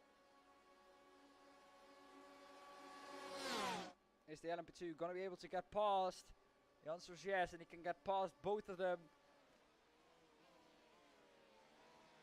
And the gap is only 2.5 tenths. Entering the first chicane. Exiting, it seems like JD Sim Sports has the better exit.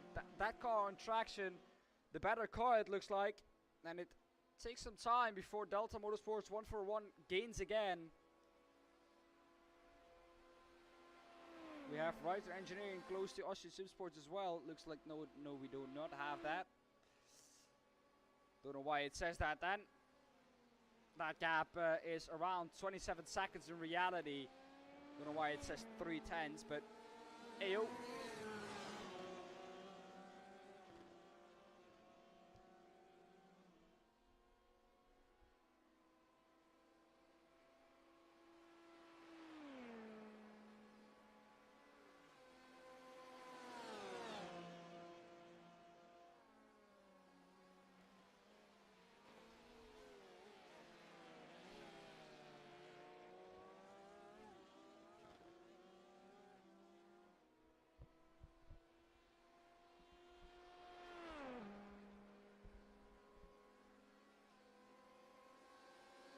Well then, can he try something down the Indianapolis? Another lap, another chance into Indianapolis, of course. This will stay like this, I think, for a long, long while now. Here he is. Is he going to do something? Not really. A little bit too late. But he keeps him honest. Down to Arnash then. Can he do something into Arnash? Slowest corner on the circuit. Not really. To the wall there on exit, but you have to if you want to optimize, of course, the line through there.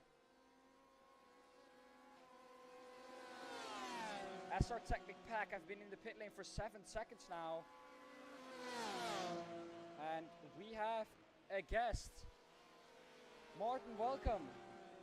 Hey up, buddy. Martin, how are you doing, my friend? Not too bad, not too bad. How are you? Doing a great, by the way. Great stream. Well, man, let me tell you, 8 hours was a lot, but I'm feeling it, man. It's Yeah. I'm not up for this. You're gonna sleep well tonight. Yeah, definitely. I'm gonna hear fucking GT3s, LMPs, and GTEs going past in my dreams. Yeah, definitely, definitely. Well, Martin, it was all sweet dream for you and the team in the beginning. But it seems like you guys have dropped some pace compared to the Kiel Racing Cyan team. Yes, well, I ended up getting in car. My plan was just to do 3 hours, and then the car still felt really good after 3 hours, so it was just like, well, if I took the other hour and made it 4, maybe we could jump the other AM team. So I went for it. And first 30 minutes of the 4th hour, it was really good. You know, I was catching them, and then Heavy placed it at a certain point, and it really put me off, and I went over a little bit too far onto the left, which made me spin a bit.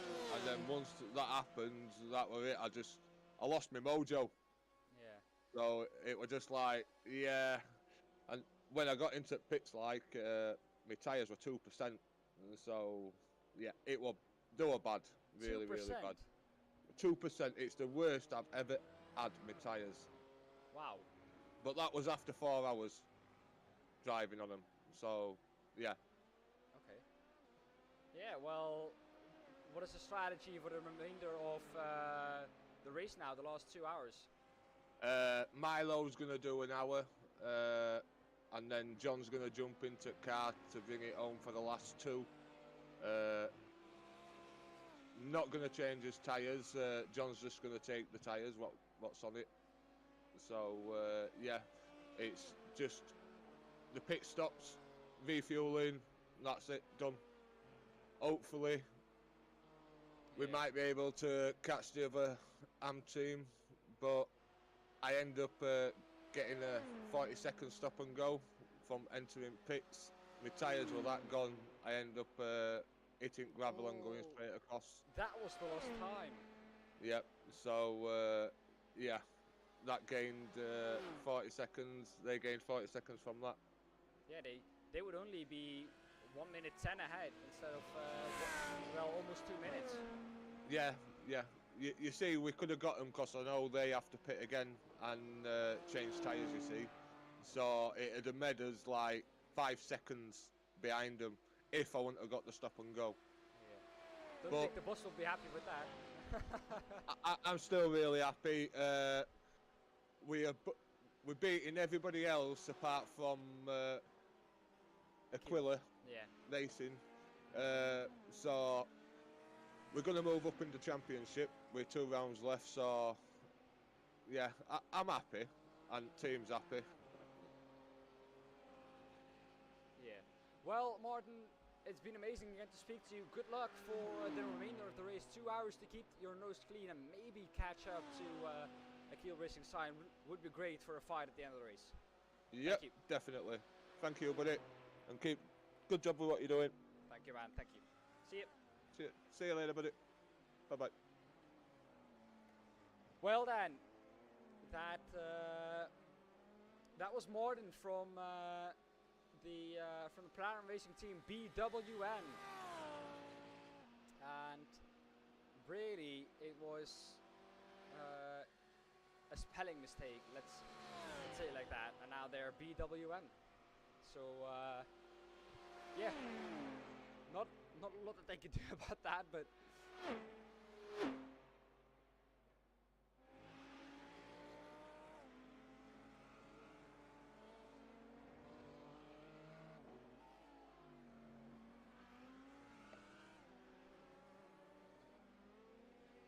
Well, I'm still waiting on Jake to get back. It's really been a long time for me now. An hour rest wouldn't do me any bad.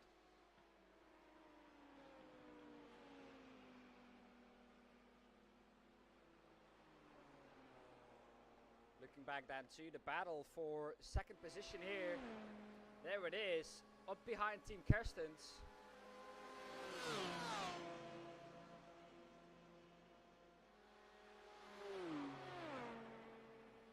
There they go. Yeah, wow, so close for the whole race. They've been this close almost, and to see them this close after almost 8 hours, which is Sebring length. Don't forget that. At Sebring, we would only have 15 minutes to go now. But like I said, every fight that is like this will carry on until the end of the race, if pit stops are exactly the same. But what they're doing now, and not fighting too much, is just pushing each other on. They are helping each other catch up to Astro Racing Mora to get back into that lead lap. But that gap has stayed the same like it was a few hours ago.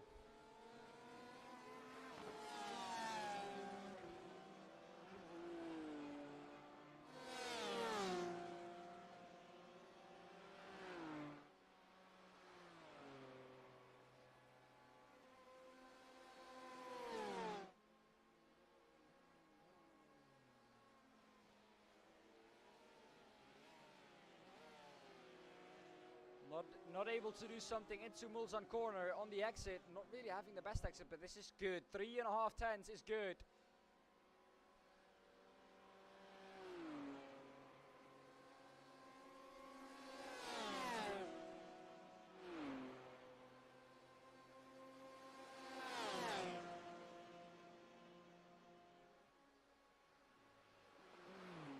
As SR Technic Pack get back into the race, get back onto the track after a long damage repair.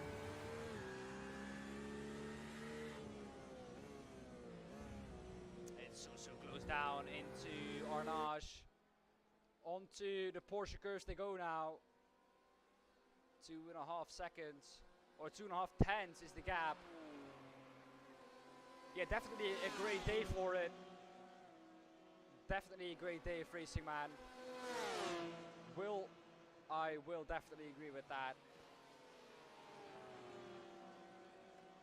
And doing commentary on it for 10 hours wouldn't be a problem for me, but I am so knackered right now that and it is because of this, because I slept very well.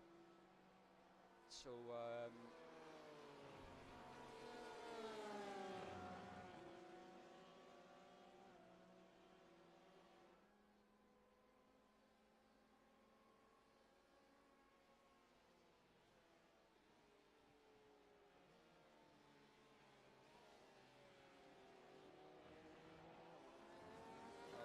we go on to another lap, and they're as close as they've been for this whole stint again. Well then, I'm quickly going to run over the last, or one of the last hourly updates from me, and it will still be Tempest Simsport Pack in first position. My favorite team in second, Platinum Racing Team LMP2 Blue in third. First in the GT East will be Astro Racing Majorla. Second there, JD Sim Racing and Delta Motorsports, which is the battle we are watching right now. First there in the AM classes, PM Esports, and second Grips Racing, but they are a lap behind PM Motors or PM Esports, so that is going to be very difficult to catch up. GT3, it will be Fields Academy Motorsports still leading the way there. Orion Race Team Pack GT3 halves closed up to 22 seconds. So very good from them there in the last stint. That will be very exciting to see at the end of the race. I think they will catch up just before the end. Is this then the pass down the inside? Not really. Trying to get past the traffic here. But second there is Orion Race Team Pack. Third is Austrian Sim Races Orange. And first in the GT3 AM, but fourth overall in the GT3s. Akil Racing Cyan. They are ahead of Digital Spirit DS Racing, but they are in the Pro class. Second then in the GT3 AM classes, Platinum Racing Team BWM, which we just spoke to Martin Hobson, driver from that team. YS Motorsports Blue is third in the GT3 AM class, and that was your hourly update sponsored by MS Drops. Already done, and it's flying by. Only 2 hours and 10 minutes to go from the 10 we had at the beginning.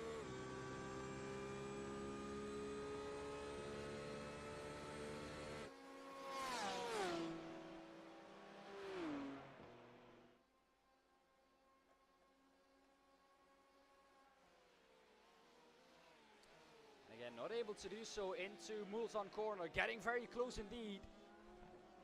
And now 2.5 times this, surely this must be it. Surely this must be it. This must be the pass.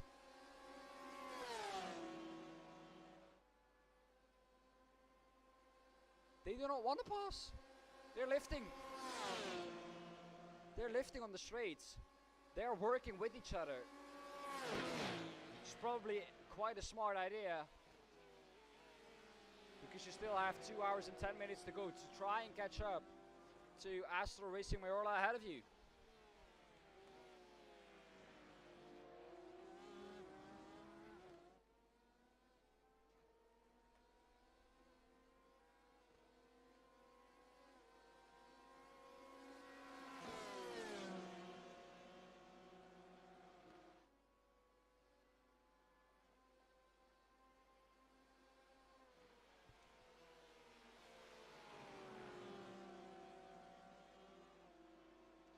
And again, another fastest lap from this car, the Tempest Simsport Pack car. Last time round at 3 minutes 29.12. Wow, wow, wow. So fast, these guys. And a lot faster than everyone around them, it looks like. Going back then to the battle. A battle that has been a battle for I don't know how long now. Delta Motorsports is saving fuel, I think, behind the JD Sim Racing car.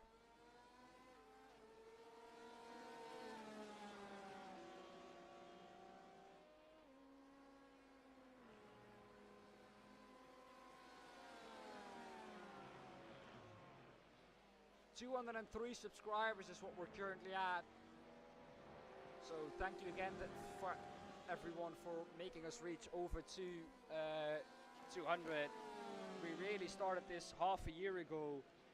And I started it on my own by just asking Marnix, who's the founder of Cloud Racing League, can I maybe commentate? I don't know if I'm good at it, but I want to try, and because I would love to commentate. And he gave me the chance, and I'm very thankful for that.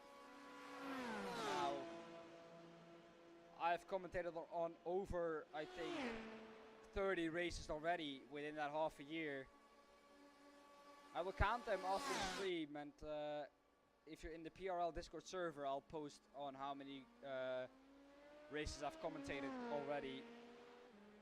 But it'll be around that kind of region, 30 races, including 4 of these long endurance races. I think it's going more towards the 50 mark already, but 40 is where I expect myself to be. Delta Motorsports 141 car then losing a little bit of pace, it looks like, but catching up to the back of that car nicely again with the slipstream.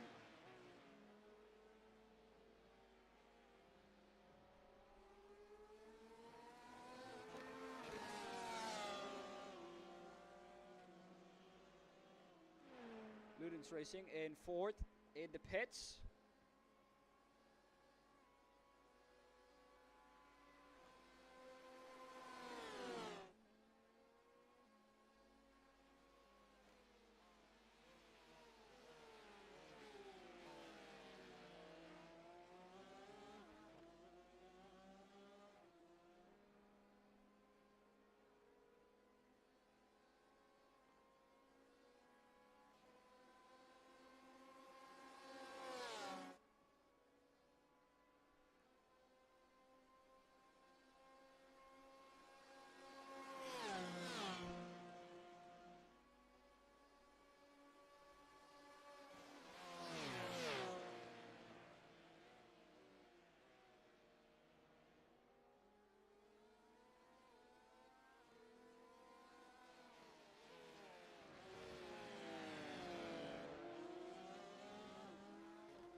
These cars are still in the same order as they were before.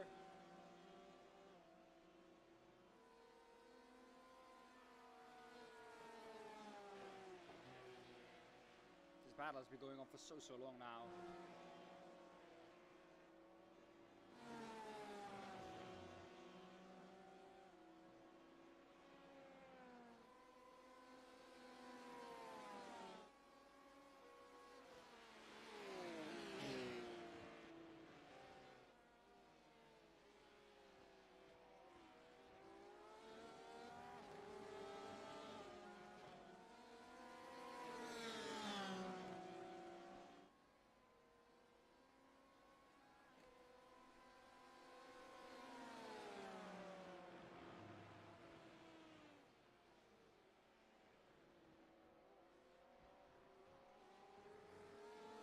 Now then, the Delta Motorsports 141 car, I think it has a lot more pace than it's showing right now.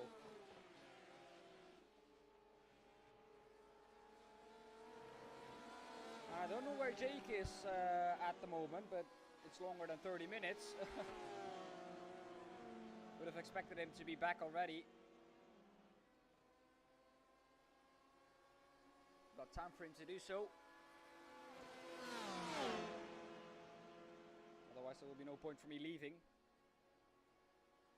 And I would love to get some time off.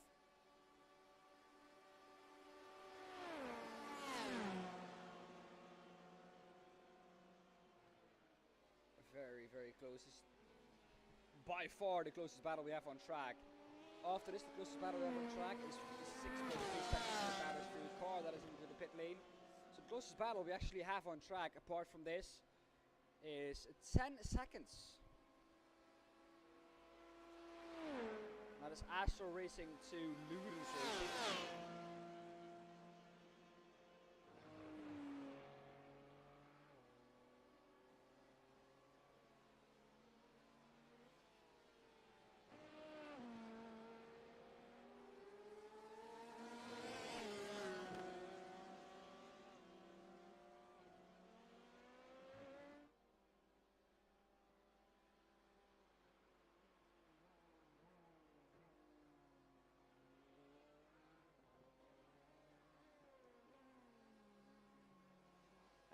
and the moment that I have no voice tomorrow, and on Monday, I will think back to this.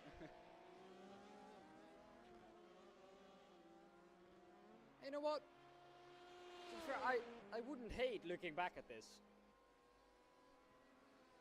How weird it sounds. I wouldn't hate looking back at this. This is something I love to do, and you never look back at that with a feeling of, oh shit, why did I do it? At least I have that.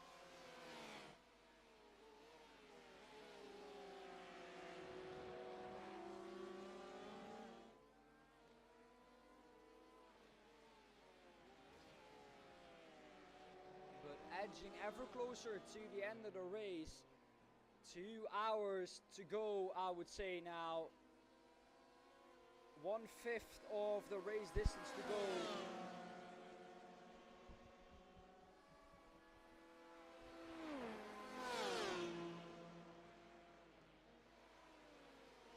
I will quickly take a look for you. Here's the Team IRL car. It's Ruben Schultz. Taking seconds out of P7 now. 1 minute and 24 seconds is that gap. That once was 1 minute and 40 seconds. So he's going very, very strong in that car.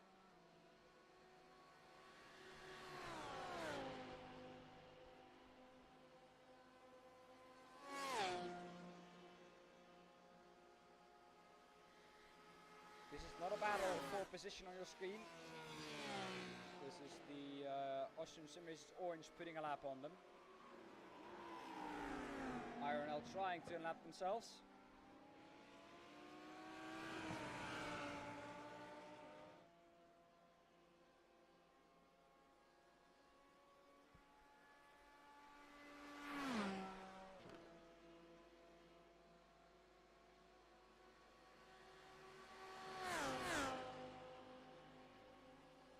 Yeah, Rene, he is very, very quick.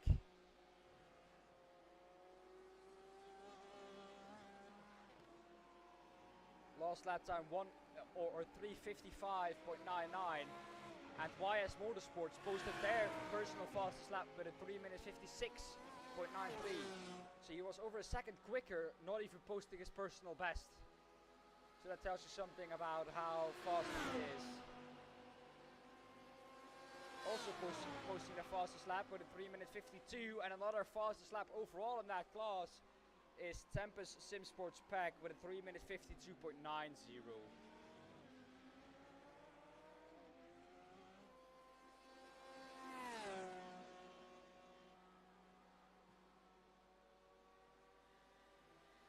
The gap between them and IRL is only 1 minute and 47, and last lap he took, to be exact, almost 3 seconds out of Ruben, side by side through Indianapolis, and Ruben did not back out of that, and was never going to, it looked like.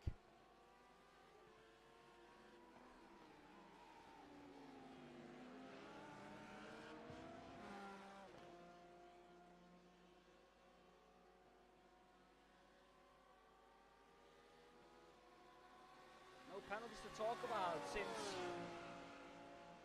10 minutes before 7 Central European time. So that is for over 2 hours and 20 minutes now that there have been no incident reported. Mayora going around the outside. Difficult to do and very close to that IRL car. But Ruben keeping his nose clean. Rennie, I don't know if you can get someone from IRL in here into the waiting room. I would love to speak to them. I would love to speak to them and talk about how their race went.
Sun settling now at Circuit de la Sarthe. 2 hours to go in this race. Still no sign of Jake.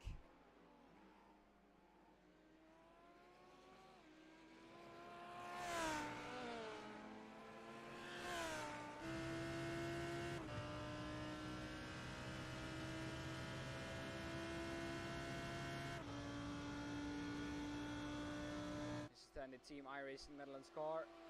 Looking back then at the fight again.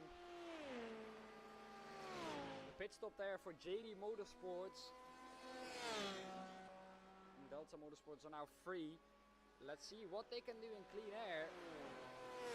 And if they can come out ahead of the JD Sim Sports or Sim Racing team.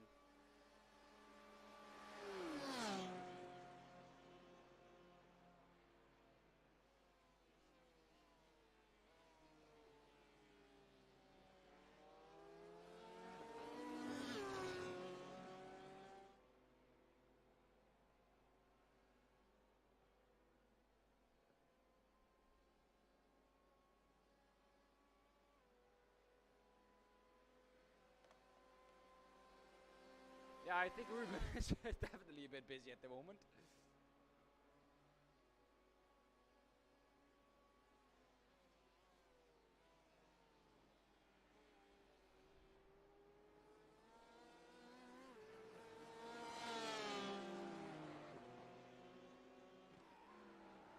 Here we have Ruben, busy keeping a car on track.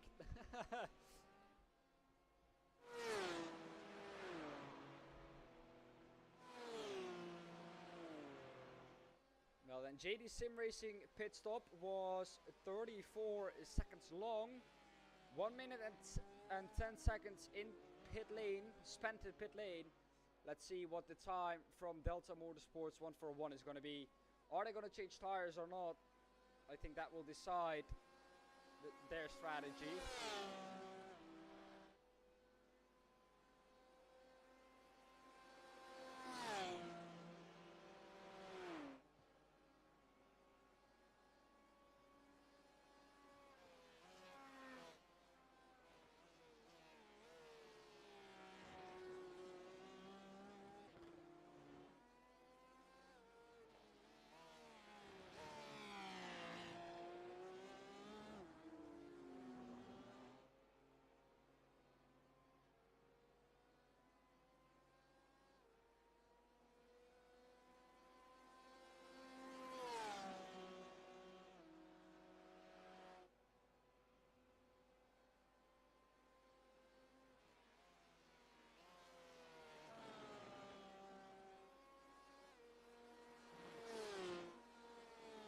See no one in the waiting room from Team iRacing Netherlands yet, but the headlights are getting more visible on track, so the sun will be going down quick now. Light will be fading.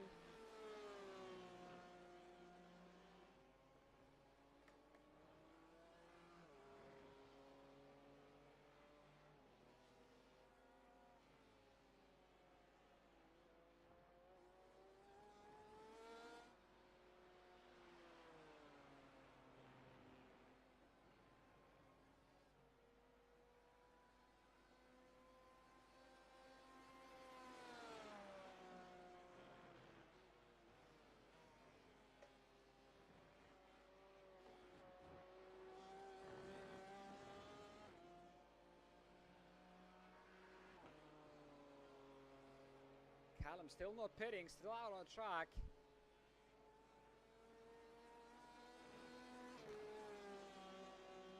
Did he save that much fuel behind the JD Sim Racing car that he can go 2 laps longer?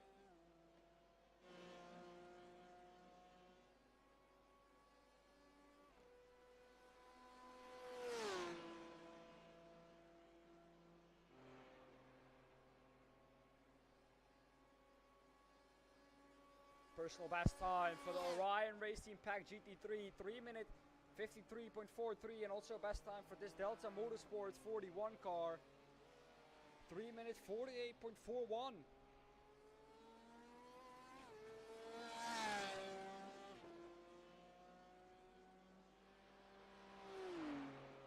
that's what I said. It looked like this car could go so much faster on its own. But it chose to save fuel.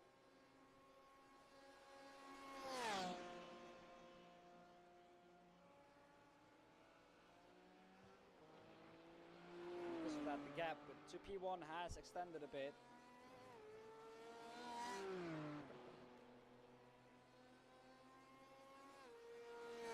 We'll see when he pits.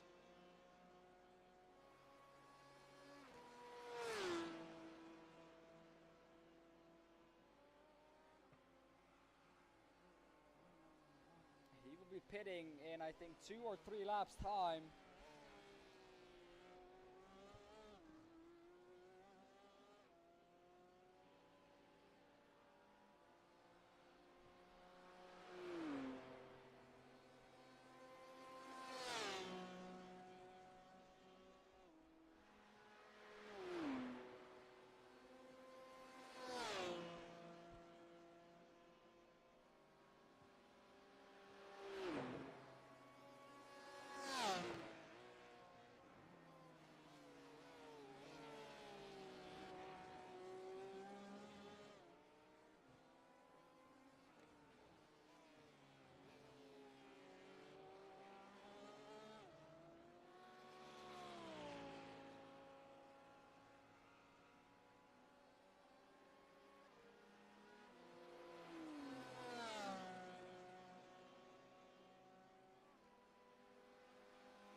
Wants to get past that car before the Porsche curves.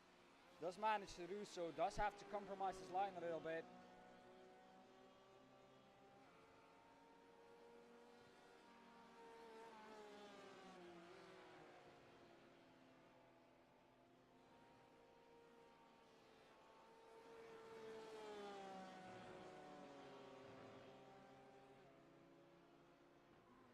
Will he pit this time round? I do not think so. No, he faked us a little bit there, as did the BMW. But I do not think he will be pitting. Let's look at his lap time then. Last lap time was a 3 minute 48.41. This lap is going to be a 3 minute 49.07. I'll keep an eye out for what JD Sim Racing is doing.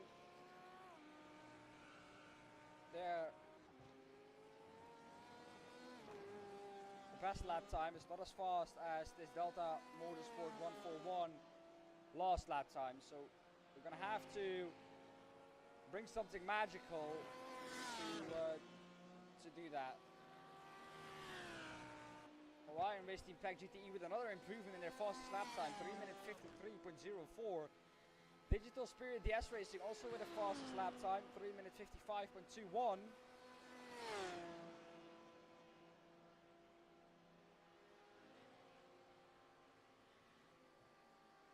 And the lap time for JD Sim Racing will be, I can tell you in a second.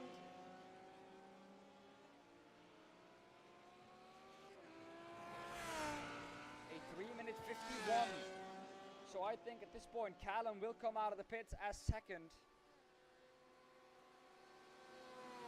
And the overcut worked. But he still has a long way to go, I think, until his pit stop. I think this lap and then one more lap. Maybe.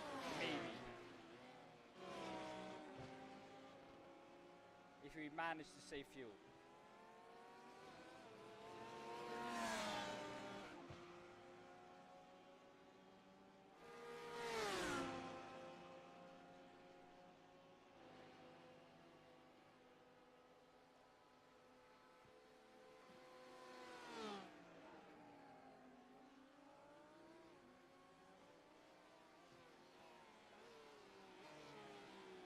Still no incidents being reported.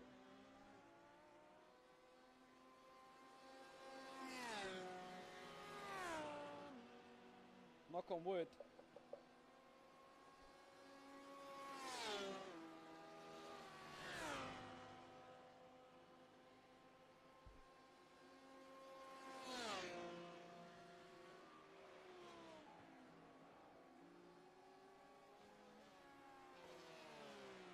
Astro Racing, the leader now in the pit, and I think this Delta Motorsport 141 car will follow. They've pitted on the same lap for the last 3 pit rounds, so I think that will be the exact same once again.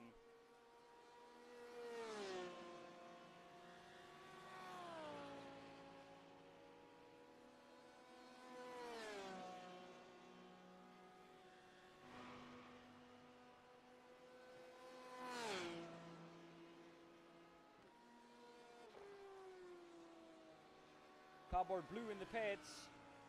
They've been in the pits for 3 minutes already. So that is something that has happened to them. Quickly take a look if I can find something. Who is in that car? Van Rooyen. And he's now going out, and that is a hampered car. They cannot drive that back.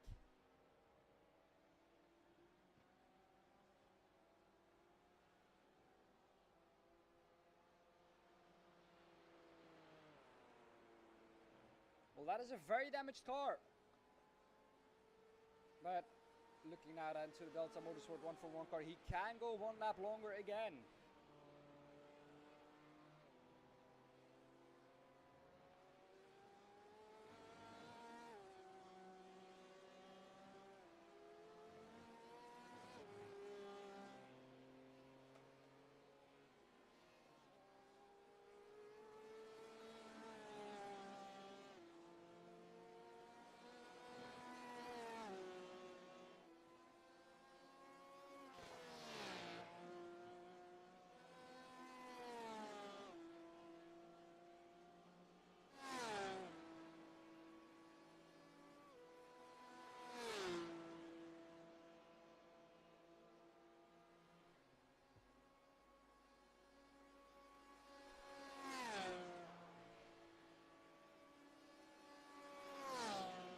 Still no sign of Jake joining.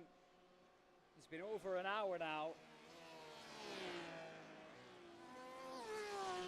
As we're coming up to another pit stop cycle in the LMPs.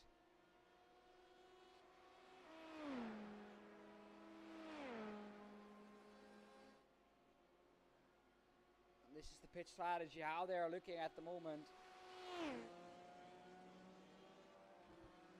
Not really a lot of valuable data for us to see there.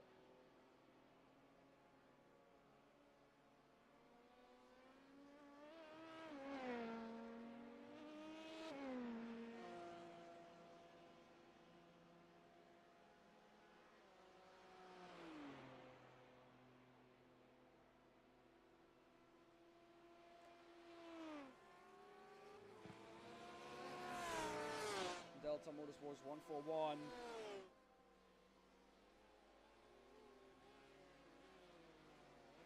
Still out on track.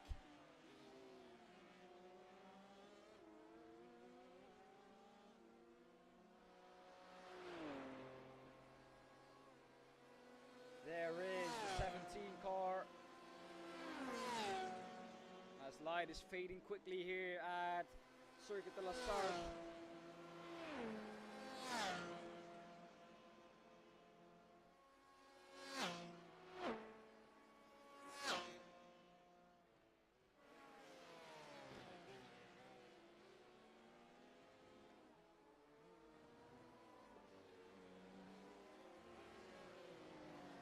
Is he gonna pit this lap? That is what I'm asking myself. I think he will.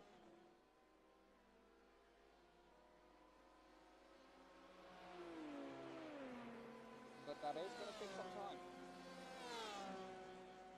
As the Cardboard Blue car is still in the pits.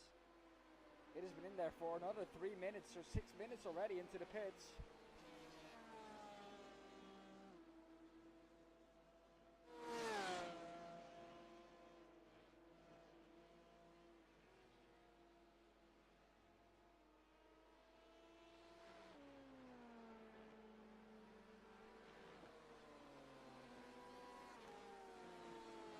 Gonna get the answer in a second. Here he is coming into the pit lane. This is the moment that decides if they get out ahead. 1 minute 10 was the pit lane time for JD Sim Racing.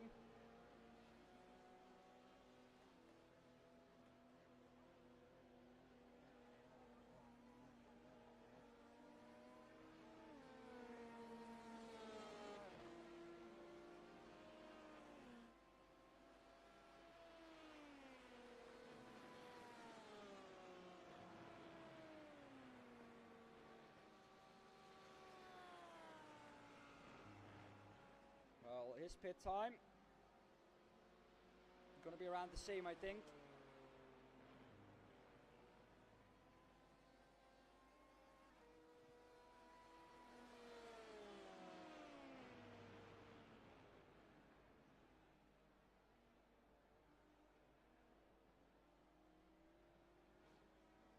And here he goes, moving again. Where's the JD Sim Sport car? Look to the right of your screen if you want to see come by, if it even does. And it looks like it doesn't.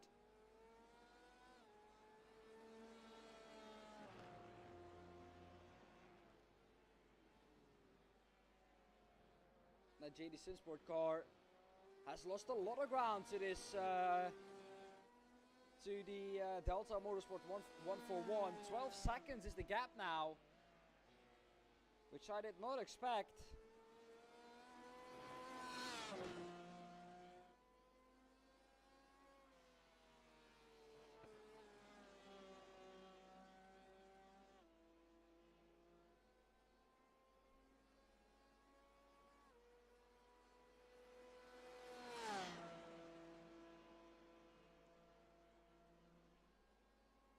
Now they can start to gain on Astro Racing Mayorla.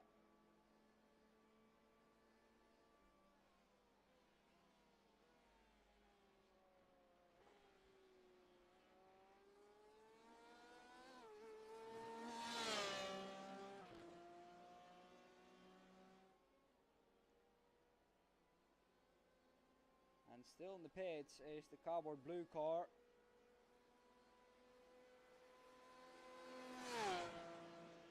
Losing a lot of ground at the moment.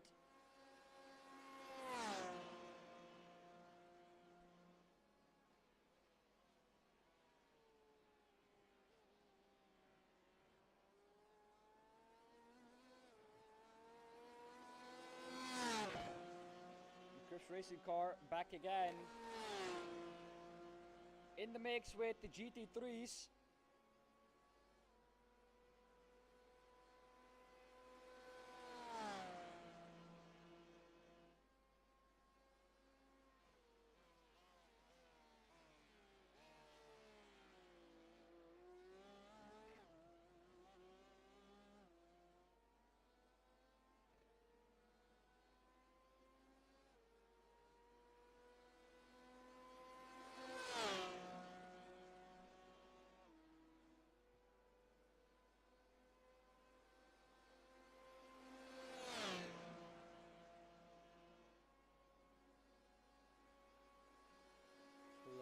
Some other exciting battles out on track. Not really. Closest battle right now is this one, Orion Race Team Pack GTE. Just behind Austrian Sim Races Orange.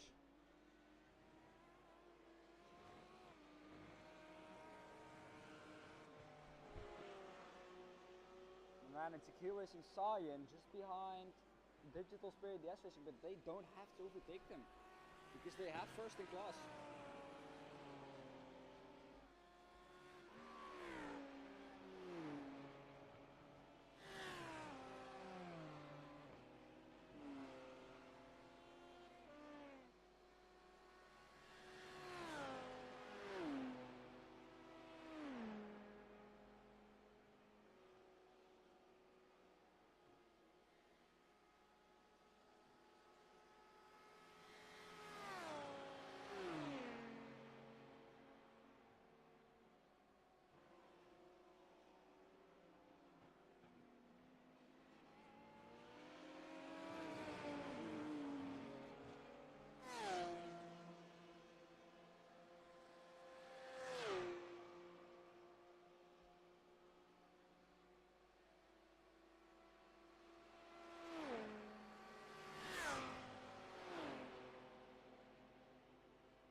1.2 seconds is the gap right now.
Yeah, it's getting very dark, Rennie. It's gonna be cool to see these cars in the dark.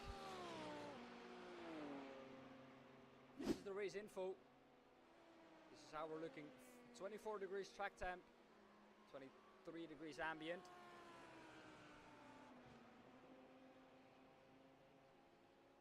So the track is getting optimal. It's actually optimal at the moment.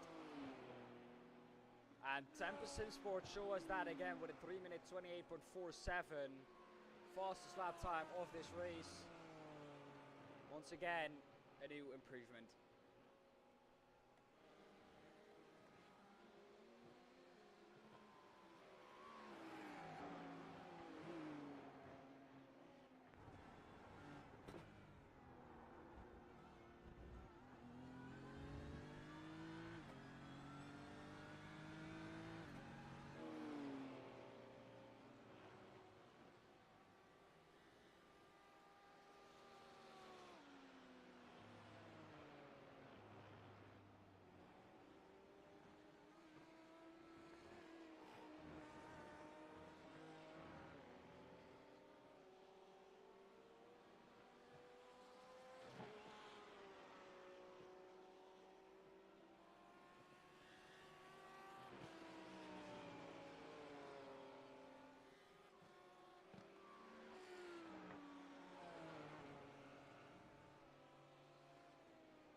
Within the second, can he do something about the lead that the Austin Sim Racers Orange have now?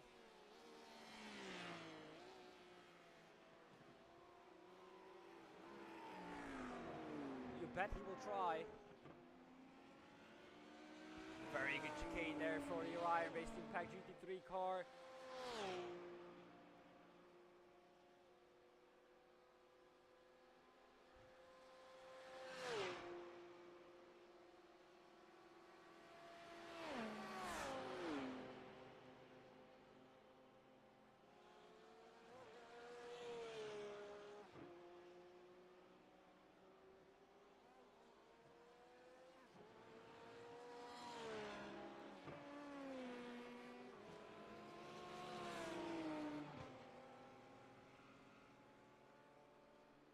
Tenths is the gap now. He looks to be pretty much a lot faster right now. Last lap time was quite the same for both drivers, really. Having to do with traffic, I think.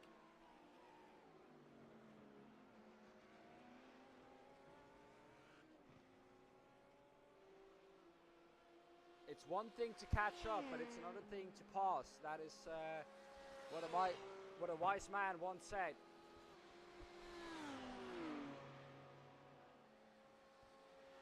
They're just 11 seconds ahead of this is the Fields Academy Motorsports, so we could see a big three-way battle for the win in this class.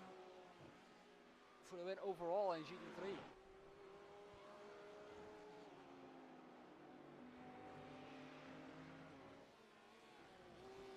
Which could of course get a bit feisty.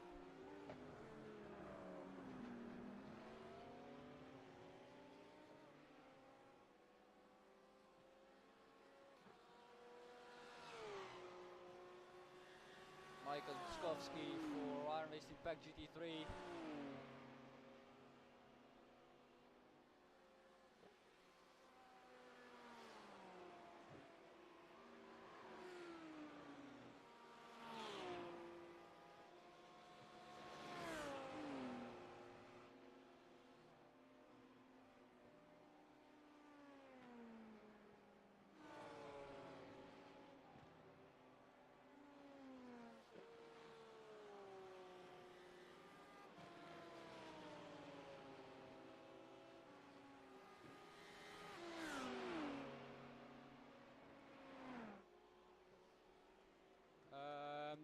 No, IRNL is not battling with P8.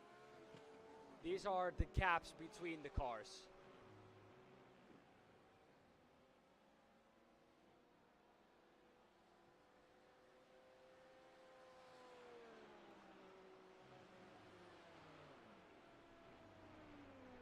So the gap from Team iRacing Netherlands to the Tempest Sim Sport car, which is in P8 now. It's 2 minutes 16. It's 2 minutes 16. I think something has happened to that car.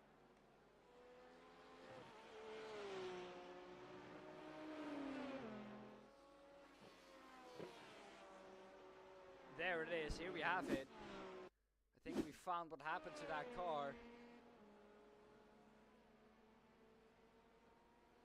There he is backing onto Arnage. Not the fastest way to get through there. That's for sure.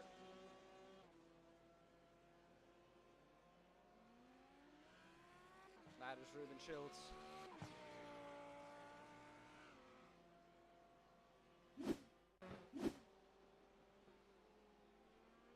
No, that is in minutes. 3 minutes.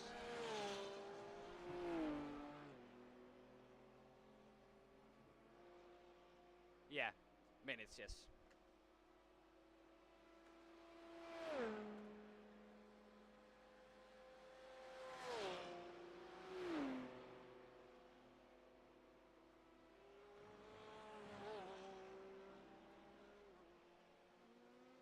So that is in minutes, luckily.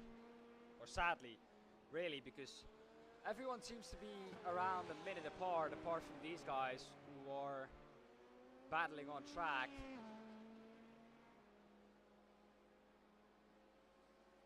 But that battle is long gone with the Australians having to pit, of course. That will not be their last pit stop, because they can only do around 55 to an hour of on one fuel tank, so they're gonna have to pit for at least another fuel tank for half an hour or 35 minutes.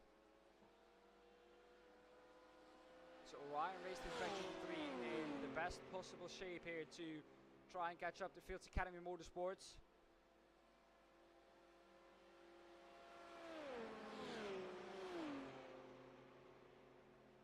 Snackles in the pit lane for Platinum Racing Team LMP2 Blue. From second position, that is.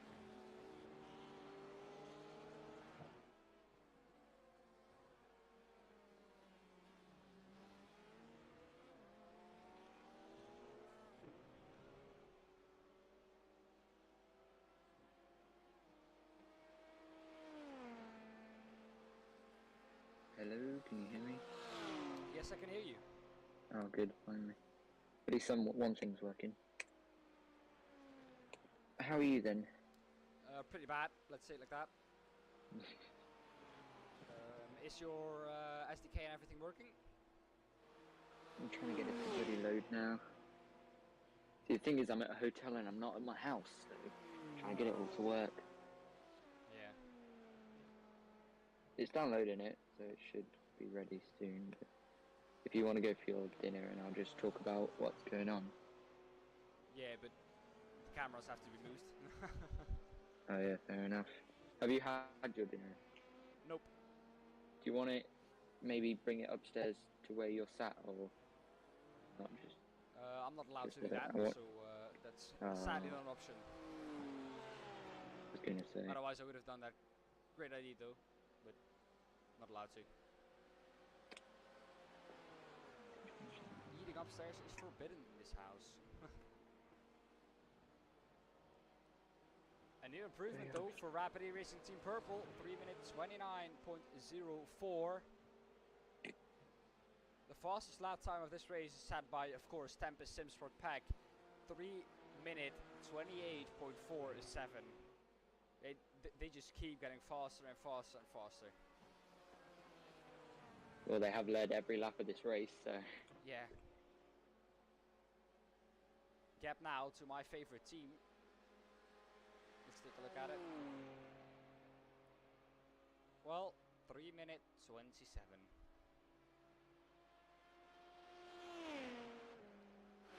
It's going to change soon, or sooner rather than later, I think, that gap, because that is not 3 minute 27. I can assure you that, but it is around the 2 minute 30 mark. So pretty sure that they, if nothing happens, have this in the bag. Astral Racing catching up to the PM Esports car. This is for 6th position overall in the GTE class. The GTE is at the moment led by Astral Racing Mirola. Astral Racing was second at I think 2 hours into the race. So Drave dropped down quite considerably, but they had a massive crash over, you know, the bump on the right hand side coming out of the second chicane. Yeah, I think so. They hit that on exit and they got really unsettled. The car jumped, the car was fully off the ground, got back, was really unsettled, hit the arm cut on the left hand side, and they had big damage. So very unfortunate. That's never really meant to happen.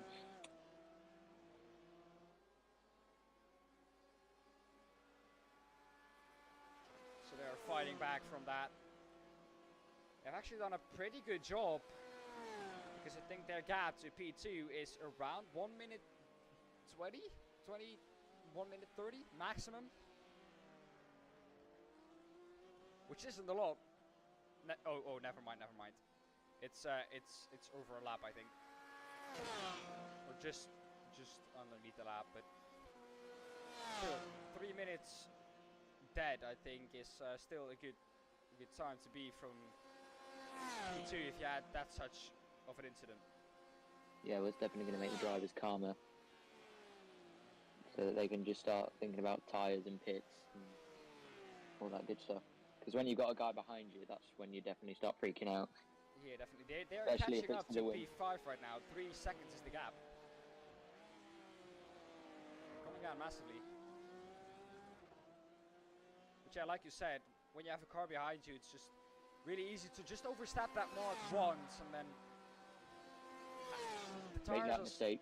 Yeah, exactly. And like Martin said when you were in, Martin said he had a very good stint and his tires were 2% when he came into the pit lane, but he was still gaining on the guy ahead of him. But he stopped gaining the moment he made a mistake on those tires. Yeah, well, that's the thing. You want to just focus, don't you? Yeah. Focus fully. He lost focus, he lost his mojo, he said. And just really the thing is, when you overstep the tires once, they can be dead at that point. Oh yeah.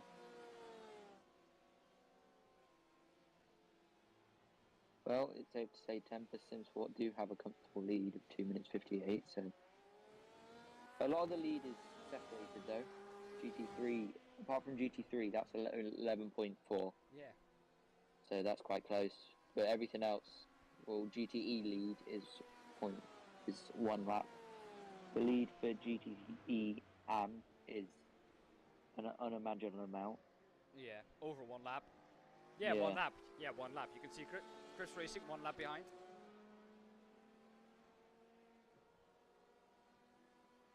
Astro Racing gets ahead of PM Esports. Yeah, really easy move there. PM Esports didn't fight it. They know they have their winning class if nothing happens. So they're just trying to make sure that nothing happens from their part or from their side.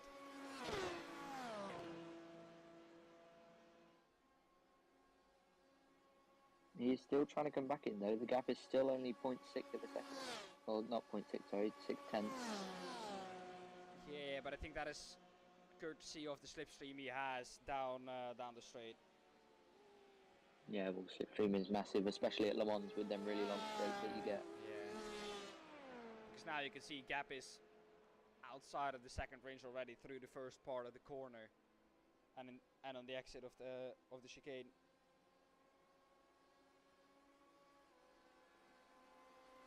Gap in GT3 though is still only 11 seconds, so this could be one that goes down to the end. Yeah. But these two right now are the main battle on track. Well, if you can call it a battle, of course. 1 minute 3 is now the gap to Loucos Racing for a position in class. The battle that I'm most excited about, really at this point in time, is this one. Keep an eye out for them. Keep an eye out for them. They will be gaining a lot. And still saving fuel, as you can hear. Yeah.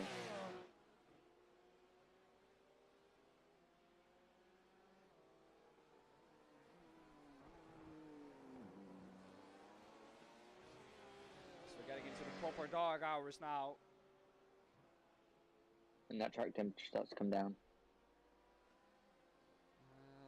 Let me take a look for you what the track temperature is at the moment. Yeah, still 24, ambient still 23.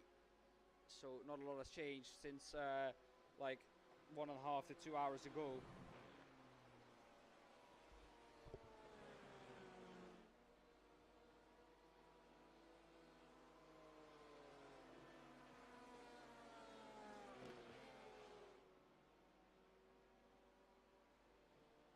As Ludens Racing comes into the pits. Yeah, will that promote Astro Racing up into P4 for a second? I think it will if they don't pit. And Astro Racing has pitted just a couple of laps ago. Maybe they might have an issue. Or doing a driver change. Did they drive a change at the last pit stop? Astro Racing, I am not sure about that. Loucos Racing is out again. They're on their way to the pit exit. So it's going to be close, I think. They're out of the pits now. Let's take a look at where that gap is. There's Astro Racing, yeah. By a long way clear of Loucos Racing. So Loucos Racing still ahead of them. 10 seconds is the gap. This is the battle I'm most excited about. This is the battle that is for the lead overall in GT3. And after 8 hours and 42 minutes, that is only a gap of 11 seconds and 4 tenths. As we have something catastrophic happen. Another crash. This is for the Delta Motorsports 141. They were second in GTE, but he well held again. A little touch to the tire wall, but that will be no damage whatsoever because that is a tire wall. That will be time lost, but that's better than smashing into an arm coat. Yeah, well that's held something there. that you definitely don't want. Yeah, well held by Alex there.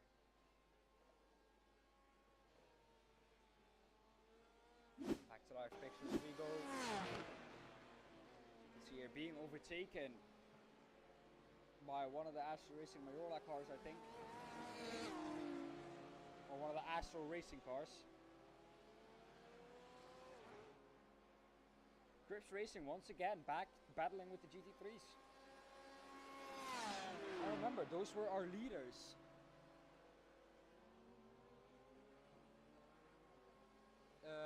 those are our leaders in the championship. For GT3. Yeah, GTE and Chris Racing leaders in the championship. Well, they probably had a bad race at the start. I don't know what happened at the start, but they might have had a bad start, which can offset you a lot in endurance racing. True. For the, And once you hit that downward spiral, it's most of the time it's very difficult to get out of that. Yeah. And once you get out of that, you're probably way down deep. You know, if you know what I mean. You're already a lap, maybe 2 behind, and trying to get back from that in maybe 6 hours or 7 hours time is very, very difficult. Yeah, especially at a track like Le Mans, where it's The laps are so long. Yeah.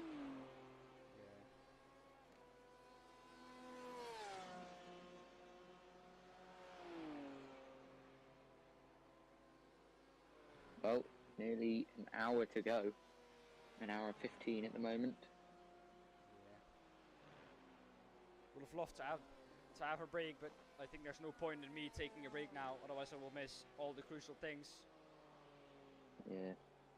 Platinum Racing Team LMP2 Blue though, 4.5 seconds it says away from P2, which is not the case.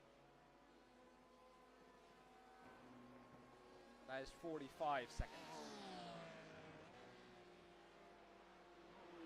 Look, if I switch to it, 33 seconds is the case actually. Yeah. So, SDK doing SDK things at the end of the race. But the driver that is selected, at least, is how it should be. So that is the correct time to the car ahead and behind. Still in that 11-second range, so. Yeah, still 11 seconds.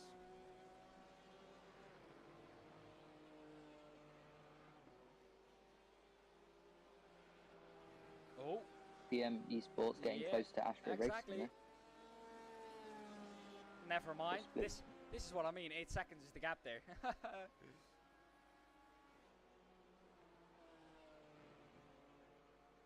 Don't be fooled by the timing tower. It does that sometimes. It's had enough after 8 hours and 46 minutes. Yeah.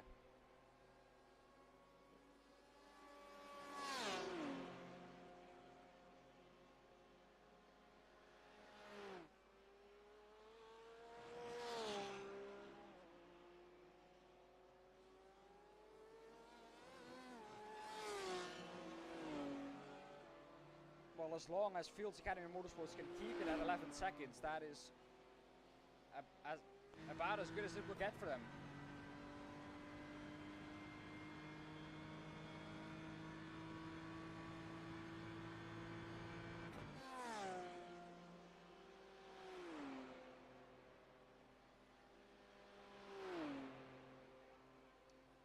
What do you think? Will Fields Academy Motorsports be able to do it in the last hour? Pick the car ahead of Orion Race Team? Well, they've done it for quite a bit now, so potentially, I mean, it all comes down to the final hour when tyres are starting to go, drivers are getting tired. Tired is a thing that we haven't talked about a lot, actually. Drivers will be definitely feeling the strain of it, the 10-hour race, so it depends. You have to tell me. It all comes...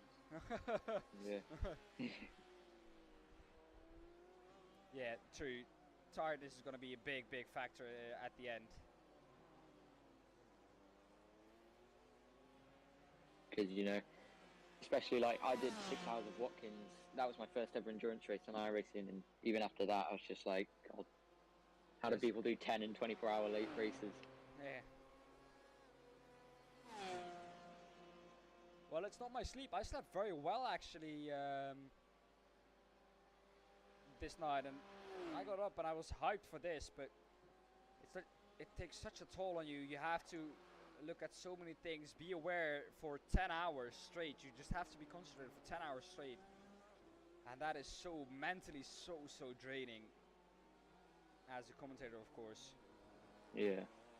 And that's the same for the drivers. The thing is, they race with multiple teammates, so they get rest for an hour or two maybe at a time every time, so they only do, at the best part, half of it or 2/3 of the race.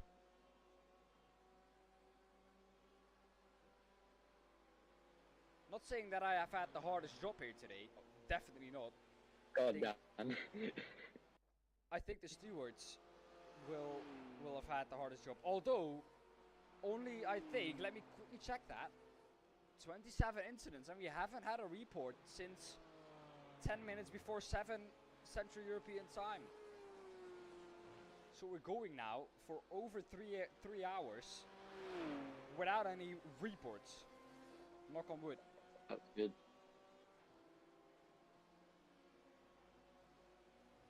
I don't know how many reports we had or incidents we had at Sebring, but I think it was around the 30 mark. And that race would have been done by a long time at this point. Yeah. So let's hope we can keep it like this. Let's hope we can keep it clean.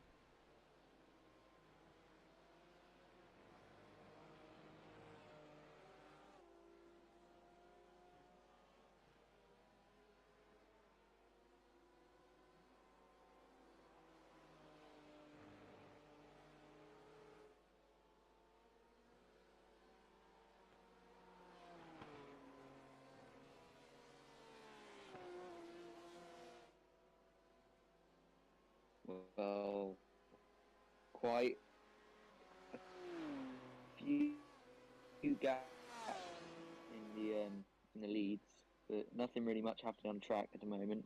True. Oh, please don't say. It's sad, but hey, it happens. On to the end of the race, of course, you will get that.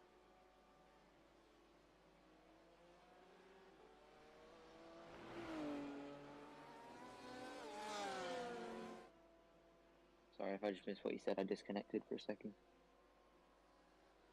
With these long races, you sometimes have that, and it is always amazing, like we see now in GT3 Pro, to just have that battle for the lead, but it's not always possible because with those long races, so much can happen.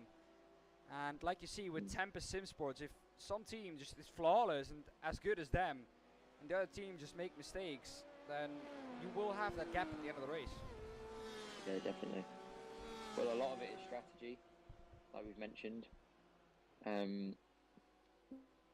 You know, like if you double sim.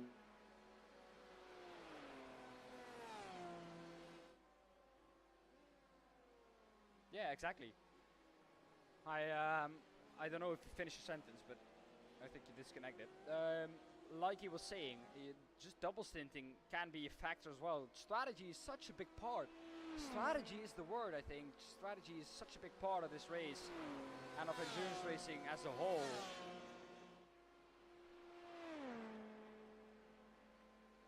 First racing here then. You can see it, the battle commencing. Orion Racing Track GT3 about to be overtaken by First Racing. This is for overall position. And I think that Orion Race Team Pack GT3 will not fight that. I know that they will not fight that because they're absolutely, they have no chance. They have no chance in catching them. So, Jake, are you back yet?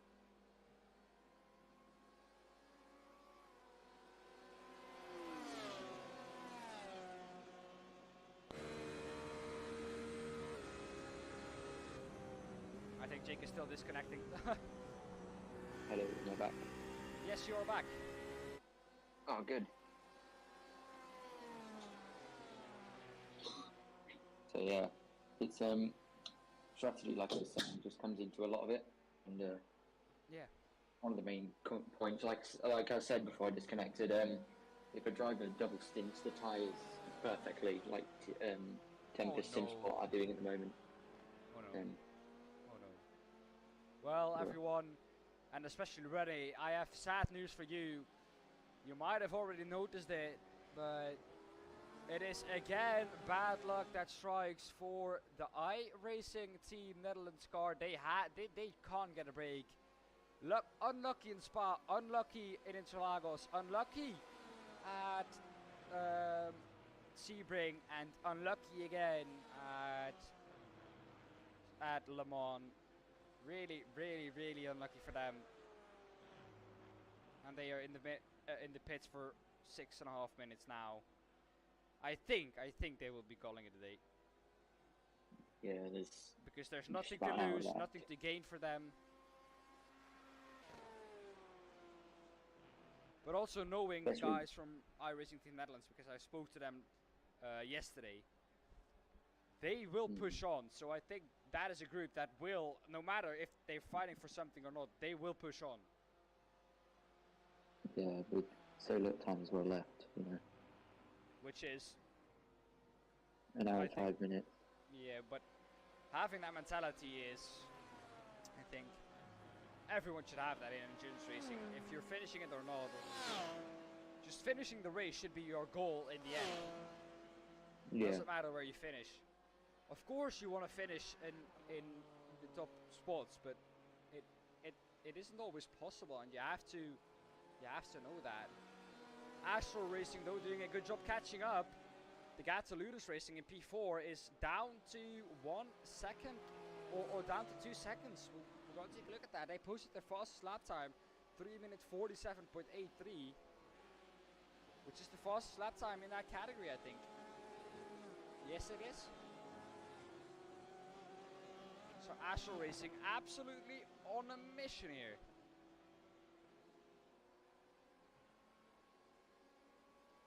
As you can see by how quickly that gap is coming down, it looks like he's catching up to a GT3.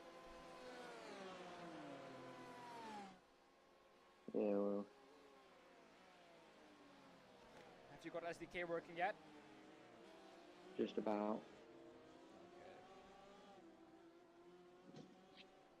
Yeah, well, I can hop off for 15 minutes then, once you're in it.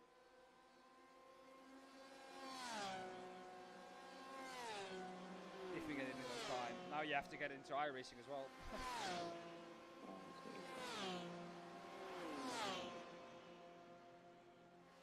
You know what? Fuck it. I won't take that rest. It's not worth it. The last hour is upon us. And Jake, go on with the hourly update because you are the one with the energy for it. First place we have Tempest Simsport Pep, who has been leading every lap of this race. That is just incredible. Yeah. For the second race in a row. 3 minutes 10 to Platinum Racing Team LMP2 Blue, followed by Rapid E-Racing Team Purple. Austrian 5th, Writer Engineering Red are in 6th. Rapid E-Racing Team Orange are in 7th, followed by Cabot Blue, who are in 8th and 4 laps behind. Onto the GT3Es then. Astro Racing Miola is in first position, followed by Delta Motorsports, who are in second.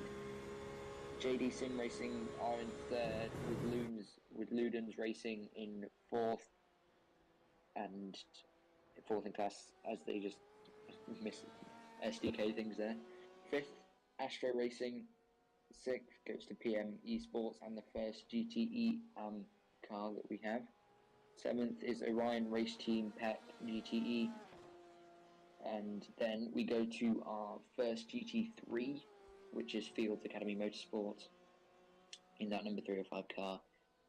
And eighth in class for GTEs is Cripps Racing, and second in GTE second in GT3s goes to Orion Race Team PEC GT3, and Austrian Sim Racers Orange goes in third place in GT3. Digital Spirit DS Racing in fourth, Aquila Racing Cyan in fifth, Platinum Racing Team BWM, not BMW, BWM, and sixth. Seventh is YS Motorsports Blue. Eighth, Tempest Simsport PEC GT3s are in eighth. Ninth, Bikers Online DS Racing. 10th is SR Technic PEC. 11th, Team iRacing Netherlands with that unlucky situation that they're in at the moment. And Team Kirstens are our last bit.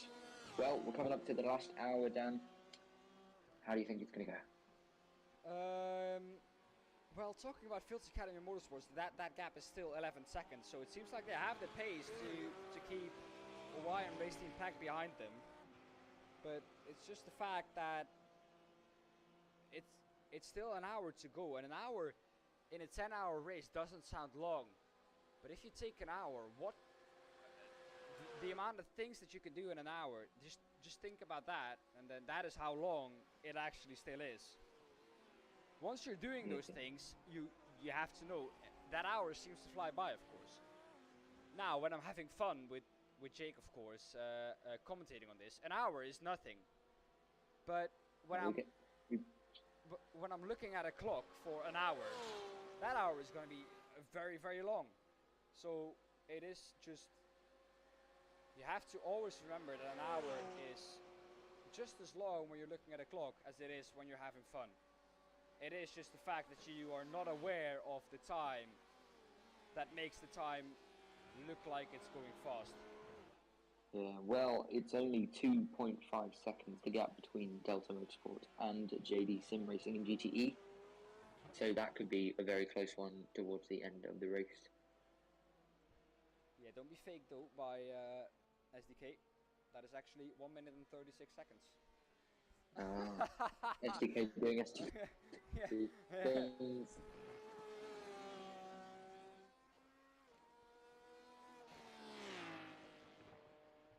We do, to say this is the last hour, Dan, we do have quite a bit of space out on track, don't we?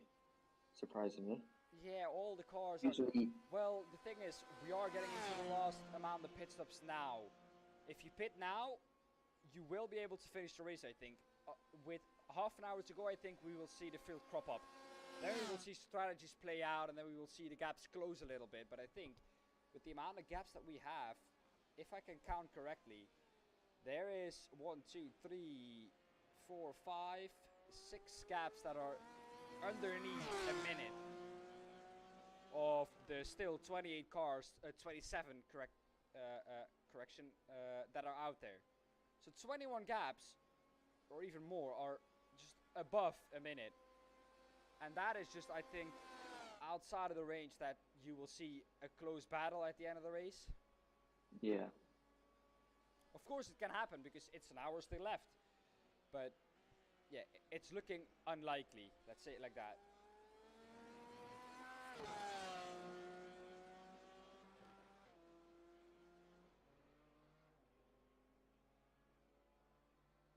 Well, once we get into that last round of pit stops, that's going to be when the field starts to bunch up a bit, like you said, in the last half an hour or so. Yeah, definitely.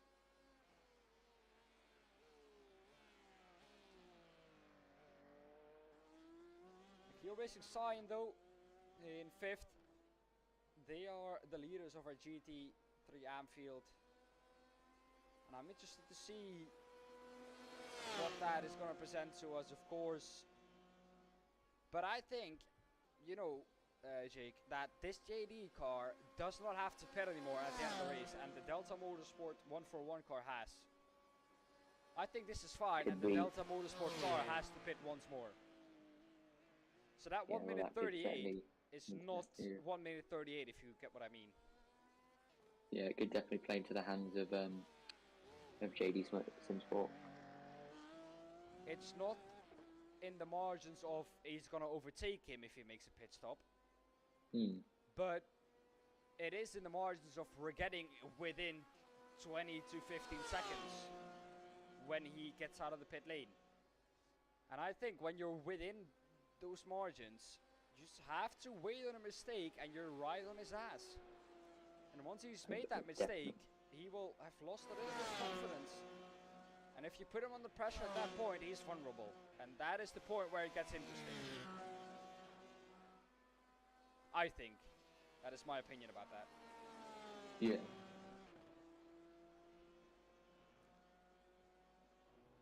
We've almost had 10 retirements in this race, which is not something you want to see, I think, in a field of 36. But hey. Yeah.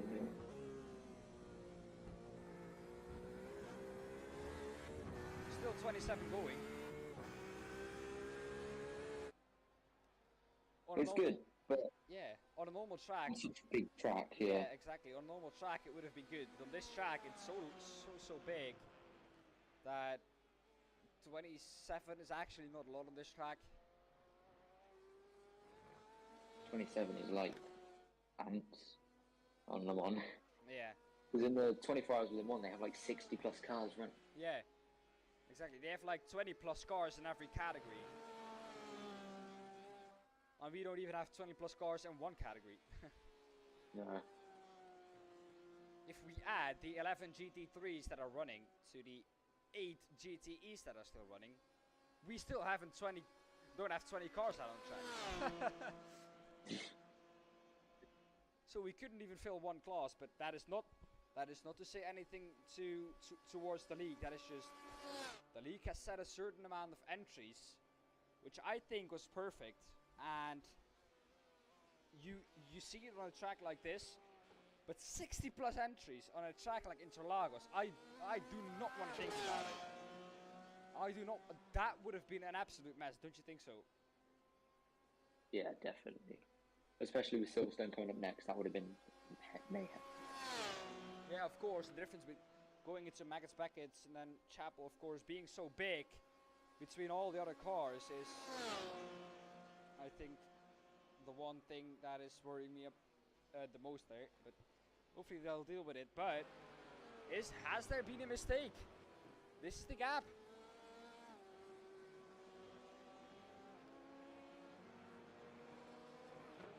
It's definitely closer than we last checked. Oh, never mind. Yeah, that has switched. 4:07 is the last lap time. Who's in that car? Daniel Lozano. Well then, this is what happened to him. Looks like that is onto or into the Porsche curves. Oh, gets all out of shape. Don't hit him, don't hit him, don't hit him. Oh, so close. This is what happened. And he can't rejoin. Now he can, but this is what happened, and this is what lost him the time. And we were talking about making that mistake, and this is the mistake he needed. Yeah, that was definitely the one mistake that we talked about earlier. It's with all like even. drivers getting tyres. It's all even between them now.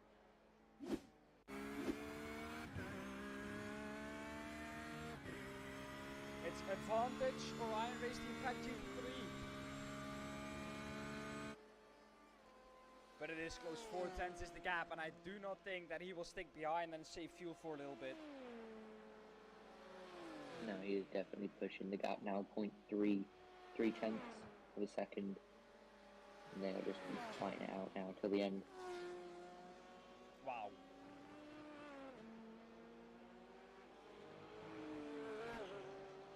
That is, I don't know if that is commentator's curse or just being able to predict the future. We're geniuses, mate.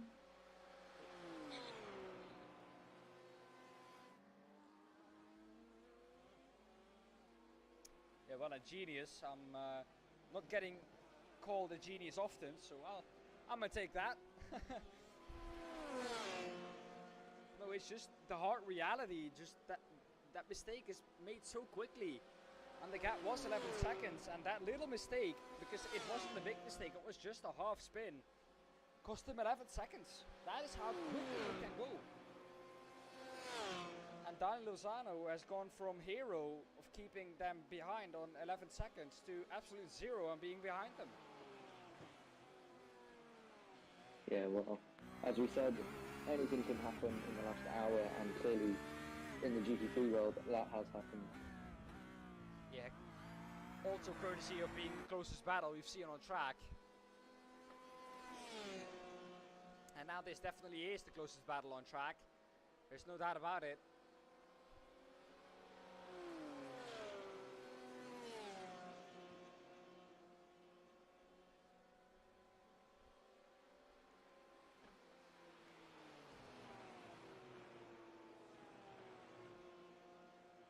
We said, didn't we, towards the last half an hour, although we are currently 22 minutes out of that, or 21 in a second, a lot of stuff is starting to happen. Yeah. Like we said, as the leader pits. This will not be his last pit stop, I think. He will need to pit again. No, because these LMP2 cars, as we said earlier, are doing about 37 minutes on fuel, so 37, and if you can wreck the stint to 40, or wreck, if you can pull the stint to 11 laps instead of 10, that's just going to be about the last 10 minutes to go. Yeah, somewhere around that. Well, even if they pit, no one will be a threat to Tempest Simsport Pack. Yeah, because they're currently over 1 minute 45 behind. Ahead of my favourite team. 3 minute 50. 3 minutes 50 now. But that gap is around 3 minutes 15. A little bit less now, but Rapidly, or my favourite team, still has to pit. Yeah, so it's all to play for now. Apart from Tempest Simsport, if nothing bad happens to them, then they're going to be ahead and potentially win.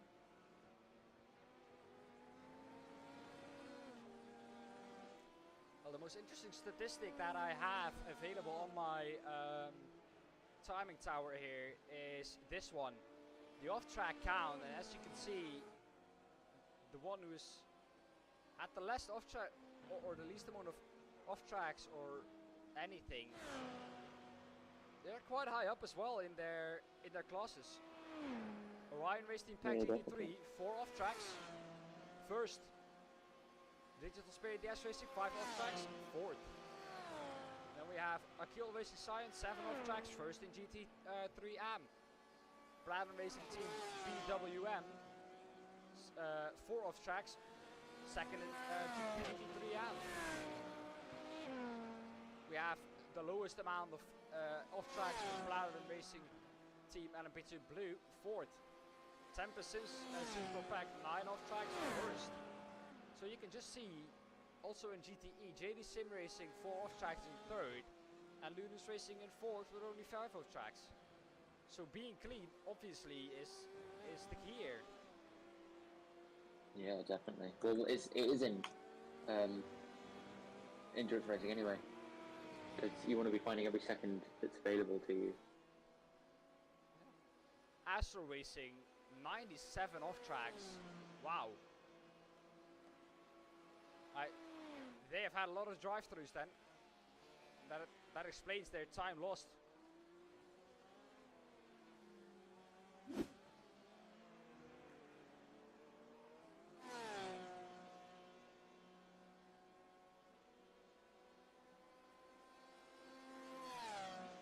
We are into the minutes, Dan. Say that again? We're into the minutes, I said. Oh, freaking hell. Finally. You're gonna have to do the interviews, my friend. I'll just be here to show off the standings and everything, Yeah, but I'm too tired. No worries, I'll do it for you. Don't worry.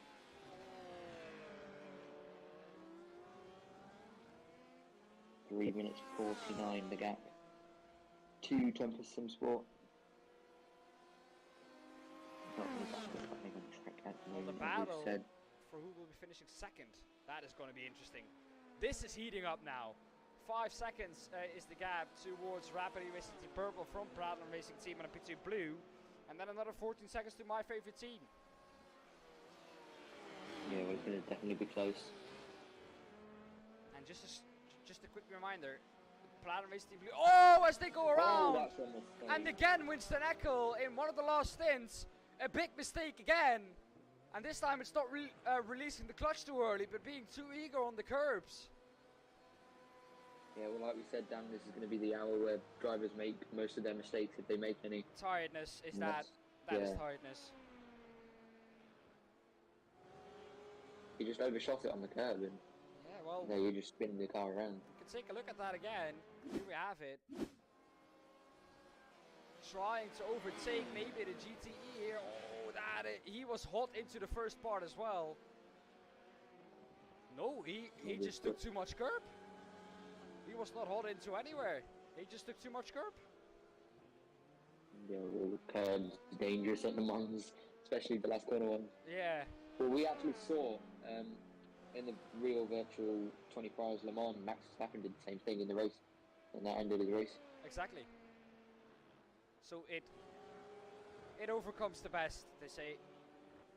It's not all lost for Winston Eckel here, but that is time lost that they needed at the end of the race. Because they are going to have to pit, and I think Rapid E-Racing and my favorite team don't have to pit anymore. But the last pit stop from Platinum Racing Team LMP2 Blue will be very, very short indeed. Yeah, definitely.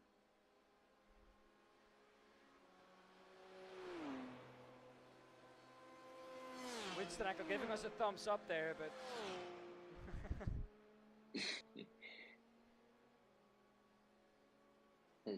But there could have also been traffic there. He was behind the GTE, like we said earlier. Traffic is a big major thing in endurance racing. yeah, and with it being dark, not maybe being able to see the curve correctly, and just spinning off because of that. Yeah, well, we saw the back end get onto the curb, and that's when he lost it. Yeah.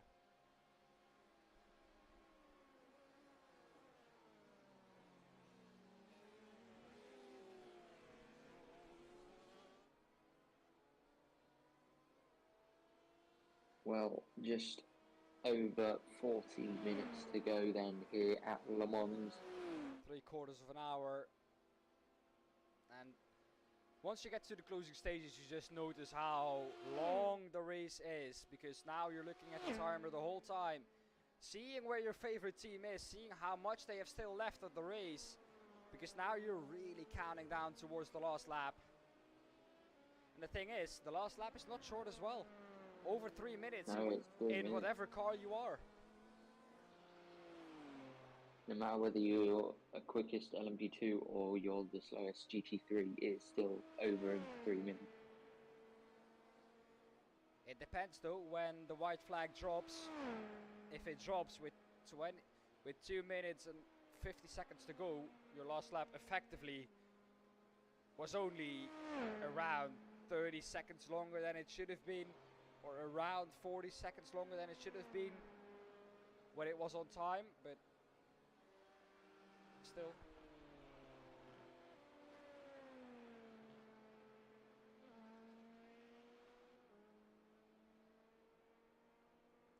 Well, Crips Racing are still behind that GT3 of Field Academy Motorsport. Can he get back past them and get back up to the GT field? Let's see, Winston Eckel going through traffic once again. He has 1 lap to the GT3, who is currently in the pits, Field Academy Motorsports pits, for there. What will be last pit stop, I believe.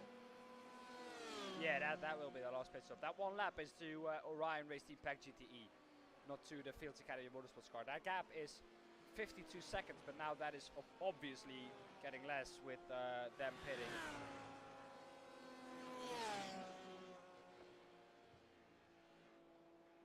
For a second there, I was like, no way. But they changed drivers and they changed to out instead of pit for Fields Academy Motorsports. But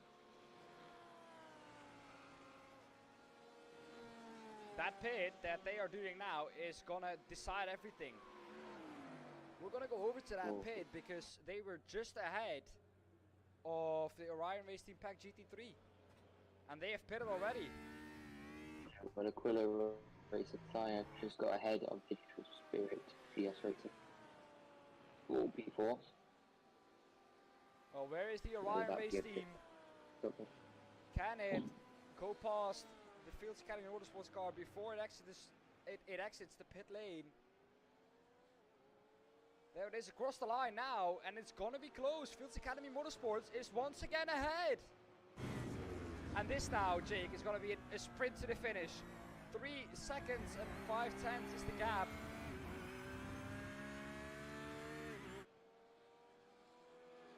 It's going to be a tough one indeed. We only have just 42 minutes to go in this race. 3.1 seconds between Fields Academy Motorsport and Orion Race Team. What can they do? I hope. It's going to be a close It will be a close Sure. one till the end of the race.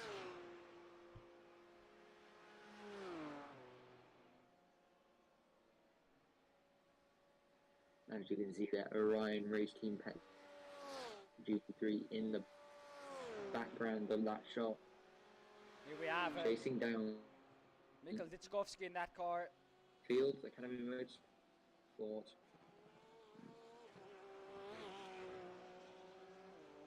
And he is first in GT3 Pro class at Orion Race Team Pet No, he's not. GT3. That is a quick fix.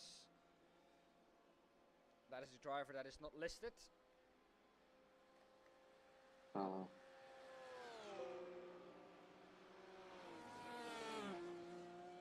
well, Field Academy Motorsport are still 2.4 seconds ahead. That gap getting ever closer.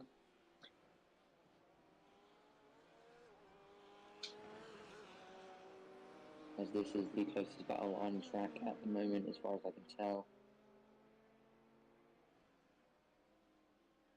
Lapped traffic then, and LMP2 getting involved here. Oh, that was close. Good smack right into the back, and especially in the dark, when you can't, when all you see is, well, for the LMP2, a pair of red headlights, rear lights even. There we go. They're back in the pro class. They were leading for a second. 1.4 seconds. The gap is 1.4 seconds now. Is the time, times fixed as well, hopefully? I hope so. So the lead is only 1 minute 55. No, Yeah, because it's not Tempest, fixed that yet. would be right, wouldn't it? 'Cause no, it's not fixed, that one. That gap, I think, is around 250. Yeah. Here we have it, 250. Clement Schmid. For the people who don't know, this man races in real life as well. He is a very successful racer in GTs as well. Great friend of Mirko The Ryan Bortotti. race team then, and very close, unless that's STK, but they are very close at the moment. That is 6/10. And this is the battle for the overall first position in GT3. Wow. After 9 hours and 21 minutes, this is the gap. This is the gap. 0.7 seconds, 7/10 of a second. Without It's down using to a 8 safety now, car, but- it's just on pure pace that this is the gap. And that is what just amazes me even more. And I think if we had safety cars, the gaps would be smaller between everyone in this race. Oh yeah, definitely. I swear at one point they were going to add safety cars to iRacing.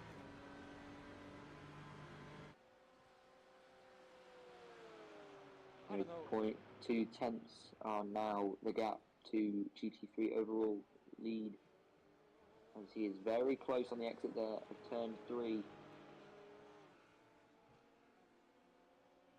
Getting ever so close to these last, it is the last 40 minutes. We said it would be around the half an hour point. Exactly. The battles would start to form. Well, what can Michael do in the Orion race team pack GT3? I think this is over and done. I think he's gonna get past here. He looks certainly very close as they go side by side down the straight. Can he get ahead? There he I is. think he might just be ahead. Yeah. And I think now that Fields Academy Motorsports car will have no chance anymore. Yeah, that move may be done and dusted. I hope it will. I hope it at least sticks into the slipstream and just tries to somehow slipstream back past it, but don't think that's possible. Digital Spirit DS Racing pits, and that promotes Platinum Racing Team BWM up to 5th.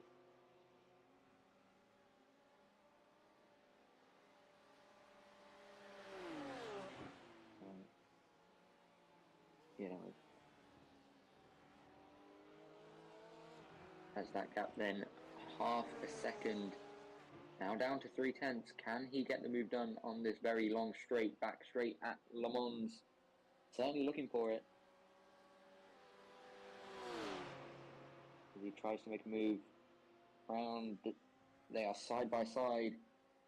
Fields Academy Motorsport just gets ahead, but they are very close. This is amazing battles. Oh, that was nearly touching there. As they continue down. He's going to have the slipstream, as there's that an LMP2 in the background. That could get involved and mess up the order a bit. There's a gap now, 2/10 of a second. He's going to look for another move. Where's he going to go down the inside, or potentially around the outside? As they come, they are side by side. He has the inside line. This is very close. Oh, and he's off. That is the Fields Academy Motorsports Porsche. Definitely not what you want to see there. No, that is definitely not.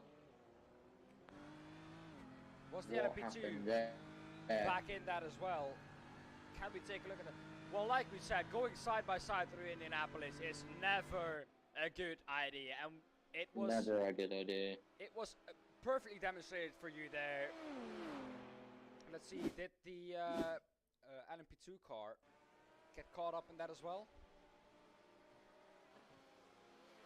I hope it didn't. Oh, it had to brake. That is really good awareness there from the Writer Engineering Eastwards red car. Unfortunate, Yeah, well, but I think they've lost quite a lot of time now. That was quite yeah, a that hard ended hit. that battle swiftly, and they may have some damage to that Porsche there. As Orion Race Team Pack GT3 is now in the lead with a 6.6 second advantage over Fields Academy Motorsport after that terrible incident which ended the battle for first. Could still do it. We still have just over half an hour to go here at Le Mans for the Platinum Endurance Championship.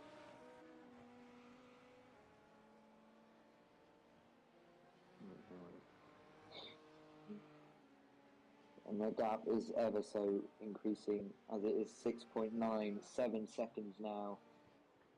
That battle is safe to say that it is done, which is such a shame because we had such amazing battles. They were side by side down the straight, but as we said, we should never be side by side through Indianapolis. It is just never going to work, as perfectly demonstrated. Into the pits comes Austrian Sim Racers Orange for their final pit stop. Quite a late pit stop for the GT3, but that is definitely going to be their last pit stop of this race. Not much else happening on track at the moment, apart from that battle, which sadly ended with Fields Academy Motorsport into the barrier. Luckily, though, that LMP2 did not get involved. That would have been devastating for his race.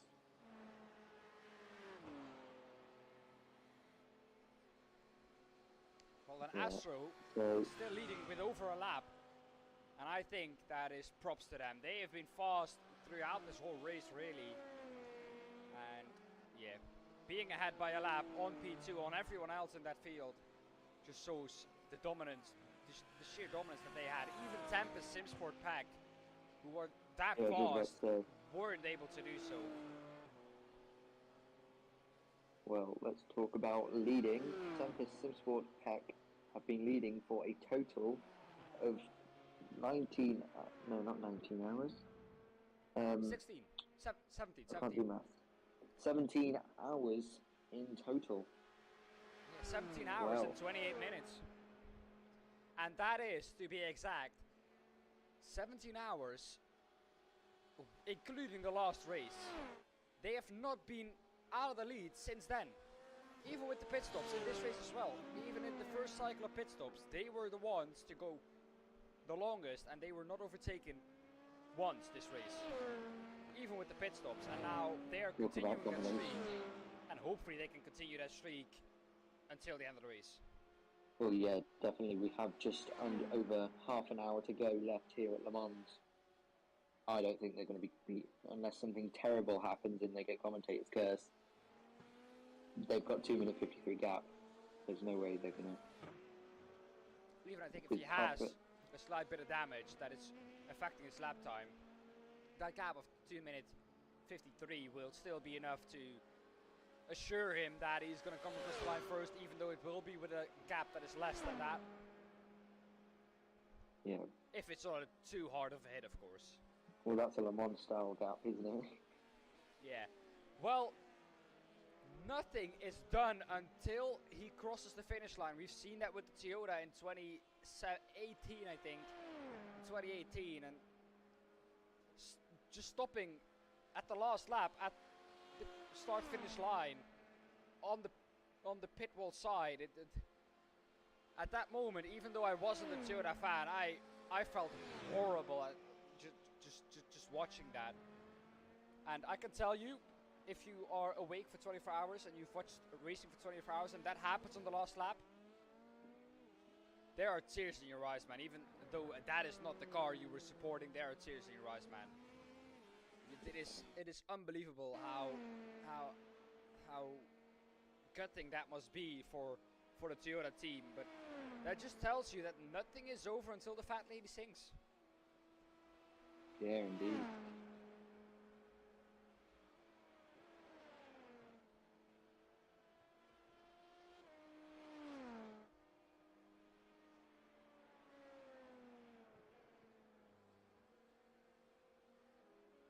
Well, P2 then for the LMP2s has now pitted, so that's going to be their last pit stop with only half an hour to go. And will that assure them that they lap everyone except Platinum Racing Team and LMP2 Blue? Potentially, I mean, if they're in the pits now and a lap around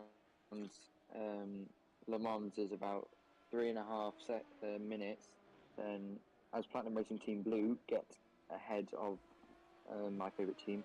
So this could definitely be a close one, especially for P2, well, not so much for P1. Yeah, exactly. Well, remember that Platinum Racing LMP2 Blue car has to pit again.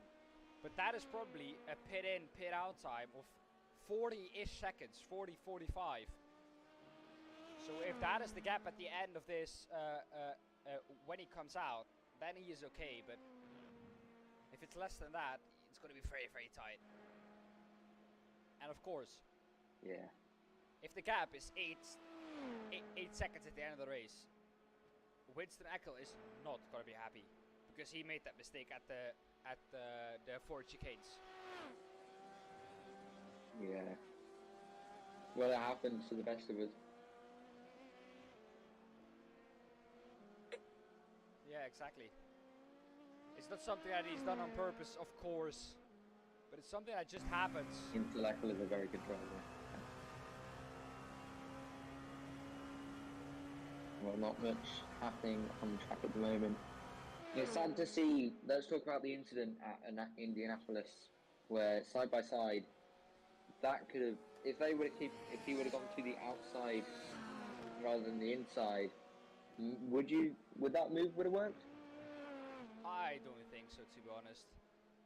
On the outs, he was left the room on the inside, but he just cut across the curb, and I think that unsettled the car a little bit too much. You can go that through that side by side easily, but you have to work together, or easily. It's never easy going through there side by side. That is, yeah. I said that very, very wrong. It's never easy going through there side by side. But you can help each other by just giving each other room, and I think the Orion Racing Pack GP3 car did exactly that. But the Field Academy Motorsports car didn't realize that. So it kept a very, very tight line, and a little bit too tight, and it got unsettled over the curb, and from that point on it was just race over. Or at least battle for the lead over. Yeah. They are still 10 seconds behind Orion Race Team Pack GT3. With just under half an hour to go. Not much happening. There's a little slow bit there. He has to And there's a bail spin. out of that one. Who was that? There, Let's take a that look at shows us that was JD Sim Racing. P3 in GTE nearly caught up the leaders here. They were stuck to the outside, and that is so close. If he did not held his brake there, he would have run into the leader. Yeah, we were talking about traffic, weren't we, earlier? That was a big talking point that we were chatting about, and that's just clearly proved our point there. Something bad happens with traffic, then your race can be ruined. Everything is on its head again. You didn't. If you have that happen, everything is on its head again, and that yeah, 3.2 definitely. second or that 3-minute and 24-second lead that they have is all of a sudden gone. Or that 3.24. LMP2 Blue could have been in a shot for the win, but Team Tempest Simsport have been unbeatable for the last 2 races. It's just crazy, you know, the amount of domination that they've had over the LMP2 field. It's actually mental. Yeah. They've led now for 17 hours and 35 minutes in total. Well, the thing is, this Tempest Simsport pack car was first a hashtag racing LMP2 car. And in that car, they were not the fastest. They were not the fastest. But since that name has changed to Tempest Simsports, that car has been flying. Just hear me out on that. That car has been flying.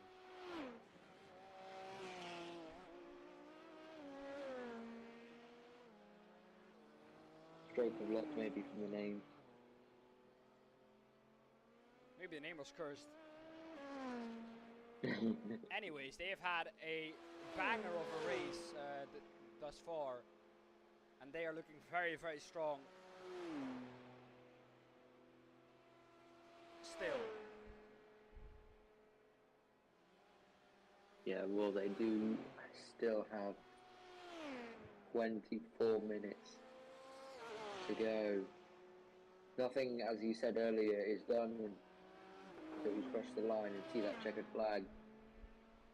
But right now, it's looking very positive. Definitely. For Tempest Simsport Pack. Yeah. Not many battles then happening on the track elsewhere. I'll take a look. The closest battle on track. You're gonna be sad about this, but it's 17 seconds. And that is this battle. That is kind of done already.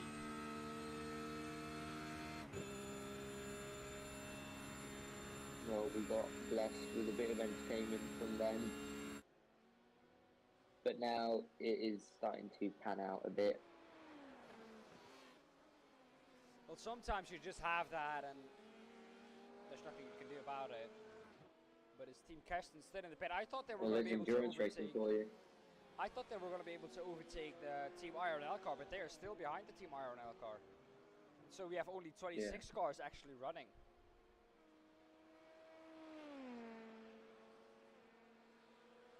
But trust me, if the Team Kersten's car can get out there on the last lap to finish this race, they will do. They will do. Trust me. Yeah. I've raced with them and we have gotten lost so many times, but finishing, we always did. We always did. That is something that those guys are known for, that they finish every race they're in. And I think that's a very good attitude to have. Yeah, definitely, especially in endurance racing where you've got long races. You just got to look to the head. Even if you get out there for the last lap, you have still finished the race. That's going to be his last pit stop on this race. Will Platinum Racing Team LMP2 Blue follow him in then?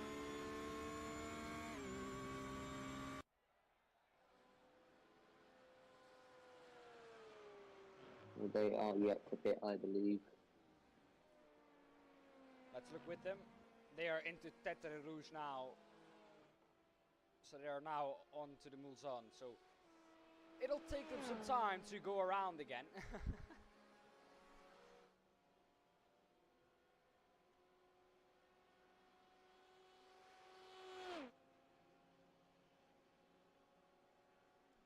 And will they do what they do with every team that is at the front of a race with a big gap and just clean that car up as best as possible. Maybe put a new nose on it, clean the windshield, take the last tear off that car, and make sure it comes across the finish line as clean as possible. And then, of course, showing it like this is race worn. But this is a raced car, and it has won the 24 Hours of Le Mans, like they did a couple of years ago, I think, with the Toyota. They cleaned it. They put a new nose on it, a new rear wing. They cleaned the windshield. They took every little bit of rubber off. Only the side posts were dirty. And then when they showed it off, like this is our winning car, it was very weird to see because you had a clean front nose, a clean rear wing, a clean windshield, but the side pods were just full of rubber and dead flies and exhaust gases. Very weird. Why didn't they just clean the side pod as well? Well, because that takes additional time. You can change a rear wing and a front nose during the fueling procedure, but you can't clean that much during the pit or during the tire stops because you're only allowed to have, I think, 3 men touching the car at once. Yeah. And you don't have to clean the windshield, so it'll be 2 guys putting the new nose on, 2 guys putting the rear wing on, and then 1 guy at the end just taking the tear off. But just take all of the tears, not the one that is on top, just all of it. That is usually what they do. So they took all.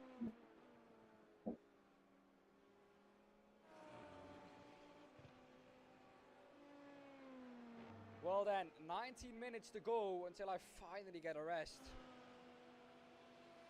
Probably I'll be here for the next hour or so, trying to close everything off.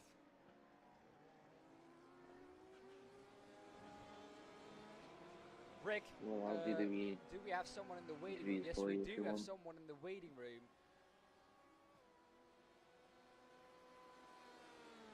And we'll quickly get him in here. Rick, welcome. Hey, how are you guys doing? Yeah, we are good. But shattered, to be honest. I'm happy that we're into the last 90 minutes of the race. I can imagine that. Yeah. Well, Rick, tell us, how has your race been? We're doing pretty good. I messed up quali, so we started 10th, and I did the first 2 stints, which went good, which went well. Didn't have any incompletes or problems, just some minor offlines or something, nothing there. And then Alphonse jumped in the car. He didn't have a lot of training, so he was a bit slower than we hoped, but he's doing all right. And Iwan was able to join after all, so he did a double stint too. And around, I believe it was 4, I jumped in the car and did a triple stint because of the temperatures that were dropping. It was possible to do so. I tried it. Yeah. Well, first, of course, at the moment in the GTE AM class, with quite a big lead. Do you know what happened to Crips Racing that you guys got that lead, or is it just pure pace? I think it's a combination of pace, but I think they had some trouble in the 2nd or 3rd stint, so they fell way back, and that was the moment we decided, okay, well, we don't have to pace to go in the front, just try to bring it home and get the first in AM class, which seems to be working right now. Yeah, well, of course, last race out at Sebring, you guys finished first as well, I think. I wasn't there, so but they did, yeah. So it was yeah, pretty good. I think good points for the championship now. I think that the Chris car has won 2, and you now have won 2. So the championship is pretty much on until the last race, I think. Yeah, well, we still have 15 minutes to go, so we'll see.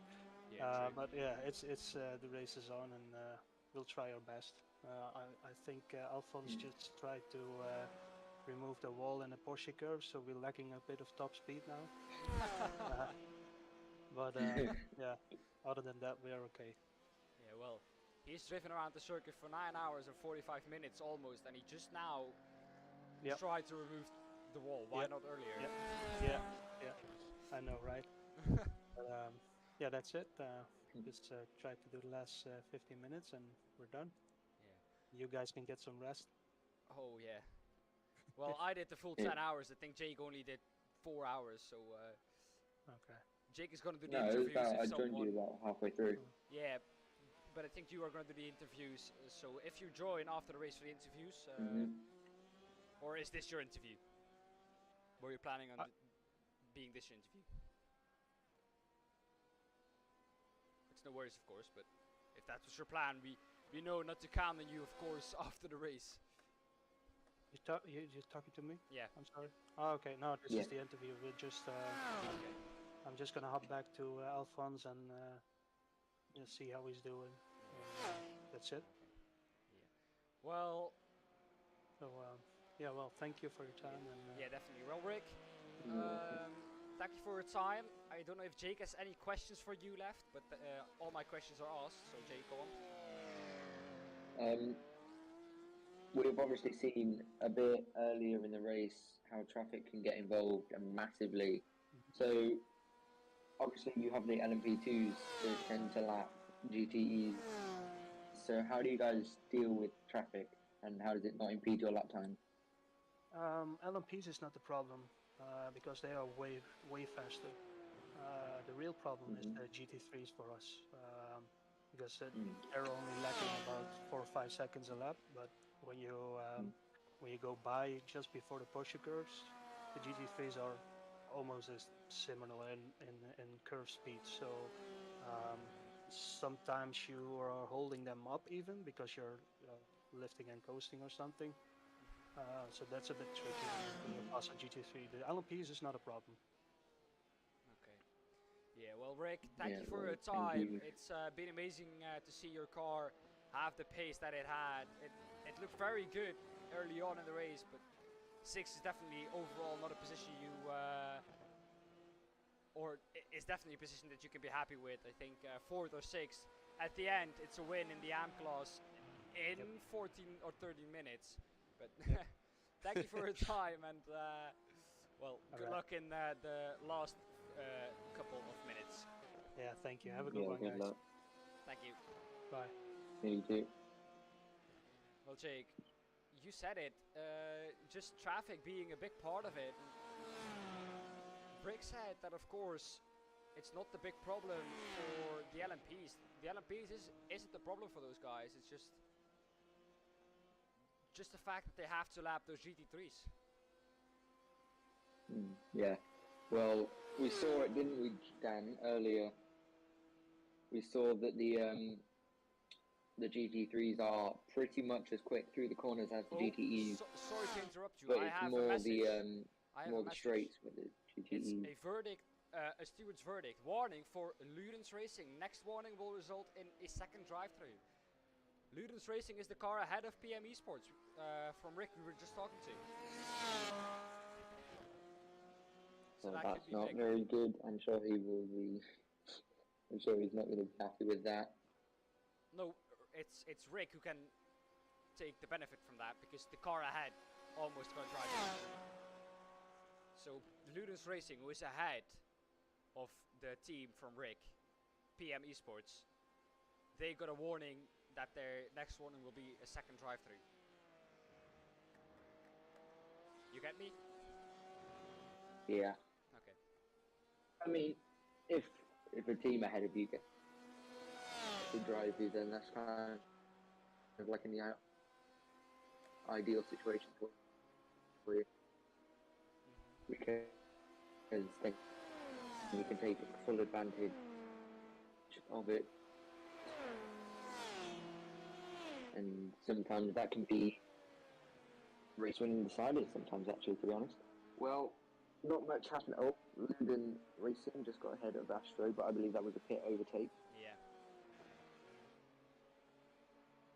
Pretty quiet on track, Dan, to say this is the last 10 minutes almost of the race. Yeah, you wouldn't think that. At Sebring, yeah. At Sebring, we had quite a lot to talk about on track battles in the last 10 minutes or so. So it's probably the track, because obviously doing like 3 minutes 30 lap times. So Yeah.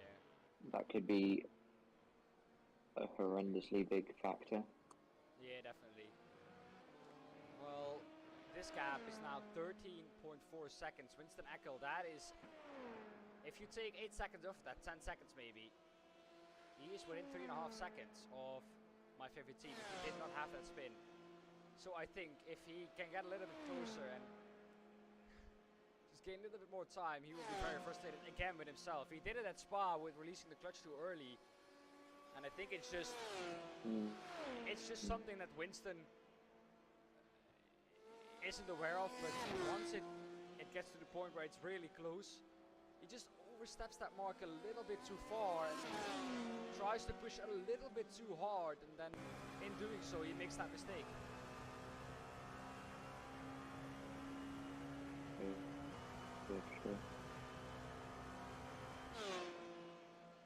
Well, it is the last 10 minutes now of the race. Finally. The GTE class has a 23-second gap. There's a 12-second gap in the GTE class. What's that? That is Astro Racing to Ludens Racing. That is a 13-second gap. So has something gone off there, or? They have just pitted, and Ludens Racing doesn't have to pit anymore, I think. Yeah, they pitted 6 laps ago, Ludens Racing, so they don't have to pit anymore. Although, if they get the drive-through, they are going to have to put them to the pits again.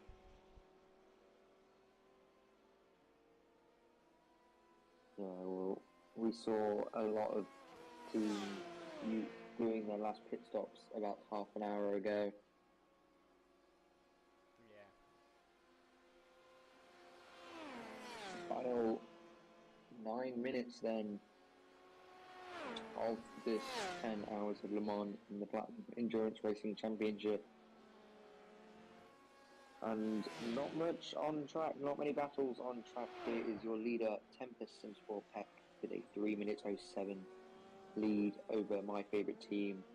These guys have been incredible through the last 2 races. They led every single lap in this race, and they won and led every single lap of the last race as well. So that is just incredible. The sheer domination. Your GTE leader then, if you're just tuning in with us, is Astro Racing Miola, and your GT3 leader overall is Orion Race Team Pep GT3. It was Fields Academy Red Sport, but then we had that incident into Indianapolis where they were side by side, and unfortunately Fields Academy Red Sport ended up into the wall. Big sad there, big sad. Another really good battle taken away from us. We're just cursed, Dan. That's it, we're just cursed. we can't have a good get a battle. good battle. Well, that's good that we have each other then, because we can talk about things. Yeah.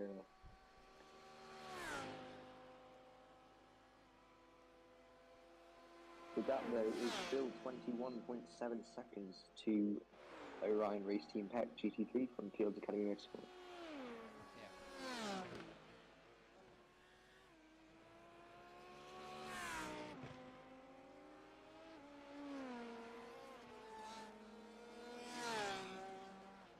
Well, looking at our leader again then, this is really, for the amount of effort and the result that they've put in, they haven't got enough screen time, so because there are no battles, this is the car we're going to focus on until we find a battle or see a battle.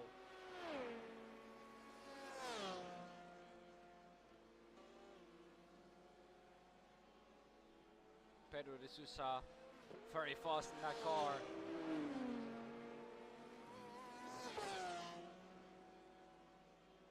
Six minutes left. That is about 2 laps.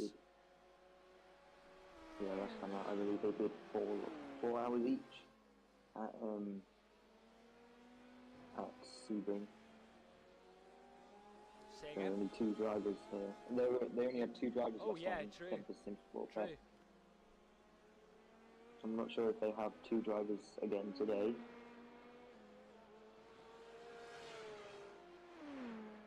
But that was crazy.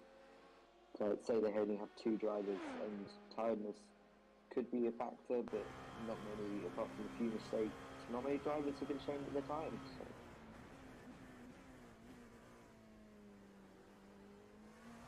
So we only have 5 minutes to go then. Here at Le Mans, there's about a lap and a half. So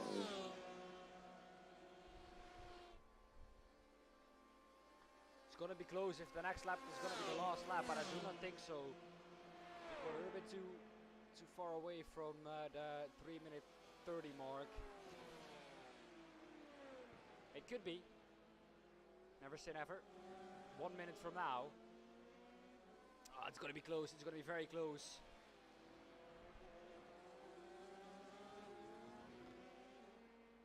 he's close. Is he close to the final stretch? I'm not too familiar with this track, so I don't know whereabouts he is at the moment. We're around 35 seconds off the finish straight. So that is going to be close. Well, we have now 4 minutes to go, and the lap round here is about 3 minutes 30 at the moment. So potentially this could be the final lap, or going into the final lap. Oh, look at how close it's going to be. I think it. Yeah, next lap is going to be the last lap. I'm sure about it. Yeah. Well, I'm questioning it. I'm questioning it. 5 seconds. Oh my, it's going to be so close. But I think it's going to be last lap. As my favorite team set their fastest lap at 3 minutes 29.27.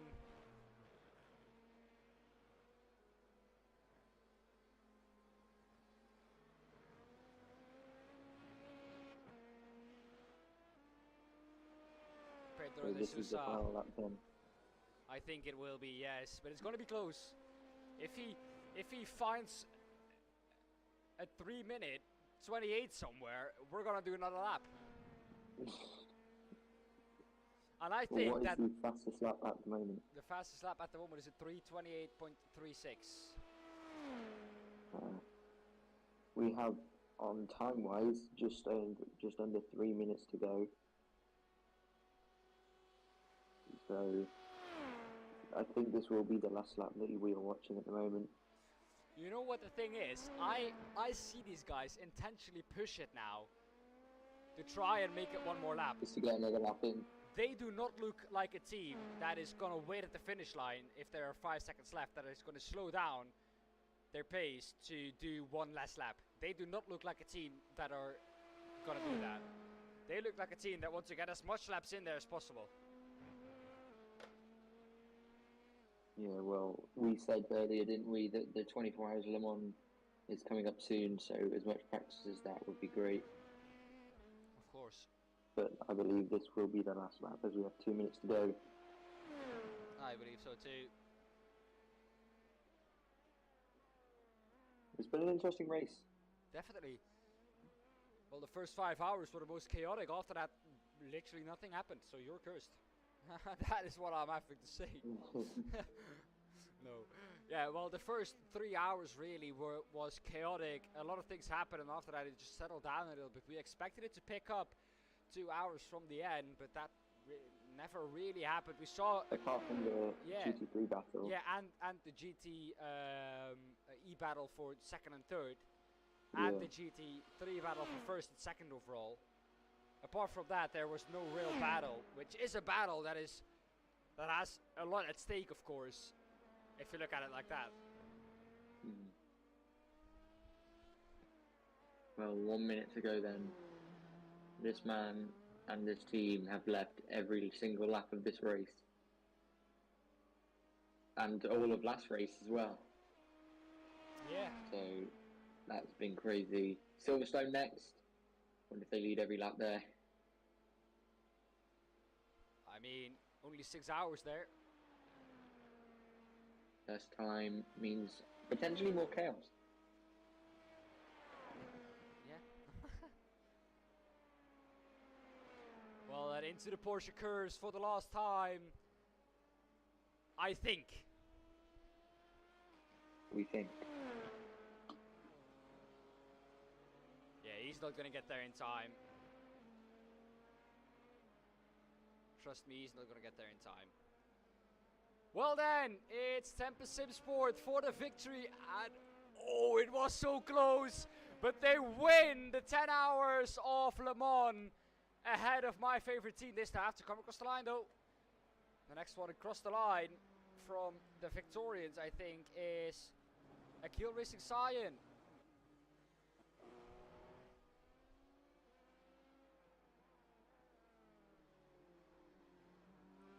That will be our next class winner. Looking at it. Yes, I think I'm right with that. They're just ahead though of our GT3 Pro leaders.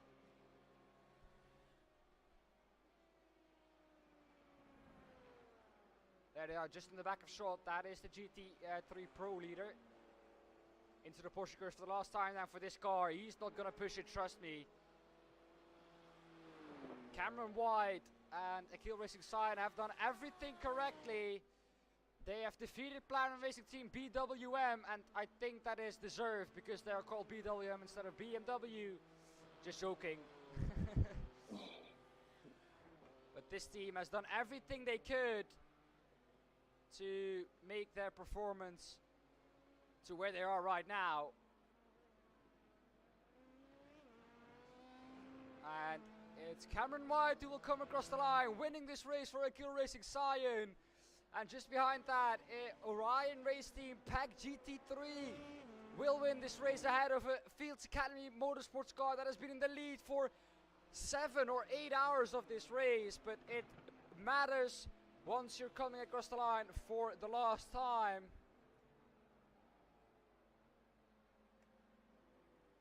Well then, PM Esports are our last class victors to come across the line. No, I'm incorrect with that. It's Astro Racing Mayorla who are behind this in the GTE overall win. Well, it has been an interesting race for sure. Yeah, Shadow man, you called it hours ago. You were right, but it wasn't easy. Trust me, it wasn't easy for them. It wasn't easy. It was never easy, and it was never easy for Alfonso Ruiz as well. But he's going to come across the line to take that victory in the GTE AM class. Imagine stopping for fuel now, not having enough fuel. Across the line then, 1 lap ahead of everyone else, PM Esports and Alfonso Ruiz. And our last victorious then are just about to come across the line. Adrian Farinas Rodriguez. Well, that is Portuguese, Spanish, everything in once. But Astro Racing Mayorla win the 10 hours of Le Mans in the GTE class. Congratulations to them. Well, well, well, what a result we've had. Jake, are you ready to call them out? Like I said, what did I tell you? What did I tell you? Look at Team Kerstens. Did they get the checkered flag? They did. And it's just amazing to see that. The fact that they were out of this race hours ago, but they got the checkered flag, and that is all that matters. Well then, here we go then. The result is on screen for you. Only LMP2. Well, winning again for the second race in a row is Tempus Simsport Peck, with leading every single lap of this race and last, so 18 hours in total. My favourite team slots in just behind them, followed by Platinum Racing Team LMP2 Blue, who is in third place. Fourth goes to Rapid E-Racing Team Purple. Fifth is Austrian Sim Racers Blue. Sixth is Rita Engineering Red. Seventh, Rapid E-Racing Team Orange. Eighth, Cabot Blue. And last in class is Karuma Motorsport. On to the GTEs then. We have Astro Racing Miola in first, followed by Delta Motorsport 141. JD Sim Racing comes in third place with Ludens Racing just behind them. Astro Racing are in fifth, followed by PM Esports, which is our GTE AM leader. Seventh goes to Orion Race Team PEC GTE. Eighth is Crypt Racing. Ninth, DOT EXE Esports Red. 10th, T3 Motorsport by Maniti Peck and WPR Racing. And last place in GTE class is Verve Racing Team Black. GT3s then. We have Orion Race Team Peck GT3, followed by Fields Academy Motorsport. That's awesome battle that we had, but unfortunately ended bad for Fields Academy. Austrian Sim Racers Orange comes in third, BWM come in fifth place, followed by Digital Spirit DS Racing. Seventh is YS Motorsports Blue. Eighth, Tempest Simsport Peck. Bikes Online DS Racing is ninth. 10th goes to SR Technic Peck. Team Kirstens, they came out, took the checkered flag. Team iRacing Netherlands Racing is 12th. 13th is RD Simsport. 14th, H2 Motorsport. And last in class is Writer Engineering Esports Purple. Well, then here we have them overall. Just a quick look again while we get the winner of this evening's race in here. And yeah, Jake, it's your honor to do the interviews. Well, congratulations and welcome, Pedro. Thank you. Hello, good evening. So, Pedro, obviously an interesting race leading every lap of this and last race. So you've led in total 18 hours. Your team has. Tell us, how's it feel? Yeah, it feels good, I guess. We had a pretty solid race. We just kept building a gap after the first stint, and I think our tire strategy was better than our opponents. So yeah, just I guess we had somewhat of a cruise after the first stint until the end. Oh yes, certainly. Lap traffic seemed to be an issue as well. Tell us, how was dealing with lap traffic, especially at a big track like Le Mans? About traffic, I think we only had like one or two tricky situations where someone spun ahead of us or something like that. But besides that, I think everyone behaved quite well. It was just unfortunate for our GT3 car that was in first place, and then LMP2 took him out of the race. Otherwise, I think we could have won in both classes. But yeah, it's racing. Yeah. Yeah, Well, definitely. that GT3 team you're talking about, what did they have for breakfast? Because they were faster over a second, I think, than everyone else on their fastest lap. I don't know. I think they just practiced 12